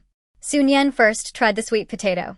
The sweet potato was a pale white color, and once cooked it had a soft sandy texture with a very mild sweetness. The potato was also somewhat white in color, and its texture was quite soft, though it lacked the distinctive aroma of potatoes. Other than being slightly inferior in texture and smaller in size, there wasn't much wrong with them. If they could really grow from self-planting, it would likely greatly improve the base's food supply. If people could be self-sufficient, the base wouldn't be under as much pressure. In her past life, Nian had always lived in remote areas and had never seen these improved varieties. Now, with seeds available and conditions favorable, Nian planned to try planting them. If successful, it would provide an additional source of visible income. If it failed, she wouldn't lose much. Though she made the decision, Nian didn't rush to plant them immediately. Jing Emo also bought sweet potatoes and potatoes, so she thought to ask him if he wanted to plant them. Nian had little experience in planting, so having someone to discuss and strategize with was quite beneficial. P.S. Another day of updates. With my hard work, don't you think it's worth a nudge for more updates or a little? At 5 p.m., Nian knocked on Jing Mo's door. Before the door opened, Jing Mo's voice came from inside. Coming. After a while, footsteps approached and the door opened. Nian walked in and casually closed the door. Are you cooking in the bedroom now? Nian asked Jing Mo. Yes. Come on, let's go inside. It's warm in there. Hearing this, Nian followed him into the bedroom. In the small bedroom, there was a bed, a stove, and a square table along with several boxes stacked against the wall. Perhaps due to the clutter in the room making the space feel even smaller, as soon as she entered, Nian felt a warm sensation. Although Jing Mo didn't have as many heating devices as she did, only that one stove, the indoor temperature didn't seem to differ much. However, Nian didn't ask further. Whether before or after the apocalypse, she had never had much interest in prying into others' private matters. On the wall next to the stove hung a 3-tier iron shelf filled with condiments, such as oil, salt, soy sauce, and vinegar. Nian took a closer look and found that Jing Mo's selection of seasonings was quite complete. On the square table in the middle of the room, various pre-washed ingredients were neatly arranged. Jing Mo picked up a book and opened a page for Nian to see. I think this sweet and sour fish looks really good, Jing Mo said, flipping through a few pages of the book. And this spicy chicken looks quite delicious too. Besides these two, we could stir-fry some shredded potatoes. What do you think? Nian listened to Jing Mo and looked back at the square table. She saw a cleaned fish in one dish, and in another small bowl chicken that had already been chopped into pieces. In yet another small bowl, shredded potatoes were soaking. The potato shreds were sliced very finely, showcasing impressive knife skills. Since the ingredients were Jing Mo's, and he was going to learn to cook, Nian had no objections to whatever he wanted to make. Then let's pour some oil into the pan first, Nian said. Both the spicy chicken and the sweet and sour fish needed to be fried in oil before proceeding to the next step. Seeing that Jing Emo had a good amount of potato shreds, Su Nian decided to fry a few more potatoes. She coated the thin shreds with a bit of flour and placed them into the hot oil to fry. Once they were crispy and golden, she took them out and sprinkled chili powder and cumin on top, ready to eat. Although the ingredients were quite simple, the aroma was incredibly enticing. If it weren't for the advanced exhaust fan working nearby, the smell wafting out would likely make many people drool. While others couldn't be tempted to tears, Jing Emo clearly enjoyed it, eating and giving Su Nian a thumbs up. So delicious. Seeing Jing Emo like this, Su Nian couldn't help but smile and casually asked, "Why do you look like you've never eaten before?" "I really haven't eaten it before." "Huh." Su Nian paused her actions. "You haven't eaten it before." But before Jing Emo could answer, Su Nian had already figured it out. Such snacks are indeed not found in high-end restaurants. From any perspective, Jing Mo's living conditions before the apocalypse should have been quite good. It was normal that he hadn't eaten such snacks. What puzzled her was how Jing Emo ended up in a situation where he couldn't even afford a meal when the extreme heat first arrived. While eating the fried potato shreds, Jing Emo paused slightly, then smiled at Su Nian. "I have too many things I haven't eaten, and I want to learn. I will trouble you to teach me in the future." Su Nian felt it wasn't a bother. Life was long, and teaching Jing Emo to cook was just a way to spice things up. Since it was teaching, Jing Emo naturally had to do the cooking while Su Nian stood by to guide him. Su Nian's instructions were similar to the recipe, but more detailed, explaining when to add which seasoning. Jing Mo's practical skills were quite strong. He stir-fried the spicy chicken quite skillfully. Both stood by the stove, the pungent smell of chili filling the air, causing their noses to sweat slightly and their cheeks to flush. Once the spicy chicken was done, it was served in a small stainless steel bowl placed beside the stove to keep warm, ensuring it wouldn't get cold before they could eat. Taking advantage of this time, Jing Emo quickly washed the pan, poured oil into it again, and began making sweet and sour fish. The shredded potatoes would be stir-fried last. Since the stove was powerful enough and the potato shreds were cut very thin, the speed of frying and adding seasonings had to be quick. Su Nian stood beside him, letting Jing Emo stir-fry while she added the seasonings. With their collaboration, after 2 minutes the potato shreds were ready to be taken out and plated. With 2 meat dishes and 1 vegetable dish, Jing Emo also steamed a pot of rice, and the two sat by the stove to have dinner. Jing Emo didn't reach for the chopsticks, but watched Su Nian eagerly. "How does it taste?" Su Nian glanced at Jing Emo and noticed a hint of nervousness in his beautiful eyes. When they were out in the world, whether facing robbers or hordes of wild animals, Jing Emo had never shown a hint of nervousness. Yet now, because of a dish, Jing Emo had become nervous. Su Nian felt a bit complex inside, but seriously tasted the spicy chicken and finally gave a fair response. Yet now, because of a dish, Jing Emo had become nervous. Su Nian felt a bit complex inside, but seriously tasted the spicy chicken and finally gave a fair response. And quantity, it didn't yield the best flavor. However, Su Nian felt that for someone cooking for the first time, achieving this level was already quite commendable. Hearing Su Nian's evaluation, Jing Emo grinned. "If you think it's delicious, then it must be delicious. That puts my mind at ease. Let's hurry and eat before it gets cold." What did she mean by if she thought it was delicious, he would be at ease? Su Nian felt there was something strange about that statement. But looking at Jing Emo, she saw he had already started devouring his food, so she didn't think much more about it and focused on her meal. Except for the rice that wasn't finished, the 3 dishes were completely cleaned up by the 2 of them. They didn't make soup, but Jing Emo opened a can of cola and each had one. The cola was at room temperature, just piled up against the wall. But now the room was only about 10 degrees. Drinking the room temperature cola felt slightly chilled. Jing Mo's slender fingers gently twirled the can of cola. "No wonder they say this is the drink of happiness. It really is quite joyful to drink." Jing Mo's slender fingers gently twirled the can of cola. "No wonder they say this is the drink of happiness. It really is quite joyful to drink." Su Nian hesitated before speaking. "You seem quite unfamiliar with these things." Jing Emo nodded. "I've never eaten these things before. I've never even had happy water." Su Nian was taken aback.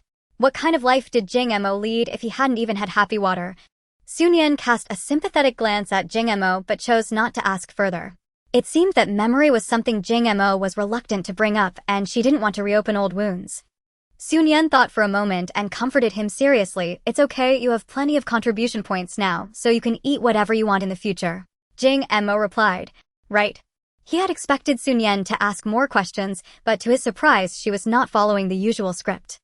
Not only did she not ask, but she also wanted to comfort him.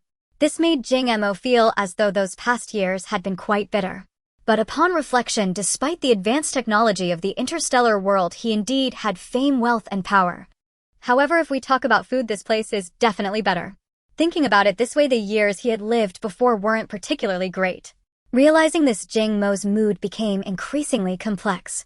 Nian had been watching Jing Mo, and seeing his mood gradually lower, she decided to change the subject. By the way, there's something else I want to discuss with you. Jing Mo perked up at her words. What is it? It's about potatoes and sweet potatoes. Nian said seriously, I tasted both potatoes and sweet potatoes at noon, and they were quite good. If we can grow them, it should be a good source of income, whether we sell them to the base or to others in the base. So you plan to grow them yourself? That's what I'm thinking. Just wanted to ask if you want to grow them too. Jing Mo scratched his head, looking a bit troubled, but I don't know how. With these hands, he had no problem modifying weapons. But if he were to farm? Despite being his own hands, he didn't know what he could actually grow. I don't know either. But I have a lot of books and videos on planting that I can learn from. Alright, then let's grow them. When do we start? Seeing Jing Mo eager to try, Nian smiled, her eyes crinkling. I'll watch videos and do some research when I get home tonight. Jing Mo stared at Nian and waited for a while. When Nian didn't continue, he had to ask, what about me? Nian looked at Jing Mo, seeing the seriousness in his dark eyes. Jing Mo was undoubtedly good-looking. At least in her 2 lifetimes, Nian had never seen a man more handsome than Jing Mo. After locking eyes with Jing Mo for a moment, Nian slowly spoke then. You should find Captain Kong tomorrow and ask him whether the potatoes and sweet potatoes are soil-grown or hydroponic, and whether they use fertilizer or nutrient solution. Okay, I'll go after breakfast tomorrow. Jing Mo quickly replied, as if fearing that a slow response would change Nian's mind. Time was getting late, and they had covered everything that needed to be said, so Nian stood up. Then I'll head home now. Nian said as she put on her mask, gloves, and hat. It would take no more than 2 minutes to get home and back to her bedroom. But even for just 2 minutes, she had to wear everything properly. Otherwise, getting frostbite was no joke. While Nian was dressing, Jing Mo was also putting on his gear. I'll walk you to the door and close it on my way out. Hearing Jing Mo say that, Nian could only swallow the rest of her words. After bidding Jing Mo farewell, she returned home and quickly entered her bedroom. Just a wall apart, the living room was colder than an ice cellar, while the bedroom was warm like early spring. Nian took off her outdoor clothes and changed into pajamas.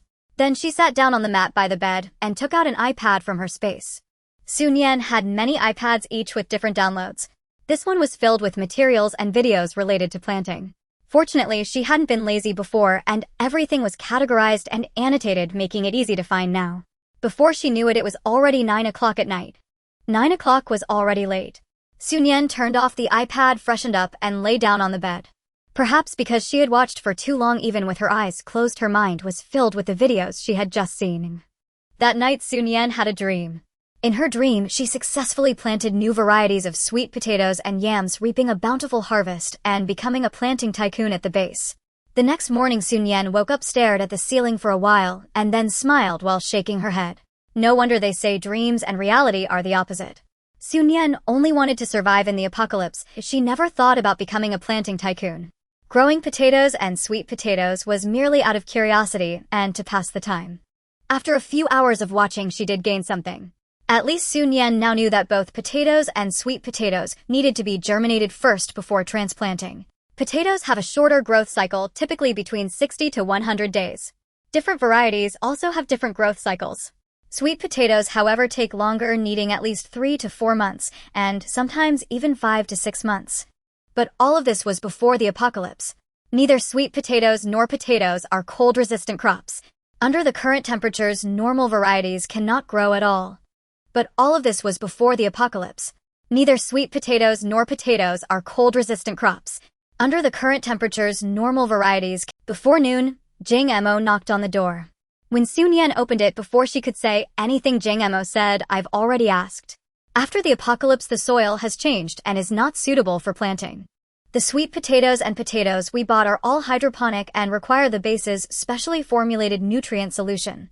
I've already bought the nutrient solution and obtained the planting methods. Captain Kong said that as long as we can control the temperature, the chances of growing them are still quite high. The potatoes and sweet potatoes we grow will also be collected by the base at a good price. Many people at the base have already begun to try planting. Jing Emo finished in one breath, then raised his hand. Everything is in here. Since they were going to plant together, they needed to study together. Su Nian opened the door wide and stepped aside. You come in first and, well, talk inside. Jing Emo hesitated a bit. How about we go see at my place instead? Su Nian looked at him in confusion. Why? It's nothing. Let's go. Jing Emo said this and stepped through the door with long strides. Su Nian glanced at him with a hint of confusion, closed the door, and followed him to the bedroom. As Jing Emo reached the door of the bedroom, he stopped. Su Nian simply walked forward and opened the door. Come in quickly or the warmth will dissipate soon. Hurry up, Su Nian urged. Hearing this, Jing Emo finally entered the room. The last time he came to Su Nian's bedroom was when he helped her carry the stove. Having not visited for a while, he noticed quite a few changes in the bedroom. Back then the room was chilly, filled with cool mats and ice silk bedding. But now what greeted his eyes were warm tones. The bedding on the bed and the rug on the floor were all fluffy. Just looking at it made one feel incredibly cozy. Su Nian took off her snow boots, slipped on her crocheted shoes, and stepped directly onto the rug. Not hearing any movement behind her, she turned her head to see Jing Emo still standing there. Glancing at Jing Mo's black leather boots, Su Nian instantly understood. Wait a moment, she said, moving to the other side of the bed to rummage through. Fortunately, because of the current weather, the clothes were relatively thick and long. From a distance, one couldn't see what was in the woven basket under the coat rack. After searching inside for a while, Su Nian pulled out a pair of light gray men's cotton slippers. Try these on and see if they fit. These were bought during a sale at a men's clothing store just in case they might be useful in the future. She never expected they would be needed now. She was just wondering about the fit when she saw Jing Emo already bending down to take off his boots and put on the slippers. Jing Emo lightly stepped his feet on the ground. They fit perfectly, thank you. As long as they fit, come sit down quickly. Jing Emo walked over and sat down beside Su Nian. Fortunately, the mat was long and big enough, even with two people sitting on it wouldn't feel crowded. After sitting down, Jing Emo took out the items from the cloth bag. There was a booklet and 4 large thermos flasks. To prevent the nutrient solution from freezing, we stored it in thermos flasks, Jing Emo explained. Su Nian nodded in understanding and began to examine the booklet carefully. Noticing that Su Nian was focused on the booklet, Jing Mo's gaze shifted to her. Unlike when she was out, Su Nian was now wearing a fluffy nightgown with 2 long rabbit ears on the hood. Her features were already delicate, resembling a doll. With her short hair, she looked even younger in this. After observing for a while, Jing Emo thought he could sum up Su Nian in one word: soft and cute. The booklet was quite thin, only 4 pages in total, with most of it being illustrations, and Su Nian quickly finished reading it. As soon as she looked up, Su Nian saw Jing Emo staring at her. What's wrong? She asked, reaching up to touch her face. Is there something wrong with me? Why are you looking at me like that? Jing Emo snapped back to reality, smiled, and shook his head. Nothing's wrong. That's good. Su Nian felt relieved. Her fair and slender fingers tapped on the booklet, and her full healthy pink nails looked very beautiful. I've finished reading it. According to this, it seems pretty simple to grow them. This is a cold-resistant new variety. It can survive as long as the temperature is above 10 degrees, and there are hardly any pests. You just need to prepare the nutrient solution in proportion and drip some into the water every so often. I want to try growing them. How about you? Jing Emo readily agreed. I also want to try. Fried potato strips are quite delicious. Su Nian nodded in agreement. Roasted sweet potatoes are also very tasty.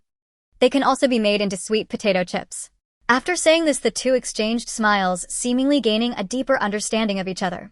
Hydroponics requires containers, and Su Nian had plenty, but she wasn't sure if Jing Emo did.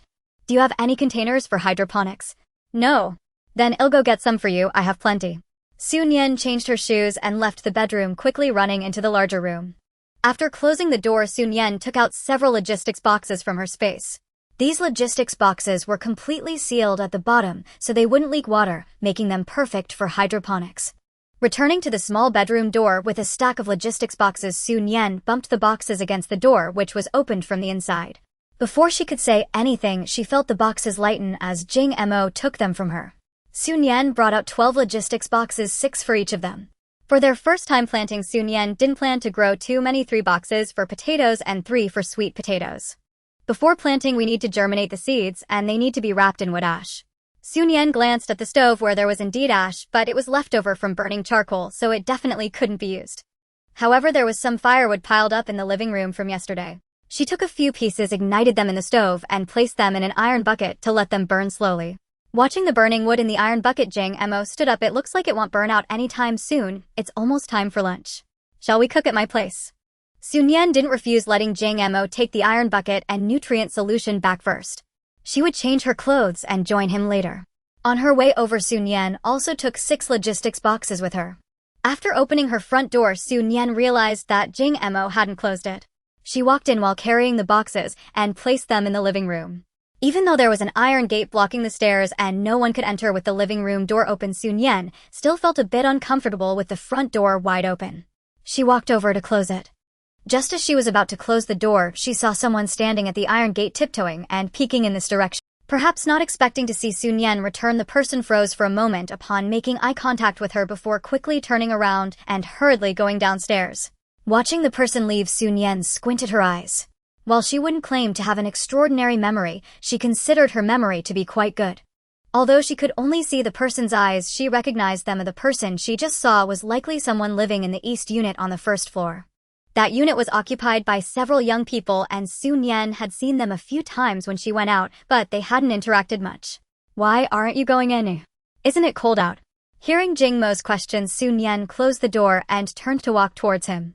Once inside, Sun Yan explained, I just saw someone standing outside the iron gate. He should be a guy living in the east unit on the first floor. Jing Mo raised an eyebrow upon hearing this. What would someone living on the first floor want upstairs for? Sun Yan shook her head. I don't know. When I saw him, he ran away. Then let him be.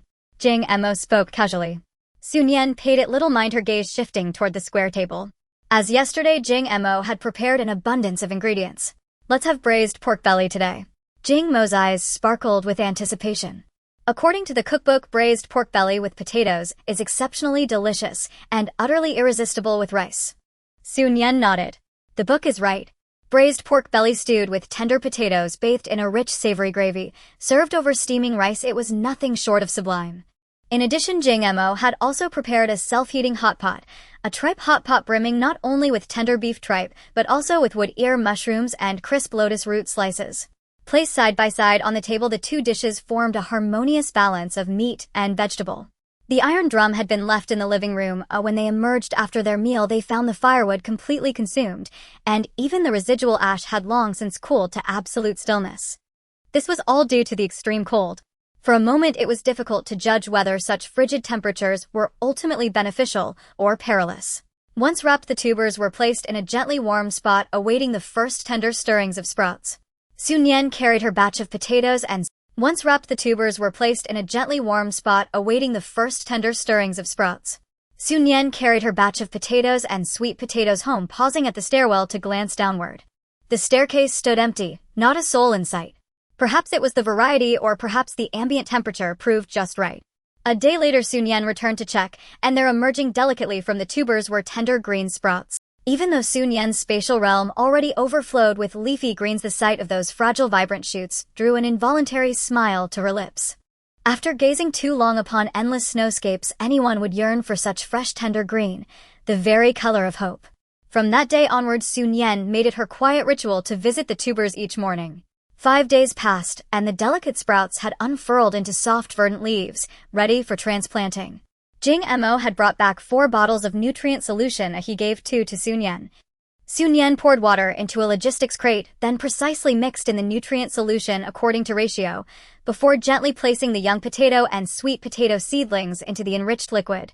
She arranged 6 crates in a neat row against the wall, already envisioning them lush and thriving.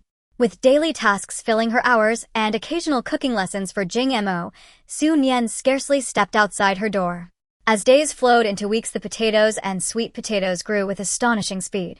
Only now did Sun Yan truly grasp the meaning of new cultivar.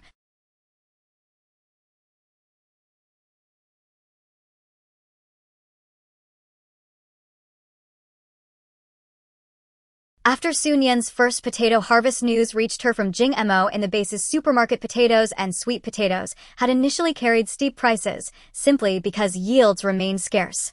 But soon prices dropped sharply and cultivation spread across the entire base. Now nearly every household with even modest resources was planting sweet potatoes and potatoes. These staples could be boiled, stir-fried, processed into potato starch or sweet potato vermicelli, or even ground into flour to make sweet potato buns. With so many preparations, monotony was never a concern. Potatoes and sweet potatoes are now astonishingly affordable. 1 contribution point buys a full jean. Jing Mo added with a wry self-deprecating smile. I'd originally hoped to sell our surplus to the base, but at these prices we'd barely break even. Better to keep them for ourselves. Hearing this, Sun Yan recalled the dream she'd once had of becoming a titan of agriculture. Reality, it seemed, delighted in turning dreams inside out. She hadn't intended to sell them anyway, so disappointment held no place in her heart. Then let's keep them. I'll make dried sweet potato strips. They're perfect as snacks. Sun Yan had long sensed Jing Mo's fondness for snacks, yet she'd also observed his discipline. He exercised rigorously each day. No wonder after more than a month of hearty meals he hadn't gained a single ounce. Teach me, I'll make. Over this past month, Sun Yan had witnessed firsthand Jing Mo's extraordinary diligence. Whatever she taught him he mastered so thoroughly that the second time he needed no guidance at all. Not only did he replicate every step flawlessly, but each iteration tasted even richer, more nuanced than the last. Drying sweet potatoes required no arcane skill. Wash them thoroughly, then simmer in a pot for at least 2 to 3 hours. After boiling, leave them covered in the pot, letting them cool slowly undisturbed. Only once fully cooled should they be removed and sliced into finger-thick strips. Sun-drying was out of the question. The sun remained hidden behind unbroken clouds. Oven-drying, however, was perfectly feasible. Both Sun Yan and Jing Mo owned ovens. Each baked their own batches and later exchanged samples, discovering no discernible difference in flavor. Jing Mo took a bite of the chewy caramelized strip and arched a playful eyebrow at Sun Yan. You've been cooped up indoors for over a month. Fancy stepping outside. Sun Yan considered herself profoundly domestic. Spending over a month without descending the stairs had not bored her in the slightest. Before she could decline, Jing Mo added, remember that assault rifle you admired. I can teach you how to handle it. Her refusal dissolved before it reached her lips. Excellent. It's too late today, let's begin at dawn tomorrow. Agreed. The following morning after breakfast, Sun Yan dressed neatly and slung her waist-high hiking pack over her shoulders before stepping out. Just as she opened her door, Jing Mo emerged from the apartment across the hall. Their eyes met, and both softened their expressions with quiet shared warmth as they descended together. Reaching the first floor, they paused at the building's exit, only to hear a door creak open behind them. Simultaneously, a man's voice called out.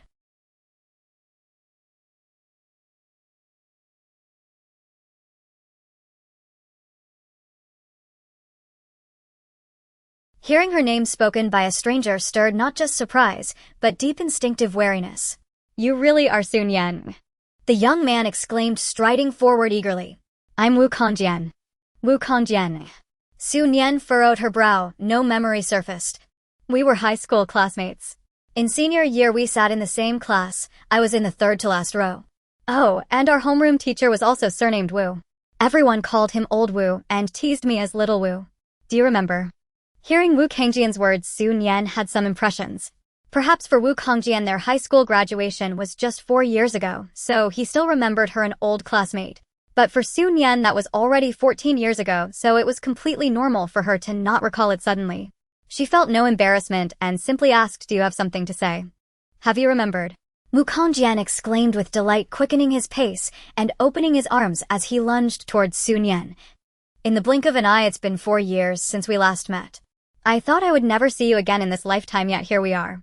Before Wu Kangjian could reach Sun Yan, she had already taken out the tang knife that was hanging from her backpack.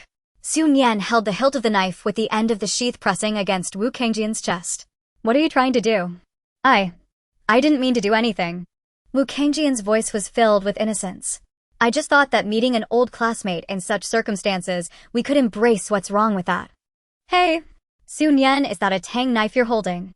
I can tell from the sheath that it's a fine blade. Where did you get it? Back in school you seemed so quiet and gentle, but I never expected you to wield a blade now. This damned apocalypse has changed everything. Wu Kangjian spoke, as if they had been close friends in the past. However, at this moment Sun Yan was seriously trying to recall their high school life. Wu Kangjian had only transferred to their class in senior year, so their interaction was merely a nodding acquaintance. They had never even spoken, meaning there was no real friendship between them. Such a distant classmate acting so warmly upon their first meeting made Sun Yan very uncomfortable. She glanced at the half-open door of the East unit on the first floor. Do you live here? Yes. Wu Kangjian nodded with a smile. I work in Rihi City. After this base was established, I came here with a few classmates and colleagues to rent this place. So although Wukongjian wasn't among the first batch of people to arrive at the base, he had come here much earlier than Sun Yan. At least he had already been here when she moved in. Sun Yan had lived here for a few months. Although she had been somewhat reclusive, she didn't completely avoid going out. Why had she never seen Wukongjian greet her before? Thinking of this, Sun Yan glanced at Wukongjian with amusement. Do you have anything else to say? Wukongjian stared at Sun Yan for a moment, his voice softening. Do you not want to talk to me? Since the beginning your attitude has been indifferent. I thought that in this situation as old classmates, we could help each other and support each other to make our lives better. But it seems I was overthinking. At this point Wukongjian gave a self-deprecating smile. Well, just looking at what you're wearing I can tell you're doing quite well. I have nothing to offer, it's understandable that you look down on me. Sun Yan admired Wukongjian for a moment. Being self-aware is a valuable trait, you're not bad. Since there's nothing else I'll be leaving now. With that Sun Yan turned around and walked away. Jing Emo, who had been silent beside them, looked Wukongjian up and down. What she said is right, although you have nothing at least you have self-awareness. After saying this, Jing Emo didn't give Wukongjian a chance to respond and quickly caught up with Sun Yan. Hearing the approaching footsteps, Sun Yan turned to Jing Emo. What did you say to him? Nothing, I just said you were right. Thinking of Wukongjian, Sun Yan's expression turned cold. He had never greeted her before yet suddenly appeared to recognize her. She wouldn't believe he had no ulterior motives. Plus the man who had been peeking from outside the fence was living with Wukongjian. Today's incident was very likely premeditated by the two of them. Sun Yan didn't want any potential threats in her life, so it was better to deal with these two sooner rather than later. This time Jing Mo and Sun Yan did not borrow the snowplow from the base. Jing Mo's car could clear the snow on the road. Although it was slower, it wasn't a big issue. Sitting in their own car with a spacious trunk, they could carry more items and felt more at ease. As soon as Sun Yan opened the car door, she saw a gas stove and 2 iron pots in the trunk. Next to it was a box containing an assault rifle and a small case, which Sun Yan guessed probably contained ammunition. Before she could ask, Jing Mo explained, I came down earlier this morning and put these things in the car. They both got in the car, and after the temperature inside rose a bit, they drove out of the base. Outside the base, a vast expanse of white stretched as far as the eye could see. Even the tree trunks had turned white. The main road outside the base had been cleared by the snowplow, indicating that other vehicles had likely left the base. Perhaps they were going on missions or hunting. Jing Mo drove for a while on the main road before turning onto a side road. They needed to practice shooting, so they had to find a place farther away from the base. The car was originally quiet, but soon Jing Mo's voice broke the silence. A couple of days ago, I went out to handle some business and met Captain Kong. He said the search and rescue missions are nearly complete.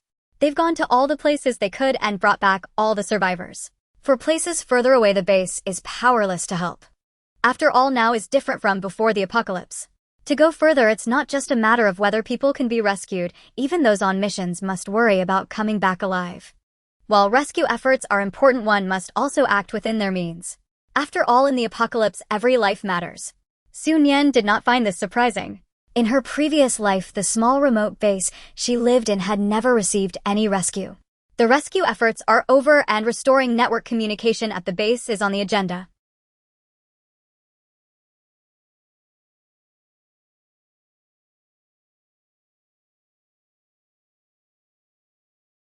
Jing Mo glanced at Sun Yan. It will take at most a month, the network should be restored. Hearing the specific time frame, Sun Yan's eyes curved into crescent moons. Although she could stay indoors for a long time and had plenty of entertainment videos to watch, being able to restore network communication would be a delightful bonus for her. Once network communication is restored, it will be much easier for us to stay in touch. Jing Mo's voice was cheerful, clearly in a very good mood. Sun Yan was also very happy. I wonder if WeChat can still be used. If it can, I'll add you as a friend. P.S. Jing Mo, no WeChat. Without waiting for Jing Mo to respond, Sun Yan shook her head.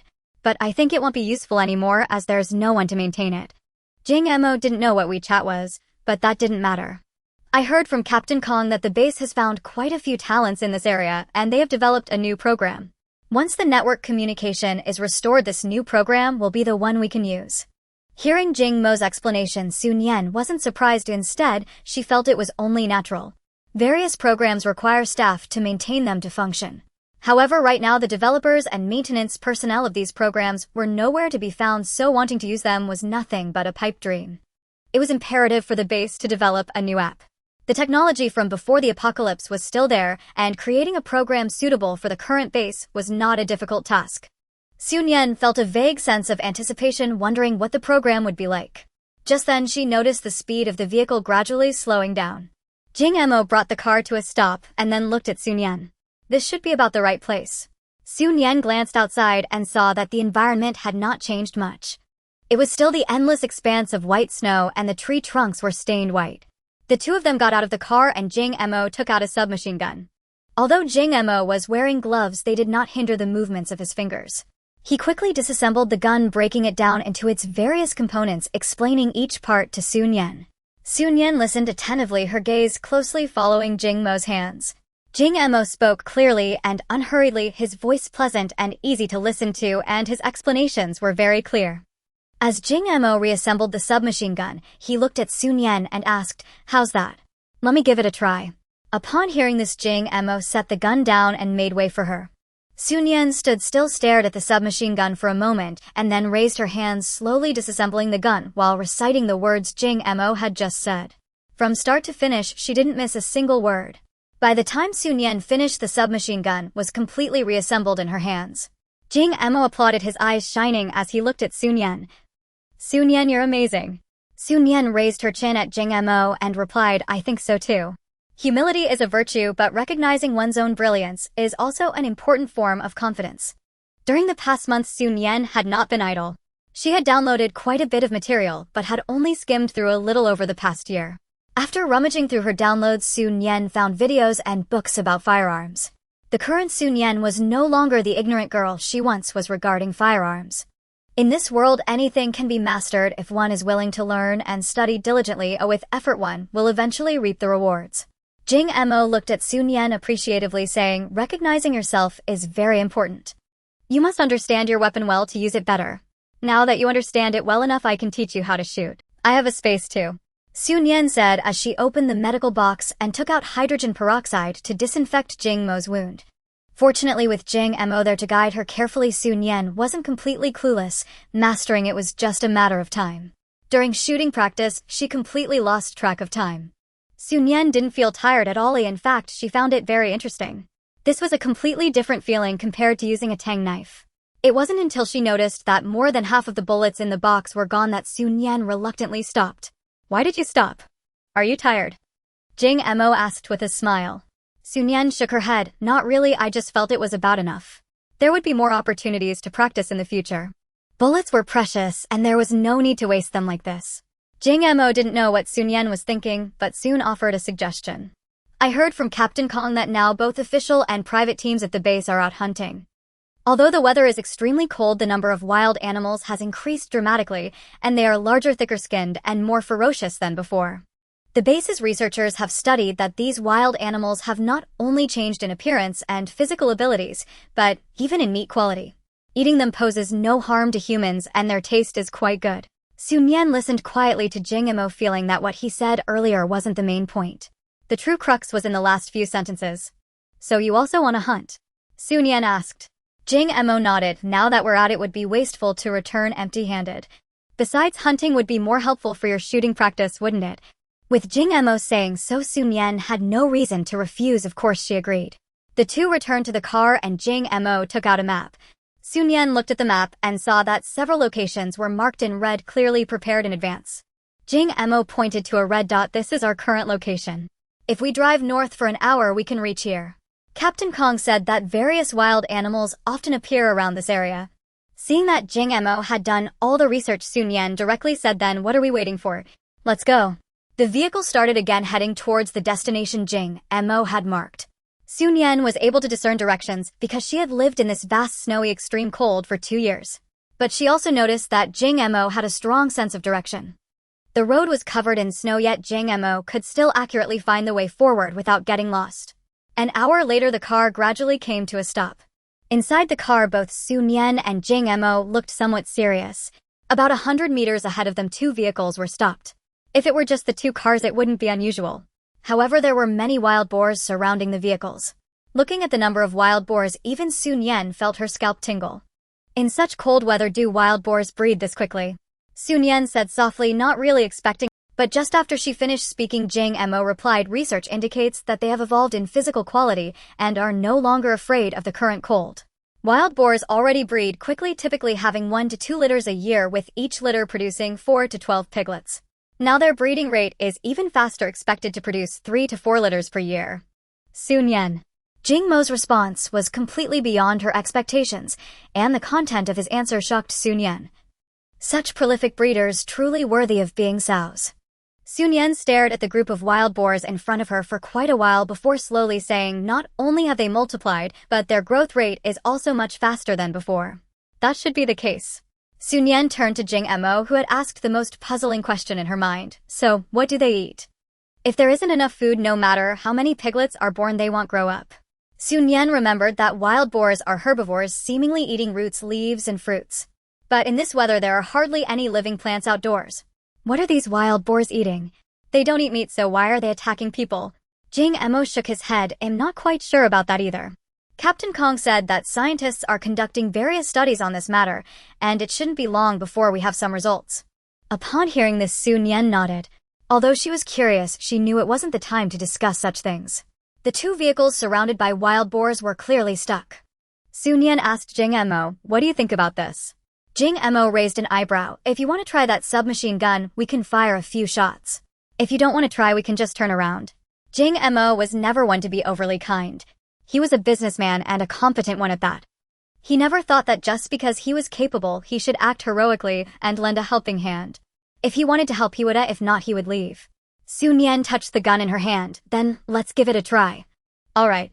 I'll turn the car sideways for you to shoot more conveniently. As Jing Mo spoke, he turned the steering wheel in his hands. The car was positioned sideways, and Sun Yan lowered the window, extending the silver muzzle out. The earlier practice with so many bullets was certainly not wasted.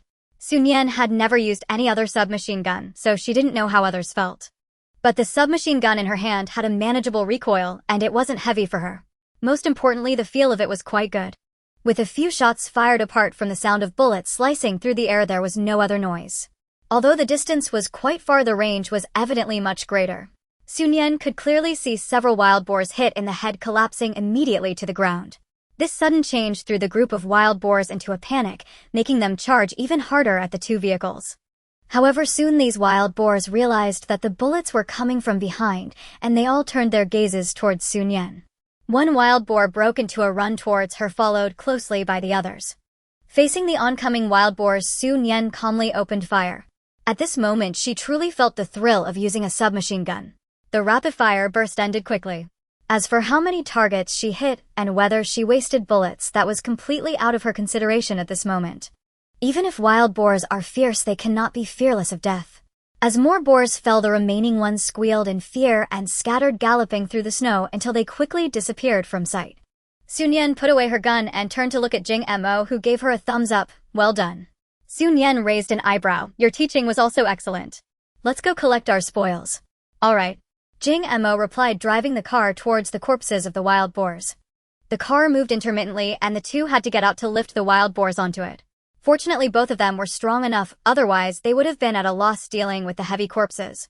Although the trunk had ample space, the bodies of the wild boars were also quite large. After fitting 6 wild boars inside, the trunk was entirely stuffed. Jing Mo pointed at the roof of the car. We can still put some here. I brought some steel ropes, we can tie the rest and drag them from behind. Listening to Jing Mo, the smile in Sun Yan's eyes deepened. His words resonated with her thoughts. She didn't want to waste any of the wild boars she had killed, as she wanted to bring them all back to the base and exchange them for contribution points. Upon arriving beside the 2 vehicles, Sun Yan and Jing Mo continued to clean up the wild boar corpses on the ground.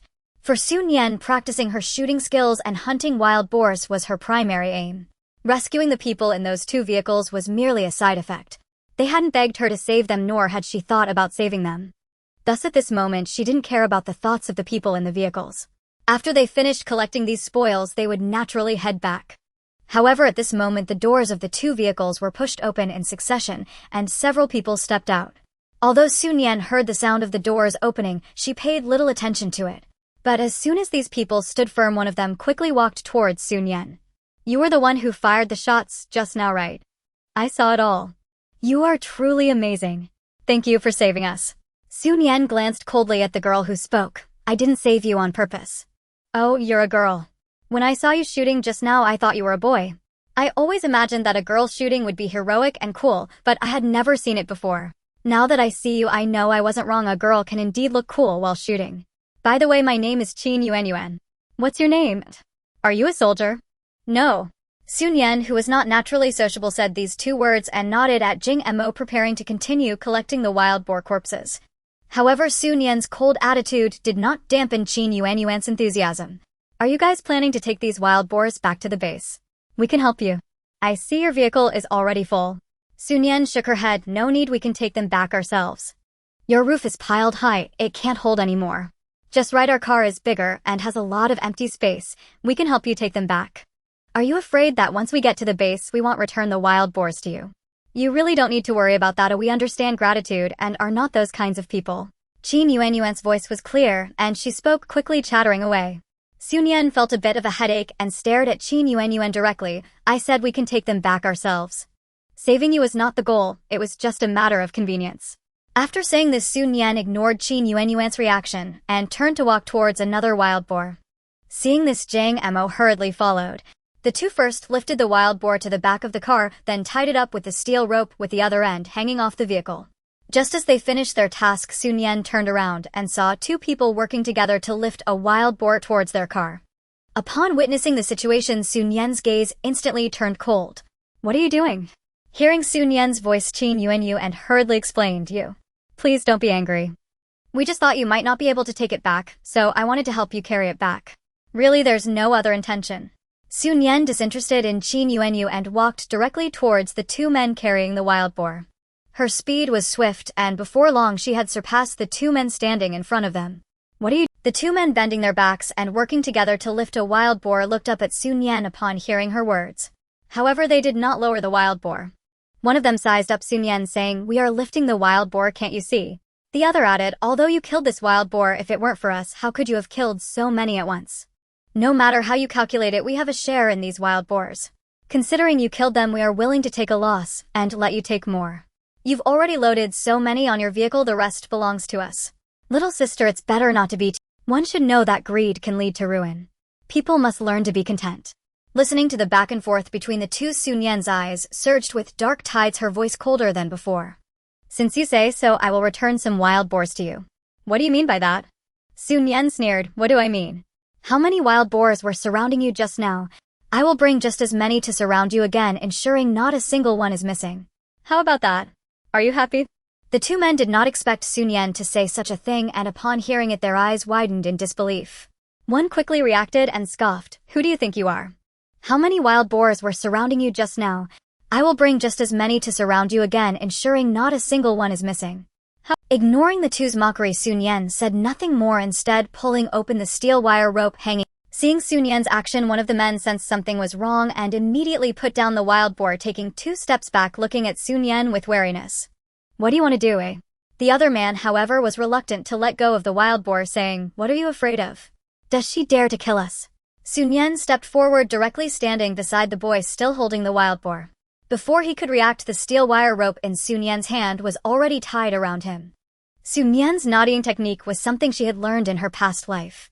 In this situation, even if he had plenty of time, he would not be able to break free.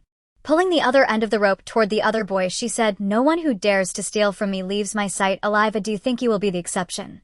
Under Sun Yan's cold gaze, the boy felt a surge of panic and turned to run toward the vehicle. If he could just get inside and close the door tightly, Sun Yan would surely have no way to deal with him. Qin Yuanyuan rushed forward, saying, Don't be angry. They just haven't eaten meat for a long time and were tempted by so many wild boars. They really didn't mean to steal from you. In light of everyone's hard lives, could you let them go this once? Hearing Qin Yuanyuan's words, Sun Yan didn't even spare her a glance. Just because life is hard, does it give them the right to brazenly steal someone else's prey? Not feeling grateful for being saved was one thing, she never expected any thanks. But to shamelessly demand a share of her catch without having done anything that was just too ridiculous. Is being weak a justification? This is the apocalypse, not a game. Though the boy ran very quickly, his speed was clearly not a match for Sun Yan. Just as he was about to dive into the vehicle, Sun Yan caught hold of his collar. The boy pulled on the vehicle's door with both hands, desperately trying to squeeze inside, but with a strong tug from Sun Yan, he fell to the ground. Before the boy could get back up, Nian had already tied him up with the rope. The two boys were bound together, and the more they struggled, the tighter the bindings became as they rolled on the ground. Their appearance was like fish out of water, wriggling incessantly yet unable to return to the water. At this point, the two finally felt some fear, but more so they felt anger. "Captain, we've been tied up, aren't you going to say anything?" "Yeah, Captain. This stinky woman is so arrogant, why don't you take action? Once we deal with her, we can take care of that useless man. Then their vehicle, weapons, and all these wild boars will belong to us." The useless man Jing Emo was taken aback. He didn't take action simply because he knew Nian wasn't the type to appreciate others meddling in her affairs. No matter if faced with provocation or humiliation, Nian always returned it 100-fold. Standing aside quietly watching was his greatest support and also Nian's preferred way. How did he suddenly become the useless man in their mouths? Jing Emo slowly stepped forward and said to Nian, "Did you hear? He insulted me. It's not like I wanted to meddle in your affairs. And those hands so fond of stealing others' things, let's chop them off too." Nian nodded, "That's fine. However they claim, and those hands so fond of stealing others' things, let's chop them off too." Nian nodded, "That's fine. However they claim that I stole their wild boars, so I must return them. I hate owing others anything the most. Later when you cut off their tongues and the smell of blood wafts through the air, it might even attract the wild boars back, and then I can return them to them." The two were chatting away as if no one were around while Qin Yuanyuan looked at them in horror. "How can you do this?" Nian turned to look at Qin Yuanyuan saying, "Then how do you think we should act? He stole my things, should I just hand them back willingly?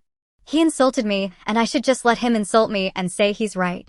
I didn't mean..." Qin Yuanyuan felt a bit wronged. "We came out to hunt because life is hard. Just because you have it hard, does that mean others have it easy? Just because you have it hard, does that give you the right to steal from others? But you already have so much. What's wrong with sharing a bit with them? No matter how much I have, it's all mine. I won't give it away. Whoever tries to steal from me will have their hand chopped off." After Nian finished speaking, she looked at Jing Emo, seeing him still standing there unmoving, her brow slightly furrowed. "Why aren't you taking action?" Jing Mo's gaze seemed somewhat distracted, as if his mind had been drawn away by something. It was only after hearing Nian's words that he finally regained his focus and looked towards her. Meeting Jing Mo's gaze, Nian instinctively frowned. Jing Mo's eyes were already quite beautiful with a certain depth to them. Many times when they locked eyes, she could see a light shining in his. But now looking into Jing Mo's eyes, Nian still felt that something was amiss. Thinking of this, Nian glanced at Wu Kongjian with amusement. "Do you have anything else to say?" Wu Kongjian stared at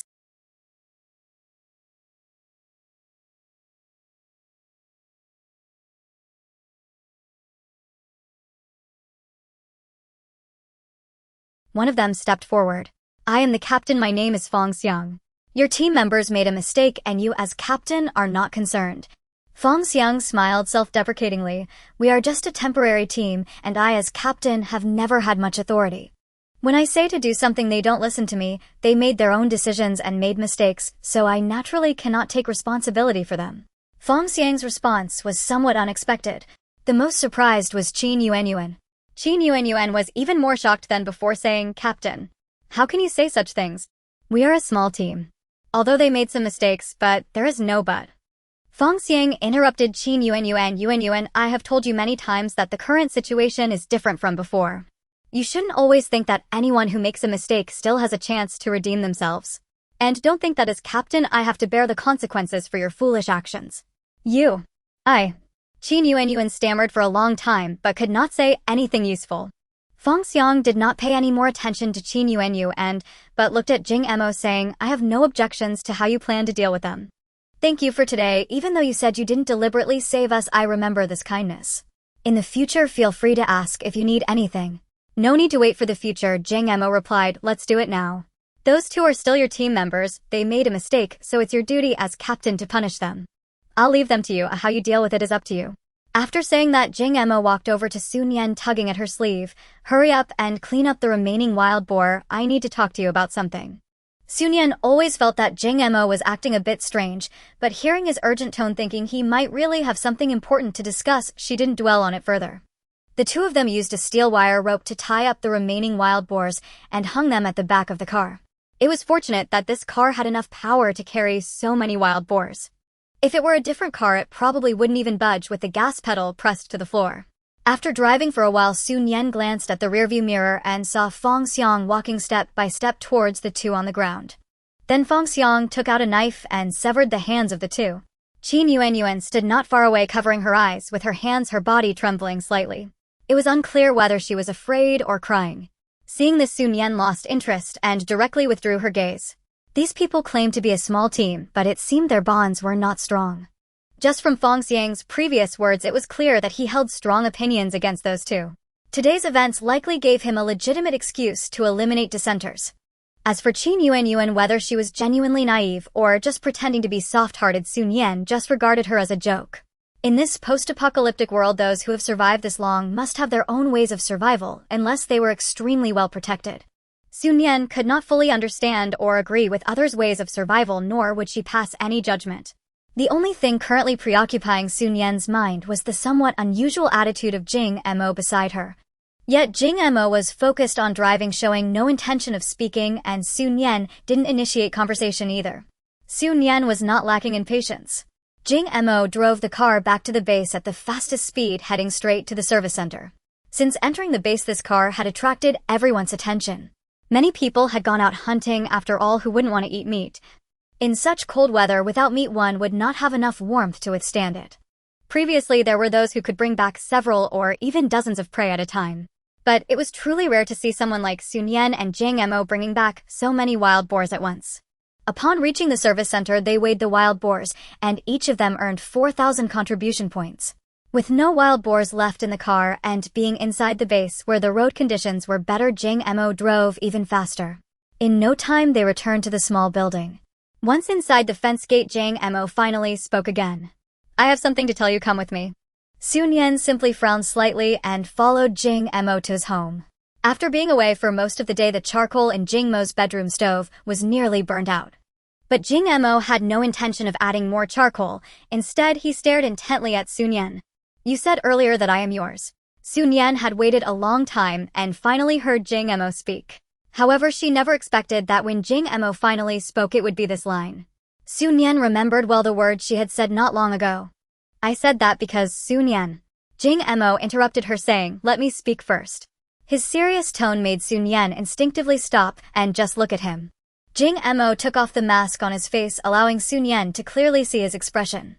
"Su Nian, you said I am yours, and in my heart you are also mine." Su Nian also removed her mask, saying, "I think the you that you consider to be mine is not the same as the you that I consider to be mine.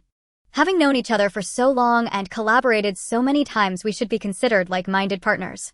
At that time I said you're mine, that shouldn't be a problem, right?" Jing Mo slowly shook his head. Of course there was no problem. "But I still want to say, after knowing each other for so long and collaborating so many times, we are indeed like-minded partners, and I want to continue being your like-minded partner." As someone who has died once, hearing this made Su Nian's heart stir, but she did not panic. Su Nian quickly stabilized her emotions, quietly looking at Jing Mo, softly asking, "What do you mean by that?" "P.S. I feel a bit stuck while writing this. There's one more chapter I'll write slowly and update once it's finished. Everyone can sleep first and read it in the morning. Additionally, thank you to Mu Guang Kunliang for the master certification. You've spent a lot." "What I mean is I think we are quite suited for each other. Would you consider being my partner?" Su Nian. Even though she had already guessed what Jing Mo wanted to say, hearing those words still left Su Nian's mind momentarily blank. Su Nian had to admit that their interactions had indeed been pleasant since the first time she met Jing Mo. Jing Mo was handsome and capable. While they weren't exactly inseparable, at least when they were together, even in silence, it didn't feel particularly awkward, nor did it provoke any annoyance in Su Nian. In terms of personal ability, Jing Mo was not inferior to her. He was skilled and worked as a weapons dealer, knowledgeable about various modifications, and possessed some advanced technology that Su Nian had never seen. Su Nian was reluctant to deal with the official base, but Jing Mo had a good relationship with them. Both of them loved meat and enjoyed life while maintaining high standards. From any angle, it seemed their compatibility was quite high. While Su Nian was still pondering these thoughts, Jing Mo spoke again. "Su Nian, let me reintroduce myself. My name is Jing Mo, and I am 32 years old." Su Nian looked at Jing Mo in surprise. "You're 32. With Jing Mo's appearance, he didn't seem to be 32 at all. When he said he was 23, Su Nian believed him. However, reflecting on Jing Mo's demeanor and the occasional mature aura he exuded, it did indeed align with that age. Seeing Sun Yan's astonished expression, Jing Emo quickly added, though I'm 32, I don't feel old at all. In the interstellar realm, evolved humans generally live for about 200 years. I am slightly more advanced than them, and should be able to live for 300 years. Listening to Jing Mo's words, Sun Yan raised her hand to rub her eyes and circled around Jing Emo. Am I dreaming, or are you not awake yet? Seeing Sun Yan like this, Jing Mo's eyes filled with a smile, but he tried to suppress it and explained seriously. You are not dreaming, I am awake. What I just said is all true. I am an interstellar weapons dealer, and my daily life involves trading weapons across various planets. During a space-time jump, I don't know what went wrong with the ship, and I fell into your planet. The day I encountered you was precisely the day I arrived here. When I fell onto this planet, it was morning, and I noticed something was off about the sunlight, so I found a place to hide, and I ended up hiding there all day. I have a space dedicated to weapons which can only be used to store weapons with no food or drink. That evening I saw many people in your community setting up stalls, so I took out some swords and knives to sell from my weapon space. I waited for a long time, and you were the only one who stopped by my stall. Listening to Jing Mo's words, Sun Yan also recalled the events of that day. It wasn't too long ago, just over a year. As she listened to Jing Emo, Sun Yan felt a sense of vivid. You might still not believe what I said, I can prove it to you. Saying this, Jing Emo raised his hand. Jing Emo had already removed his glove, and his fair palm was completely empty. However, moments later a silver handgun appeared in his palm. I have all the weapons you like, Jing Emo said as he placed the handgun on the table and pulled out a submachine gun. Next, Jing Emo took out various guns. Some of them Sun Yan had seen in videos or books, while others she had never encountered. In fact, Jing Emo even pulled out a cannon barrel, resting it on his shoulder with one hand. Do you like this? With just one shell, we could obliterate the wild boars we encountered before. But I think the destructive power is too strong. If we blow the wild boars to bits, we won't be able to bring them back for contribution points. But if you like it, we can use this next time. Listening to Jing Mo's rambling, how he kept saying we, Sun Yan couldn't help but feel like laughing. Sun Yan smiled. You've shared all your secrets with me. If I don't agree to be your partner, will you blow me up with a cannon? Jing Emo shook his head repeatedly. Of course not. Why? I believe you will agree. I don't smoke, drink, gamble, or commit domestic violence. I can be a humanoid machine to protect you, or I can be a household appliance for you to protect. You dislike dealing with officials at the base. I can compensate for that shortcoming and ensure you receive first-hand information. If you want to stay at home, I can accompany you in cooking, exploring culinary delights, and growing vegetables and fruits. If you want to go outside to relax and hunt, I can drive you, hand you the gun, load the bullets, and help you retrieve the prey. From any perspective, I should be the person most aligned with you. Although I've said so much, it's not romantic at all. But I can swear with my life that I, Jing Emo, am absolutely loyal to you, Sun Yan, and will never betray. Having lived through 10 years in the apocalypse, what Sun Yan desired most was no longer the sweetness of a budding romance, nor the romance brought by chocolates and flowers. Jing Mo's heartfelt declaration held no trace of romance. However, what Sun Yan valued most was absolute trust and unwavering loyalty. Sun Yan raised her eyes, directly meeting Jing Mo's gaze. How can I trust you? Just as she finished speaking, Jing Emo retracted the cannon barrel and produced a knife. Holding the knife, Jing Emo swiftly made a cut in his palm, blood instantly oozing out. Jing Emo raised his injured hand, his expression serious, as he spoke each word. I, Jing Emo, swear by the interstellar covenant to become partners with Sun Yan with eternal loyalty. If I break this vow, let the universe punish me. As Jing Mo's words fell, Sun Yan saw a flash of blue light in front of her as if it had been recorded. As she was puzzled, a blue panel appeared in midair. The interface displayed on the panel resembled a forum. The top entry was the video of Jing Emo raising his injured hand to make the vow. Sun Yan could clearly see her profile in the video. After watching for a while, she nodded appreciatively. The pixel quality is excellent. The video was incredibly clear, even the fine hairs on her face were visible. Now do you want to trust me? Do you want to be my partner? Sun Yan slightly tilted her head, locking eyes with Jing Emo, and countered, You have laid all your secrets before me. Don't you have anything to ask me? Once you agree to be my partner, I will have plenty of time to understand you, and I can listen to you slowly. So Sun Yan, do you agree? P.S. This chapter took nearly 2 hours to write. I revised it many times. Honestly, I am not very familiar with the interstellar setting, so I can only say that personal settings are paramount. Results are what matter most, so please don't focus too much on the process. The 10th Asan character update is complete. Let's celebrate Jing Mo's confession. Everyone send some flowers and blessings. I agree. Perhaps Sun Yan's response was too swift as Jing Emo stood there staring blankly at her for a while. You really agreed? Su Nian smiled and nodded. I really did. She wasn't someone who would casually make such promises. Since she agreed, it was a genuine commitment. As Jing Mo had just mentioned, from any perspective they were indeed the most suitable, like-minded individual. Jing Mo scratched his head with his uninjured hand. Then I'll cook a meal to celebrate. What meat do you want? At critical moments it's still you. Jing Mo being the meat lover, he has immediately thought of meat. Su Nian glanced at Jing Mo's injured hand. Aren't you going to take care of your wound? Jing Mo spread his hand out and looked carefully. It's nothing, this little injury will heal quickly. You sit down and I'll take care of it for you. Su Nian said. Okay. Jing Mo instinctively sat down but then realized and prepared to stand up. I'll go get the medical box. No need. Su Nian pressed Jing Mo's shoulder and sat down beside him. You tidy up the weapons on the table. Upon hearing this, Jing Mo complied and cleared the weapons from the table, looking at Su Nian with confusion. Su Nian placed her hand on the table and in the next moment a medical box appeared next to her hand.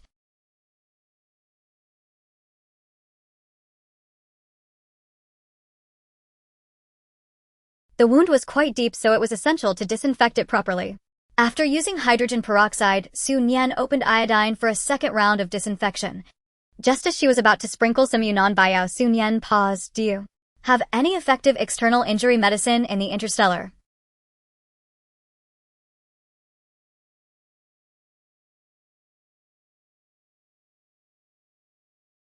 What about the capsule chamber? I don't have one right now. That was basically stating the obvious. Su Nian chuckled helplessly as she sprinkled Yunnan Baiyao on the wound and carefully bandaged it with gauze. Fortunately, it's cold now, so the wound is not easy to get infected. Be careful not to get it wet, and I'll change the dressing for you every day. Jing Mo sat there obediently, listening attentively to Su Nian's instructions and nodded at the end. I understand. I will be good. Su Nian put the items back in the medical box, gently closed the lid, and looked directly into Jing Mo's eyes, continuing with what she had left unsaid. I also have a space which I discovered before the apocalypse. I spent nearly all my money buying a lot of supplies to store in that space. You just said you wanted to eat meat to celebrate. What type of meat do you want? But since you're injured, you can't eat anything sour or spicy, nor can you eat fish. How about tomato beef brisket? After saying the last sentence, Su Nian had already put the medical box back into the space and took out a bowl of tomato beef brisket. The tomato beef brisket was still steaming, and as soon as she took it out, the aroma wafted into both their noses. Let's also have sweet and sour pork, braised eggplant, exquisite tofu, and mushroom meatball soup. For staples, we have rice, noodles, and buns. Which one do you want to eat? After Su Nian asked, she didn't receive a response from Jing Mo, feeling a bit puzzled as she looked at him. Why aren't you speaking? Jing Mo closed his eyes and then said, I was just thinking, is this a dream?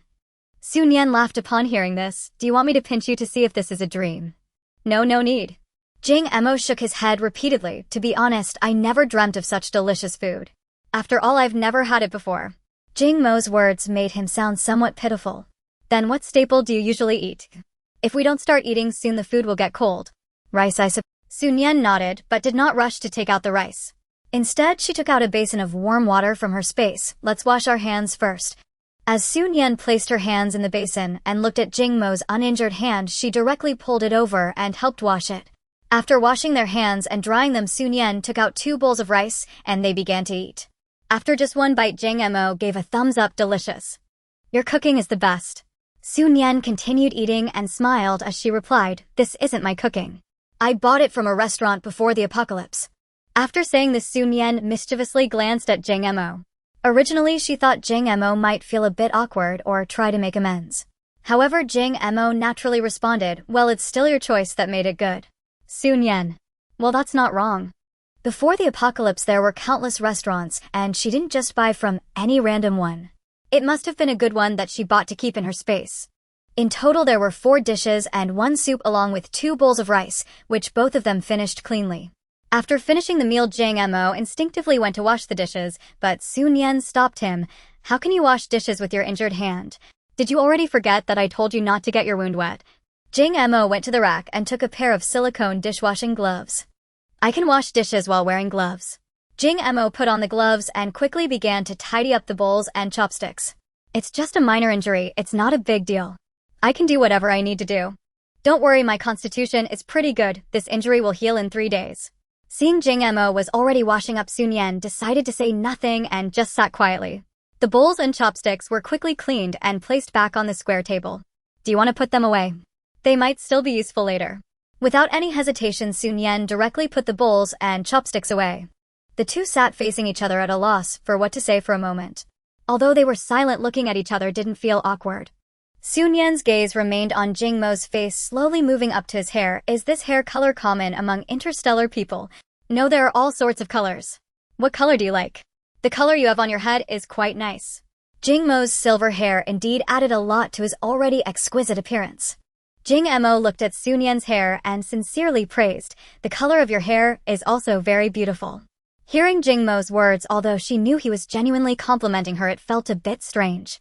Nian decided to end the mutual complimenting phase. Weren't you afraid of leaving hidden dangers by not killing those two earlier? I just believe that Feng Xiang won't let me down. The facts have proven that he indeed did not disappoint me. Of course, if he hadn't taken action, I would have returned. Before asking this question, Nian already had her suspicions. Now that she heard Jingmo's answer, it was indeed quite similar to what she had guessed. I prefer to do it myself, Nian said. Next time, don't be in such a hurry to leave. Jingmo nodded. I will definitely listen to you next time.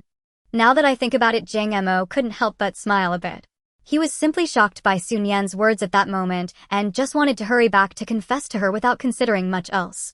However, such a thing is probably only going to happen this once, and it certainly won't happen again. Nian took out her pocket watch and checked the time. It's 2 o'clock in the afternoon. Do you want to take a break?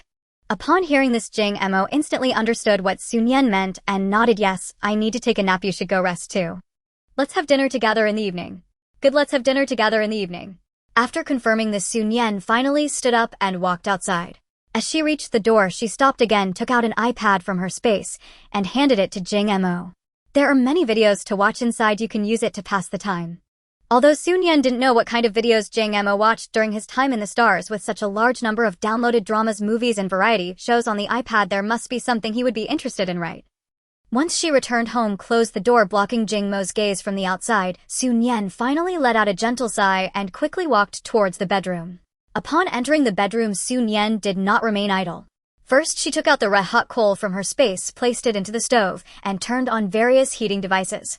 Next came changing clothes, changing shoes, and tidying up the room in the process. After busying herself for a while until there was nothing left to do, Nian finally sat down on the mat, leaning against the teddy bear. Having never been in a romantic relationship in both her past and present lives, Nian didn't know how others' love stories began. Having never been in a romantic relationship in both her past and present lives, Nian didn't know how others' love stories began. However, Jingmo's expression earlier didn't seem like a confession, it carried a hint of blood oath. Thinking of this, Nian couldn't help but chuckle softly. Regardless of anything, she felt no regret. As for how to interact in the future, it was best to let things take their natural course. Having come to this understanding, Nian immediately felt a sense of relief wash over her. What made her even happier was that now she and Jingmo had been honest with each other, allowing her to use her space without reservation in the future. This way, when they went out, there would be no need to carry heavy bags up and down the stairs, preventing unnecessary attention from others. Thinking this way, Nian found herself looking forward to the next hunting trip. Just thinking about it made her realize that the next outing would certainly be more comfortable than any previous trip out of the base. Throughout the afternoon, Nian didn't even realize what she had done. By the time she came back to herself, it was already 5 or 6 o'clock. Recalling her agreement with Jingmo to have dinner together that evening, Nian put on a military coat, changed her shoes, and headed to Jingmo's place. Just as she knocked on the door, she heard hurried footsteps from inside, followed by the door being opened from within. The two exchanged smiles, but didn't speak. It was too cold outside, and it was better to discuss any matters after entering the bedroom. Nian had been to this bedroom many times before, but this time as she entered, Nian allowed herself to freely examine the entire room. After a thorough look, she could only conclude that the room felt too cold and empty. It wasn't that the temperature in the room was low, but rather that the room was hollow and filled with dark-colored items. Plus, the walls and floor had undergone little treatment, making it look quite cold. Nian turned to Jingmo and said, I have many floor and wall stickers in my space. Would you like to decorate the room? Just like in your place. Jingmo retorted, can't say it's exactly the same. There are many colors for the floor and wall stickers. You can choose whichever you like. Then let's use the same color as yours. Upon hearing this, Nian didn't question it further, just said, then we should first clear away all the things in your room. Alright. Seeing Jing Emo agree so readily, Su Nian didn't waste any more words. Everything except the stove was put away into her space. Su Nian took out the snap-on floorboards and wall stickers, briefly explained the installation method to Jing Emo, and the two of them got busy together. Originally, the bedroom was not large, and now with both of them working together, the speed increased even more. An hour later, the entire room had transformed. The natural wood-colored floor coupled with white wall stickers made the entire room appear much brighter and warmer.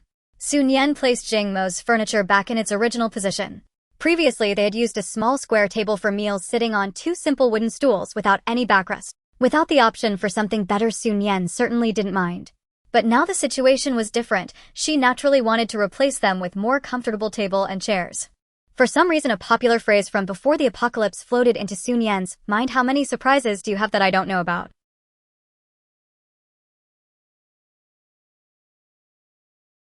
Su Nian tilted her head to look at him. What if you don't like it?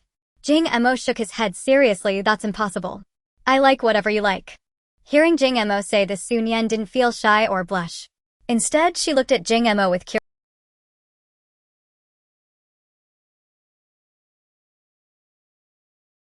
At this moment, Su Nian also wanted to say this to Jing Emo. With this thought in her mind, she said it out loud. After speaking without waiting for Jing Emo to react, Su Nian burst into laughter. Seeing Su Nian laughing uncontrollably, Jing Emo felt a bit confused, not quite understanding what she was laughing about. Su Nian laughed for a while before gradually stopping. Are you very curious about what I'm laughing at? Meeting Su Nian's sparkling eyes, Jing Emo nodded decisively yes. Then let's watch a drama together. After watching, you'll know. From that evening's dinner onwards, Su Nian began to play Empresses in the Palace on her iPad. One must say a classic is indeed a classic. No matter how many years pass or how many times one has watched it, it remains captivating upon each rewatch. In the past, Su Nian watched it alone, occasionally glancing at the bullet comments to see what netizens were saying. Now, although there were no bullet comments, she had Jing Emo by her side. When she heard the chubby orange cat say that classic line, Su Nian turned to Jing Emo with a smile. Do you understand what I'm laughing about now? Jing Emo nodded seriously. I understand. As he spoke, he wore a thoughtful expression, as if pondering something important. After a while, Su Nian heard Jing Emo say, I seriously thought about it, and I indeed have many surprises that you don't know about. However, it doesn't matter. In the days to come, you'll gradually find out. Su Nian had initially been joking with Jing Emo, but upon hearing his serious declaration of feelings, her smile faded. All right, there's plenty of time in the future. I'll take my time to find out. The two of them didn't stay cooped up at home. After finishing Empresses in the Palace, they decided to leave the base again. This time they each carried a hiking backpack as they went downstairs. Although the backpacks looked bulging, they didn't contain anything heavy, feeling light as a feather. The feeling of light travel was good, but Su Nian felt somewhat unaccustomed. She took out her Tang Dao and hung it on her backpack, feeling its weight before nodding in satisfaction. This weight is just right. Jing Emo simply smiled at her and didn't say much. Once Su Nian said she was ready, they finally went downstairs.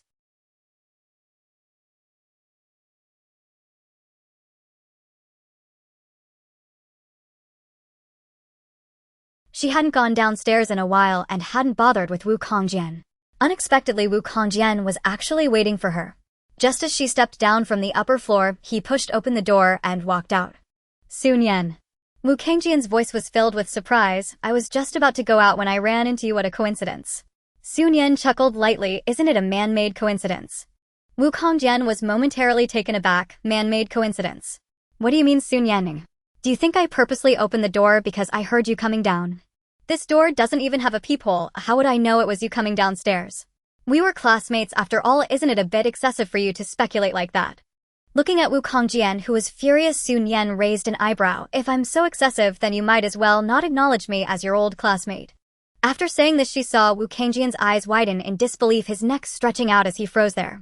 He looked just like an old hen being choked. Not wanting to say more to Wu Kongjian, Su Nian turned to leave. However, Wu Kongjian quickly took 2 steps forward to block her. Why are you so angry? I was just a bit upset and spoke more than I should have. You shouldn't hold it against. We're all old classmates and there are still many days ahead. Who knows when we might need to help each other. Why make things awkward and turn into strangers? In this world, having more friends is always better, right?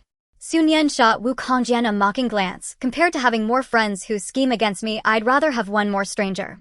You, Su Nian. You're simply unreasonable. Wukongjian said, angrily giving a forceful wave of his hand, turning on his heel, and striding back into the house, slamming the door shut behind him. Hearing the loud bang, Su Nian frowned. That noise was too loud, it was indeed disturbing the peace. Let's go, Su Nian said to Jing Mo. The two of them walked out of the building together and slowly headed towards the parking lot. On the way, Jing Mo asked Su Nian, why did you feel like chatting with him so much? I can't just kill him, right? Su Nian said, feeling somewhat helpless. She believed that Wukongjian had ulterior motives for approaching her. But right now he had only said a few extra words and tried to get close. He hadn't really done anything. If she were to kill him just for that, what would be the difference between her and a killing machine? Since the apocalypse, all the people Su Nian had killed were those who posed a threat to her, those who wanted to harm her. If she killed someone who hadn't done anything yet, it would completely change the meaning. Su Nian would not become a saint, but neither would she allow herself to be overly lenient. Listening to Su Nian, Jing Mo's gaze softened even more. As they spoke, they had already arrived at the car. Just as they settled into their seats, Jing Mo took out a silver-white stove and placed it under the back seat, not forgetting to explain to Su Nian, once this is turned on, the car will warm up quickly.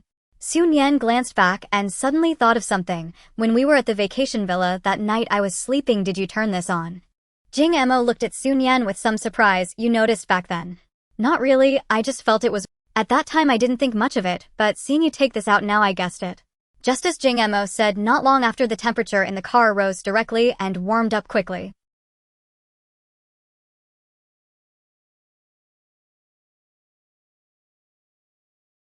Having stayed at home for too long can be boring, and it's good to go out for some fresh air. As they drove to the entrance of the base, Jing Mo slowly brought the car to a stop. With the temperature rising in the car, it would easily get started. The main purpose of this trip outside the base was to practice shooting and hunt. As soon as Jing Mo's voice fell, the rear window of the car next to them slowly rolled down. Two people sat in the back seat wrapped up tightly, but Su Nian still recognized which one was Kong Jianming. Jing Mo, are you guys going out too? Is it for a collection mission? Kong Jianming's words left both Su Nian and Jing Mo somewhat puzzled. Jing Mo directly retorted, collection mission. Collecting what? You don't know. Then why are you going out? Are you going hunting still? As he said this, Kong Jianming's gaze towards Jing Mo grew complicated. While others might not know, he was well aware. Jing Mo had at least several thousand contribution points on his card. While others in the base might not be able to afford meat, Jing Mo was definitely not among them. Having become so wealthy, why not stay at home to enjoy life instead of constantly going out to hunt? What kind of spirit is that? Kong Jianming's change of expression was clear to Jing Mo, but he did not take it to heart. Captain Kong, what exactly is the collection task you just mentioned?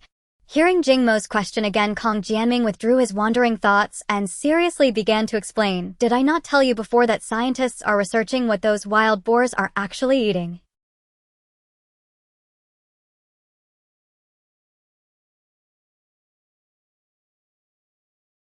This task sounds quite interesting and seems not dangerous at all. But to truly believe it is not dangerous would be a grave mistake. Since it is something the wild boars eat, the surrounding area might just be their habitat, and their venture could very well lead them to encounter a herd of wild boars. Jing Mo turned his head and exchanged a glance with Su Nian. So what do you think?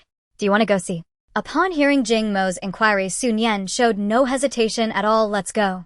Whether it was these rampant wild boars or the plants growing in such weather and temperature, these were things Su Nian had never heard of in her past life. She wanted to see.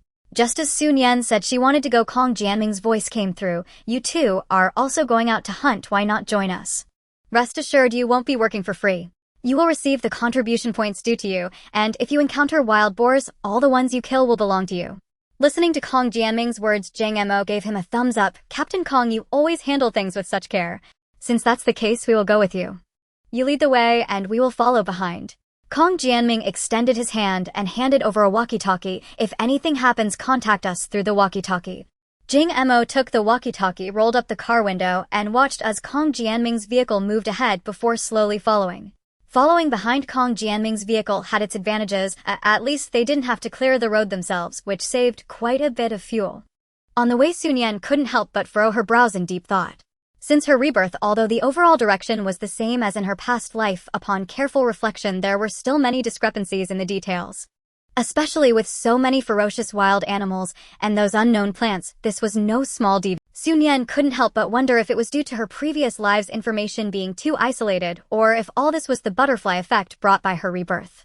Nian was not someone overly preoccupied with thoughts. After a while of not being able to figure it out, she chose not to dwell on it further. Continuing to think would only complicate matters. It was better to adjust her emotions and wait for developments. As long as she lived long enough, Nian believed she would surely understand what all this was about. While Nian was deep in thought, Jang Emo occasionally glanced at her.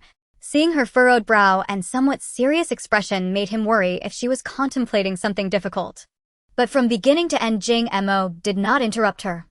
Now that he saw Nian had adjusted her emotions, Jang Emo finally spoke. Do you think the wild boars have become so fierce with tough skin and thick meat, and their physique has changed? Could it be related to those unknown plants? Nian did not expect Jang Mo's first question to be this. But after careful consideration, she couldn't help but follow this train of thought. If it really is related, can humans eat it? If consumed, would there be any changes in their physique? As she spoke, Nian's voice was very soft, but every word she uttered seemed to explode in her mind. Don't think too much. Jang Emo said softly, once we bring the items back to the base, the scientists will likely figure it out quickly. We just need to wait and see. You're right. Nian looked straight ahead, her eyes sparkling. Whether it was something she hadn't heard of in her past life or the butterfly effect brought by her rebirth. But within this punishment, is there not a glimmer of hope? Except for the snow-clearing vehicles clearing the road, Kong Jianming's group traveled in a total of 3 vehicles with Jang Emo driving at the back. But within this punishment, is there not a glimmer of hope? Except for the snow-clearing vehicles clearing the road, Kong Jianming's group traveled in a total of 3 vehicles with Jang Emo driving at the back. The convoy drove for 3 or 4 hours without stopping. During this time, the convoy did not take. At one point, Nian wanted to switch with Jang Emo and drive, but Jang Emo refused. Until they saw the vehicle in front slowly come to a halt, Jang Emo finally followed suit and stopped. The two of them quickly tidied up before getting out of the car. For convenience, they did not carry large hiking backpacks, but each carried a shoulder bag. The shoulder bag was not small and could hold quite a bit. This way, if they needed to use weapons, they at least had a plausible reason to take them out. Nian also brought along a tang knife, hanging it on her shoulder bag. When the two of them got out of the car, Kong Jianming and the others had already exited and were busy assigning tasks. Seeing Nian and Jang Emo come over, Kong Jianming said, I have already divided up the groups. You two will be with me shortly. Regarding Kong Jianming's arrangement, Nian and Jang Emo had no objections. Before long, their group of over 10 people dispersed, 4 people in each group heading in different directions. On the way, Kong Jianming pulled out a photo from his pocket and handed it to Jang Emo. This is what the scouts who came ahead took back. That fruit looks like this. A white round ball the size of a baby's fist without flowers or leaves grew bare on white vines. Everywhere was a white expanse, making it truly hard to search for. When you look for it later, don't stare at the snow for too long to avoid hurting your eyes. Knowing that Kong Jianming was concerned for them, Nian and Jang Emo both seriously nodded and thanked him. Nian carefully looked at the photo in her hand before handing it back to Jang Emo. After receiving the photo from Kong Jianming, Jang Emo directly passed it to her without having had the chance to examine it closely. Jang Emo took the photo, walking while carefully examining it. After a while, he returned the photo to Kong. They were not walking quickly, each of them bowing their heads and looking at the ground, searching for traces of that white fruit. Maintaining this posture for too long was not just uncomfortable. Not only did their backs ache and necks hurt, but keeping their eyes fixed on the white snow was also very uncomfortable. Nian straightened up, closed her eyes, and felt that continuing like this was not a solution. There's still one chapter being written. It will take a while. Are you tired? Jang Emo asked. Nian turned to Jang Emo and replied, I am a bit tired, but I feel that the method we are using now is quite foolish. I completely agree, Jang Emo said. If we keep searching like this, even if our eyes aren't blind, our backs will surely break. Nian's eyes lit up. Jang Emo, do you know what a plow is? It's something that was used to till the land a long time ago, right? Exactly. What difference is there between this snow and a field? If we used a plow, it would be much faster than our current method. Their conversation was loud enough for Kong Jianming to overhear. Kong Jianming straightened up, pounding his hands on his waist twice. We were so focused on completing the task that we didn't think it through. A young girl's mind is quite sharp. But now where can we get a plow? If we go back to the base, we won't accomplish anything today. Really? Kong Jianming's gaze towards Nian changed. Let's go, we need to get those materials. Jing Mo's tone was, really? Kong Jianming's gaze towards Nian changed. Let's go, we need to get those materials. Jing Mo's tone was polite yet his refusal was firm. There's no need for Captain Kong to go. Sun Yan and I can handle it. Upon hearing this, Kong Jianming showed no sign of displeasure. The situation is different now than it was before. People used to value personal privacy, but now they value it even more. Kong Jianming was just overly happy earlier, which led him to speak without thinking. Now that Jing Mo had declined, he calmed down saying, "All right, well, wait then." Sun Yan and Jing Mo turned back and walked to the vehicle, opening the trunk. There were steel cables inside, but of course there were no iron rods. Sun Yan took out an iron rod from her space, each of them carrying some, and grabbed the steel cable before closing the trunk and heading to find Kong Jianming. As they returned, they noticed that the people who had previously scattered had all come back, likely summoned by Kong. Due to material limitations, they couldn't actually make a plow. But it didn't matter if it wasn't a plow, as long as it could be used. The shape or name didn't matter. There was no need for Sun Yan and Jing Mo to do the work themselves. Due to limited materials, they only made two. Kong Jianming split the people into two teams, working in two directions to plow the snow. With many people and few tools, Sun Yan and Jing Mo had nothing to do and just walked slowly alongside Kong Jianming, listening to him talk about the latest research at the base. Not sure if it was because of Jing Mo, but Sun Yan noticed that Kong Jianming spoke freely, bringing up various research results. If Jing Mo asked questions, he would elaborate. After walking for about an hour, they finally heard something different. "Captain, we have a discovery." Upon hearing this, Kong Jianming immediately fell silent and quickly headed towards the source of the sound.